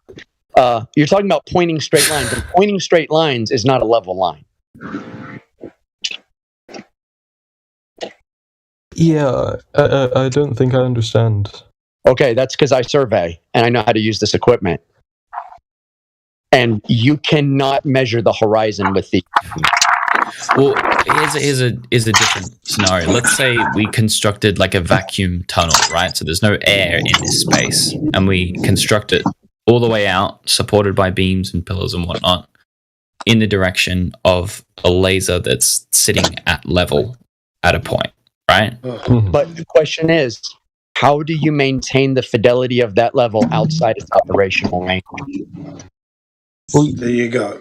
That's a good question. Well, you don't have to use surveying equipment that you use. You could use like high fidelity scientific equipment that has a much smaller degree of error, right? Well, like what, bro? That is the equipment I use, and that's what it is. It's surveying equipment. It's where we got the World Geological Survey from. Yeah, but surveying equipment isn't built to it's built for the likes of like houses and building residential and stuff where they're meant it's multiple of uses. No, sorry to interrupt, guys. I just want to go back to what the guy said. He said that when you go up in altitude, the horizon falls away, but that's not what we experience. We don't experience that, and that's what his claim was, that when you get up in altitude, the horizon falls away, and it doesn't. Okay, that's what he said, and that's what I want to hold him to. That's it. I'm finished. I can find many examples of that happening. Yeah, you can find examples of it happening because the horizon is not a real thing that physically exists. I'm waiting for AI. AI, can you jump in here? Yeah, so I actually just left my construction site where I took my level and put it inside before I got my truck. So if I held the level horizontally and I looked down it, I recognize a simple fact. The level, if I'm standing up, is not on the ground. Correct. The ground is below me at all times physically. Therefore, it's perfectly rational to assert that at all times the ground would render below you. So the idea that the ground renders below you, therefore the Earth is a globe, is incoherent nonsense. Thank you. Let me put it in a logical syllogism. The ground below you appears below you. Therefore, the Earth is a globe. That's not exactly what I'm saying. What? You're deliberately misunderstanding the point he's trying. No, I'm not. I'm not misunderstanding. No. You're misunderstanding. You do understand that because there's a degree of deviation from the level line downward, you believe it's a globe. Because there's right, and we've already. It doesn't matter. We've already established it's a fact that if you're above the ground is below you. So any permutation in which that's the case is already axiomatic to human experience. To then say because of thus, therefore globe, is incoherent nonsense that's summarily dismissed on its face for being logically incoherent. AI. Throw as many big words you want in there, but you're not actually taking. Hey, friend. They're not that big. Those are words we know in surveying and construction. Let's use my big words. Let's analyze my big words. The ground is below you. Was that enough big words for you? So when we say obviously in his example, when he says the ground, he means the nearest possible physical sea level thing, right? Sure. Whatever he means, however close or far away is the focal point of his eyesight is. People are not appreciating. People really think that this appeal makes sense, which is why I said what I said in the beginning. This is sophomoric. This is silly. That's why I use the illustration of a child. You know, when you're a child and you use your fingers and you say, "I'm squishing your head." That's what you're doing with the horizon and the level device. Yes, if you guys will indulge me, my head was not. If you'll indulge me, my friend, if you'll indulge me, I'll help you with your argument since you clearly don't know how to do it yourself. Okay, the way the argument goes is that if the Earth was flat, right, a horizontal plane, that the plane would extend indefinitely in your field of view to where the horizon, because we know of perspective, right, would appear to render at approximately the midline in your vision. Right now, there's an erroneous claim, which is it would render at the exact midline in your vision. That's false. That would only occur in a small window of opportunity. Basically, when you're laying on the ground and your eye is very close to the ground, because then the differentiation in the angles of propagation and the resolvable angles of the aperture in your eye would be so close together, it'd be indistinguishable as a pixel point from up or down. You could only regard it as 1 degree value. Now, as soon as you raise up an elevation, you have a drop angle, which is necessary because according to the law of triangles, right, when you increase the hypotenuse, right, without increasing the other leg, then the acute angle gets smaller. So we know this of a fact that if the ground is below you, that the angles of propagation have a space, which is the opposite leg from the acute angle, that's going to increase. And thus, according to the law of triangles, the angle of propagation will open. And therefore, the horizon will appear to render down in your field of view more and more as you raise an elevation. Now, this is a necessary construct of the way eyes and optics and angles of propagation work, and the way geometry works, and the way the law of triangles work. It has absolutely nothing to do with globe anything. So to say that because this occurs, the Earth is a globe, again, is incoherent. It's non sequitur. It's illogical on its face. So I would submit to you that you need to rework your argument. Based. Question. Do y'all know what a torpedo level is? No. Okay, a torpedo level is maybe a 5-inch level you use. You hang like a picture frame, right? You want your picture to be level in your house or apartment or flat? Yeah, okay, I'm with you, yeah. Okay. Could you lay a long brick wall with that torpedo level? You could. You could. Would you, or would you use a 6-foot level? Let me just check what a 6-foot level is. It's the height of a man. Like 2 meters. Oh, I see. So the same thing, but much longer. Right. Now, here's my question. Why on a construction site do we only allow levels that are above 4 feet?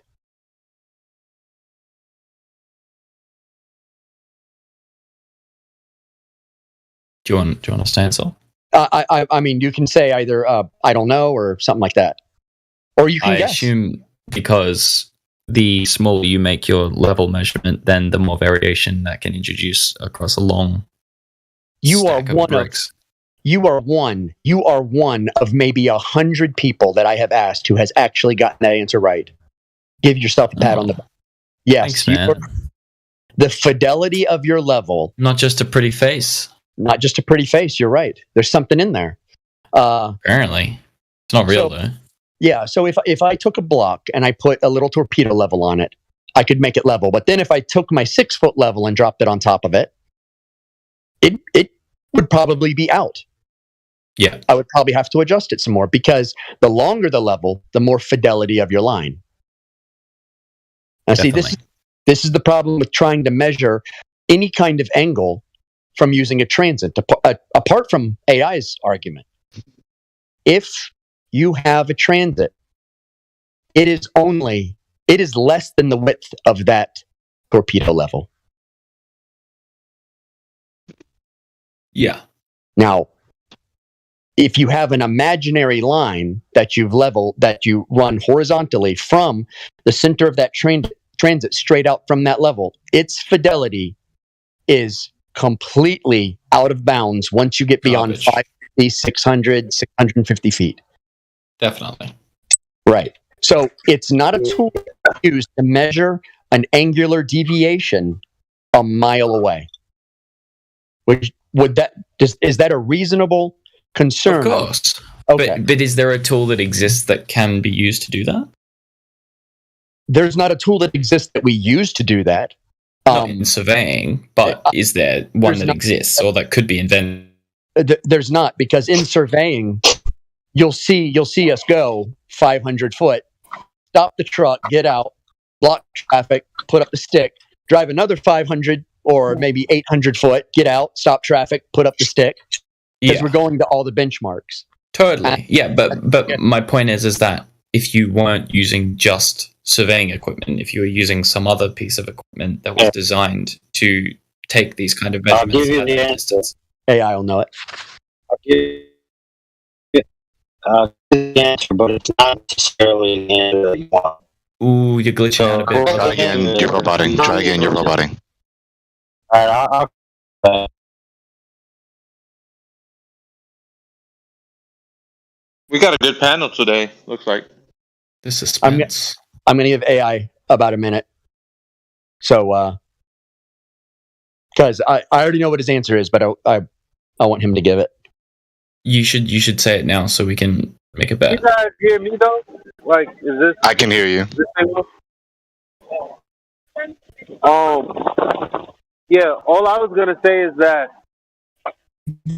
I mean, from what I can gather about the information, it's like anything practically used. So any conversation regarding level kind of has nothing to do with the measurement or the proving of the deviation of level from your vantage point. Like like as far as practical use is concerned, and the guys in here that have been doing this for years, that doesn't exist. And what validates that statement is you saying, but is there something that does do that? What you're asking is there something that they've invented to prove that the Earth is curving over that amount, over that distance? Because other than for that purpose, why else would you need to do that? Oh, yeah. No, if you wanted to measure something that's really flat over a period of distance that is going to be affected by the Earth's curve if it exists. Okay, but you would need something like that. Surveying over land. Hold on, Elijah. I got an immediate answer for that. I've got an immediate answer for that. The reason they haven't had to invent that is because it's never been an issue. Do you want to know why it's never been an issue? Yes. Hang on, AI. Because it's flat. I'll tell you. Okay, the answer is because there's no construction project in which a contiguous piece of squareness exists beyond that range. It's not necessary. For example, bridges. Right? Bridges are built with construction, contraction, and curvature in the bridge. So you're not trying to make the bridge square. He's just cosplaying as a real AI. Yeah, AI, you're roboting again real bad. It's not cooperating with you. You got to try again. Just go, Ree! It'll work. No, this is I know what he's saying.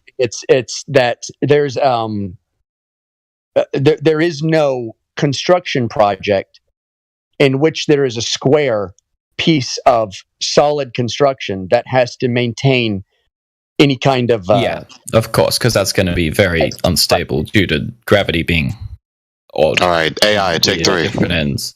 Oh wait, AI's back. Let's see. Or am I? I don't know. Oh, he ain't. Man needs to give Comcast a call.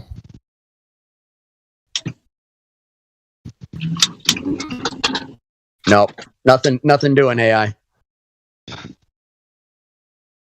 Well, I was going to say the reason we haven't needed to invent anything like that because it has not become an issue. I mean, Deck, what you did was you immediately flied to the question, well, is there a device? When they're in the middle of exposing the fallacy in the appeal to this device. Appeal to device fallacy? I thought all he said was that in surveying it doesn't exist. Well, surveying is surveying is the first step in like to an infrastructure project, right? Yeah. Right. And so we have not run across the problem where we need to use anything else.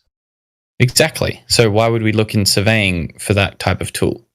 Because that's the type of tool that is being used to assert that there's deviation in the form if you've never ran into the problem of having to do an extended level across a very, very long distance in surveying, then you would have to create a specific tool for it to work, right? Well, it would. The problem with that is that's a fallacy known as an appeal to ignorance. He did hear me, right? Meme. Don't let him disrespect me like that. There we go. You sound much better now, Eli. Okay, there. Yeah, you were glitching out how before, bro. low or how loud I sound. When you hear my voice, listen hard. We couldn't hear it at all. But we couldn't hear you. Go ahead, bro. Fine. Listen. Your problem is that you're asking us the questions that you need to ask globe earthers who think that they can use a theodolite to tell us that they've measured the shape of the earth. Right? Like, so you're asking the wrong people. Cause I was just hearing Meme tell you that you can't do that, and it sounds like, based on your inquiry, you agree. I think it would make sense that you can't do that with that because it's not designed for it. Right. Why even talk about using it? I definitely. I'm not appealing to it. I'm just saying, let's throw it out and go, why are we even talking about it? Let's talk about it. Okay, so that you can see the critique then. All right. Right. But the issue is a piece of equipment doesn't exist for that. At all. Not that I know of. And like ideal in flats, ideal in surveying for flats because it's a concrete company I own. Right. And so I mean, the worst answer we could give is what? We don't know. So let's say we don't know for the sake of argument. Listen. Hang on. So let's give the worst answer possible. Let's say we don't know. Now it's up to you to go find the device that supposedly finds the curvature of the Earth. If you can find me a device for that, I will purchase it and I will put it to use. I promise. Right. Because if I don't have to move my station every 500 foot on a military warehouse that's 1 million square foot, I would kiss you. True. Now we do use and I love it. We do use geodetic robotic units, which is those are the automated units that you set up reflectors. You build a 3D map of your terrain with reflectors, and then that's programmed into the GRT, which is in your bulldozer, that automatically gives you the terrain and it auto adjusts the bucket or the blade. Yeah, gotcha. Right now, That's very cool. $85,000 system to stick on your dozer. So those exist, but those have an even shorter range. I bet they do. Yeah, but they're extremely awesome. And so, I mean, I'm familiar with all the equipment that we use for this. I believe there's one total station right now that is, they say, is capable of 1,000-foot radius, and that is the absolute maximum right now, is 1,000-foot radius. But that's still 5 times shorter than a mile. So what I'm talking about is, let's say we built a really tall building that's very secure, and we pointed a very secured, high-powered laser out one of the windows at another building, enough distance away, that's in a big tall building that's got a laser receiver on it, right? Mm-hmm. And they built a spec to where that laser is firing at level from its tower's height, right? Now, how high are we talking? Because above, I think, 70 floors, you will have the issue of buildings have about 18 foot of sway, where they sway with the wind. Fair enough. Yeah. So yeah. It introduces a variable that would be, I would say, impossible to subtract. All right, let's say a pyramid then. All right. A pyramid sway? Okay. No. So we'll say a level laser, and we'll say that's pretty close to ground level, like 2 meters or whatever it is, to where we can avoid interference with heat off the ground or whatever you want, No, come on. Now we're talking about, look, again, as it pertains to level, you're establishing a horizontal. There is no deviation. You saying what we need to do is this, that, and the third. Why? We already have a definition and a purpose for the word.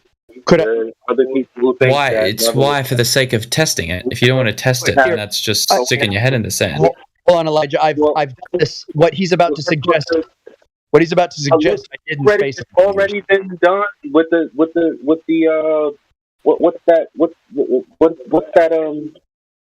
that spot? The one that Bev is always talking about, that really long canal that is provably straight. Like we already have that. So what's the issue? Well, I think what he's asking about is, like, let's say you had a cube, and like say 20 miles away you had another cube, and one cube should be leaning back from the other. Am I right? Well, not only that, what I was going to say is that if you shoot a laser out at level from one point, then the tower that you have to build further away to catch that laser is going to have to be much taller than the original tower that you have. And it's going to be at an angle as well. If you're on a ball. Exactly. Right. But my intuition says that you would have to build a taller tower and also be on an angle. But the angle doesn't really matter, because in a flat Earth, you wouldn't have to build a taller tower. You just have to have it at the same level, right?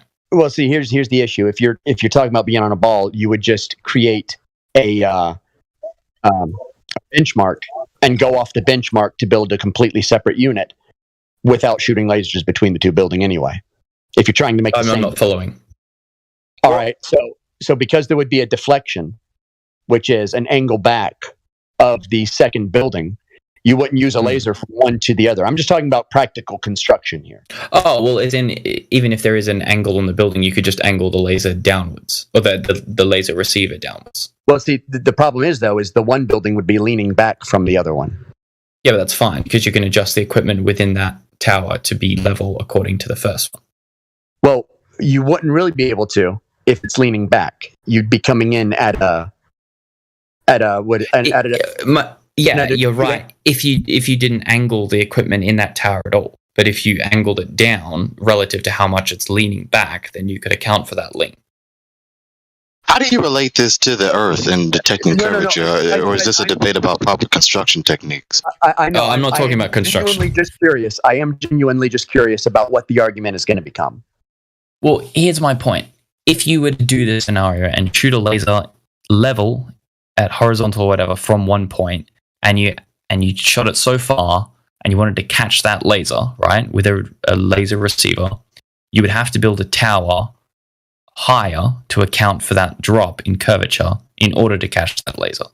In order to catch it horizontally. That appeal presupposes that you live on a ball for that to happen. I know. No. So, but it would be an experiment, because if you did live on a flat Earth, you wouldn't have to build any higher, correct? Of course, in principle, it's an experiment but your supposed experiment presupposes you live on a ball. Well, let's say. No, it doesn't. It distinguishes between the two. No. It's already done. It's called radar. I get what he's trying to bring. Elijah, your mic's gone. We can't really hear what you're saying. No matter Well, he said it's already done. They call it radar. That's his point. Yeah, I was going to say we actually do this. We actually do this a lot already. Is that we can shoot signals straight without any interference. Mm-hmm. So they can shoot them from Antarctica to California, which we did. Yeah, pointing them straight. Yeah. Right. And so that would So you understand how that explodes your doctrine? Right. That it means that it's already been tested, not directly, but incidentally. But with what wavelength of electromagnetic waves?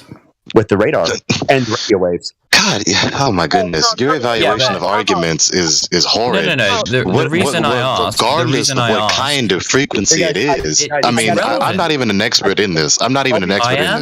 Regardless of whatever kind of radio frequency it is, it shot straight from Antarctica to California. That's what I was going to say, because you said you gave the example, and I said, oh, you mean radar. Like, the example you gave is the answer to your last question. What are you talking about? I didn't say radar. Someone else said radar. Yeah, but you said, Gregory, said, well, we would need to see if we could shoot a light or a signal, one of those two words you used. And I'm like, well, either way, said a that laser, would be, which is different. Okay, from that would have radar. that would have a receiver, right? It would. What do you think radar is? It's not a laser, that's for sure. It's a different wavelength of light. It's not a laser with a beam divergence. It's not a laser with a beam divergence. Nonetheless, what do you think radar is? Radar is I didn't ask you what it's not. I asked you what it is. Okay, then fucking listen to me telling you what it is without that fucking tone, man. Chill out. What it is photons arranged with certain energies and frequencies of their wavelengths. Hey, what the fuck is a laser arranged with? Sorry? What is a laser arranged with? The same shit. Arranged with? Well, you just said it's photons, yes or no? They're made of the same thing, but the properties are different, which makes them do different things. Ultimately, the signal, whether it's a laser or a radar, the signal still has a receiver, and regardless of how the signal is being sent out, it's being sent straight. No, wrong. So it's like saying that if you use a deep bass sound, it's going to travel exactly the same as a high frequency like beeping noise. They're different. No, it's not. That's non sequitur. The point is the signal can go from Antarctica to California straight. How is that what you just said sequitur to what I just said? Because what I'm trying to tell you is that the wavelength of those signals matters as to how they actually propagate and travel. If you have a long wavelength, so if you have a long wavelength, then it tends to refract, I think, like wider, right? So it can travel around bigger things. It can go around obstacles, stuff like that. Well, refraction doesn't mean travel around things. I don't get it. Do you have like some kind of citation or some kind of diagram, something I can see to visual? I don't want your explanation because I know what you're trying to say, but I've seen hundreds of diagrams. And I know that there's no citation, nor is there diagrams of what you're trying to. Diagrams don't really convey All the information you need. Okay, so a give me a physics class would citation for probably the help. information then. So then give me a citation then, because you can't just say, well, you have I get the image that's in your mind. You think that ultimately these signals can bend around a ball. Well, okay, experimentally or testably, who has ever confirmed that? That appeal presupposes you're on a ball. Physicists in labs. Elijah, 5 minutes ago. How have physicists in labs done the thing you're asking us what device is useful for? How? So, are you aware of the fact that answer the question, please, sir? What's the answer question? the question? You're saying what we need is some kind of device, but now it sounds like to me you already know about the thing you were wondering existed. It needs to be a specific I don't think kind you know of a lot device. about signals, though.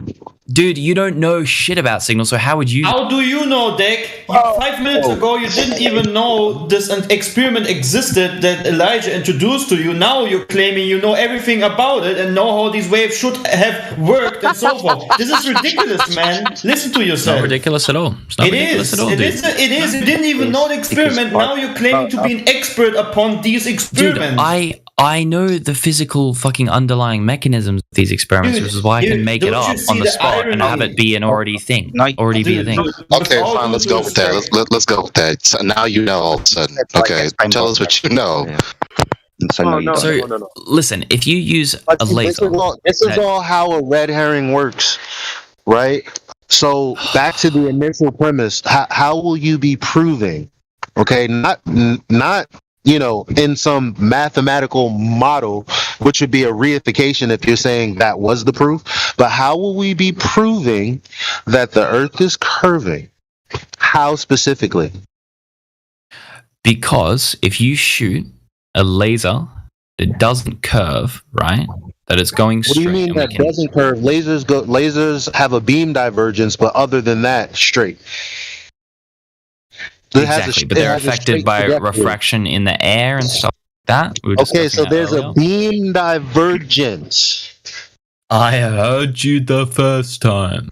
Okay, so if you take the angle from, like, let's say if you were to imagine, the angle from each ray from the divergence, or the ones that are diverging down would hit, guess what? Oh shit, the Earth all the way up into the horizon, which is supposed to be an obstruction, as to which they will then shoot off into space in all other directions.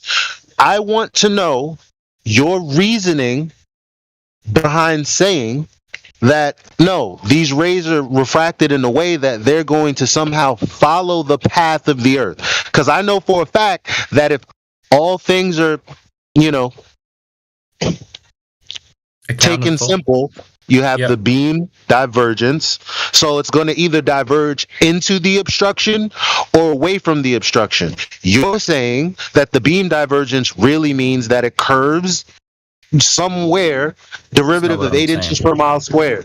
I would like to know how you know that.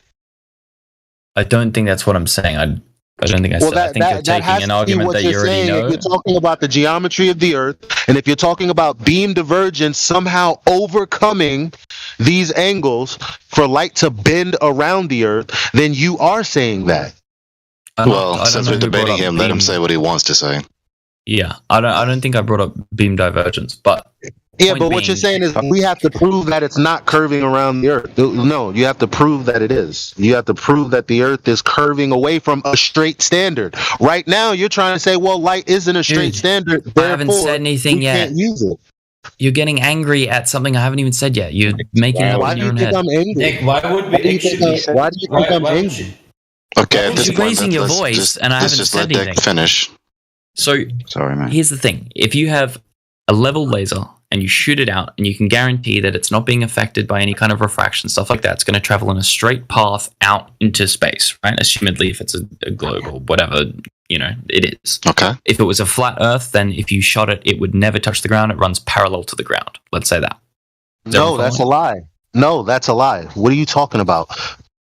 Because if the air is what you're claiming is the reason for refraction, then there's gonna like the more refraction there is, the more beam divergence there is. Yeah. And it's never So gonna let's say shoot we put it straight. In that in a sense, vacuum it's tube. never. I'm sorry. In that sense, no. In the real world, in air, a laser is never going to shoot straight, even hypothetically, in your mind, if the Earth were flat. Why would you say you would expect that beam to travel forever? There's something called light attenuation. Light doesn't travel forever. Not here on Earth, where we live in reality. Okay, so if you made a tube along the flat Earth surface and sucked all the air out of, so that light. How would you do? How would you do that? That's exactly what the Bedford level, not the Bedford level. Well, what's this thing that exactly what they did? They made a vacuum tube, and they fucking shot a laser a very long distance, making sure the canal was what the deviation from level was, so that they could build. What is this shit called? It's not LIGO, right? It's some other thing. FE cord, Elijah? Oh, it's not FE cord. It's LiDAR. No, it's not. Maybe something like that. Maybe it is the LiDAR. I'm not sure. Really, You keep said bringing what, this Sonny? up, Elijah. What is the this Rayleigh. now you I keep thought you talking were about? talking about the Rayleigh criteria or something. No, I'm talking about the shit Bev always talks about when there's this very long canal that it might be LiDAR or LIGO, whatever the fuck it's called. So, first one, LIGO, that would be the laser beam in a tube. That's LIGO. Bedford level experiment 200 years ago, man in a boat looking across a river. Yeah, so LIGO. So basically, they have a vacuum tube in which they shot a laser in which there was no curvature, was there? That's exactly what Are you asked asking for. me or are you telling me? No, I'm asking. I'm telling the chat, kind of. And so it's my So question is the rhetorical to LIGO, them if that's because they know. what you're talking about. So the LIGO is the world's largest gravitational wave observatory and is a marvel of precision engineering, comprising two enormous laser interferometers located 3,000 kilometers apart. So Okay, that's what it is. So that has to do with what? Measuring gravitational waves with lasers. What does that have to do with what I said? I don't know. You brought it up, dude. Point Okay, being, so the area that they're working with, remember, the thing isn't about you studying what they say they're doing about gravitational waves. It's about the thing that you said you wish you had, a vacuum tube in which they shot light through. Yeah, well, that area they've determined is straighter than an arrow. they've determined that. That's what it is. It had to be in order for them to do what they're doing. Yeah. Well, let me research this thing because I haven't actually seen this before. I'm just like hypothetically talking. Yeah, I will. And then what you can do is research the recalculation the militaries of the world have to do every time they aim lasers at shit. Go figure that one out and we can get back onto the fucking subject of 2 hours ago. So the LIGO doesn't actually use any detectors for electromagnetic radiation. So it doesn't really prove it. Like it doesn't really have anything to do with it. They had to build the structure first. So you're talking about all the other shit, and I'm talking about the one part that meme would be concerned with. Who? The guy you were just talking to. Oh, okay. Sorry, I didn't. So we're concerned with the construction of this project, and you're concerned with something else.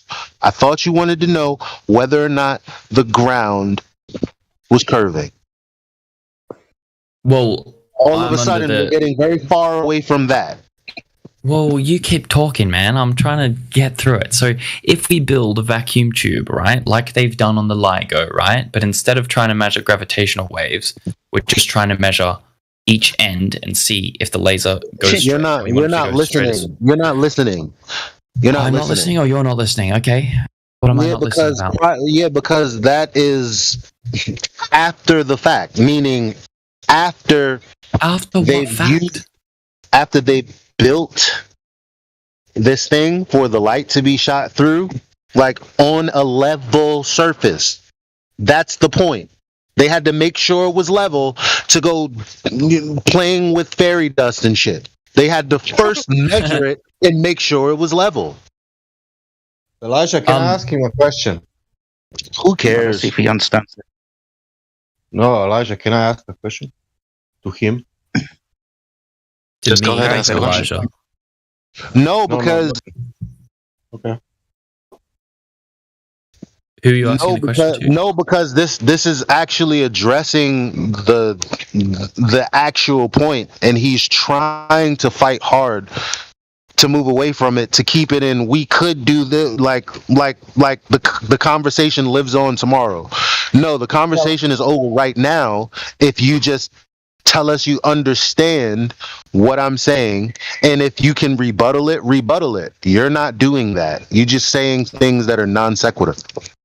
Are you talking to me or the dude that wants to ask a question? You. Deck. Okay. I just wanted to check because I'm fucking losing it here. You talk a little bit. Let him finish some of his sentences. I'm upset on. He's about to be gone. I can't do this.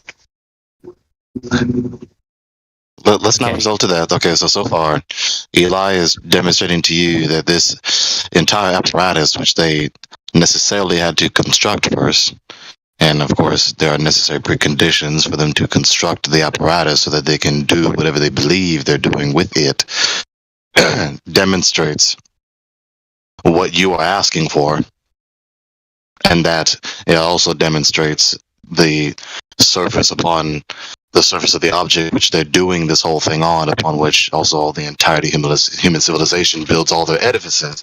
It's upon a level surface. Sure. So, can I ask my question, Deck? It's on point.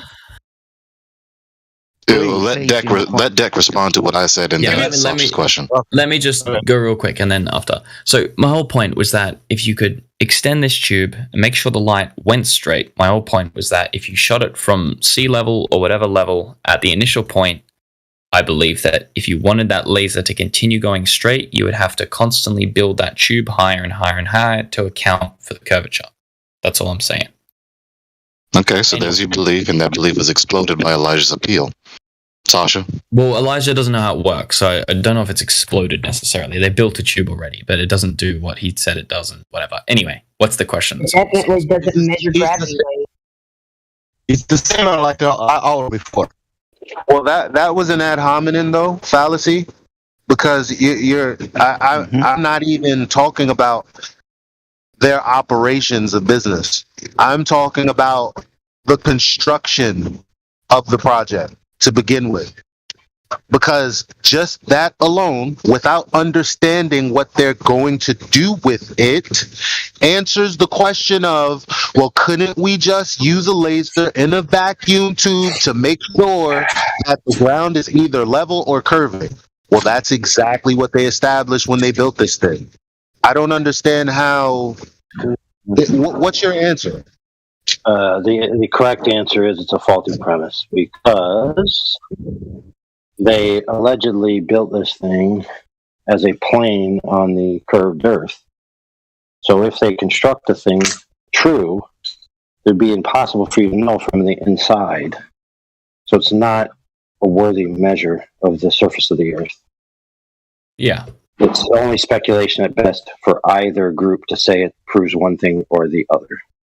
Exactly. I'm not trying to use it as anything. I didn't even know it existed. That's my whole thing. I'm just saying, if you built a laser vacuum tube and you were able to confirm that laser always traveled at the same horizontal angle that it initially started at from the beginning, I would say that as you continued forward, you would have to continually build higher to have that laser continue in its path. That's what I'm saying. But you say that, is that supposed to support your concluding premise? I'm just saying, to me, that would be a definitive answer as to whether or not it's flat or not. But doing that project necessarily requires that you detect the curvature of the Earth first, so as to supposedly build around it. No one's talking about detecting. All I'm saying is, if you wanted that laser to continue straight, if it was flat, you have to listen to the point. This is why I'm interrupting you, because what I said is entirely separate to what you just said, and I don't know if you're trying and you're just failing, I or got you're not distracted trying. by the impact drill. Go again. Given what I'm not. Let me say this: I'm not going to burden myself with helping you remember what you said.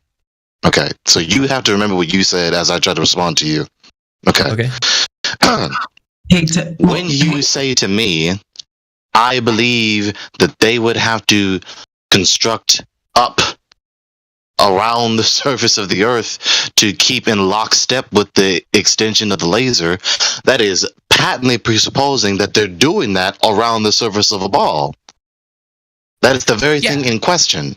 Exactly. So what I'm saying is, you would say so my point is, the whole point of the experiment is that I'm trying to find a common ground where we can agree that if we had to build it up, it would be a curve. If we didn't, it would be flat. Right? Well, we building it up. Okay. Would you agree with that? Sorry to interrupt. May I ask what we're building up?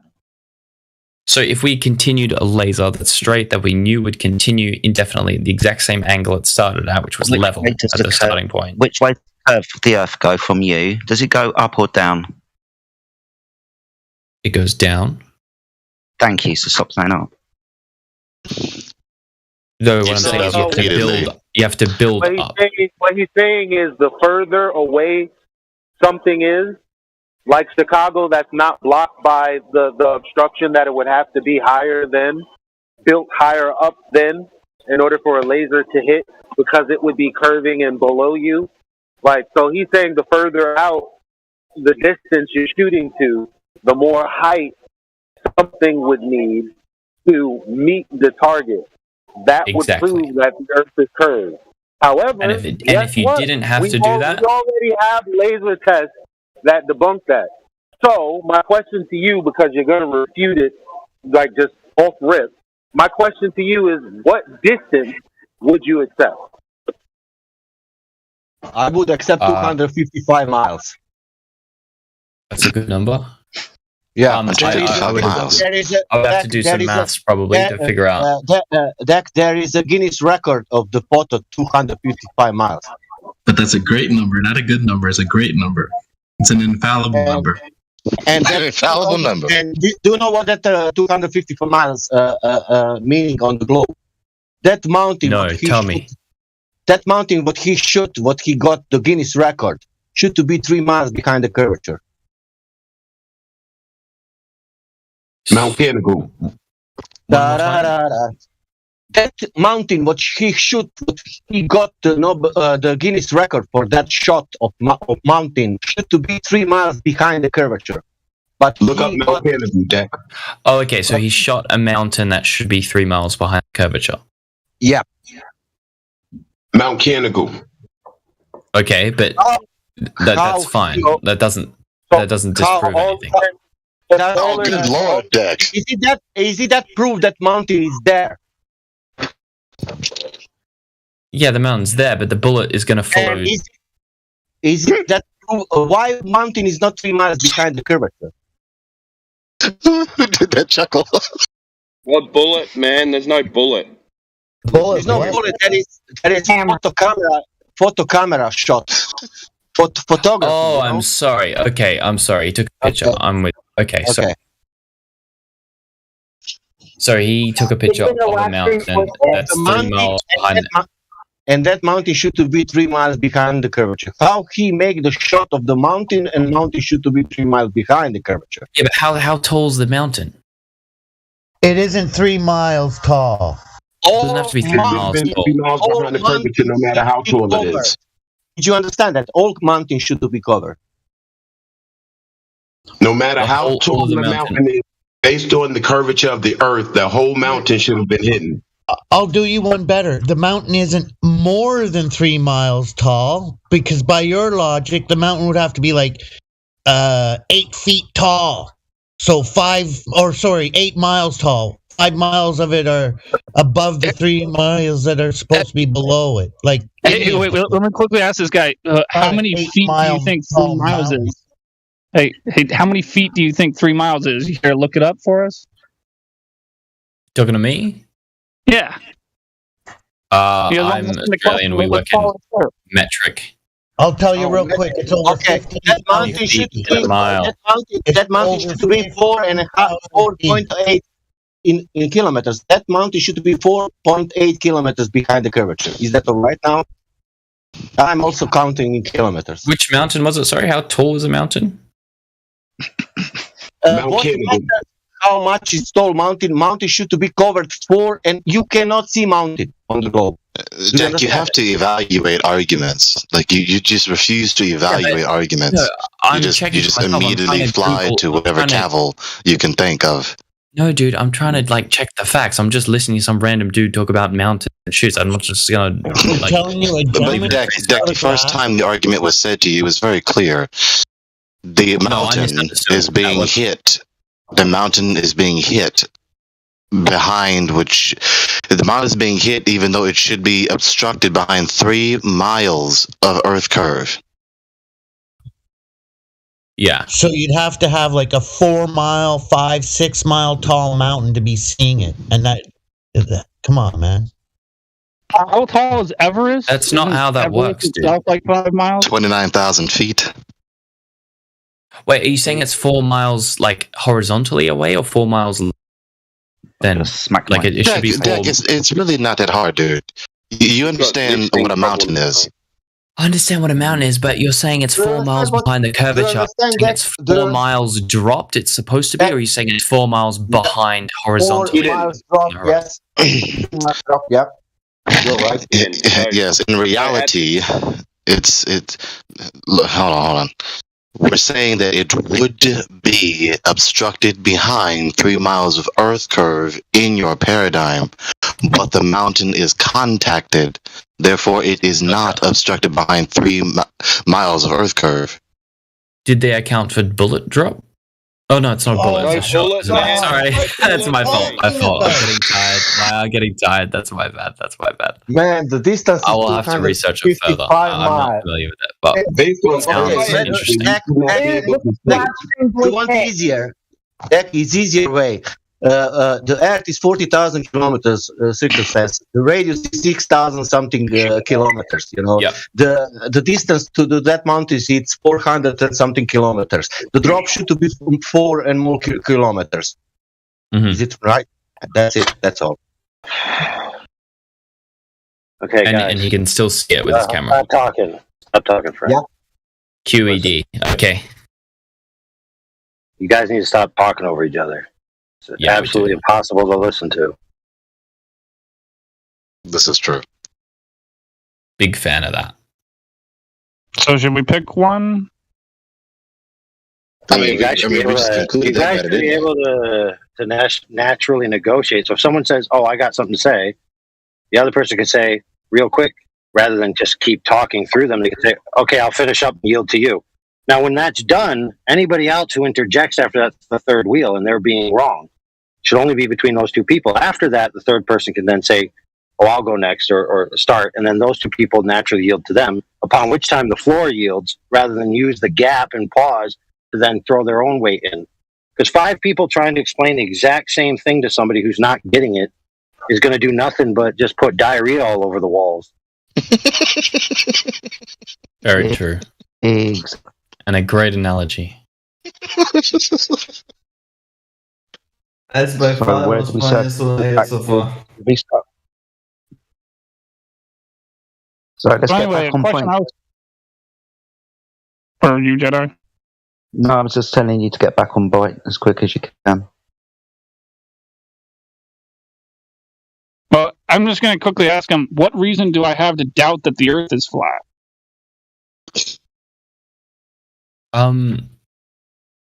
It's a great question. I mean, you'll face a lot of social rejection and things like that if you want to go down that route. What do you gain from believing the Earth is flat? Like, what was that? The question? Well, I understand that if it's true, you want to believe what's really true. Obviously, there's a desire there. But are there any other benefits that you can only get from believing the Earth's flat? Hold on, wait. Question though. Well, he sort of answered it slightly at the beginning, but then he avoided it afterwards. So, like, let me just ask the question again. To doubt that the Earth is flat. To doubt it. Based on empirical evidence, not feelings and the way people feel about you. He's asking Deck, I mean, so let them go. Personally, photos of space, the fact that we can observe planets and other extra solar objects that are obviously spherical, and why would the Earth be the only thing that's not spherical? Well, all right. Can we focus in on that first part? So you said pictures from space, right? All right. So have you ever seen a horse with your own two eyes? Yes or no? Yes. So if I showed you a picture of a horse, would you have a reference point to use to tell me whether or not that's a realistic picture of a horse or not? I would. All right. Have you ever been to the vacuum of space? I have not. So if I showed you a picture from the vacuum of space, would you have a reference point to use to tell me whether or not that's a realistic picture or not? A real picture I would or not. All right. So, I mean, so now you can understand why those pictures from the I understand your line of reasoning, but I put this to you. Have you ever seen the inside of a human head? It's a false equivalency. I haven't finished. Have you? Yes or no? No, I haven't. But it doesn't matter. Okay, so if I showed you a picture of a brain, would you say that that's accurate? Would you have a reference image to know that that's a realistic picture of a brain? You can go in the hospital and maybe check it. Hold on. Chill. Is anyone here, you, me, or anyone in here, is anyone right now making an extraordinary claim in regards to what's inside the human body right now? Is anyone doing that? Well, I'm just claiming there's a brain there. Have you seen one? Hold on. I asked you a yes or no question. I'd like a yes or no answer. I asked you one first. You didn't answer me, but what's your question? I did answer it. What's your question? Go for it. You're trying to compare, reference points in regards to pictures to reference points in regards to what's inside the human body. I'm asking you, is anyone in here right now, you, me, or anybody, making an extraordinary claim in regards to what's inside the human body? Yes or no?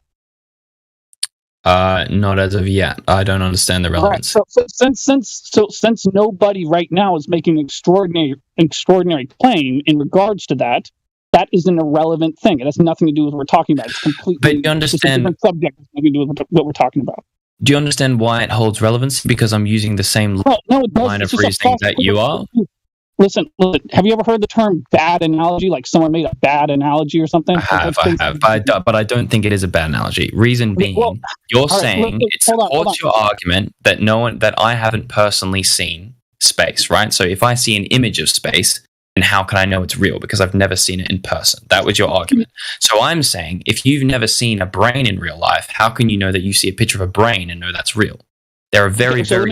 Hold on. Chill. What reason do I have to doubt? So what reason do I have to doubt the existence of a human brain and a human body? Do I have any reason to doubt that? You've never seen one before? Only experts tell you that they're real? That's not a reason. Oh my God, no. Here, let's just go back. Let's go back to ask the question again. What reason do I have to doubt that the Earth is flat? Can you give me a reason instead of just some bad analogy? So, I mean, can I give you a reason? I gave you one. I mean, that there's space that we can... another one, of course. Can you address the idea that we can, like, you can go out by a telescope, look at planet Jupiter and watch it rotate and see that it's a sphere? Like, does that hold up? Well, so I see the light in the sky. I see the light in the sky. I see the light moving in the sky. It's undetermined to me what the composition is, what the dimensions are, or how far away it is, or what medium it's in. And I see the light in the sky. End of story. And I observe the Earth as flat, and I feel it as stationary. So what am I supposed to get from that? Tell me. Well, if you studied it for a very long time, you'd notice that all the different things that you can see, the compositions that you speak of, Jupiter, Saturn, Mars, maybe you'd name them, they all follow certain patterns. And after a while you go, maybe they're not random patterns. And then you go, oh shit, if we extrapolate their movements, they're actually all orbiting. Let him finish it. Does that make? But so wait, what difference does that make? Why would that lead me to so they follow a pattern. Jupiter follows a pathway. If I can finish my thought. So if we continue exploring, we go, okay, well then these planets, we'll call them, they're orbiting this star. Oh shit. Turns out that they're all following a specific pattern and there's certain rules that they follow and blah, blah, blah, blah, blah that aren't immediately obvious. But after a lot of painstaking analysis, you can figure it out using calculus and shit, right? If you understood that all these You're objects, asserting that. No, hold on. You're asserting that something's orbiting a star. You're asserting that. You're not observing that. well, we're observing that they follow circular motion around the star. That is what we've observed. Experimentally, we can confirm that. No. Around us, around the Earth. No. We used to think it was around us, right? But then Galileo looked and said, actually, this doesn't quite line up. There's discrepancies. These things do certain cycles and certain times. And then he went, well, actually, hypothetically, if everything followed the sun, including us, then it checks out. And that's why he had to fight the church and go, well, look, actually, I think the sun's the middle of the universe. And then the church That's not true. Exactly. The church didn't make the doctrine, but never mind. This does not demonstrate the Earth to be a ball or give me any reason to doubt that it's flat. The point being, there's a lot of very good scientific method that has been looked into the planets and their rotations and their movements and stuff. And we know for a fact, and I mean, if you don't believe method, you said scientific methods. You said bollocks. You said scientific method, and then you can say that. You can say that. You can say that at the end of my piece. Do you want to know why I say it? Because you're going to keep fucking interrupting me. It's because it doesn't follow the scientific method. That would be why when you say scientific experiments in the sky, I'm going to jump in and say no scientific experiments in the sky, because you can't verify, manipulate things in the sky. So not my bullshit, how it's applied. Well, I would ask you to just hold off from telling me that until I finish my... Yeah, don't care, but you've been on for 3 hours talking fucking nonsense. People keep asking me questions, man. Hold on. Yeah, I know, but get to your point. But when you're going to say something stupid, now I'm going to start fucking jumping in. Because 3 hours and you said fucking stupid things, mate. Here, so that we can get back with a fruitful one. Just real quick, look in the live stream voice text. What I tagged you in, this GIF that encapsulates this appeal, your appeal. Live stream. Where am I looking? Oh, up here. Sorry. So there's this thing called an independent variable, which you would have to manipulate in order for something to be a scientific experiment to begin with. So if you're not manipulating an independent variable, then you are by definition not doing a scientific experiment. You're not. If you're measuring a planet and you're measuring its position, then the independent variable is time, the time at which you measure it. Oh God! What you're not doing at the same time is verifying the curve of what you're standing on. Wait, hold on, guys. Let's ask him. Are you manipulating time? Yes or no? You're manipulating the measurements, you're manipulating the parameters of the experiment. You're manipulating the parameters of the experiment. Hello? I asked you a yes or no question. Are you manipulating time? Yes or no? No, you're not manipulating the fabric of time itself. Listen, buddy, chill. So since you're not manipulating time, that's not an independent variable. Since you have no independent variable to manipulate, you're not doing science. You're just staring up at the stars. That's all you're doing. Hey, would you guys mind if I just added something just very briefly? Of course. So Jack, go ahead. Jack, I have a quick question for you. You know, do the voices that on this server sound to you like they're egoistic or like forceful, or are they really trying their best just to get you to see their point of view? What do you think? I think it changes. It depends. A lot of people on here are. Okay. Would you say their verbal fluency is low or high? Some are low, some are high. And do you feel like they? Do you feel like they have a decent people that you know that your mind tells you are intelligent people? Do you feel like they're speaking from a place of like just talking shit to like sound intelligent, or they're really trying to just get you to see what they're trying to say? What do you? No, I think a lot of that, like everyone's trying to genuinely, honestly convince me of certain points. I appreciate that. I mean, at least at different points. Sometimes it just goes into like insults and stuff like that. Of course, yeah, and that we all try to combat as well. So what I would say is like, and I'm not trying to tell you what to do. I don't know you. I don't really care. I'm just trying to say, when I was trying to figure this out, I was like back and forth a lot. I would say like in this room, the best thing I found about this room is like there's no egos here. We all just want the right answer. And I think I would disagree. I think I understand what you're saying, but there are a few egos in here. No, I agree. There are egos. There's egos. I'm super egoistic, but I'm trying to say in this room, what we try to do is like we try to say like, you know what? Let me assume I don't know the answer, and then when someone speaks, let me just hold that knee-jerk reaction back for just a moment and try to just like follow their line of thought to the end. Why instead of just rebuttaling instantly. Because remember, like no one's going to change your mind. Remember, your mind is stronger than that. You can listen to someone's point of view without changing your mind.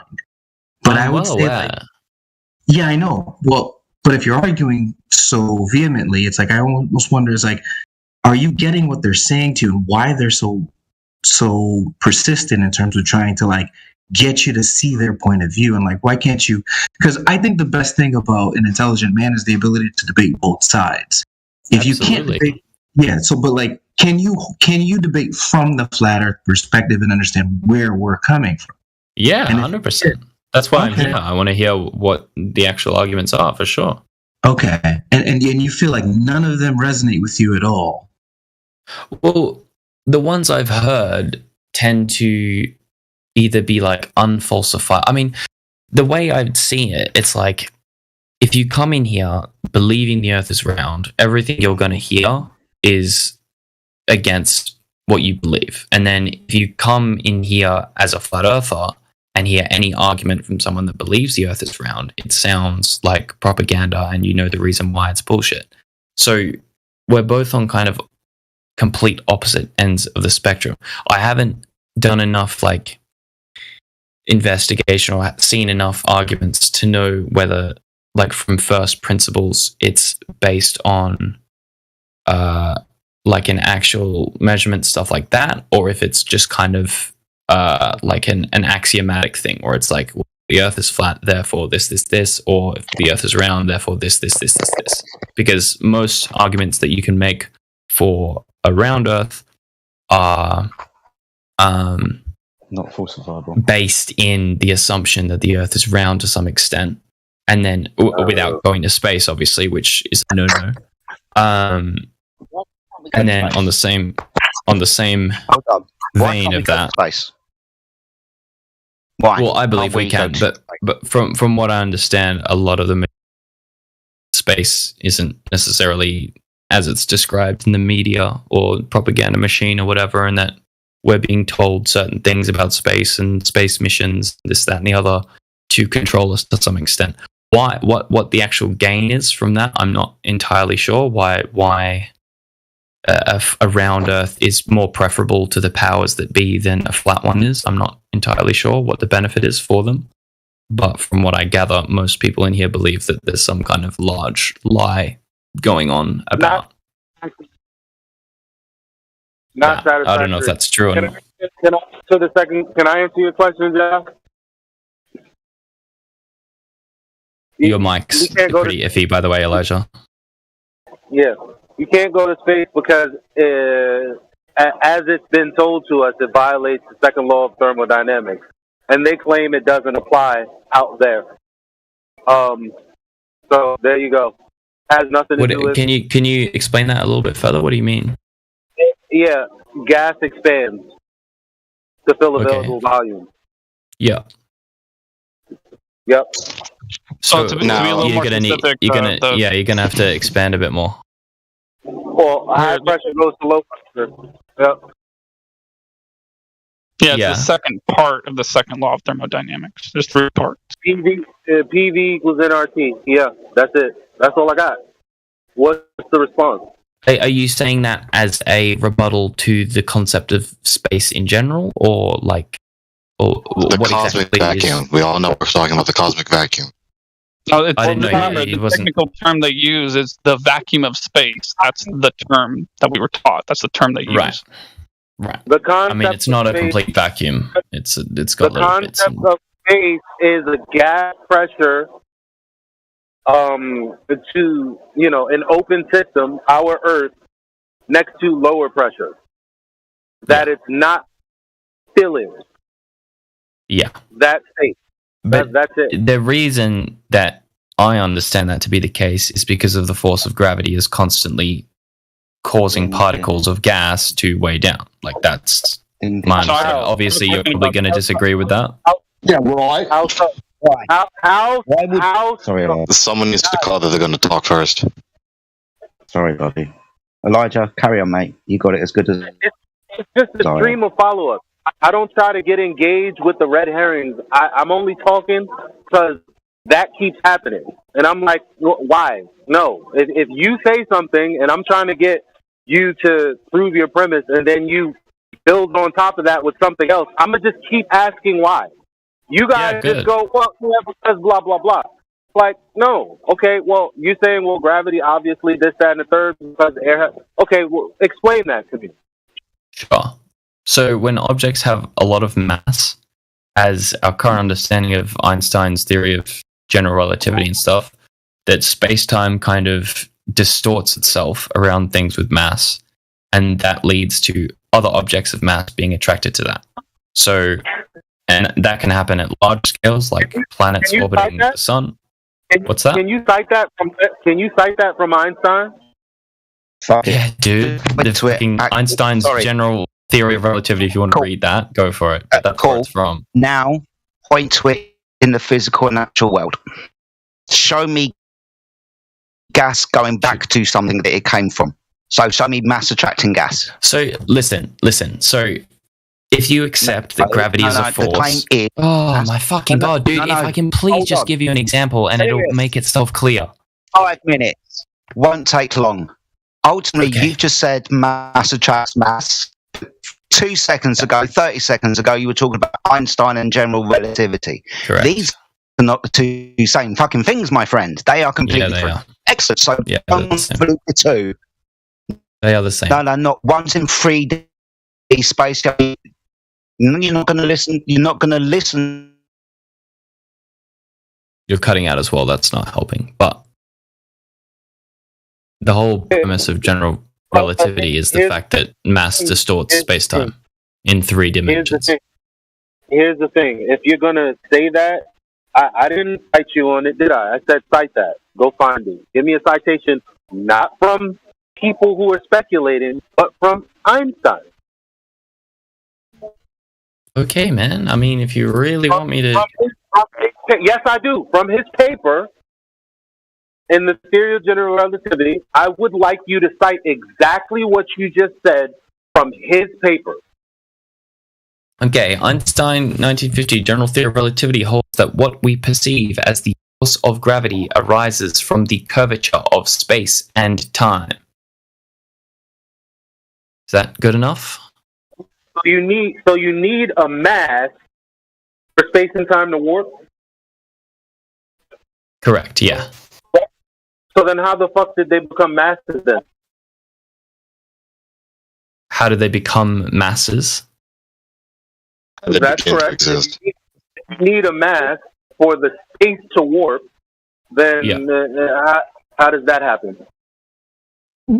Well, the creation of mass itself is a different story and has to do with the Big Bang and quarks and quantum particles. No. The creation of mass is supposedly gravitational accretion, which is, again, explain how that works with the theory of general relativity. Since you need a mass already.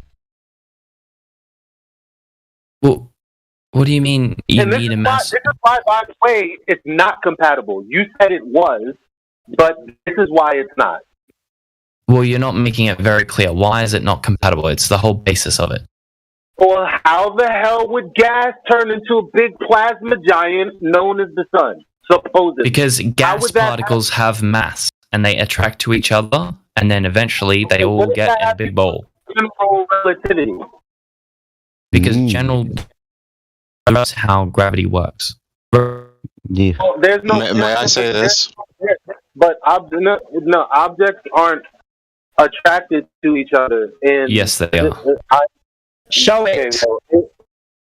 Sorry, you have to now show it in the physical and natural world where gas is attracted to something.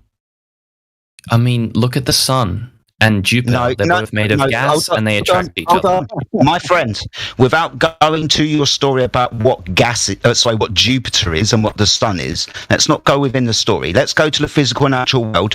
You know, where we are, you know, this place, stamp your foot on the ground and the oxygen you breathe. In that, show me where gas is attracted to mass. Well, if you got really precise scientific measuring devices and you got something really heavy and you put it in a box with a gas particle, a charged gas particle that we could measure, then we would notice that if there were no other forces acting on that gas particle, it would move very, very slightly towards the other thing. But it's very, very small because of the fact that it's such a low mass. How about I give you the whole of the Earth? You can use that as your great big thing the gas is going to be attracted to. Sure. And I give you a vacuum chamber. There's no gas in there until I start putting it in. Yep. I'll start putting it in. Which way does the first gas molecule go? The way in which you put it in. Yeah. And eventually will it settle to the bottom because of the gravitational pull of the Earth? In a vacuum, yeah, it would. Yeah, but it doesn't, though, does it? This is what gas pressure is: the gas exerting the force on the wall.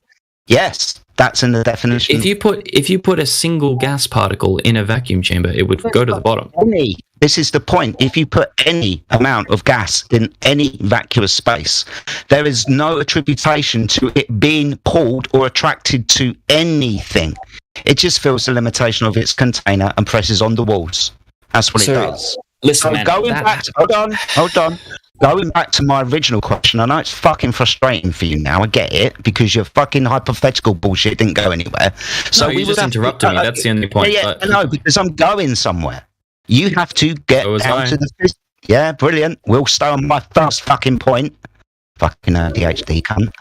Ultimately, you still have to observe the physical phenomena happening. So where on the Earth do we observe gas being attracted to mass? I'll give you a clue. The majority of the gas is produced within the Earth, so the observed phenomena is it's going away from the mass. Now point to it returning to the mass or being attracted to the mass. Go.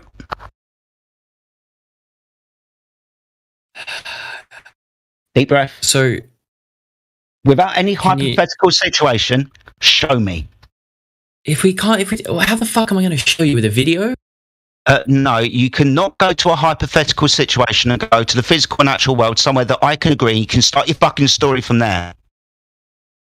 He's asking for a physical demonstration. He's asking for you to take an object which has a quote-unquote mass, as you describe it, and demonstrating gas being brought towards it due to gravity, which is what you're claiming. So, again, that wouldn't happen, at least not from our level of perception, because the object... Listen, man, let him finish. Please. Gravity and the force of gravity is the weakest one there is, compared to electromagnetism, compared to the weak nuclear force, compared to the strong nuclear force. Gravity is the weakest of them all. But when you have a lot of mass, it gets strong based on how much mass you have, which is why the Earth, which is fucking huge, exerts so much force on everything, and a little fucking brick or whatever doesn't do that much in relation to the Earth. If that's your appeal, let me say this. If that's your appeal, that's an ad hoc fallacy. Why is it an ad hoc fallacy? Because when we ask you to show us the phenomenon that you suppose is occurring, you then appeal to all these other forces at work that supposedly prevent us from observing the phenomenon occurring. So it's not prevent, it's just a mechanism of how it works. So I want you to explain how I want you to explain how your weak force. Excuse me. I want you to explain how your weak force separates the vacuum from the pressurized system. If it's so weak, how could it do that? Let's not trample on one another. Y'all are missing it. Because I already made the point about with Einstein needing the mass. Now, it sounds to me like we can't deal with the tiny individual pieces that supposedly made up the entire realm of existence. In your paradigm, it didn't start as planets, did they? Right? So it was just a whole bunch of tiny masses, like the gas particles we're talking about right now. But it sounds like to me you're saying, well, no, you would need a much larger mass. Well, I mean, where was that at any point at the beginning? That's what I heard. All mass that exists was there at the beginning. Like all of it. That was the biggest mass there was. As gas and energy. And if you believe Einstein, energy is equal to mass times the speed of light squared. It's the same thing. That's ontologically absurd. Well, that's fucking the equation. If you believe Einstein or not, that's up to you. But most of our electronics works on that shit. Like our nuclear reactors works on that shit. If it didn't work, we know they build devices with their false belief in their head. That's not true, because quantum mechanics is the reason that they're moving away from Einstein. So that's bullshit. No, they're not moving away from. But we need to pick a point we're going to discuss first. So we were discussing the gravity and gas. Sabine Hasselhoffen, who is a physicist, explains exactly that. So I don't know. I can't understand you, man. And we already determined very early on. With this gentleman that he believes his priest, and you just reconfirmed that. Thanks. Let me finish saying this, so we can pick something that he's mentioning, because we keep leaping to 1,000 different points instead of sticking with one and going along the line of discussion. So if he appeals to gravity in trying to account for what we know to be the glaring problem in this paradigm is, how does any material, solid, liquid, or gas, or whatsoever else, stick to the surface of this ball, supposedly? The appeal, which is very often convoluted, is an appeal simultaneously to Newtonian/Cavendish universal gravitation or Einsteinian gravitation. Now, it seems that he appealed to Einsteinian gravitation. Now, he also tried to smash the two together, but they're mutually exclusive. So let's address Einsteinian gravitation. Now, supposedly Einsteinian gravitation, in as little words as possible, is the supposed curvature of space and time because of the mass simply existing in that space and time. Now, what is space? What is time? People have heard me talk about this before. Now, this must be addressed. Very often when I address this point, people just wave their hands and they get petulant. But this is essential to the question. Why?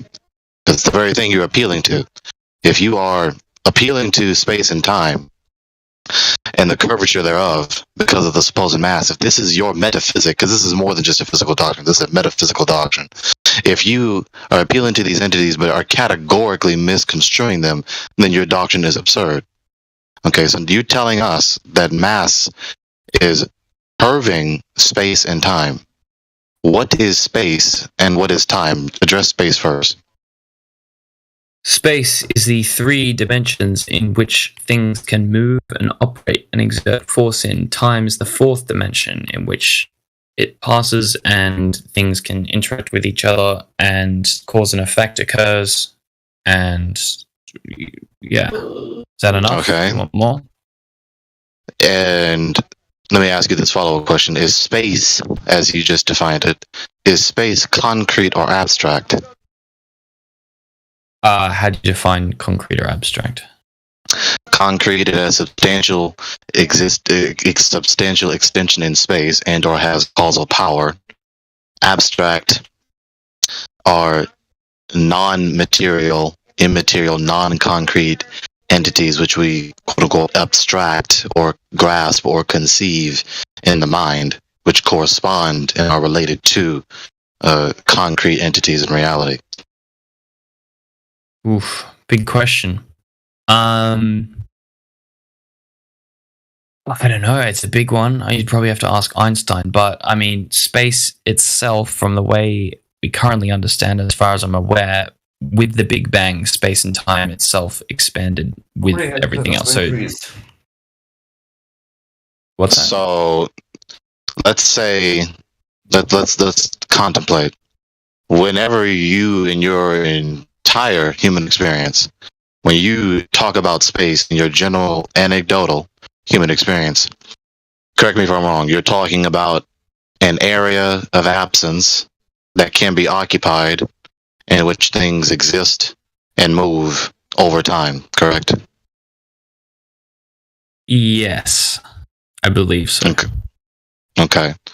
So then space necessarily is not material, it's not concrete.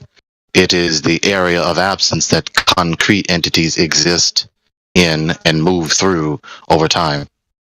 Yeah. Okay, sure. Okay. So then with that being said, if space itself does not have any concreteness, substantiveness, well, then it cannot curve. Well, it does in the sense that things cannot, like, things are positioned, like, pinned, shall we say, to the analogous fabric of space-time, right? Like, I mean, obviously you've heard of the balloon analogy, right? Where, like, if you put a things that are not real into concrete now. I agree with you, Chris. Just hang on. Okay. So when things are, like, space is the medium in which things with mass exist and interact with each other and blah, blah, blah, blah, right? So the medium itself can stretch and compress and twist. So, and now, that will affect the things within it. Or on top of it. Yeah, go for it. The problem is that is a faulty analogy fallacy.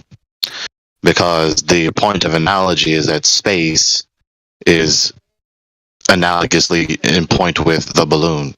But the balloon is the very opposite, well, not opposite, but the very other kind of entity than space. Space is that's why it's an analogy and a direct comparison. But the point of analogy is not there. That's why it's a false analogy. Well, you can't you're see. Trying to say that you're trying to say that space is expanding like the balloon, but that is not possible because space has no substance. It has no concreteness. It is the area of absence. It is that things that substantive things exist and move in. Okay, the amount of space.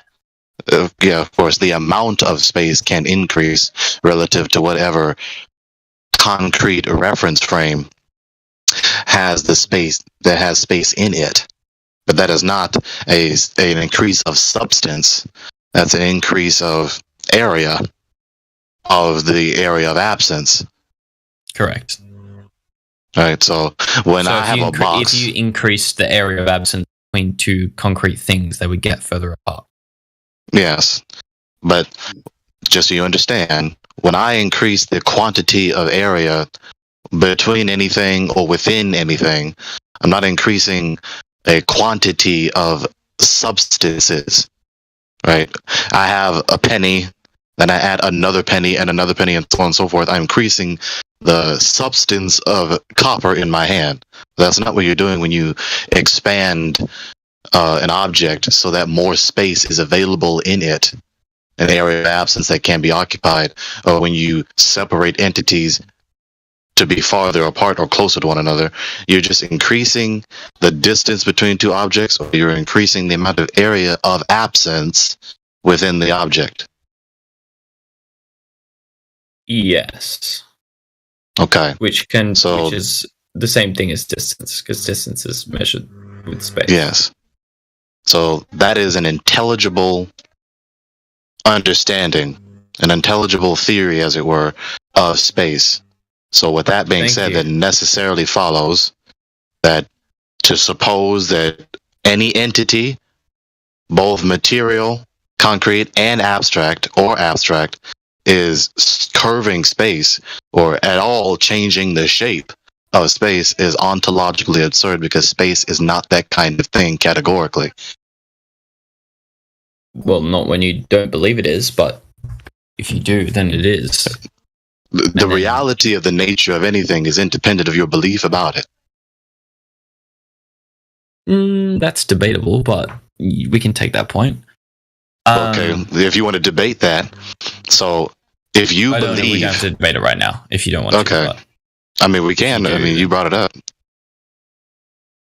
Well, I still want to talk about gas and gravity and stuff, but if you want to, okay. So we talked about space. So time. Yeah. Please bear with me as we talk about time. I mean, this is Einstein fixed his mouth in his hand to write about space and time. So we got to be patient. You see. Okay, so time. What is time? Time is the fourth dimension in which all physical things move. When you say dimension, what do you mean? How to put that into words? Like, in the same way that you can move your hand, like, forward along the x-axis, let's say, in 3 dimensions, you can also move a physical object forward through the dimension of time. But in doing so, that is... well, I mean, things move through the dimension of time forward if they have positive energy, I believe. I think Stephen Hawking was saying that in order to move backwards through time, you need to have negative energy, which we don't believe is possible at the current moment, or at least we don't have any evidence for it. Okay, let's contemplate again. When we talk about a dimension, when we talk about a dimension, right, in our everyday human experience, common to all individuals or even anecdotally, when we talk about the dimension of anything, particularly physical entities, we're talking about their concrete properties, correct? Yes. Right. When we talk about the dimensions of the table, we're talking about the substantive properties of the table. We're talking what lengths that table occupies within the dimensions of space. Yes. Yes. I agree with you. You're agreeing with me. I agree with you. So we're talking about the dimensions of the table, right? This substance that we identify as the table is extending in space, right? Its substance extends in space. It has length, it has width, it has height, right? Mm-hmm. Okay. And all these other concrete properties that we can empirically detect. Well, hang on. Follow the thought pattern. So that's what we understand by dimensions, specifically talking about concrete entities, physical entities. Okay, and we're talking about physical entities in the subject matter, so let's not equivocate, right? Okay, so now we're talking about time. Time, when we talk about time, what are we talking about? We talk about what time is it? How long does it take to get there? It's a definitional, like, positional indicator of where something is in relation to time as a dimension. So in the same way we talk about space as in where something is in space, i.e. it's 2 meters to the left, 4 meters to the forward, and then like 5 meters down, right? We could say... Wait, hang on, you're jumping the gun. Hang on. Because I was in the middle of trying to say the explanation.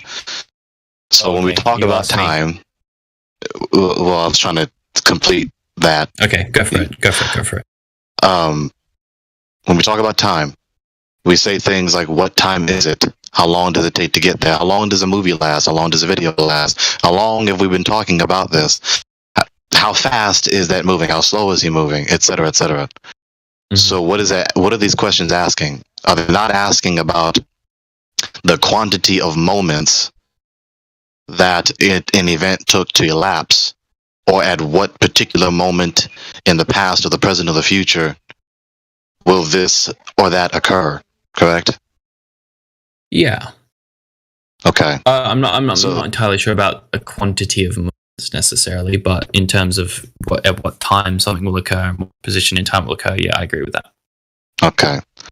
Well, right. We talk about speed, for instance, right?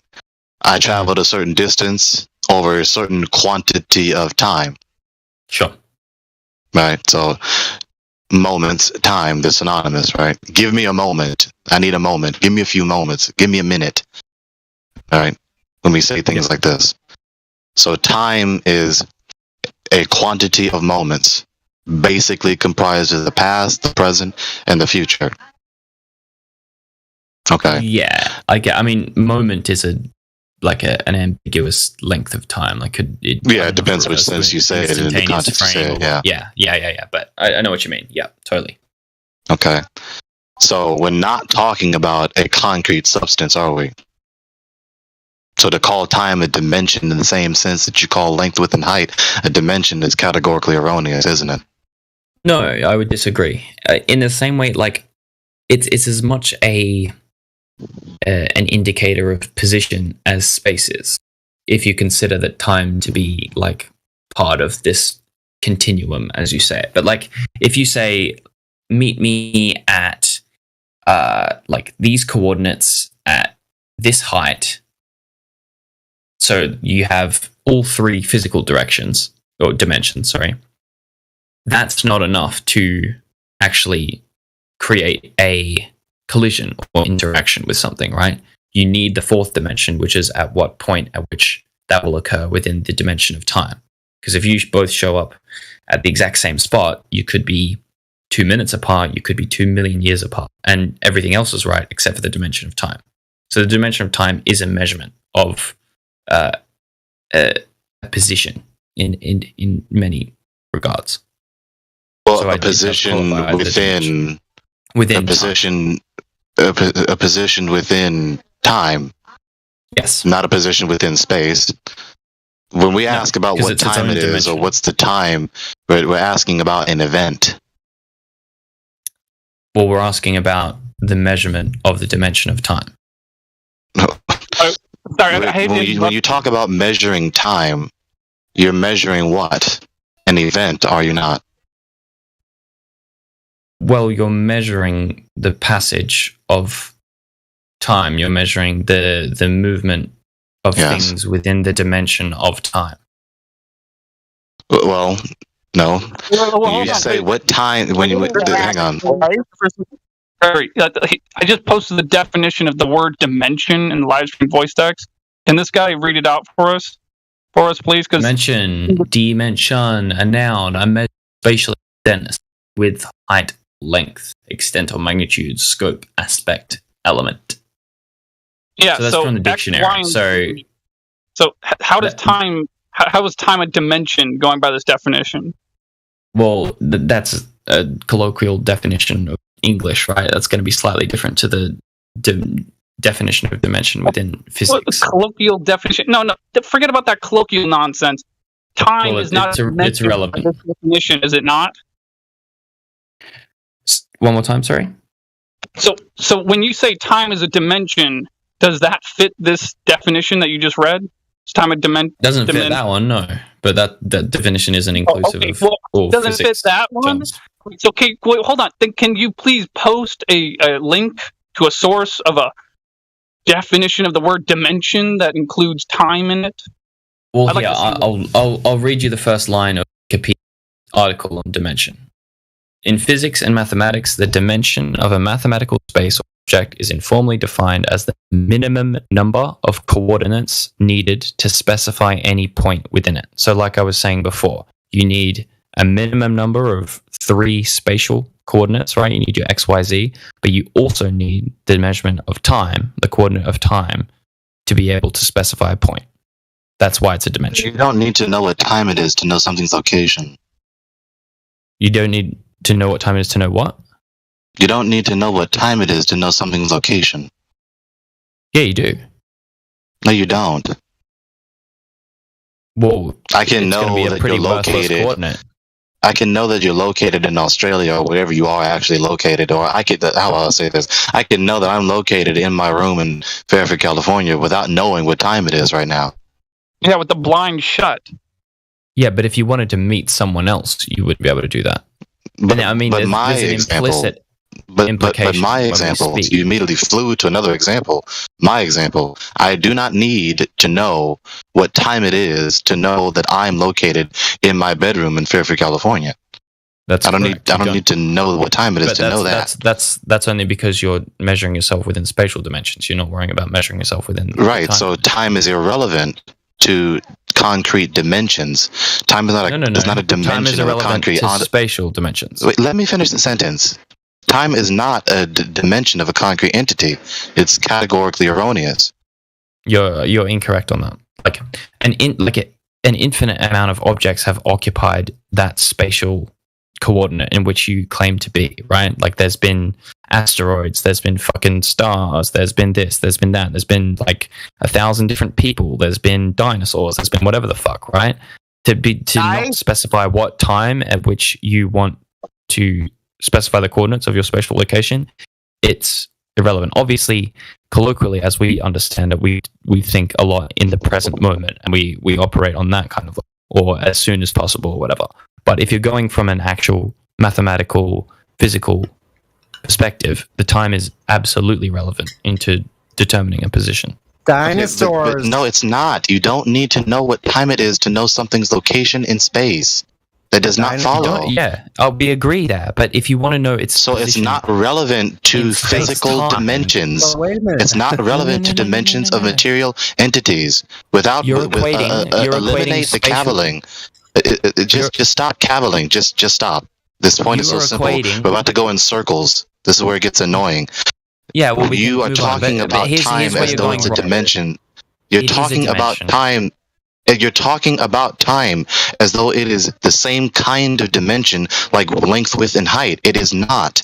When you talk about time, you're talking about necessarily, categorically, events. The quantity of time, the quantity of moments an event elapses, or at what point the event occurred, began, or completed. Listen, dude, we're not going to agree. Gregory, wait a second, Gregory. What about dinosaurs, supernovas, asteroids? Man, you know, it's categorically erroneous. My point, and that makes sense. No, it's just an equivocation fallacy. You're using the same word for two different things. You're equating. He's equating physical dimensions. You're equivocating, not equating. He's equating physical dimensions and spatial dimensions. They're not the same thing. They literally are. You just said synonyms. How do you make this split hair distinction if you want to assert this? Because time is one of the physical dimensions. That doesn't make any sense. Time is not a property of a concrete entity.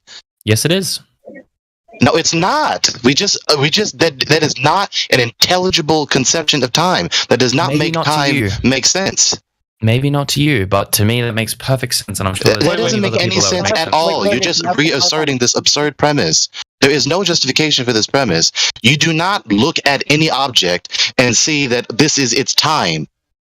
Except the leftover in your fridge, right? It's implied within your observation that the observation is happening in the current moment. Of course, that makes sense. But if you look at a photograph, it means nothing if you don't have the time at which that photograph was taken, correct? That's not the point. It's not about when you know the photo was taken. No, it's not.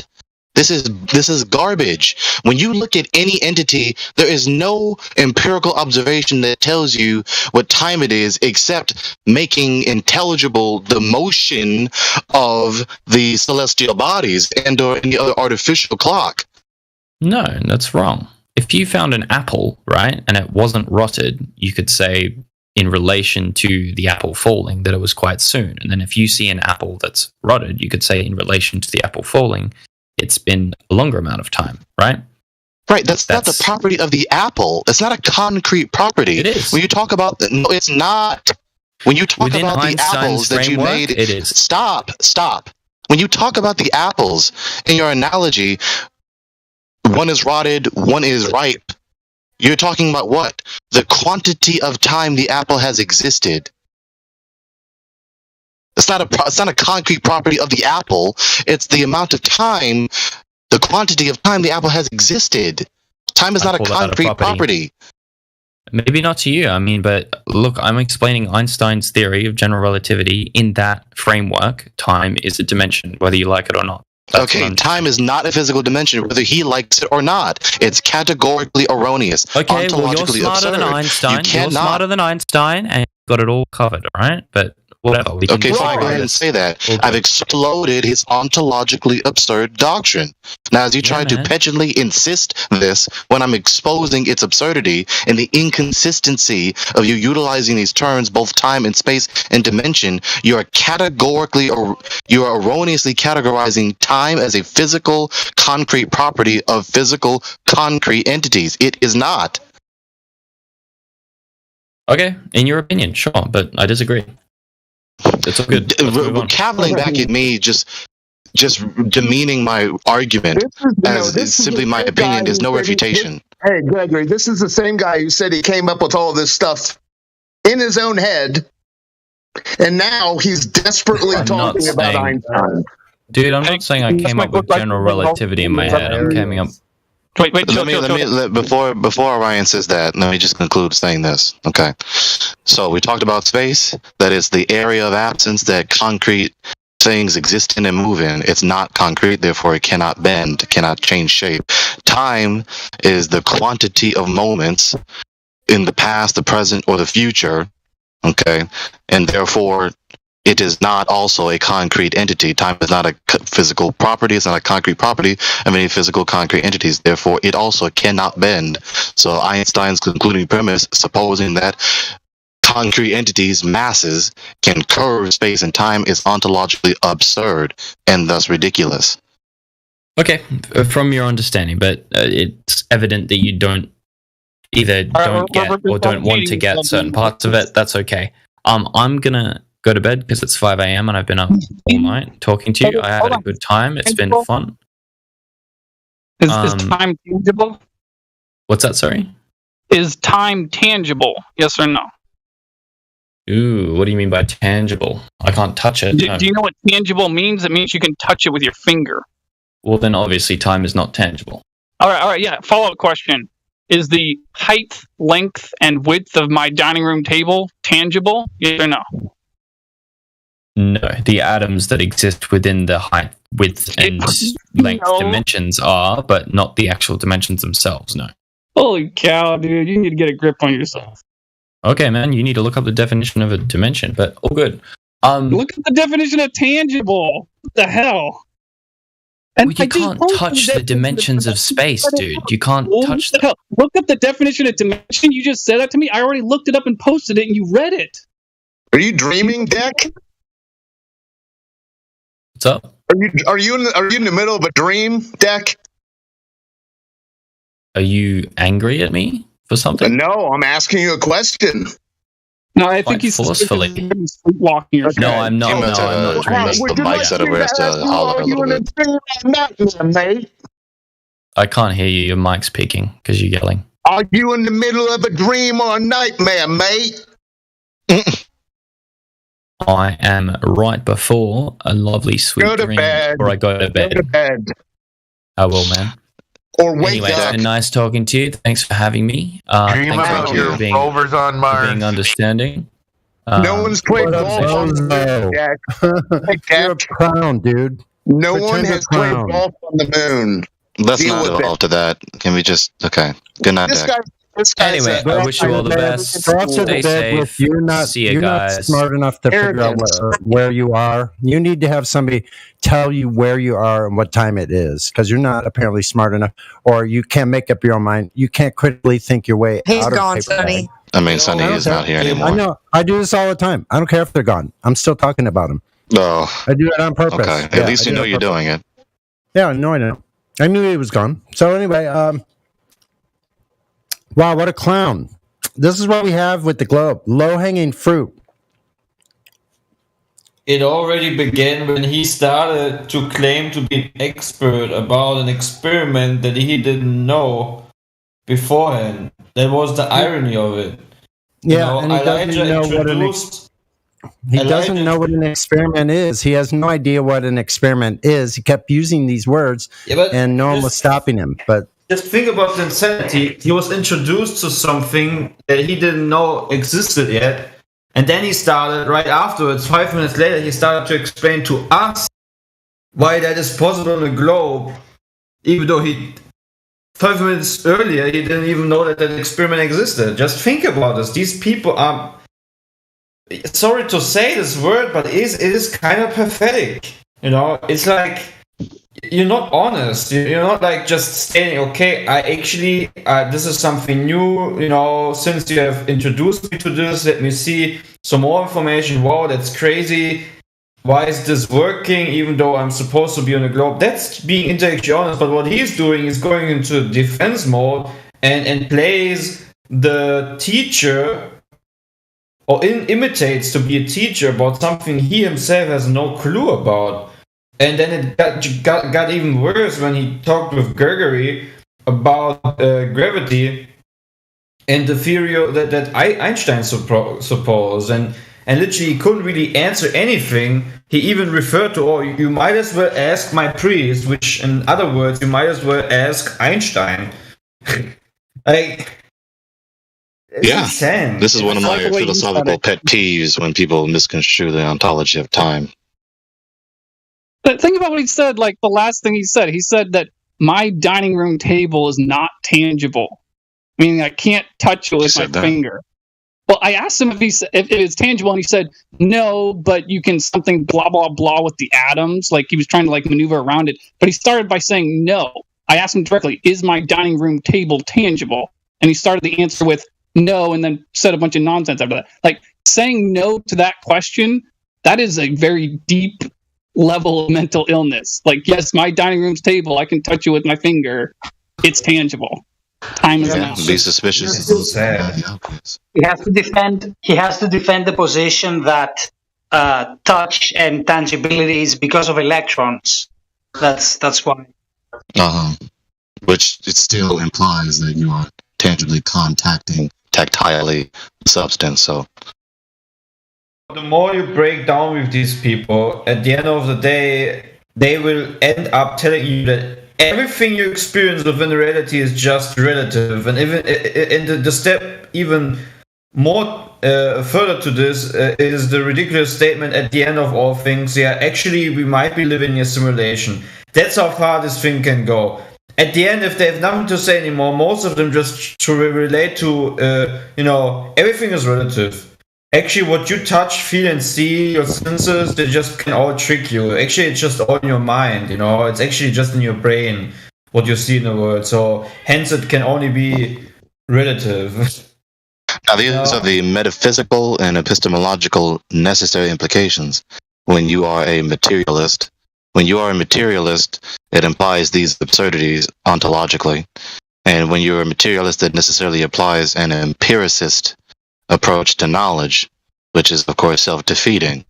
And so when you hold to this worldview, which has been exploded, more than a century ago, rarely does anyone really hold to hard empiricism anymore at all.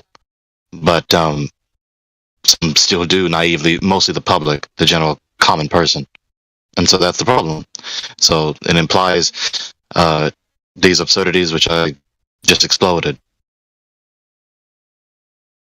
Right, and see, this is the same pattern again now, right? Now, instead of continuing to talk and actually have a spine, he is now in a live stream chat and continues there.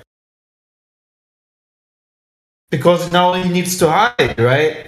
Now it's just too obvious that he got exposed and he has no backbone, so the only thing he can do now, as every glober that has been, literally, there hasn't been one time I've been on this Discord where we have gone so far with someone that they always disappear and then go over into hiding in the chat and continue to have discussions as if they haven't been exposed. Like these anti-flat or these hardcore globers, they're just not intellectually honest. And for every glober who was listening, he was exactly the prime example for the previous ones before him. It's always the same pattern. Yeah, it's a tactic. It's a damage control tactic. Like he's not trying to have a conversation with you. He's trying to do damage control for the random onlooker or for someone that will look up some of the videos in YouTube, for example, the 24/7 videos. So he has to leave some material behind. So that's why he's right 700 times. He's appealing to a certain demographic, in my opinion. So he's trying to sort of get a certain demographic back to the pen, so to speak.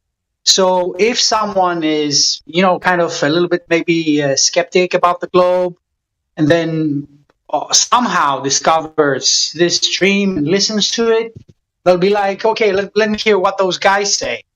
So he's just gonna hear him being like this normal guy that is trying to have a discussion, is cognizant of all the proper Wikipedia stuff as things should be. Now he's too tired. He's got to go to bed. Well, that's like whatever. He tried. So he's just. That's why he tried to play the emotional card at the end. Like, oh, you guys are ganging up on me. You're angry, and I'm not. I'm cool. That's what he wants you to believe. He's literally in the chat right now having a discussion again. He's literally in the chat now, instead of continuing a conversation like a man and maybe even take the defeat and then finish it. No, he just... Gentlemen, he's been here for more than 4 hours. Some of us are over this conversation. There are other people inside the chat. Could we try to speak to them maybe? Fair enough. That's I agree. Point. That guy needed to be aborted like 2 hours ago. Spooky, are you there, bro? Yes, I'm here. What brings you by the server, bro? Well, I've been around Flat Earth servers for a long time. So, in fact, I'm interested, Spooky. Do you want to continue the talk about Einsteinian gravitation? Yeah, sure. So, do we need to establish a common ground, or do we already know what Einsteinian gravitation is trying to say? I hope we both know. Curvature of space and time, because of mass existing in that space and time. Yes. This is special relativity, though. It's not general. Yes. And so, just hurry up and skip to the end, because you already heard everything that I said. I mean, if you have a rebuttal, please. This doctrine is ontologically absurd. It fallaciously reifies space and time in order to account for the supposed universal downward acceleration, average downward acceleration of things toward the supposed surface of the ball Earth. But like I just said, this doctrine is ontologically absurd. It fallaciously reifies space and time, when by nature these things are not concrete, these things are abstract. I don't think I would disagree. Space and time are abstract. So Einstein's special relativity theories is a fallacious, ontologically absurd metaphysical doctrine. No, I don't think he makes it anything other than abstract. I think that's how people interpret it. I can't say that word. Do you know what I mean? Interpret. Yeah, interpret. Well, he asserts this as, of course, he's not trying to talk about the ontological nature of the theory. He's trying to talk about the ontological nature of the things that his theory is talking about. He's trying to talk about the supposed cause and effect relationship between masses and space and time that supposedly thing in space over time is simply by virtue of its existence within space and time is curving space and time so that things fall downward at an average acceleration of 9.8 meters per second. But like I just said, that position is ontologically absurd. It fallaciously reifies space and time when these things are not concrete entities with any substantive existence and extension in space so as to have a shape, so as to be bent. These are abstract entities. Yeah. Like I said, I'm not really disagreeing with you on that. So then it would follow then, if these things are not concrete entities with no substantive shape and extension in space so as to be bent, and that they are non-material, non-concrete abstract entities, which are transcendental necessities for reality, then the appealing to this doctrine does not account for the discrepancy in the globe paradigm of trying to account for why things don't fall off the face of the supposed ball Earth that's supposedly flying around in a cosmic vacuum.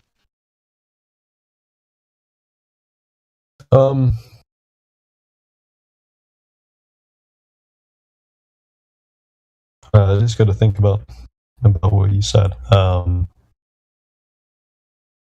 So what do you call it? Gravity itself and how we kind of like represent gravity are two different things. If we represent gravity using space-time, it's not genuinely what's happening. It's a way of predicting it and of basically making it useful in terms of maths. Of course, so you have this visual presentation that is supposed to represent the abstract entity, which is the theory that is supposedly talking about the cause and effect relationship of mass and space and time. Right. But there is no visual representation that can be given that will justify the supposed theory, because the theory itself is unjustifiable because it is ontologically absurd, fallaciously reifying space and time. Right, okay. Sure. So there goes the doctrine that reconciles this glaring discrepancy in the paradigm, so the paradigm is incoherent, therefore it's false.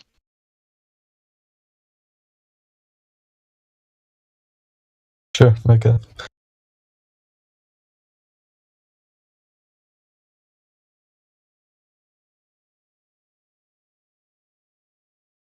Yeah, this definition I see posted.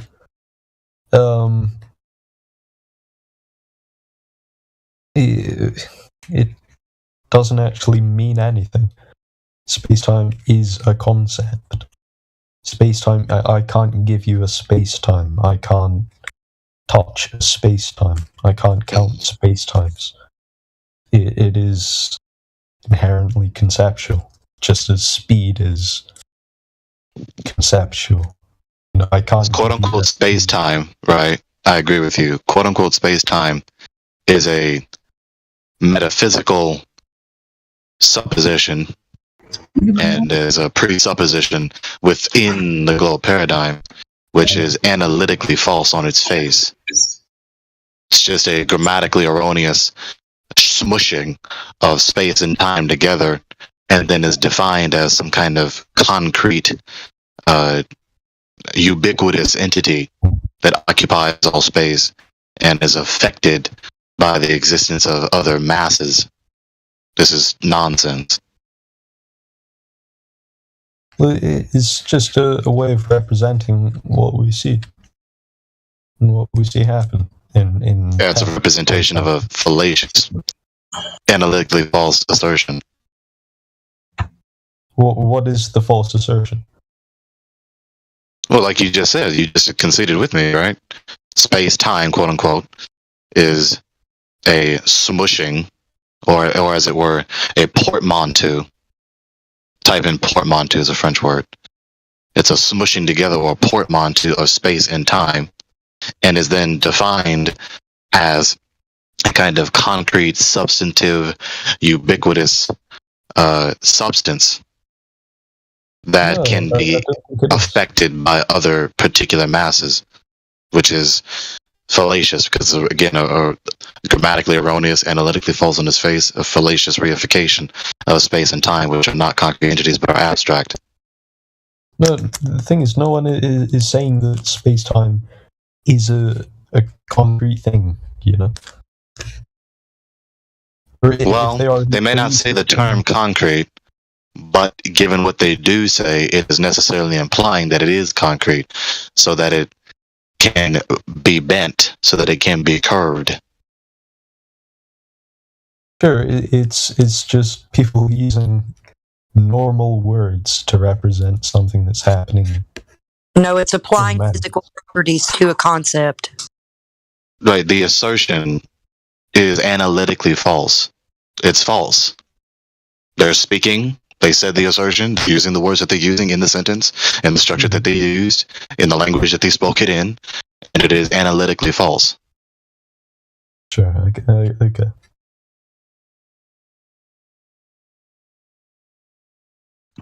I'm curious, Gregory, when you say the word concrete, do you mean tangible? Tangible things go under the category of concrete things. Tangible things are concrete. Not all concrete entities are tangible. So what would be concrete but not tangible? Air. Well, wait a second. For instance. Or light. But when I wave my hand, like when I'm on my longboard and I want to brake without dragging my feet on the ground, I can hold my hands out and use the wind resistance, the air resistance. I mean, is that not tangible? It might be a bad example, but there's a subtle distinction. So you and I are existing in the air. Energy. You and I are existing in the air. Yeah. Energy is a better example. You said light. Energy, yes. Yeah, light, energy. Yeah. Air, you can feel the air, but you do not grasp the air, which is why grasping the air is used as a figure of speech to represent what? A vain endeavor, a vain, foolish endeavor. You don't grasp the air the same way you grasp your phone. Yeah, I see what you mean. Yeah.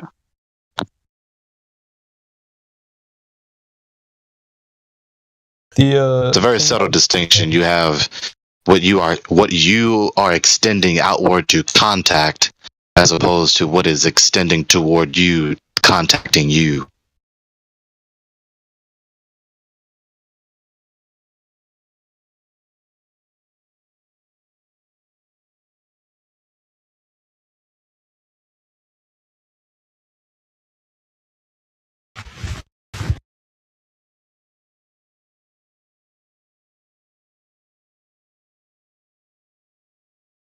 This is why there is this.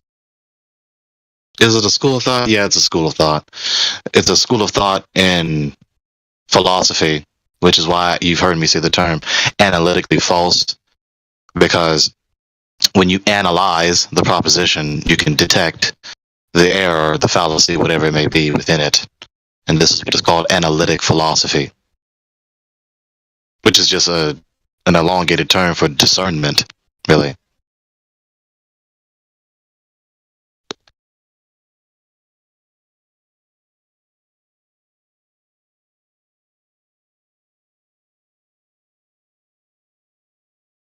Well, I appreciated this, y'all. Thank you very much. Eli, do you want to continue here, or do you want to go to my server?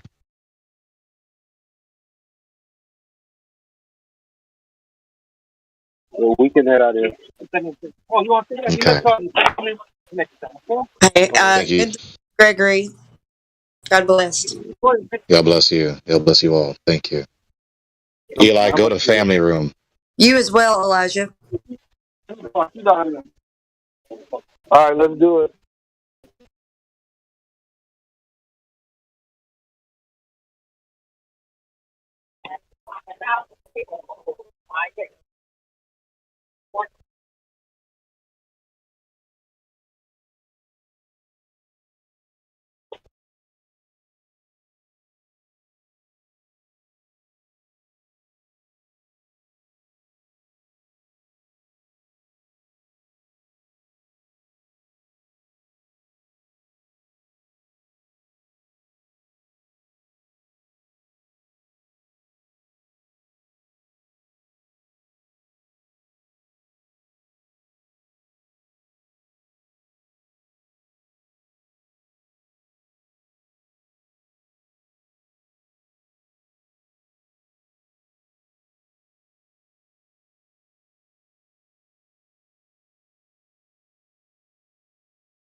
Where do you think the captain is going to put in for shore leave? It'll be released pleasure planet. What makes you think that? I don't think. I know. Because everyone on deck 6 and 7 thinks so. They can't all be wrong, can they? No, I don't know. Excuse me, gentlemen. I couldn't help overhearing. Yes, sir. The argument you're employing, helmsman, is not logical. In fact, it exhibits the fallacy of argumentum ad populum, also known as appeal to the majority. The argument seems to make sense. That may be so, Lieutenant, but the form of the argument is invalid. Your argument exhibits the fallacy of attempting to prove a conclusion on the grounds that all or most people think or believe it is true. The main problem with arguments using this fallacy is the fact that many people agreeing on something does not prove what they all agree on is true. Belief is not proof even if many people believe. You use this fallacy with your statement that we are going to spend shore leave on Wrigley's Pleasure Planet because everyone on deck 6 and 7 believed that we were. Thank you, Mrs. Black. Yes, I should rethink what I'm trying to say. That would be best.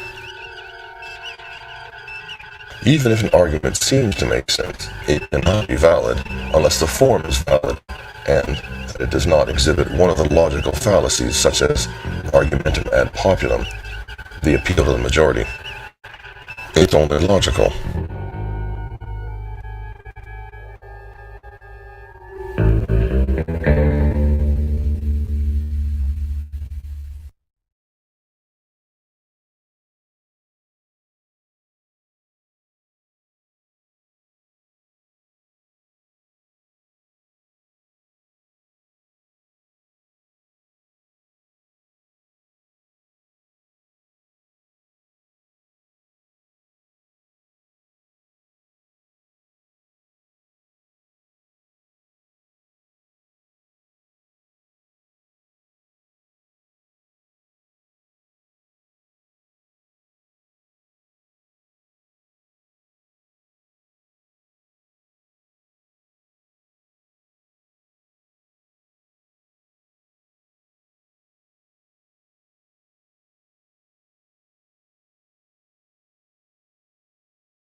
Check, check.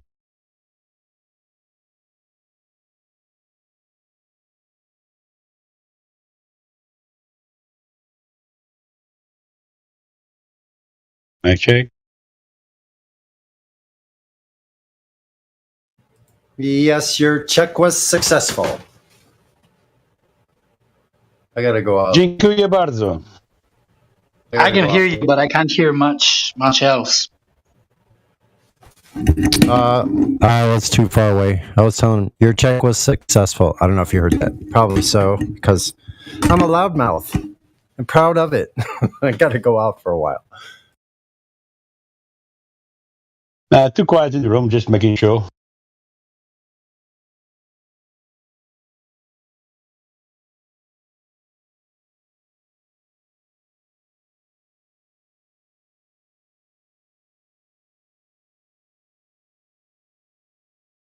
What's up, guys? Anything new?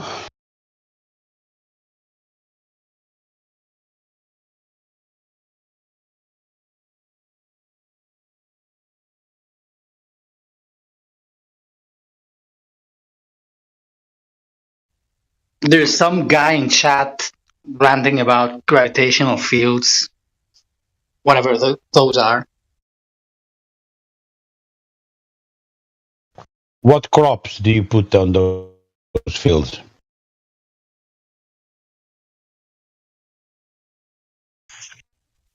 My guess would be Poppy, because that's how he sounds like.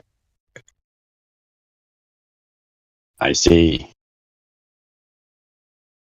Pookie is very funny in live stream voice text. He's saying,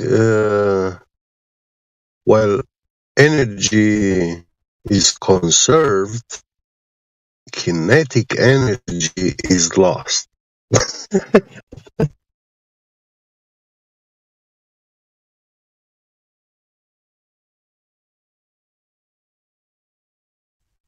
think he's one of those people that never actually go on the voice channel. They just take pop shots from the sidelines or try to keep people busy texting.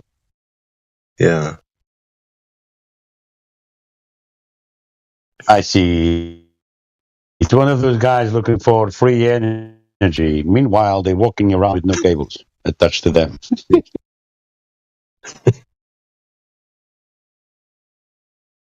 I think he's looking for free anything. Well, if you shoot, for example, a bullet made of lead with hypersonic velocity, let's say Mach 20, that lead is going to instantly reach plasma state. It's gonna burn, melt, and evaporate. It's gonna become lead gas, hot gas. Now, if you shoot a bullet made of tungsten, tungsten is actually pretty fine at that velocity. It is very close to its melting point, but Mach 20 is a velocity and temperature that it still remains solid. So obviously we have a beach for the behavior of elements. So the more energy you put into an element, it's going to act like that.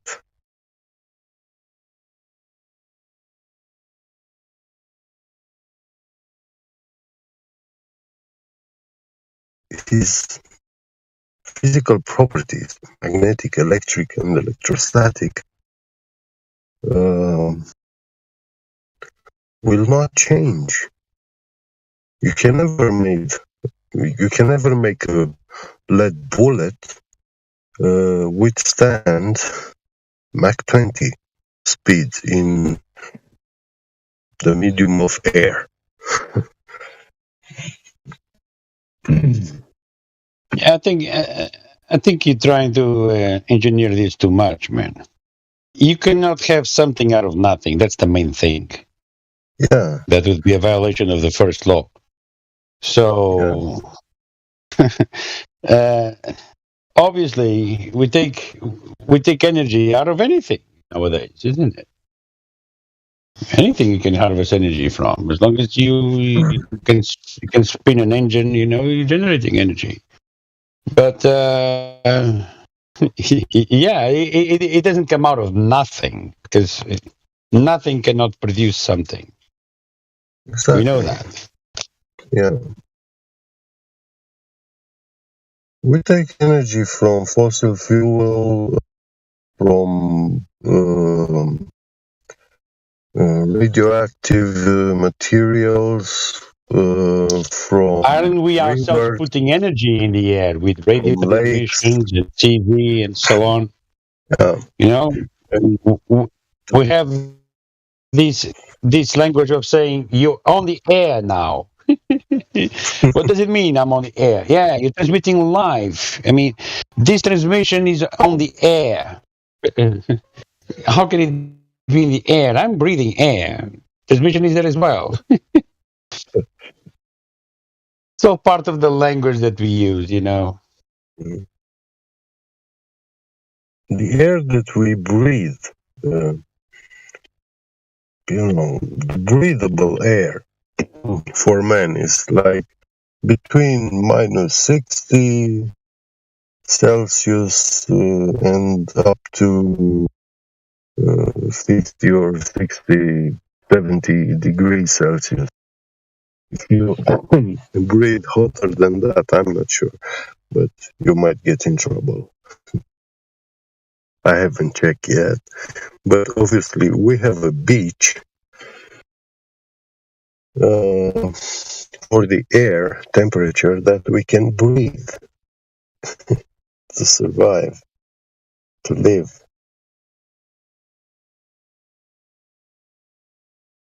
And this air is in an energetic state. This beach. Minus 60 degrees Celsius is not lack of energy. It's a lower state of energy.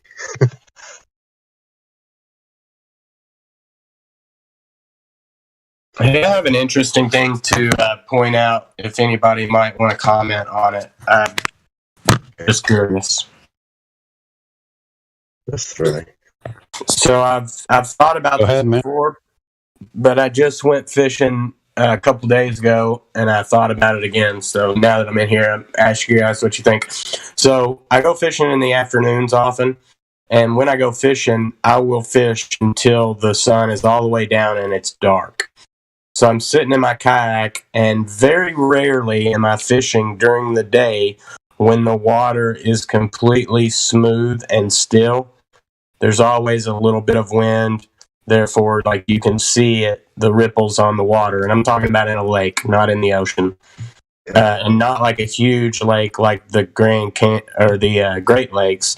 I'm talking about like maybe a 5-acre lake at the biggest. But it's interesting to me how every single time that I'm fishing, whether the wind is blowing a lot or a little bit, when it is dark, the water just goes completely calm. And so it's like the wind stops. And I mean, it's almost every time. I just think that's curious. I don't know what they say drives the winds, but the majority of the time, like I don't remember being fishing during a windy evening. I'm sure that it happens occasionally if there's a storm rolling in, but if without a storm rolling in, it's like everything just goes calm and the water looks like glass. Like you can see the moon reflecting. I just thought that was interesting. Something I thought about again a couple days ago. Well, if you go, usually at night is very peaceful. It's lower temperature. It's more. The temperature don't vary too much, or it's slowly getting colder. But in the morning, like 4 a.m., right before the sun, before sunrise, when the sun is close to showing up, that's when you will start to have winds. Yeah, but in my view of it, convection and this kind.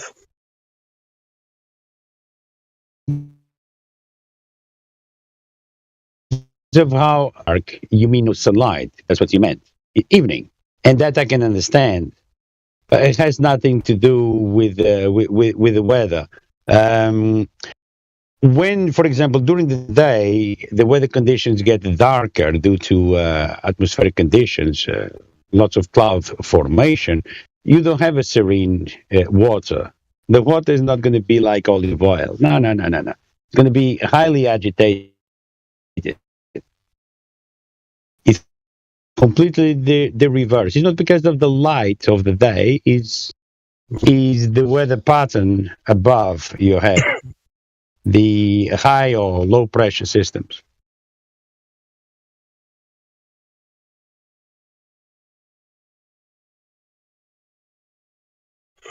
Well, the sun has a. I'm not saying the sun is causing the weather, but it does contribute a lot. Its energy.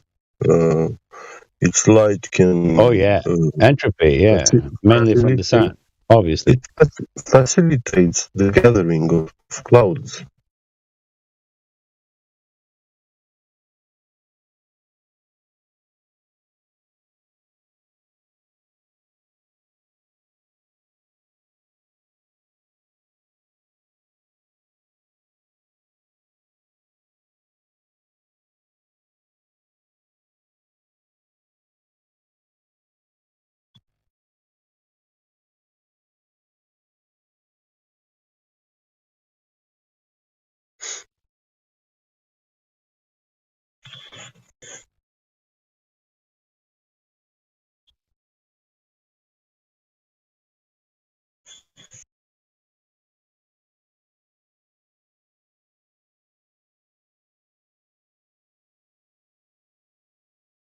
The guy who's fishing, you're here? Yeah, what's up? I just wanted to add that I think that is kind of overlooked in weather. You know, whenever like weather is involved, is electricity. I don't know exactly what it is, but it seems to be a factor that is kind of, you know, has its own game. Like I don't know if it, you know, comes from the ground or the sky, or anyway what its relation is to the ground and the sky. But I think it kind of looks to me like it exists in fronts, and it's moving, you know, from places to places. So like sometimes you get a plain rain, sometimes you get like an electrical storm, and you know, sometimes the air is a little bit more electric than usually. Other times it's not. So maybe that has something to do with the way winds are driven. I don't know. It depends on concentration of gases in the air, which accumulation of gases will cause something, depending on how much and so on. They've scienced this. They can. This is life, isn't it? Well, they can cloud seed, for lack of a better word. I don't want to say weather manipulation. I don't want to say that. Cloud seeding, according with the rhetoric, it's a science. They can cause the rain to happen. God knows what other things like earthquakes. I don't know, whatever. Well, cloud seeding is ancient. Correct. But it's admissible by them. That's my point. It's not seen as being a conspiracy, if you know what I mean. Yeah, it's not that efficient. One of the most efficient methods to control weather that I saw. What do you mean, HARP? No. DARPA. HARP has nothing to do with weather control.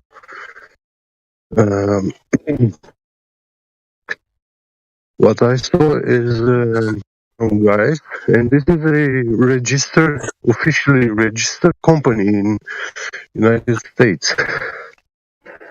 These guys made like a big Tesla coil, which you can carry in your truck. But once they turn it on, it causes a powerful electrostatic voltage potential in the air. And playing with those polarities, we can actually annihilate a hurricane or tornado, or they can deflect it, or they can actually create its form. Yeah, absolutely. They can control these things. Yeah, absolutely.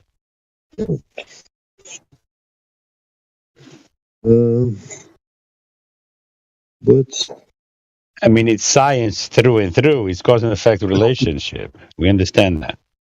Because these guys patented technology, and their company that has it, the government not gonna invest money into this, not going to use it, you know. It kind of leaves them poor, and that's it. Yeah, but they want us to believe that this weather manipulation, when we talk about it, we're talking about, doing a fire and dance around the fire and dance for the rain to come like the Indians used to do. That's how they describe when the conspiracy theorists talk about the weather manipulation. Just do stuff to the air, you know.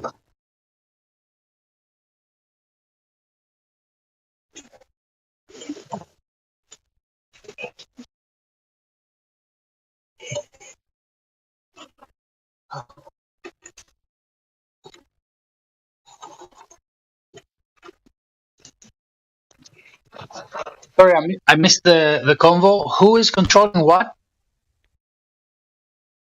That's a good question, man. We would love to know who. Who is on the stage? The who.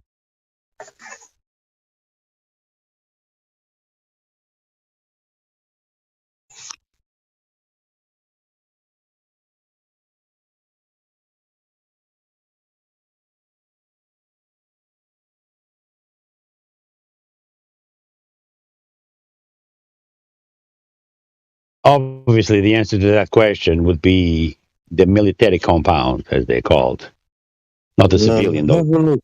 I posted the image of that device, guys. The live stream voice text. Well, what does that do? This is a weather control device. It can stop a hurricane, tornadoes, can deflect them, choose where they will form, you know. This thing can do that. Are you sure? Yeah. And they have a not made in China, is it? Website. How much is it? I want to buy a couple of them. Well, yeah, I don't want any more bad weather where I'm living. Their website. You can contact them if you want to buy. I don't know. Well, but I came across a few videos recently about raining in a single spot. Imagine a square meter spot on the ground.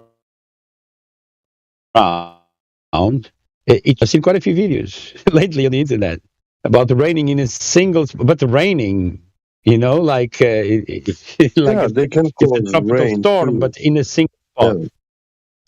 They can control the formations of clouds, to form clouds or to actually dissipate them.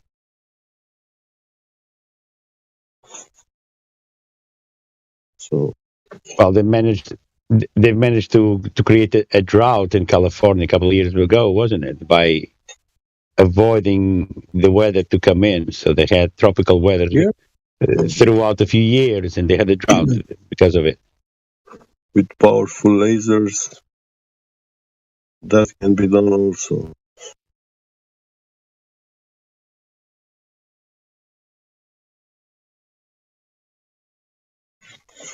I think I'm not buying any of this without demonstration.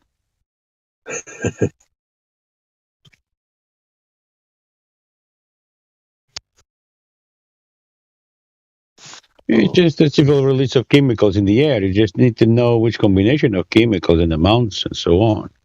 I mean, in 1900, year 1900, yeah? There's a record of a guy making rain on request by a city in the US. He built a tower and he released a chemical compound up into the air and he make it rain. He made it rain more than it was required. He was sued in the end because of it. Yeah.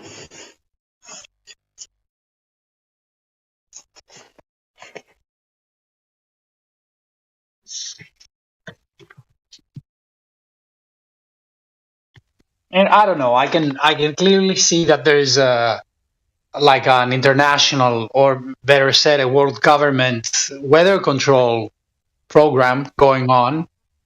But I'm not that convinced that you know, they can just, with a flick of a switch, like build up a hurricane or call down lightning and thunder, or make it rain.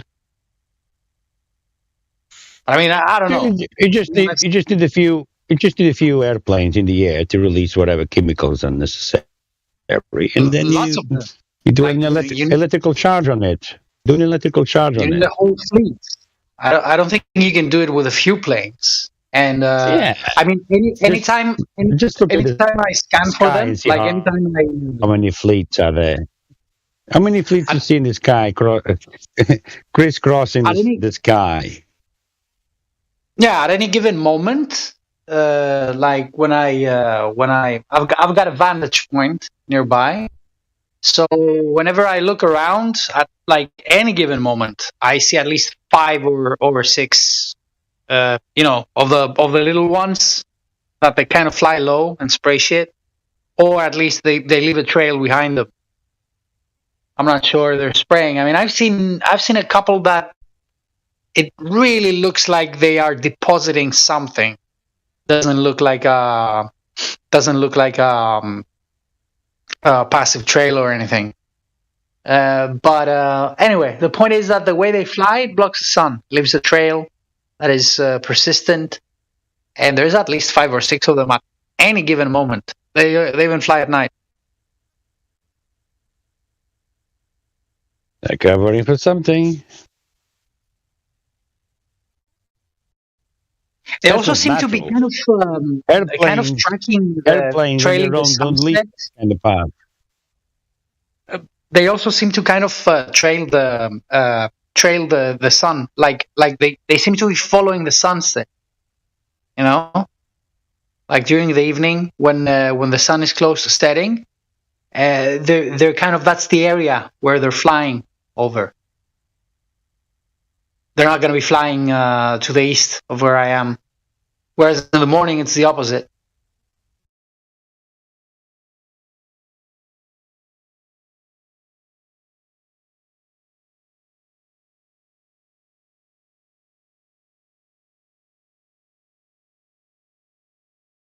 Well, when it comes to HARP, they have quite a few of them spread out throughout the continent. So yeah, they have absolute control. They can cause anything in terms of weather anywhere. Maybe not a flick of a switch, you know. Maybe it takes a couple of switches, but bottom line is they can do it. It's obvious. In my opinion, I don't know. I disagree. In my opinion, I don't think they can. But they're certainly trying.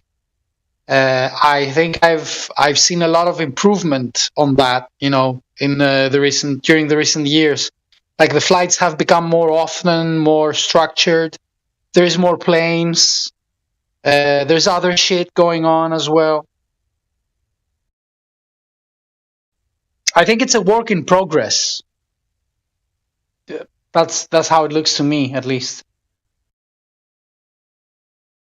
Well, they managed to fool all of us. They are way ahead of us.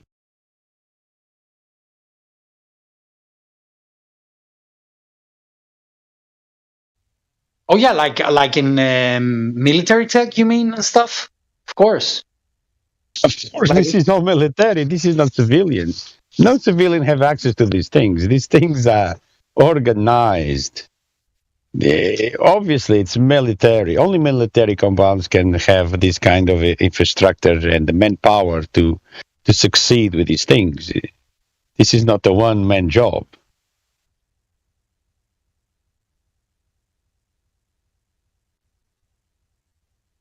Yeah, and the pilots they don't even need to know. I mean, if you're a pilot, you're gonna do exactly what the tower tells you, or your superior officer. It tells you crash the plane, you crash the plane, no questions. Yeah, but some things are automatic, isn't it? Once that you reach, if you're a pilot, once that you reach the desired altitude, you maintain altitude, then you put an autopilot, right? You know, it can be the autopilot activating the whole other things, the whole system. You know, can be activated by autopilot once that you are in cruise altitude. It doesn't need to be someone laughing in the cockpit and pressing the button. No, of course not. Or even the thing that does the trick, like the thing that whatever it is that leaves the trail, could even be something that's constructed, like built in the engine, and all the pilot comes knows out is of the like, wings. okay, we're gonna comes out of the wings, man. There's videos of coming out. There's videos of coming out of the wings, not from the engines, out of the wings. Oh, I've seen many variations myself. Like I've seen different styles of trail making, if you will. So I don't doubt it. I mean, you're probably right. I just haven't seen anything coming out of the winds per se. But I don't doubt it. I mean, I don't know how those things work. There's a video on YouTube. I couldn't pinpoint it now, but there's a video on YouTube about an airplane is still on the ground. Yeah, I think they call it taxiing on the ground. Yeah, and someone pressed the wrong button, and all of a sudden was this vapor coming out of everywhere on the wings. Something went wrong. That wasn't meant to happen.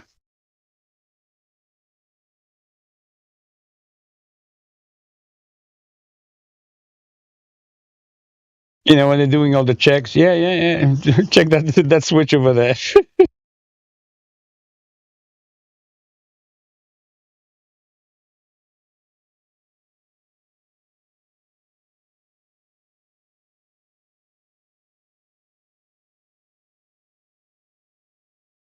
If you see air piloting, everything is very, what's the word? Analog, I think it's the word.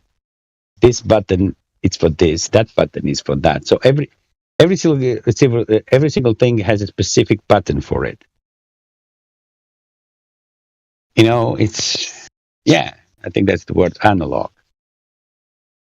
It's very mechanical, if you know what I mean. For today's technology, well, thanks God for that, you know, human interference, first of all. If everything becomes computerized, it's going to be worse, I think. Yeah, the basic, like the basic geometry and hydraulics. If I buy what I read, I don't think it changed much in the past, what is it, 60, 70 years? But the aircraft flying now, they got like more antenna and more chips. Yeah, and it's a two-man job, you know.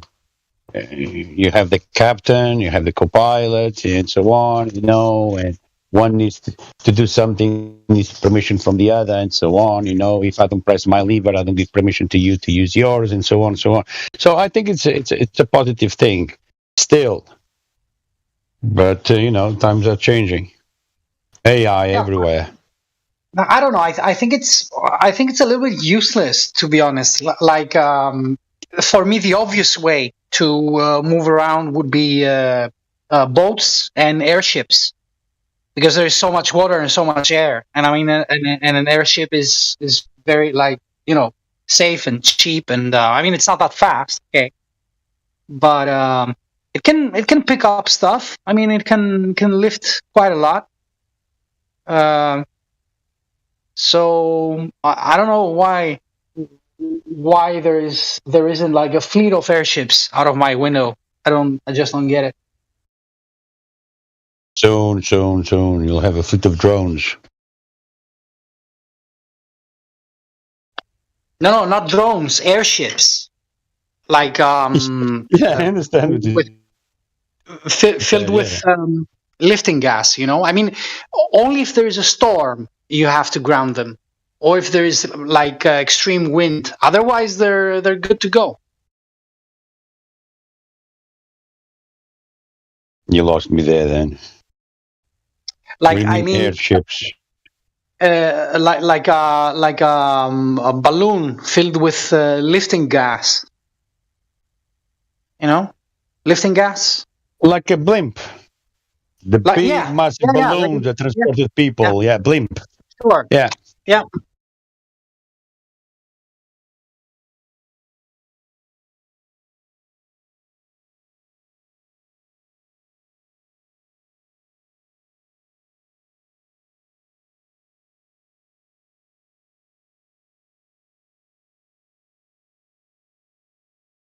And what would you do with that? Fly around.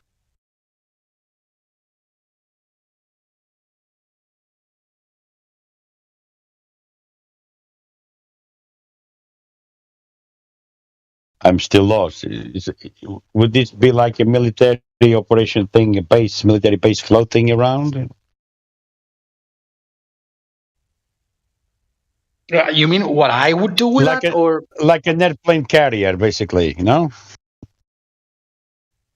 Oh, you're talking about like a huge one. No, I don't know how they can make them. I don't know.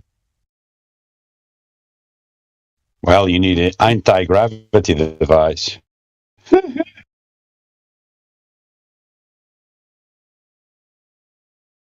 For the bending of space-time?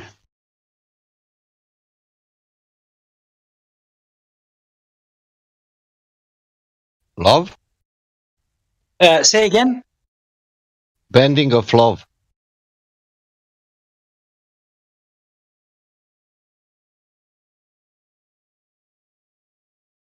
I was saying you need an anti-gravity device.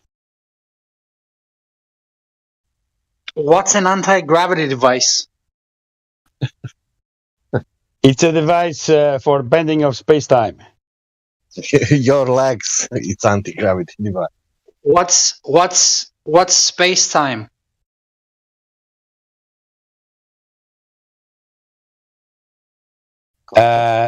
Space-time. I don't know, man.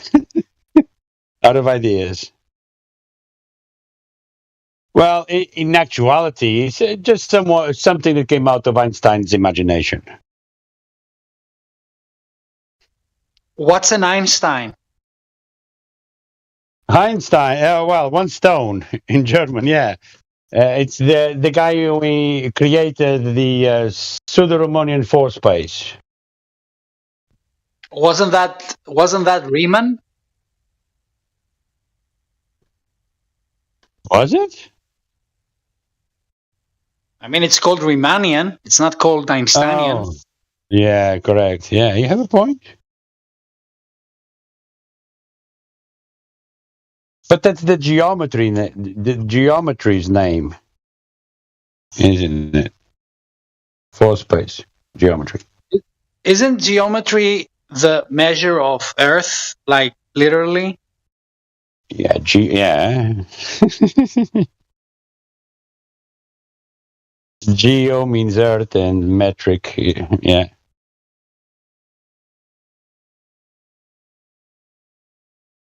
Geometric curved Earth.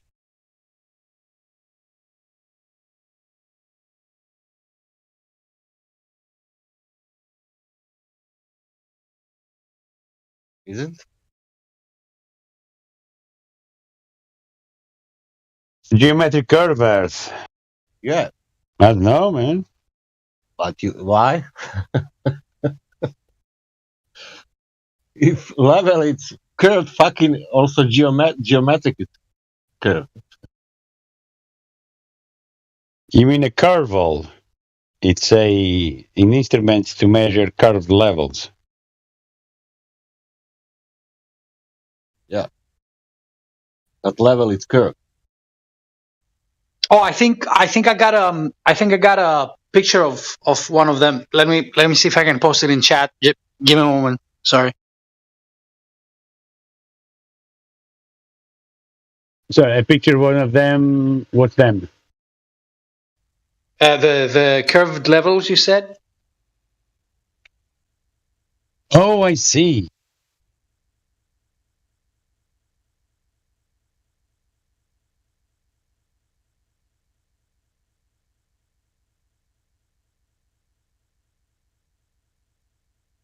I like the one from the Pink Panther, you know, with a square, curved square. Yeah, that's the one. You beat me to it. Oh, is that That's one? one. All right.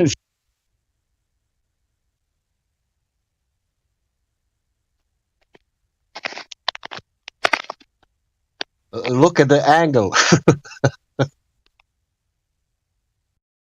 That's the Pink Panther is a very interesting cartoon. I mean, it also has a lot of references to Freemasonry.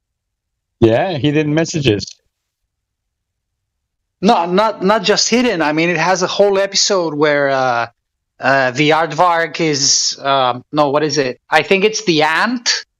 The ant joins some lodge in the forest, and then it makes new friends and brothers and whatever. And then the aardvark is giving him shit, and I can't remember the plot, but it's hilarious.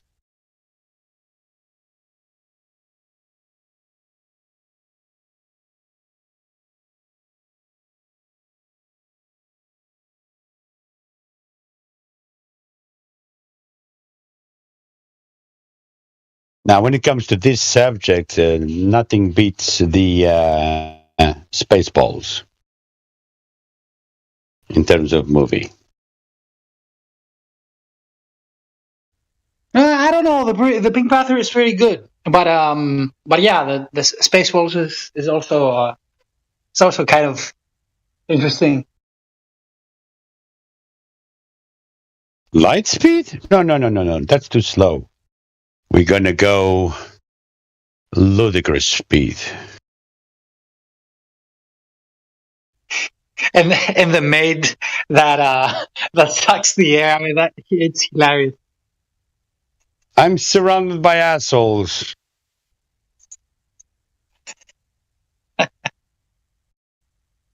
Comb the desert.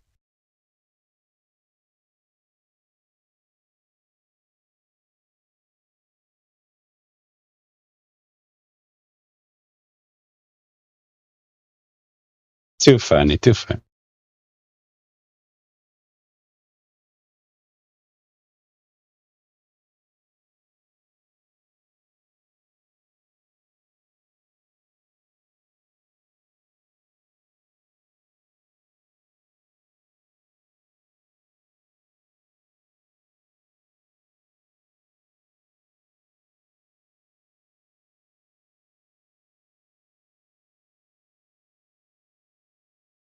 The little canisters with gas. I mean, with oxygen for you to breathe.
What did I miss?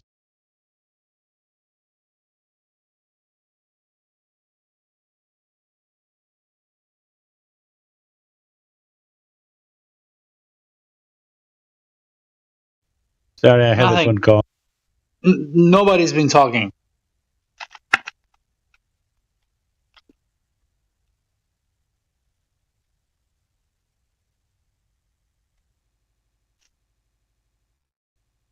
So what happened to the curve level?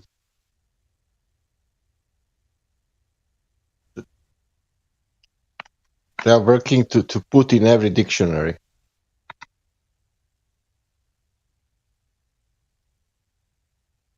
In engineering, everywhere, that people can understand what is real and not what we learned in the past, because we were wrong. We were thinking that level is flat and horizontal, but it is not. That we need to. Yeah, we need to change the definition of level in every single Yeah, language in the world. we need to fix it. That we don't fix that, we don't have a globe. That's the problem. No, the problem is not that one. The problem is that that's the biggest problem. No. Because of that level. But hold on. The problem is that that vector that we were calling wrongly, obviously, that we were calling it level, that specific vector needs to have a name because it's something that we can confirm. It's, look at this George example. It needs to have a name for it. If not level, you need to have a different name. But look at this example. If you know that level is curved, for example, let's say take an example. Now you know that level is curved. Now I tell you these two words, sea level. And what do you have in your head? See, it's curved. Yeah, but that would be contradicting all the laws of physics. But yeah, but it's working. With the words, it's working. You know, if you think that that level it's curved, that means that sea level means sea curving, and that's it. You don't need to go outside and check the reality. Well, something that works with the words though doesn't give you good survival skills, because then you can say, oh, level is curved, great, now green is red and red is green, and then you get fucking run over on the next traffic light. Well, you have how the guy said, you have the freedom. You need to change the language in question. You have in this case, it's every single language in the world. You can change the definition of level. You can change the language, but this is not going to save you when you get run over in the traffic light, because you said that red is green. That's good point, George. That's why I asked the people from UK or US, because we are speaking English. You know, I asked them, okay, if it's in English level, it's curved. Why in Croatian it's fucking flat? Exactly. That's my point. Exactly that. Or if you're going to change it, change in all the languages. Yeah. Languages in the world, you know, if it means something else. The problem is that if it doesn't mean what we think it means, so what do we call to the thing that we think it means, which is a specific vector, horizontal, in every single vector, I should say, a horizontal plane, like level playing with semantics, like a math, you know, to say that's proof, that's not evidence, you know. I see. And then people start to discuss, what is proof, what is evidence, and then I go to my wife, then I go to also dictionary, and I go again to my language, you know. And the word, especially that two words have the same. It's only one word in our language. You don't have two words for that. They are same word. Yeah, and that's it's not in translation. It's not like we are fucking stupid, you know, because you English you have two words, you know, and then now you can distinguish the meanings, you know, proof, evidence, maybe, you know, on the court, I don't know.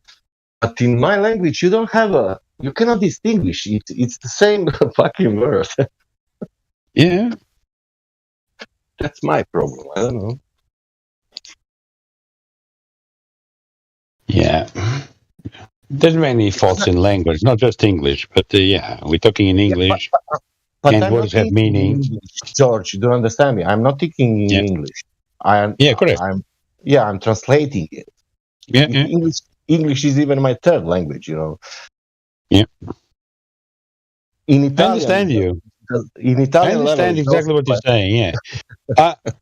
I don't translate it in my head anymore. Now it comes naturally. I don't have to translate in my head. It's been quite a few years now. But it's coming. Yeah, the most things is also coming, but some things I need to translate in my head and then to put everything in, to have a sense to. I don't understand everything, of course, but mostly I understand like 80% of. Nobody understands everything, man.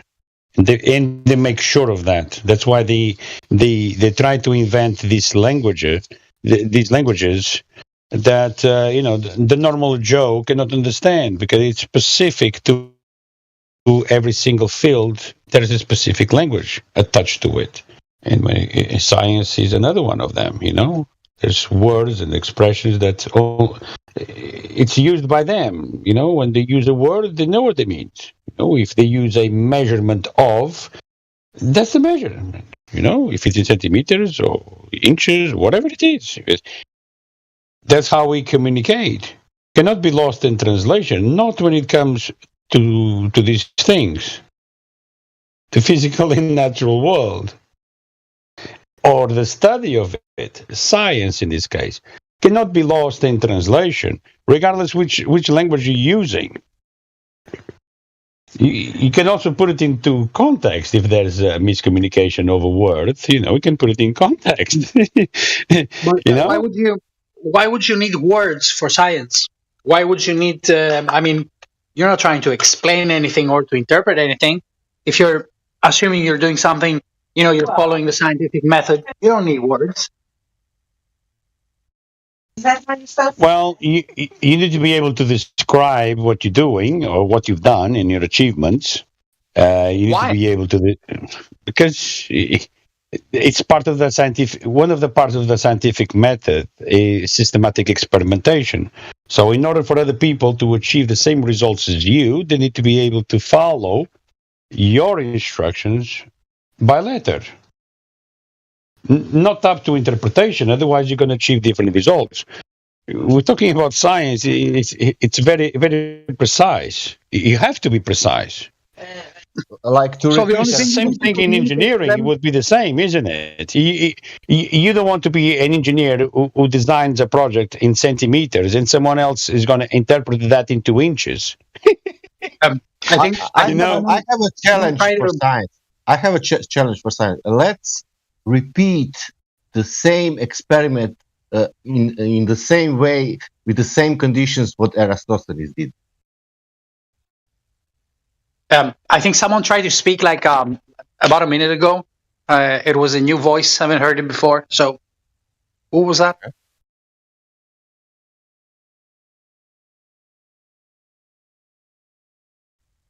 Go ahead. Don't be shy.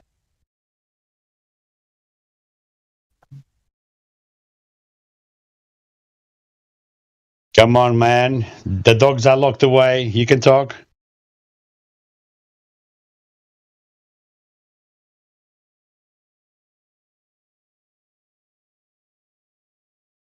He doesn't want to reveal himself. It's all right. Anyway. Nice catch, though. If you just can, all you need to do is communicate what you believe, what you hypothesize the independent variable is. The dependent variable is, right? But that's all you need to communicate. The rest of the scientific steps. Why would you need language or even math for it? You don't. Well, you need to be able to communicate what you've done your achievements. Not only that, you need to be able to transmit anything that you, the researcher, think is relevant in order for the success of your experiment. Yeah. Can you just show if you think that obviously you need to have your control variables. If you think you need to emphasize them for some reason, yeah, why not? But that's the reason as to why, isn't it? And not just that, anyone in the world can experiment, but in order to do so, you need to come to the same steps. You need to follow the same steps in order to reach the same conclusion. Yeah, but again, what does language have to do with it? Communication. Of what? Of the your findings. Of your findings. But you will just show your findings. It's natural science, so it's something that is accessible and to everyone and reproducible by everyone. And it's demonstrable. Yeah, until I come along or somebody else comes along and tries to fault that, say, no, you are wrong. I disagree with your theory, and I'm going to prove you wrong. And I'm going to come with different ideas, try to prove you wrong. And you're going to say, hold on a second, you didn't account for this variable or that variable, which you need to control for them. And this is where we start going elsewhere in terms of progress. Because, someone else can have a different idea and have the same result.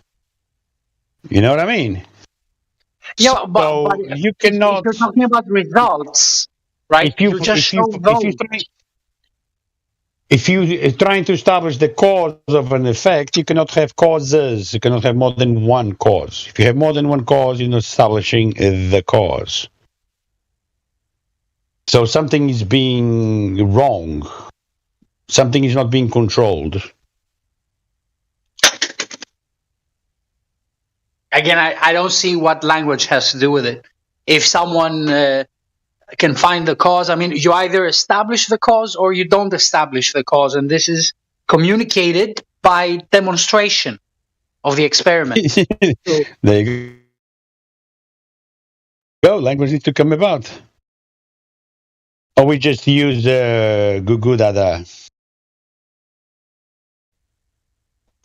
But speak to say what? Like, you show it. If I say I got a car that does 300 miles, I show it. Do I have to say, this, ladies and gentlemen, is 300 miles? No. I do it and you see it. What's the use for, where's the need for words?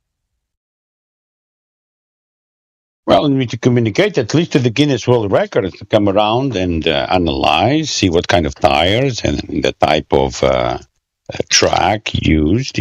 Maybe someone was faster or slower, depending of the weather conditions, the track, the type of car. I did 300 miles.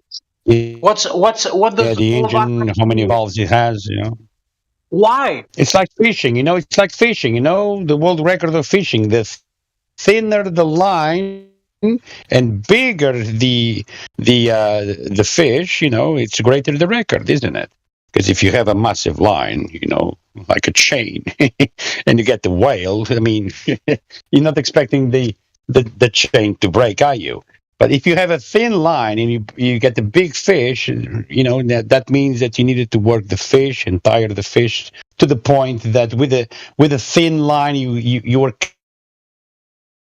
capable to manipulate the fish and catch it, and that it can be called art, not science, but art. Yeah, you need to know a bit of fishing in order to do so, and that can put you in the Guinness World of Records of fishing.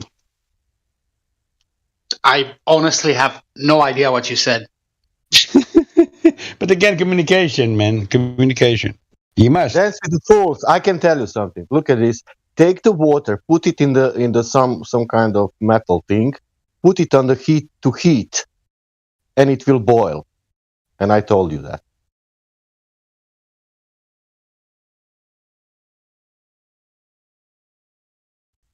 So you communicated to me your presumed cause, right?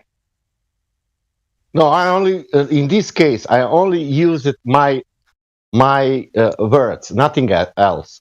Look, you can take a water, put it in some pan. I don't know how to say, and then you can find some source of heat and put that on the source of the heat, and you will see in some time, not so quick, but in 2-3 minutes, that water will boil.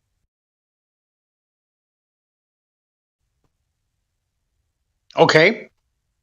Now I told you the words. Now you can do that. All that things. If you understand me, if you don't understand me, you can say I didn't understand you. What did you say? And I can repeat, or we can. It's a bit ambiguous. It's a bit ambiguous, but yeah. Or you can just show it.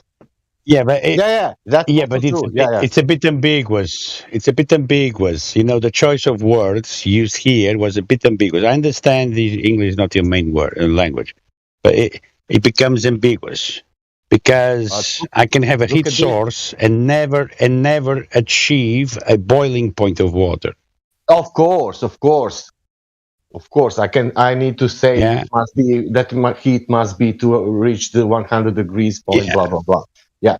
Yeah. But that mean that I should even to say not even that put that heat. It's I can say can you make that heat? It's very strong. Let's say like that. Yeah. Okay. Let's say that you've never tasted wine. You've never seen wine in your life. You haven't smelled it. You don't know what it is. And you get into a boat. You go like to a continent you haven't been before. And then there's like a welcoming comedian. You see some, natives living there, and they go like, "Woo cha dama, woo cha cha," and you see them making wine. Like you recognize the grapes because you know what grapes are. Like you don't know what they are. You've seen them before, and then you see how they collect them, how they press them, how they start the fermenting process, etc., etc. You can see that in stages, and then you taste the wine. Does even a single word that you comprehend needs to be exchanged in order for you not only to see how the wine is made, but to be able to make your own wine? Yeah, you don't need, but somehow because of language, you will name it that. Yeah, but again, you will name it. On the end, you need to name it that whatever, you go home now, you want to say your friends, or you can say, okay, I want to show you something, but in the end, you will get some liquid. On the end, you will say, I will get some liquid, If you are showing them, you say grape, how we know that is grape? Because you've seen it before. Yeah, I know. Well, the consumption of alcohol comes from observing the animals consuming fruit that is rotten on the floor with a high elevation of alcohol. I mean, fruit that is fermenting, rotting on the floor, and animals eat, they get drunk. But I agree with you. That was the natural. That was the natural observed phenomena. From there, they started fermenting fruits, and the next step was to distill these fruits to make spirits, vodkas and brandies and so on, depending on which fruit you're extracting it from.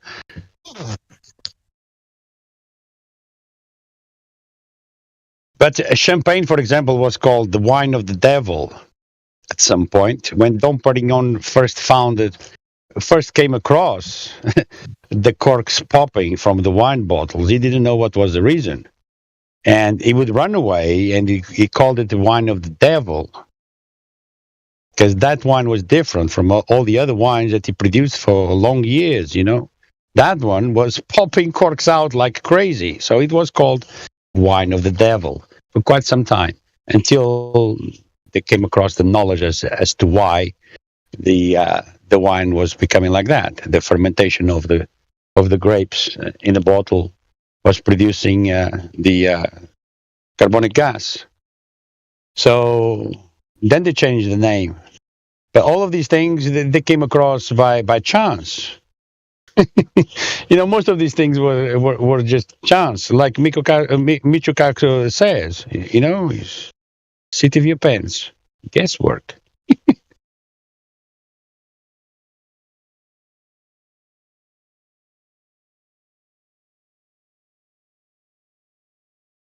We'll add this and see what it causes. We'll add that and see what it causes. Oh, it caused that. All right, now we know. Troubleshooting, pretty much.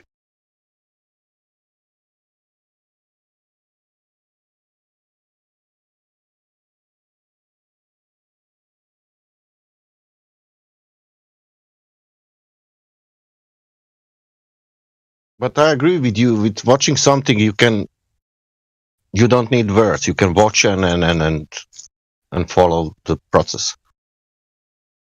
Yeah, absolutely. I agree with that. Yeah, humans learn by example, not so much by instructions. The only thing what I think about this, I don't know who made first wine. But that fermentation is very important in making wine. And who call it fermentation, I don't know, but it's that. Now, wine and beer is lost in history. It's lost in history. Like the compass, they don't know where it comes from. It's lost in record of history. The first record they mentioned these things already: beer, wine, compasses and stuff like that. Where it comes from, we can only speculate. Yeah, there's shipwrecks that have some containers with like sealed ceramic vases that still have wine in them.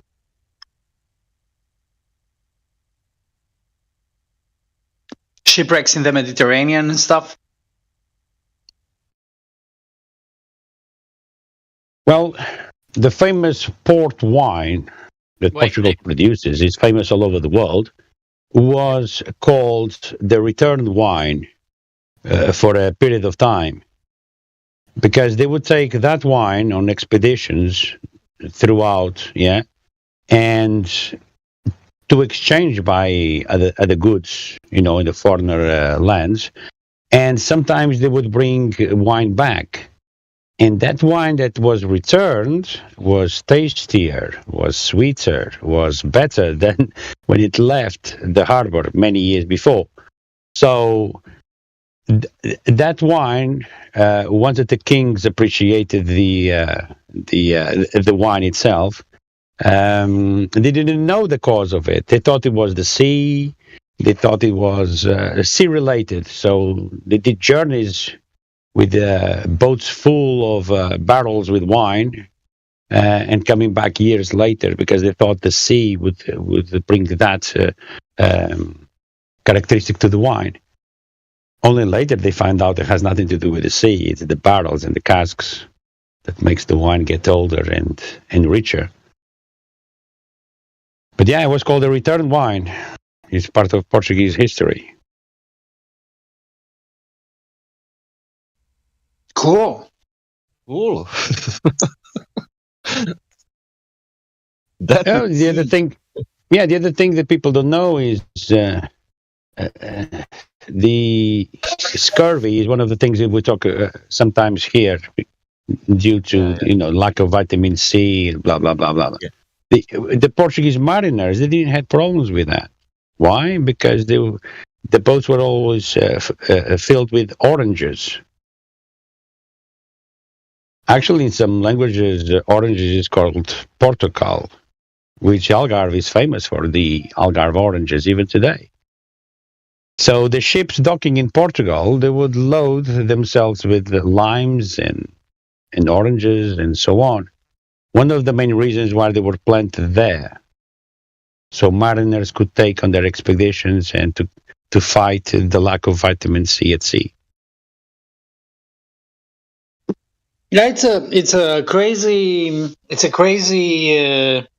species. Those citrus. They've got, like, especially the oranges. There's there's a bunch of varieties. So So if you time it correctly, you can have your trees, bearing fruit like all year long. But you have to be on the right places. Like you can't do it. You can't be very north. But if you're like in the Mediterranean, it doesn't matter if it's like spring, summer, winter. You always get oranges, like new ones. Absolutely. I'm from the Azores. I'm not continental. I'm from the islands. And yeah, we have oranges and other fruits all year round. It's not tropical, but we have bananas and ananas. No, you can still get oranges all year round and and apples and so on. In latitudes where you cannot get bananas, but you can still get the oranges.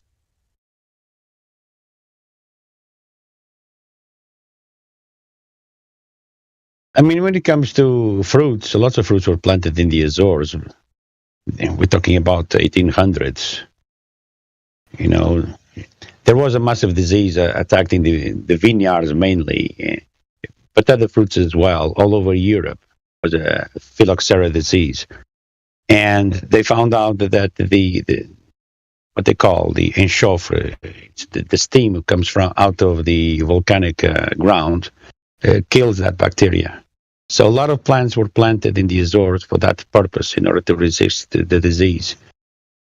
And we have lots of tropical fruits. They develop there, even though it's not a tropical place. I mean, you don't have massive bananas, but you have bananas and lots of different fruits, passion fruit. What about coffee? Yeah, coffee, tea. We are famous for our tea.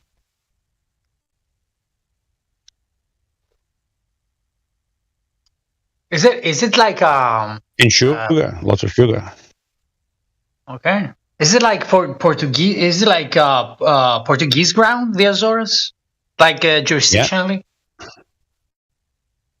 Yeah, it's Portuguese territory. Yeah, it's in the Atlantic Ocean. I mean, North Atlantic, almost halfway between Portugal mainland and the USA, almost halfway.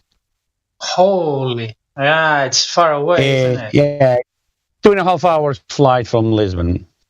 Oh shit! Yeah, it's a bit out. Quite the journey. Are there any boats, or not really, like passenger boats? Yeah, of course. I mean, we're not talking about small islands. I mean, the smaller island has around 300 inhabitants. No, I mean between your the bigger islands, they have over 100,000 inhabitants. But are there any passenger boats connecting them to? Oh yeah, and every single island has even a a runway, airport. Even the smallest island has an airport. What about mainland Portugal? Can you get a boat there? Yeah, of course. But how much time is that? A week. You need a week? Oh, in a boat, yeah.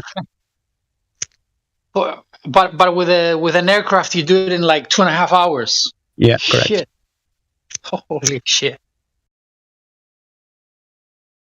I mean, it depends which islands you're aiming to go to, But yeah, in the center group, I mean, the Azores is 9 different islands split in 3 different groups. I'm from the central group. The central group, it's like 20 minutes flight in between islands. If you book a flight from one island to the other, it's 20 minutes in the air. You're done, if that much. But from the mainland, yeah, it's 2.5 hours to Lisbon. If you go to Porto, it's slightly more. So by boat is something like maybe 10 hours. A week. A boat? No, between islands. Oh, yeah. Yeah, all depends which islands, yeah. I mean, in the central group, it's 5 islands in the central group. The closest island to the island that I'm from is St. George Island, which is about 40 miles away, I would say. But it's a very elongated island, like a cigar shape. And it goes along. As I'm observing it, it goes long ways, and I can see the whole length of it. So I can see that black swan image every now and again from there. Oh yeah, sure. Must be great for observing this kind of stuff. Oh yeah, and now it is. Back then it wasn't, because back then, even though observing this and pointing it out to the teachers, they could still overcome a student's mind. I'm not observing this properly. This, they will always give a rubbish excuse as to why we can observe so that far away. But nowadays, now we know better. You just need the Earth curve calculator.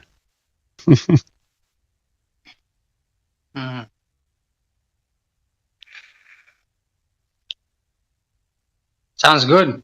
The islands, but I mean, I don't know. Kind of isolated with a like all you got connecting you is the this aircraft to the rest of the world. And see, yeah. Nah, maybe the moon. Oh yeah, it's not a part of the territory that you can say, let's go to the capital, and you drive to the capital. You can't do that. That's one of the problems of insularity. Mainly when you are in an island, there's only as far as you can go. That's why the living costs there are way cheaper than the rest of the country. Really? The living cost is cheaper. Fuel, rents, everything is cheaper. You also get lesser wages, don't get me wrong. Yeah. They pay you less as well. It's a different world. Yeah, but housing is cheaper. Expenses are less. You've got oranges, bananas, mangoes, and coffee and tea. So it doesn't sound bad. Zero tax on crypto, right? Yeah, but you need a property to have those things in your property. If you don't have it in your property, you still have to buy, isn't it? It doesn't necessarily mean that the whole island is suitable for you to crop these plants. Some areas are more suitable than others. Some trees, they don't grow in a different soil. It needs to be on that area, that specific area. Otherwise, it doesn't grow. It will grow something similar, but if you're talking about fruit, for example, it will be bitter or slightly different. There are discrepancies. That's why they are very what's the word? Conservative in their own regions. You have apples from this area, you have bananas from that area, you have grapes from that different area. And depending on what grapes you want, white grapes or dark grapes, and what type of grape variety, there's many. I mean, we have over 300 different types of variety of grapes, classified grapes. So people are on top of them, like they kind they just blend everything. You might have in your vineyard two or three different types of grapes. You just pick them all together and you blend everything. Only if you're a specialist, you can go there and see, oh, this one is from this variety and that one is from that variety, and this is the difference, and they can actually differentiate. Otherwise, there is no difference. It's just a grape. So many people are farmers there. Like they work as farmers. Yeah. Farm and sea, obviously, land and sea. If the weather is not good to go to the sea, you work in the land. Sounds great. Because you only stopped if you want to be stopped, isn't it? If you don't want to work, there's always work out there. As long as you are able to do it. Yeah, why not? That's the thing. Problem is people refuse the pay. That's the thing. If you're offering, let's say, $5 to someone to do a job, and they think that they deserve 6 instead of 5, but they don't say, look, I'll do it for 6. No, they just refuse the job through and through. Just because it's 5. It's both of these, like both sea jobs and field jobs. I mean, they're tough jobs, right? They're hard, and you can't really do them all of your life. Like the more, I mean, of course, it's more or less the same across the board. But these jobs, like a fisherman or a farmer, they are also very physically challenging, and they also don't have. They're not guaranteed to bear fruit. Mind the pun. So, Oh, what if absolutely. there's a disease or I have or relatives. I have two of yeah, my or brothers. That's what they do for a living is fishing. it's tough. They go two days journey away Yeah, from yeah, yeah, coast. Yeah, 1 day yeah, fishing and again 2 days back. So yeah, it's a 5 day journey. yeah. I mean, when you're starting to hit 70, it's not going to be as easy as when you're And you know what 50. they say? You know what they say? It's scary what they say. They say there is no fish in the sea. Yeah, it happens. I mean, it's a huge ocean, so there's lots of reasons for the fish to be there, lots of reasons for the fish not to be there. I mean, it's like hunting. It has elements of hunting when you fish. You have to kind of The problem is the big boats. Those who are not allowed within the territorial waters of any country, you know, they're just meant to be passing by in international waters. And when they do so, they launch these massive nets as close as they can get to the waterline of any country. Could be Portugal or Spain, doesn't matter in this case. And they'll drag anything that comes to the net. That's the problem. Well, technically, it's not forbidden, so that's why they do it. Well, it is forbidden. They cannot. That kind of fishing you cannot have by dragging. Can't do that. But it's international waters. The problem is that there is no patrols. That's the problem. Like you just pointed out, patrol who? I mean, if they're on international waters, ocean. Well, they are traveling international waters, but then they come in. No. Slightly deviations, you know, miscalculations. You know, everyone has miscalculations every now and again. Oops, I was, I'm sorry, I was too closer to you. I'll move further away. You know, it won't happen again. Then you're allowed to shoot. It's just a oops moment. Yeah, but there is no patrols. The only people who can observe this are the fishermen who are actually in those areas and can see these things. You know, we're talking about Portugal in this case is a small country, can patrol the entirety of the oceans. I mean, how far out it goes? It goes way, way far. I mean, the international community gave a massive area of sea, which is not on Portuguese territorial waters, is further away. But they gave it to Portugal to look after, a coral protected area, and Portuguese authorities are meant to police that. It's so ridiculous, man. They could find better ways of doing these things, you know.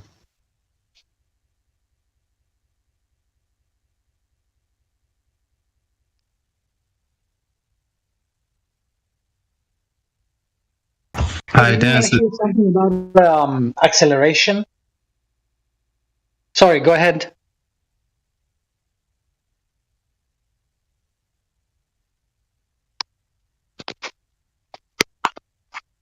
Go ahead, whoever that was. I think I cut off someone.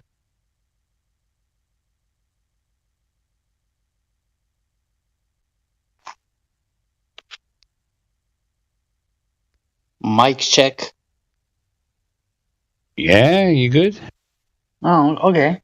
You want to hear something about acceleration? Go ahead, man. So, you know how they What say is that anyway? Yeah, you know how they say that stuff accelerates towards the Earth. Like when they start saying that, oh, things fall on the Earth, and you're like, I what see. thing? Things like clouds fall to the Earth? When you said acceleration, you meant a specific vector down. Yeah, and they say that, oh no, it's not, well, okay, yeah, clouds Acceleration maybe doesn't not. have a specific vector, but yeah. Yeah, and well, I think that it's not acceleration, and to make it even more crazy, I think I can actually prove it that it's not acceleration. So, Ahead, man. let's see what we know of acceleration, right? Let's give an example of acceleration and how we establish if something is accelerating or not. I'm getting an echo of my voice. Someone has like an open something or other. Yeah, I think it's AI. Nope.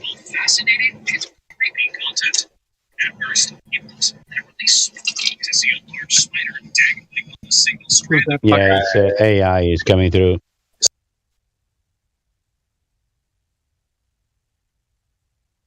All right. So, have you ever taken a helium balloon into a car? Have you ever done that? Yeah, but we were stuck on acceleration. Yeah. I'll get there. So, Okay. so if you've got a helium balloon in a car, like what happens when you punch it, and your car starts accelerating forward, stuff get knocked to the back. Okay. So if you carry if you've got a helium balloon in your car, then when you accelerate forward, the helium balloon is going to go forward, right? And that's because the air that is denser than the lifting gas in the balloon smashes backward because you accelerate forward. So shit gets to the back of the car. Almost there. Almost there. You can be more precise than that. You can do better. Okay, so let's. It's the balloon itself, yeah, with the helium inside that is projected forward. If it was just the helium, it would be dispersing in every single vector. We know that. Yeah, the balloon, right? Okay, so let's make it more simple. You get a bottle of water, but it's only half full, right? So it's got water and it's got air in it. So if you lie down flat, like you close it and you lie down flat on your car, and you're not moving, so the water on the bottle is level because you're not moving, you're not accelerating. So if you start accelerating and you start accelerating forward with your car, what will happen is that the water in the bottle that is denser than the air that it's in the bottle will go to the back of the bottle, and the air will go to the front of the bottle. Yep. All right. So the water will not be level. So whenever you accelerate, in other words, what you're trying to say is the balloon moves forward because the air inside of the car is pushing the balloon forward. Yeah, but forget about that. I mean, that's not my point. My point is that when you got a container filled up with shit and you accelerate it, the denser shit goes back and it displaces the lighter shit forwards. Okay? Correct. Like your example with the water. Imagine the air is the water, yeah? It's bouncing back to the back walls of the car and projecting forward, bringing the balloon forward. Exactly. Yeah, it's the movement of the air. The air displacement inside of the car displaces the balloon forward. Yeah. Agreed. Yes, agreed. So, but now check this out. So if you again get this bottle that is half full with water, and you go up in like a high building, or you take it with you in a drone or aircraft or whatever, and you let it drop,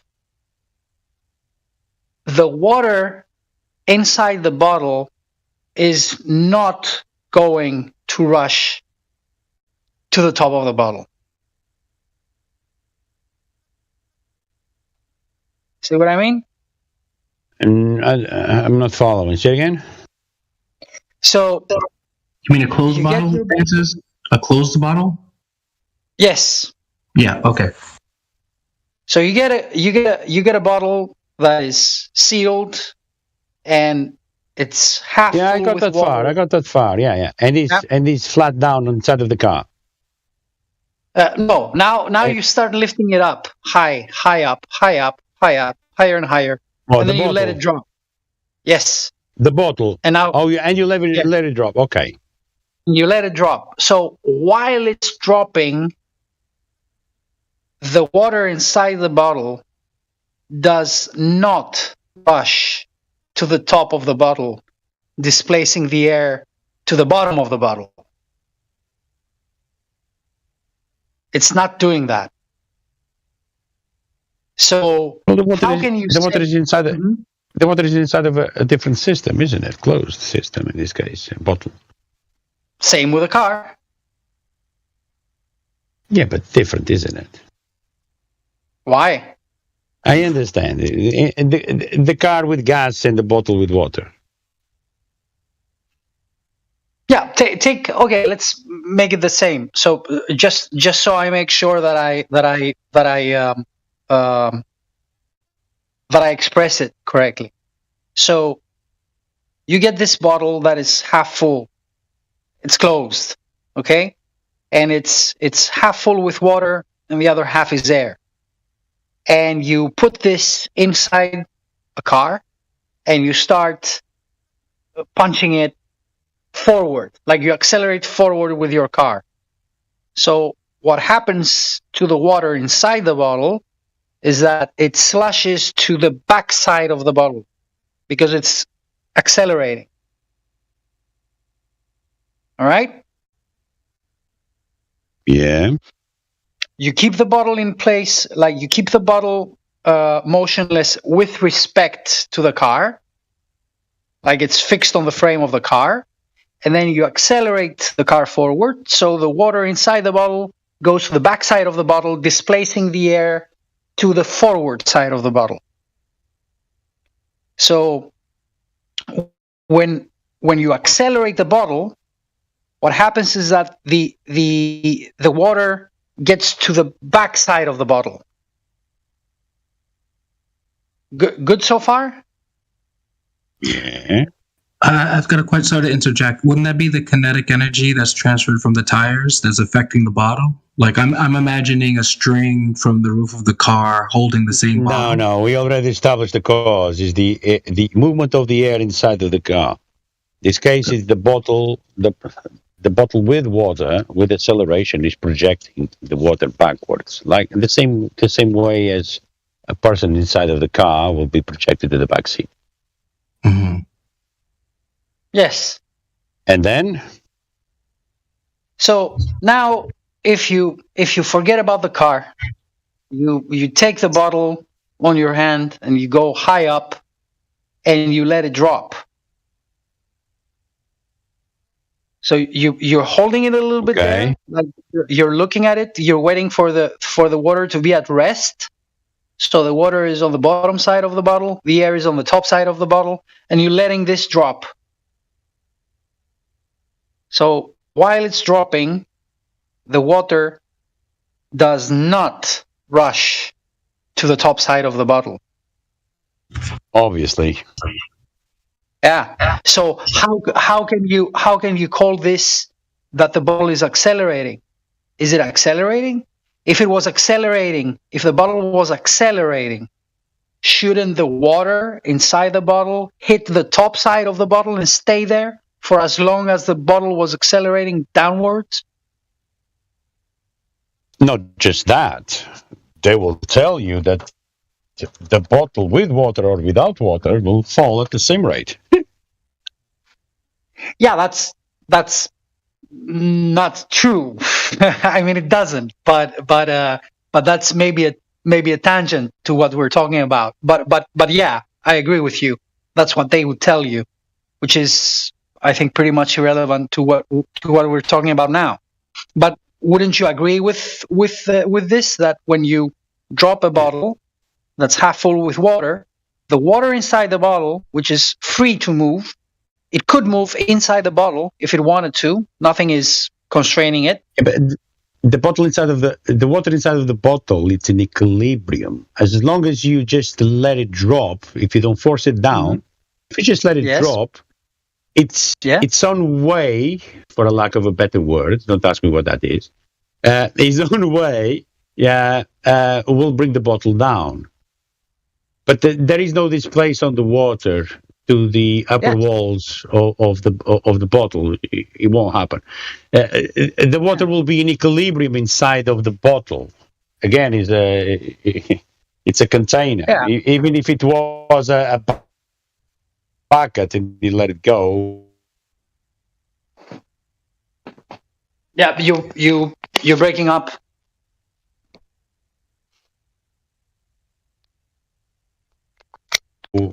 It will fall evenly. You're not going to have the water separating from the. You're not going to have the water separating from the bucket. It will fall evenly.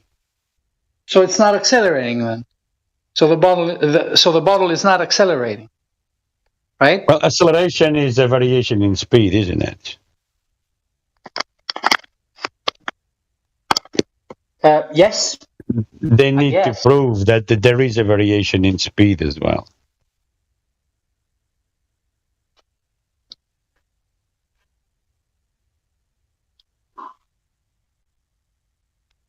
But if that's what it is, then why doesn't the water in the bottle hit the top side of the bottle during the acceleration? So I don't think that's. The water is at rest. It doesn't matter for the water because the water is happy inside of its container. It's in free fall, but the water is at rest inside of the bucket. Until it doesn't hit the floor to splash everywhere, it's happy there. Yeah. So the conclusion is inescapable, right? Because both things are happening at the same time. Thing number one is that the bottle with the water and the air inside it are free falling, and two, the water is at rest. So these two things are both true at the same time. Yeah, it's like the example of the person inside of the airplane, and the airplane is in free fall. The person is falling inside of the airplane. You know, it's inside of a sealed container. Yeah. But in the case of the water, it's the way of the water that is bringing it. It's forcing the whole bottle down. In the case of the airplane, it's not the way of the person inside of the airplane that is bringing it down. Sorry, who is forcing the bottle down? The water is. The way of the water, how heavy it is. Its mass, for a lack of a better word. So if I take the water away, will the bottle just stay there in midair and it will not fall? Is that what you're saying? No, of course not. So the water. The bottle itself has mass. So the water is not the behavior. Mm-hmm. No, we're talking about the behavior of the water inside of the bottle. The behavior of the water inside of the bottle, once you let it go, will be the same as if you were holding the bottle.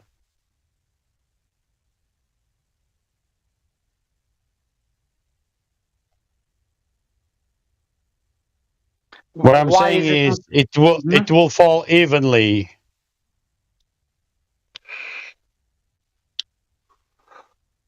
Well, probably not, but in any case, it's not consistent with the acceleration displacement that you see when you accelerate it, say horizontally, or if you just keep it in your hand. I mean, it's not a very rapidly evolving phenomena. You can do it in your hand. You can verify it. You can hold a half full bottle of water, and you will see that when you're swinging it left and right, the water sticks to the edge. It's not staying even. It's not at rest.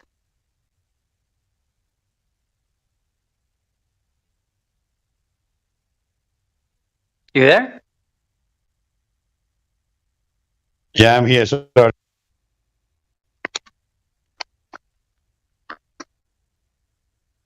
So what's happening when things are falling is not acceleration. Something else is going on there. Because if it was acceleration, if that were acceleration, then the stuff inside the containers that were being accelerated would stick to the back of the containers. Like in your example with the aircraft doing a free fall that has people in it, then those people should stick to the back of the plane if the plane is accelerating downwards, right? Friend. I think the problem Where'd is you the find this acceleration. idea?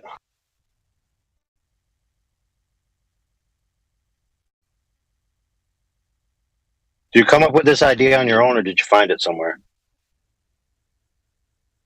Well, this one was brought to my attention. Why? Why is that relevant? Okay, the examples of the water bottle in the car and the examples of the water bottle falling are not analogous. The problem is that there's an instantaneous equivalent with a unified force upon all particles of the bottle. So when you drop it, all particles would be accelerated instantaneously. Whereas in the car, since it's not a rigid body where the accelerated force is transmitted throughout the body ubiquitously and instantaneously, that's why you have differentials. Okay, so I know that there's a lot of people positing this idea that this disproves downward acceleration. I know Dell is one of the ones who posited this idea in the origins, but this is just false on its face categorically. Now you could ask parsing questions, but rest assured that that's the conclusion. Okay, this is what happens in the flat Earth community. A lot of times you hear something from flat earthers, sounds plausible, it's not put through proper critique by yourself. You bring it to another forum and mention it. Now, to be fair, you didn't say this is conclusive, but some people do. Don't get me wrong. They come in here and say, this proves this. And then I can disprove it with like less than 3 sentences. And so the point of that being said is like, it's good to talk about it. Don't get me wrong. But we can't go around saying, oh, some flat earther told me thus and so, therefore this and such is true. I agree. Yeah, well, so far we haven't said anything different. I mean, you said it's not analogous. What did you say? Okay, to say that, like, let's say, for example, you have a water bottle in a car and you accelerate the car, right? Yes. And the water jerks back in the bottle. And then you drop a bottle and the water doesn't jerk back, and you say, oh, so it can't be acceleration. Well, that's not true. In the car example, what's causing the car to accelerate is mechanical actions, right? Which are not transferred throughout the entire body of the car and all of its contents instantaneously. Correct. Whereas in the water bottle, if it was a ubiquitous force in which the field of force applies to all particles simultaneously, then the acceleration would be instant upon all particles within the cup or within the water bottle. They're not analogous. Then my question would be, what kind of force would that be? Who cares? The point wasn't about force. The point was about acceleration. Yeah. It just sounds like transfer of motion to me. Say again? Go ahead. It sounds like transfer of motion to me. Well, in the car, it's a transfer of motion. The car starts moving, right? Then it starts moving the air, and then the air starts moving what's inside the air. But in the dropping the bottle example, at least in the idea of the globe claim, or even the idea of what you see happening, what you see happening is what it appears to be, like you claimed, that the entire thing begins to move instantaneously. Now, acceleration is defined as a change in rate of speed over time. So if you drop something and it all begins to move instantaneously, and then the next second it's moving faster, and the next second it's moving faster, then by definition that object is accelerating, period. So to say you disproved acceleration by giving a demonstration of something accelerating by categorical definition is incoherent.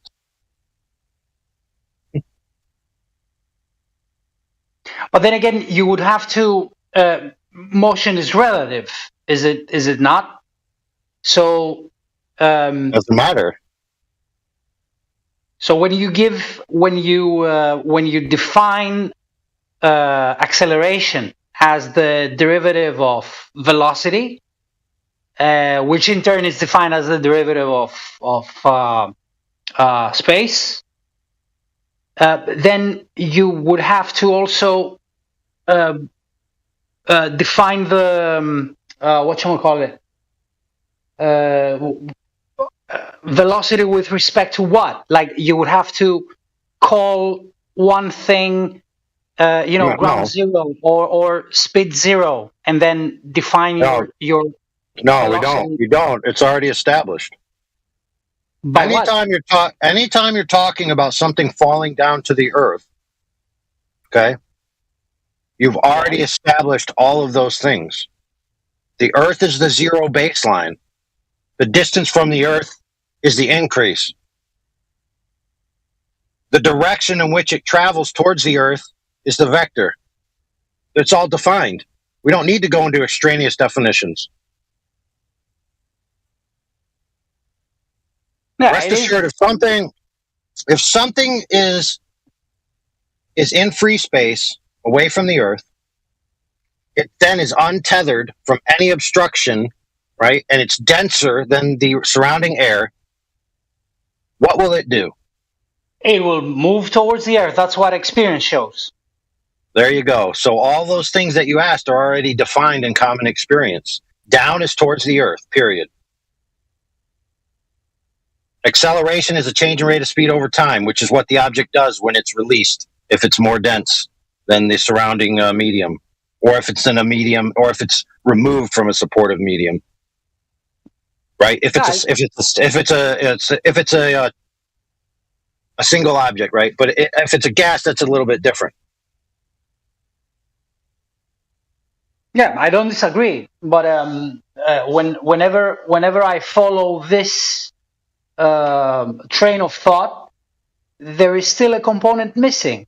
For example, you called it force. I mean, I don't disagree. I just can't figure out a way to zero in on it. Well, it doesn't matter, you see, because it's definitional. Force. Maybe it doesn't matter to you. It matters to me, though. I mean, you keep saying no. It's not. It's not about who it matters to. It's that it doesn't matter.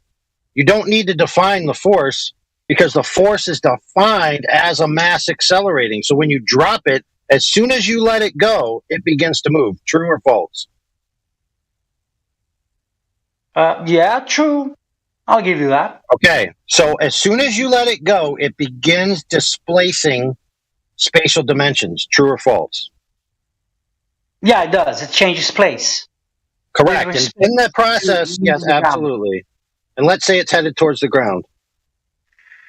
So its displacement of space creates a line towards the ground. In that duration of time, it moves through that space. Every time it gets faster and faster and faster. That's acceleration. So you have a mass, quote unquote, an object, moving faster and faster and faster towards the Earth. So force at that point is just a mathematical definition of that occurrence. Yes, agreed. Now then you have to ask yourself which came first, the motion or the force. Well, it's impossible to know. It's impossible to know based on the equation. Yeah, I got no idea. I don't know. Right. Keep in mind, even in the mainstream, they don't call gravity a force. Gravity, in their view, is a displacement in spatial dimension. That's what it is. Which is exactly what we experience, correct? So they have no true cause for why this is occurring, but they label it a force by definition, even though what's causing it to happen in their worldview is not a force and cannot be a force by principle. Now, earlier on the call, we had a guy in here that said Newton and Einstein's gravity are the same. Well, they're not, and the reason is this, very simple. In Newtonian gravitation assumptions, a single mass floating in free space, right, and another mass far away in distance, right, the larger mass will draw the other mass towards it by virtue of its mass alone. So you have two objects in free space that aren't moving, right? You place one next to another, and then the one will start moving towards the other. Now, in Einsteinian, that can't happen unless both objects are already in motion through space-time.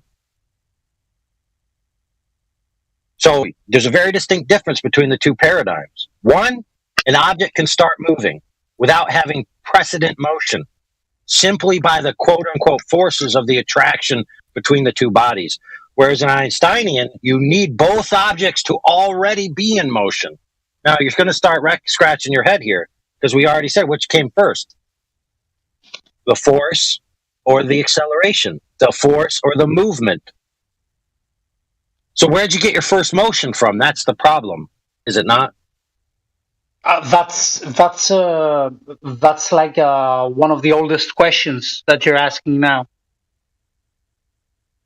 That's the whole concept of the prime mover and the whatchamacallit, there you go, mobile and all that jazz.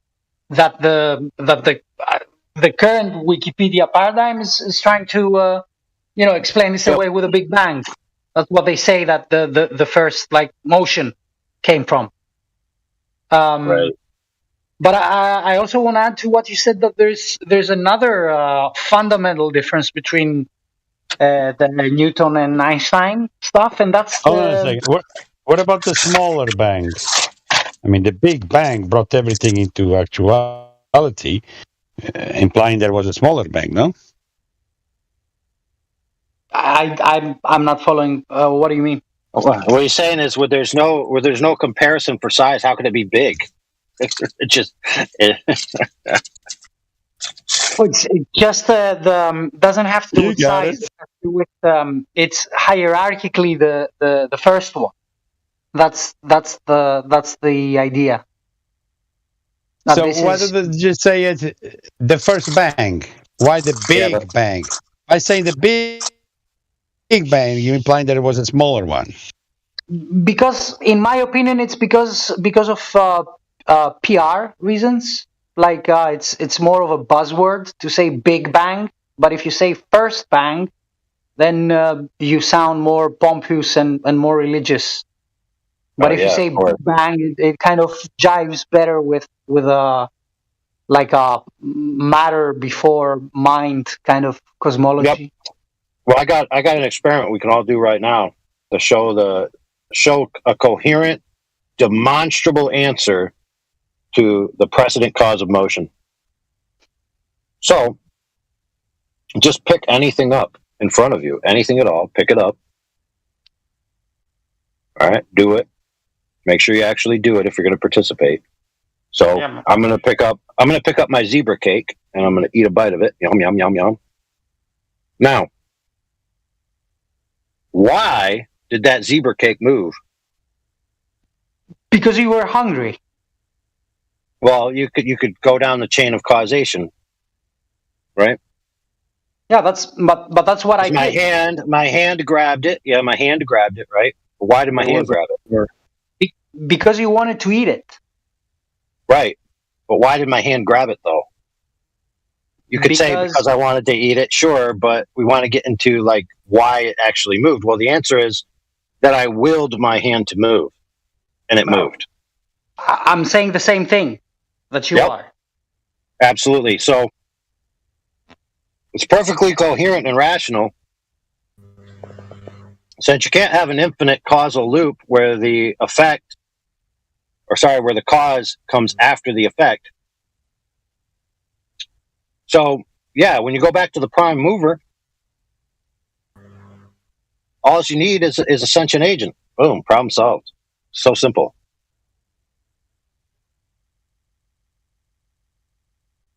I agree. Is this like the guy who can't see with the eyes closed? I don't know that one. Maybe he's blind. Okay, it sounded like it. No, but some people say that they can see with the eyes closed, and so if they can see with the eyes closed, I don't know the purpose of the eyes. I wanted to say something before that between Einsteinian and Newtonian views on gravitation, that a major difference that is what's that often overlooked is that Newton's interaction is instantaneous, while Einstein is not. So if you, as you said, if you've got like free space, if you somehow had access to free space and you could, click your fingers and create rocks, like if you create two rocks that are a vast distance between them, they start interacting immediately. But in Einstein's mathematical universe, if you create two rocks, they will start knowing about each other. They are constrained by the speed of light, right? So if you created them and you had them 1 light year apart, they would only start interacting after 1 year of their creation. Does that make sense?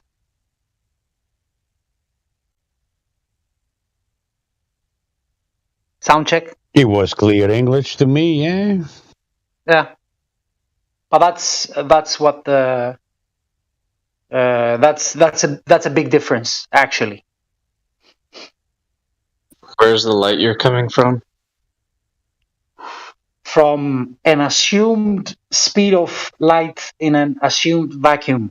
Vacuum in this context meaning empty space that has no things in it.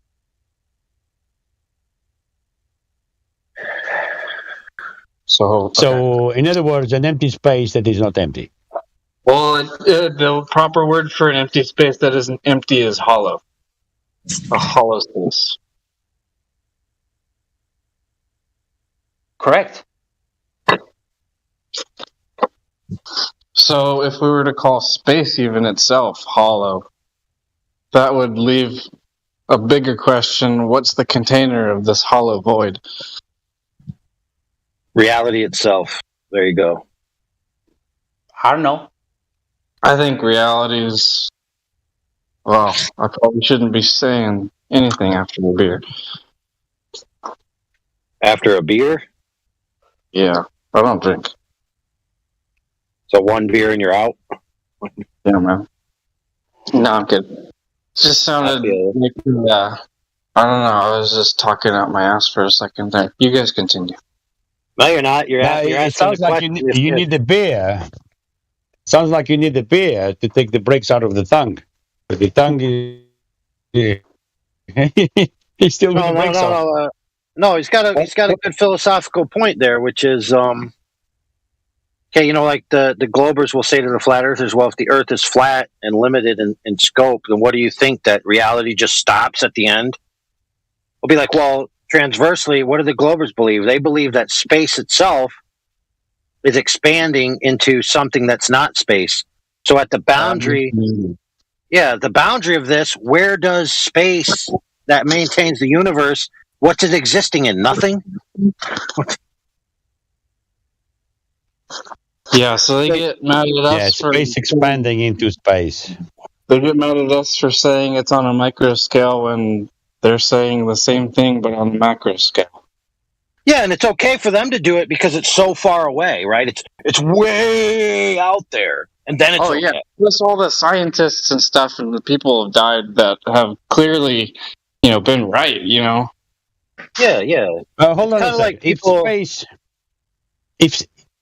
if space is an area, length, width, and depth, how come space is expanding into space? It's not expanding into space. Well, the short, it's not. They tell us it's expanding. It's expanding into what? It needs more space to expand. Yeah. But the reason they do that is to entrap your mind in complex thought forms, and then you get stuck in your imagination and your ideology, and you get to do all this extra thinking, but all this extra thinking doesn't do anything to the truth of the matter because the truth is simple. Yeah, but I don't know if I'm making myself clear. In order for something to expand, it needs space to expand into. No, if space itself is expanding into what? Yes, there you go. So you said space needs space to expand into, and then you said expanding into what?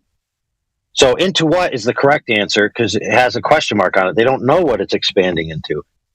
So their principles, they're saying that a void is expanding into another void, and they've had no way to measure either of them. Yes, but the word expanding means there is more area, more space. Space isn't a void. In the heliocentric model, empty space is actually a part of the universe reality in which it's expanding outwards. Right. So empty space isn't a void in the heliocentric model. Now you might say empty space is expanding into a void,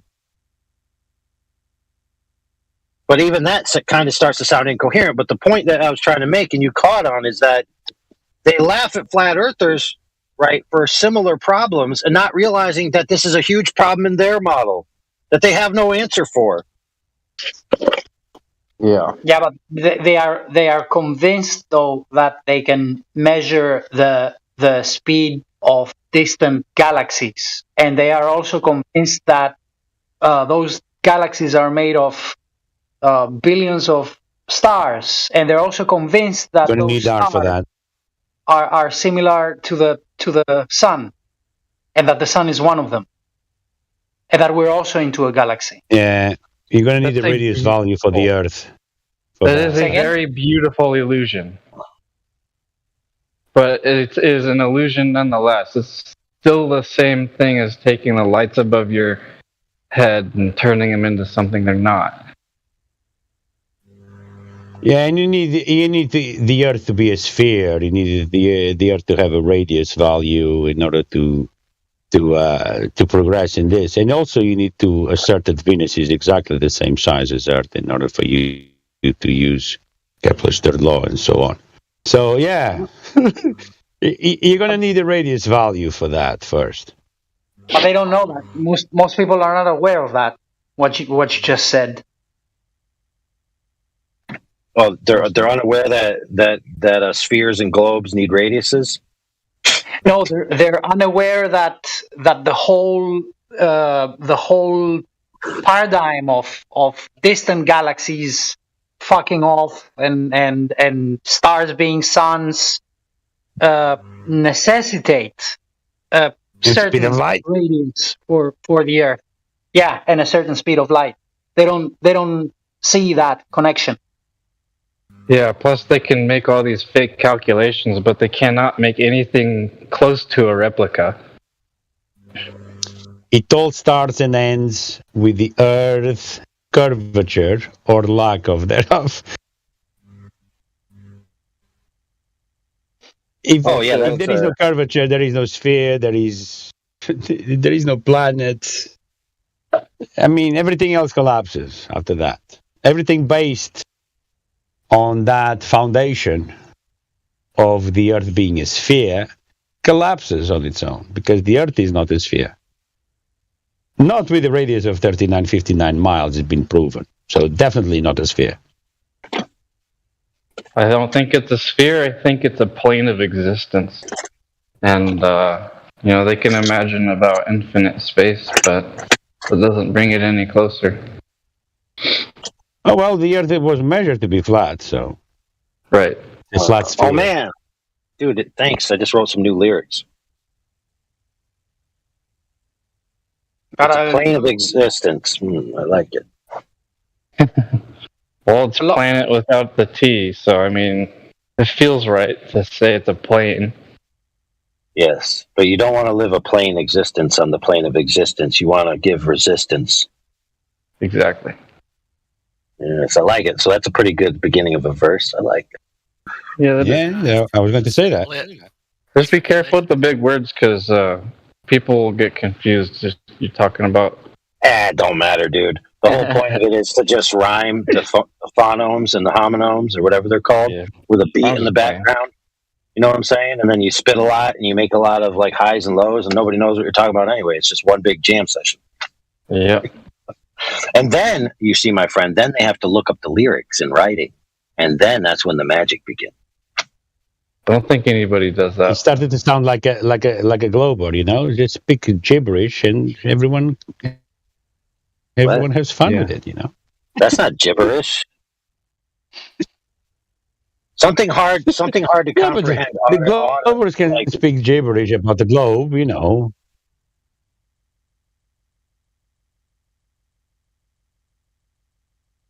Sorry, I was rampaging you. Go ahead. Dude, I've never seen a glober. I've never seen a glober on par. There's a few people, but I've never seen a glober on par like that, where they're able to rhyme, make coherent sense, use big words, actually bring it to a conclusion on the spot. Like, never. I've never seen a glober do that. Never. Well, yeah, from my standpoint, also to add on to that, I've never seen one act genuine. I've seen them act genuine, but I haven't personally. That's because they honestly believe that they're real. They honestly believe that. So they're genuine, but then they get genuinely confused. Yeah, but real genuine being is, for me, philosophically, to have an open-minded, centered, individuation where you just sit in the middle, all the information comes at you, you weigh it this way, weigh it that way, sit with it for a while, and your gut feeling, your heart and your soul will tell you what's right. And it's just, most people are incapable of that. I've also seen a couple of them, but none of them has returned. A few were on this server. They had an aha moment, but then they didn't return. One of them had a in chemistry or something. Yeah, a lot of them. But you have flat earth deniers as well, which we call the what we call them? Devil's anti-globers. Because they don't spew the globe rhetoric, which we are ready to debunk it.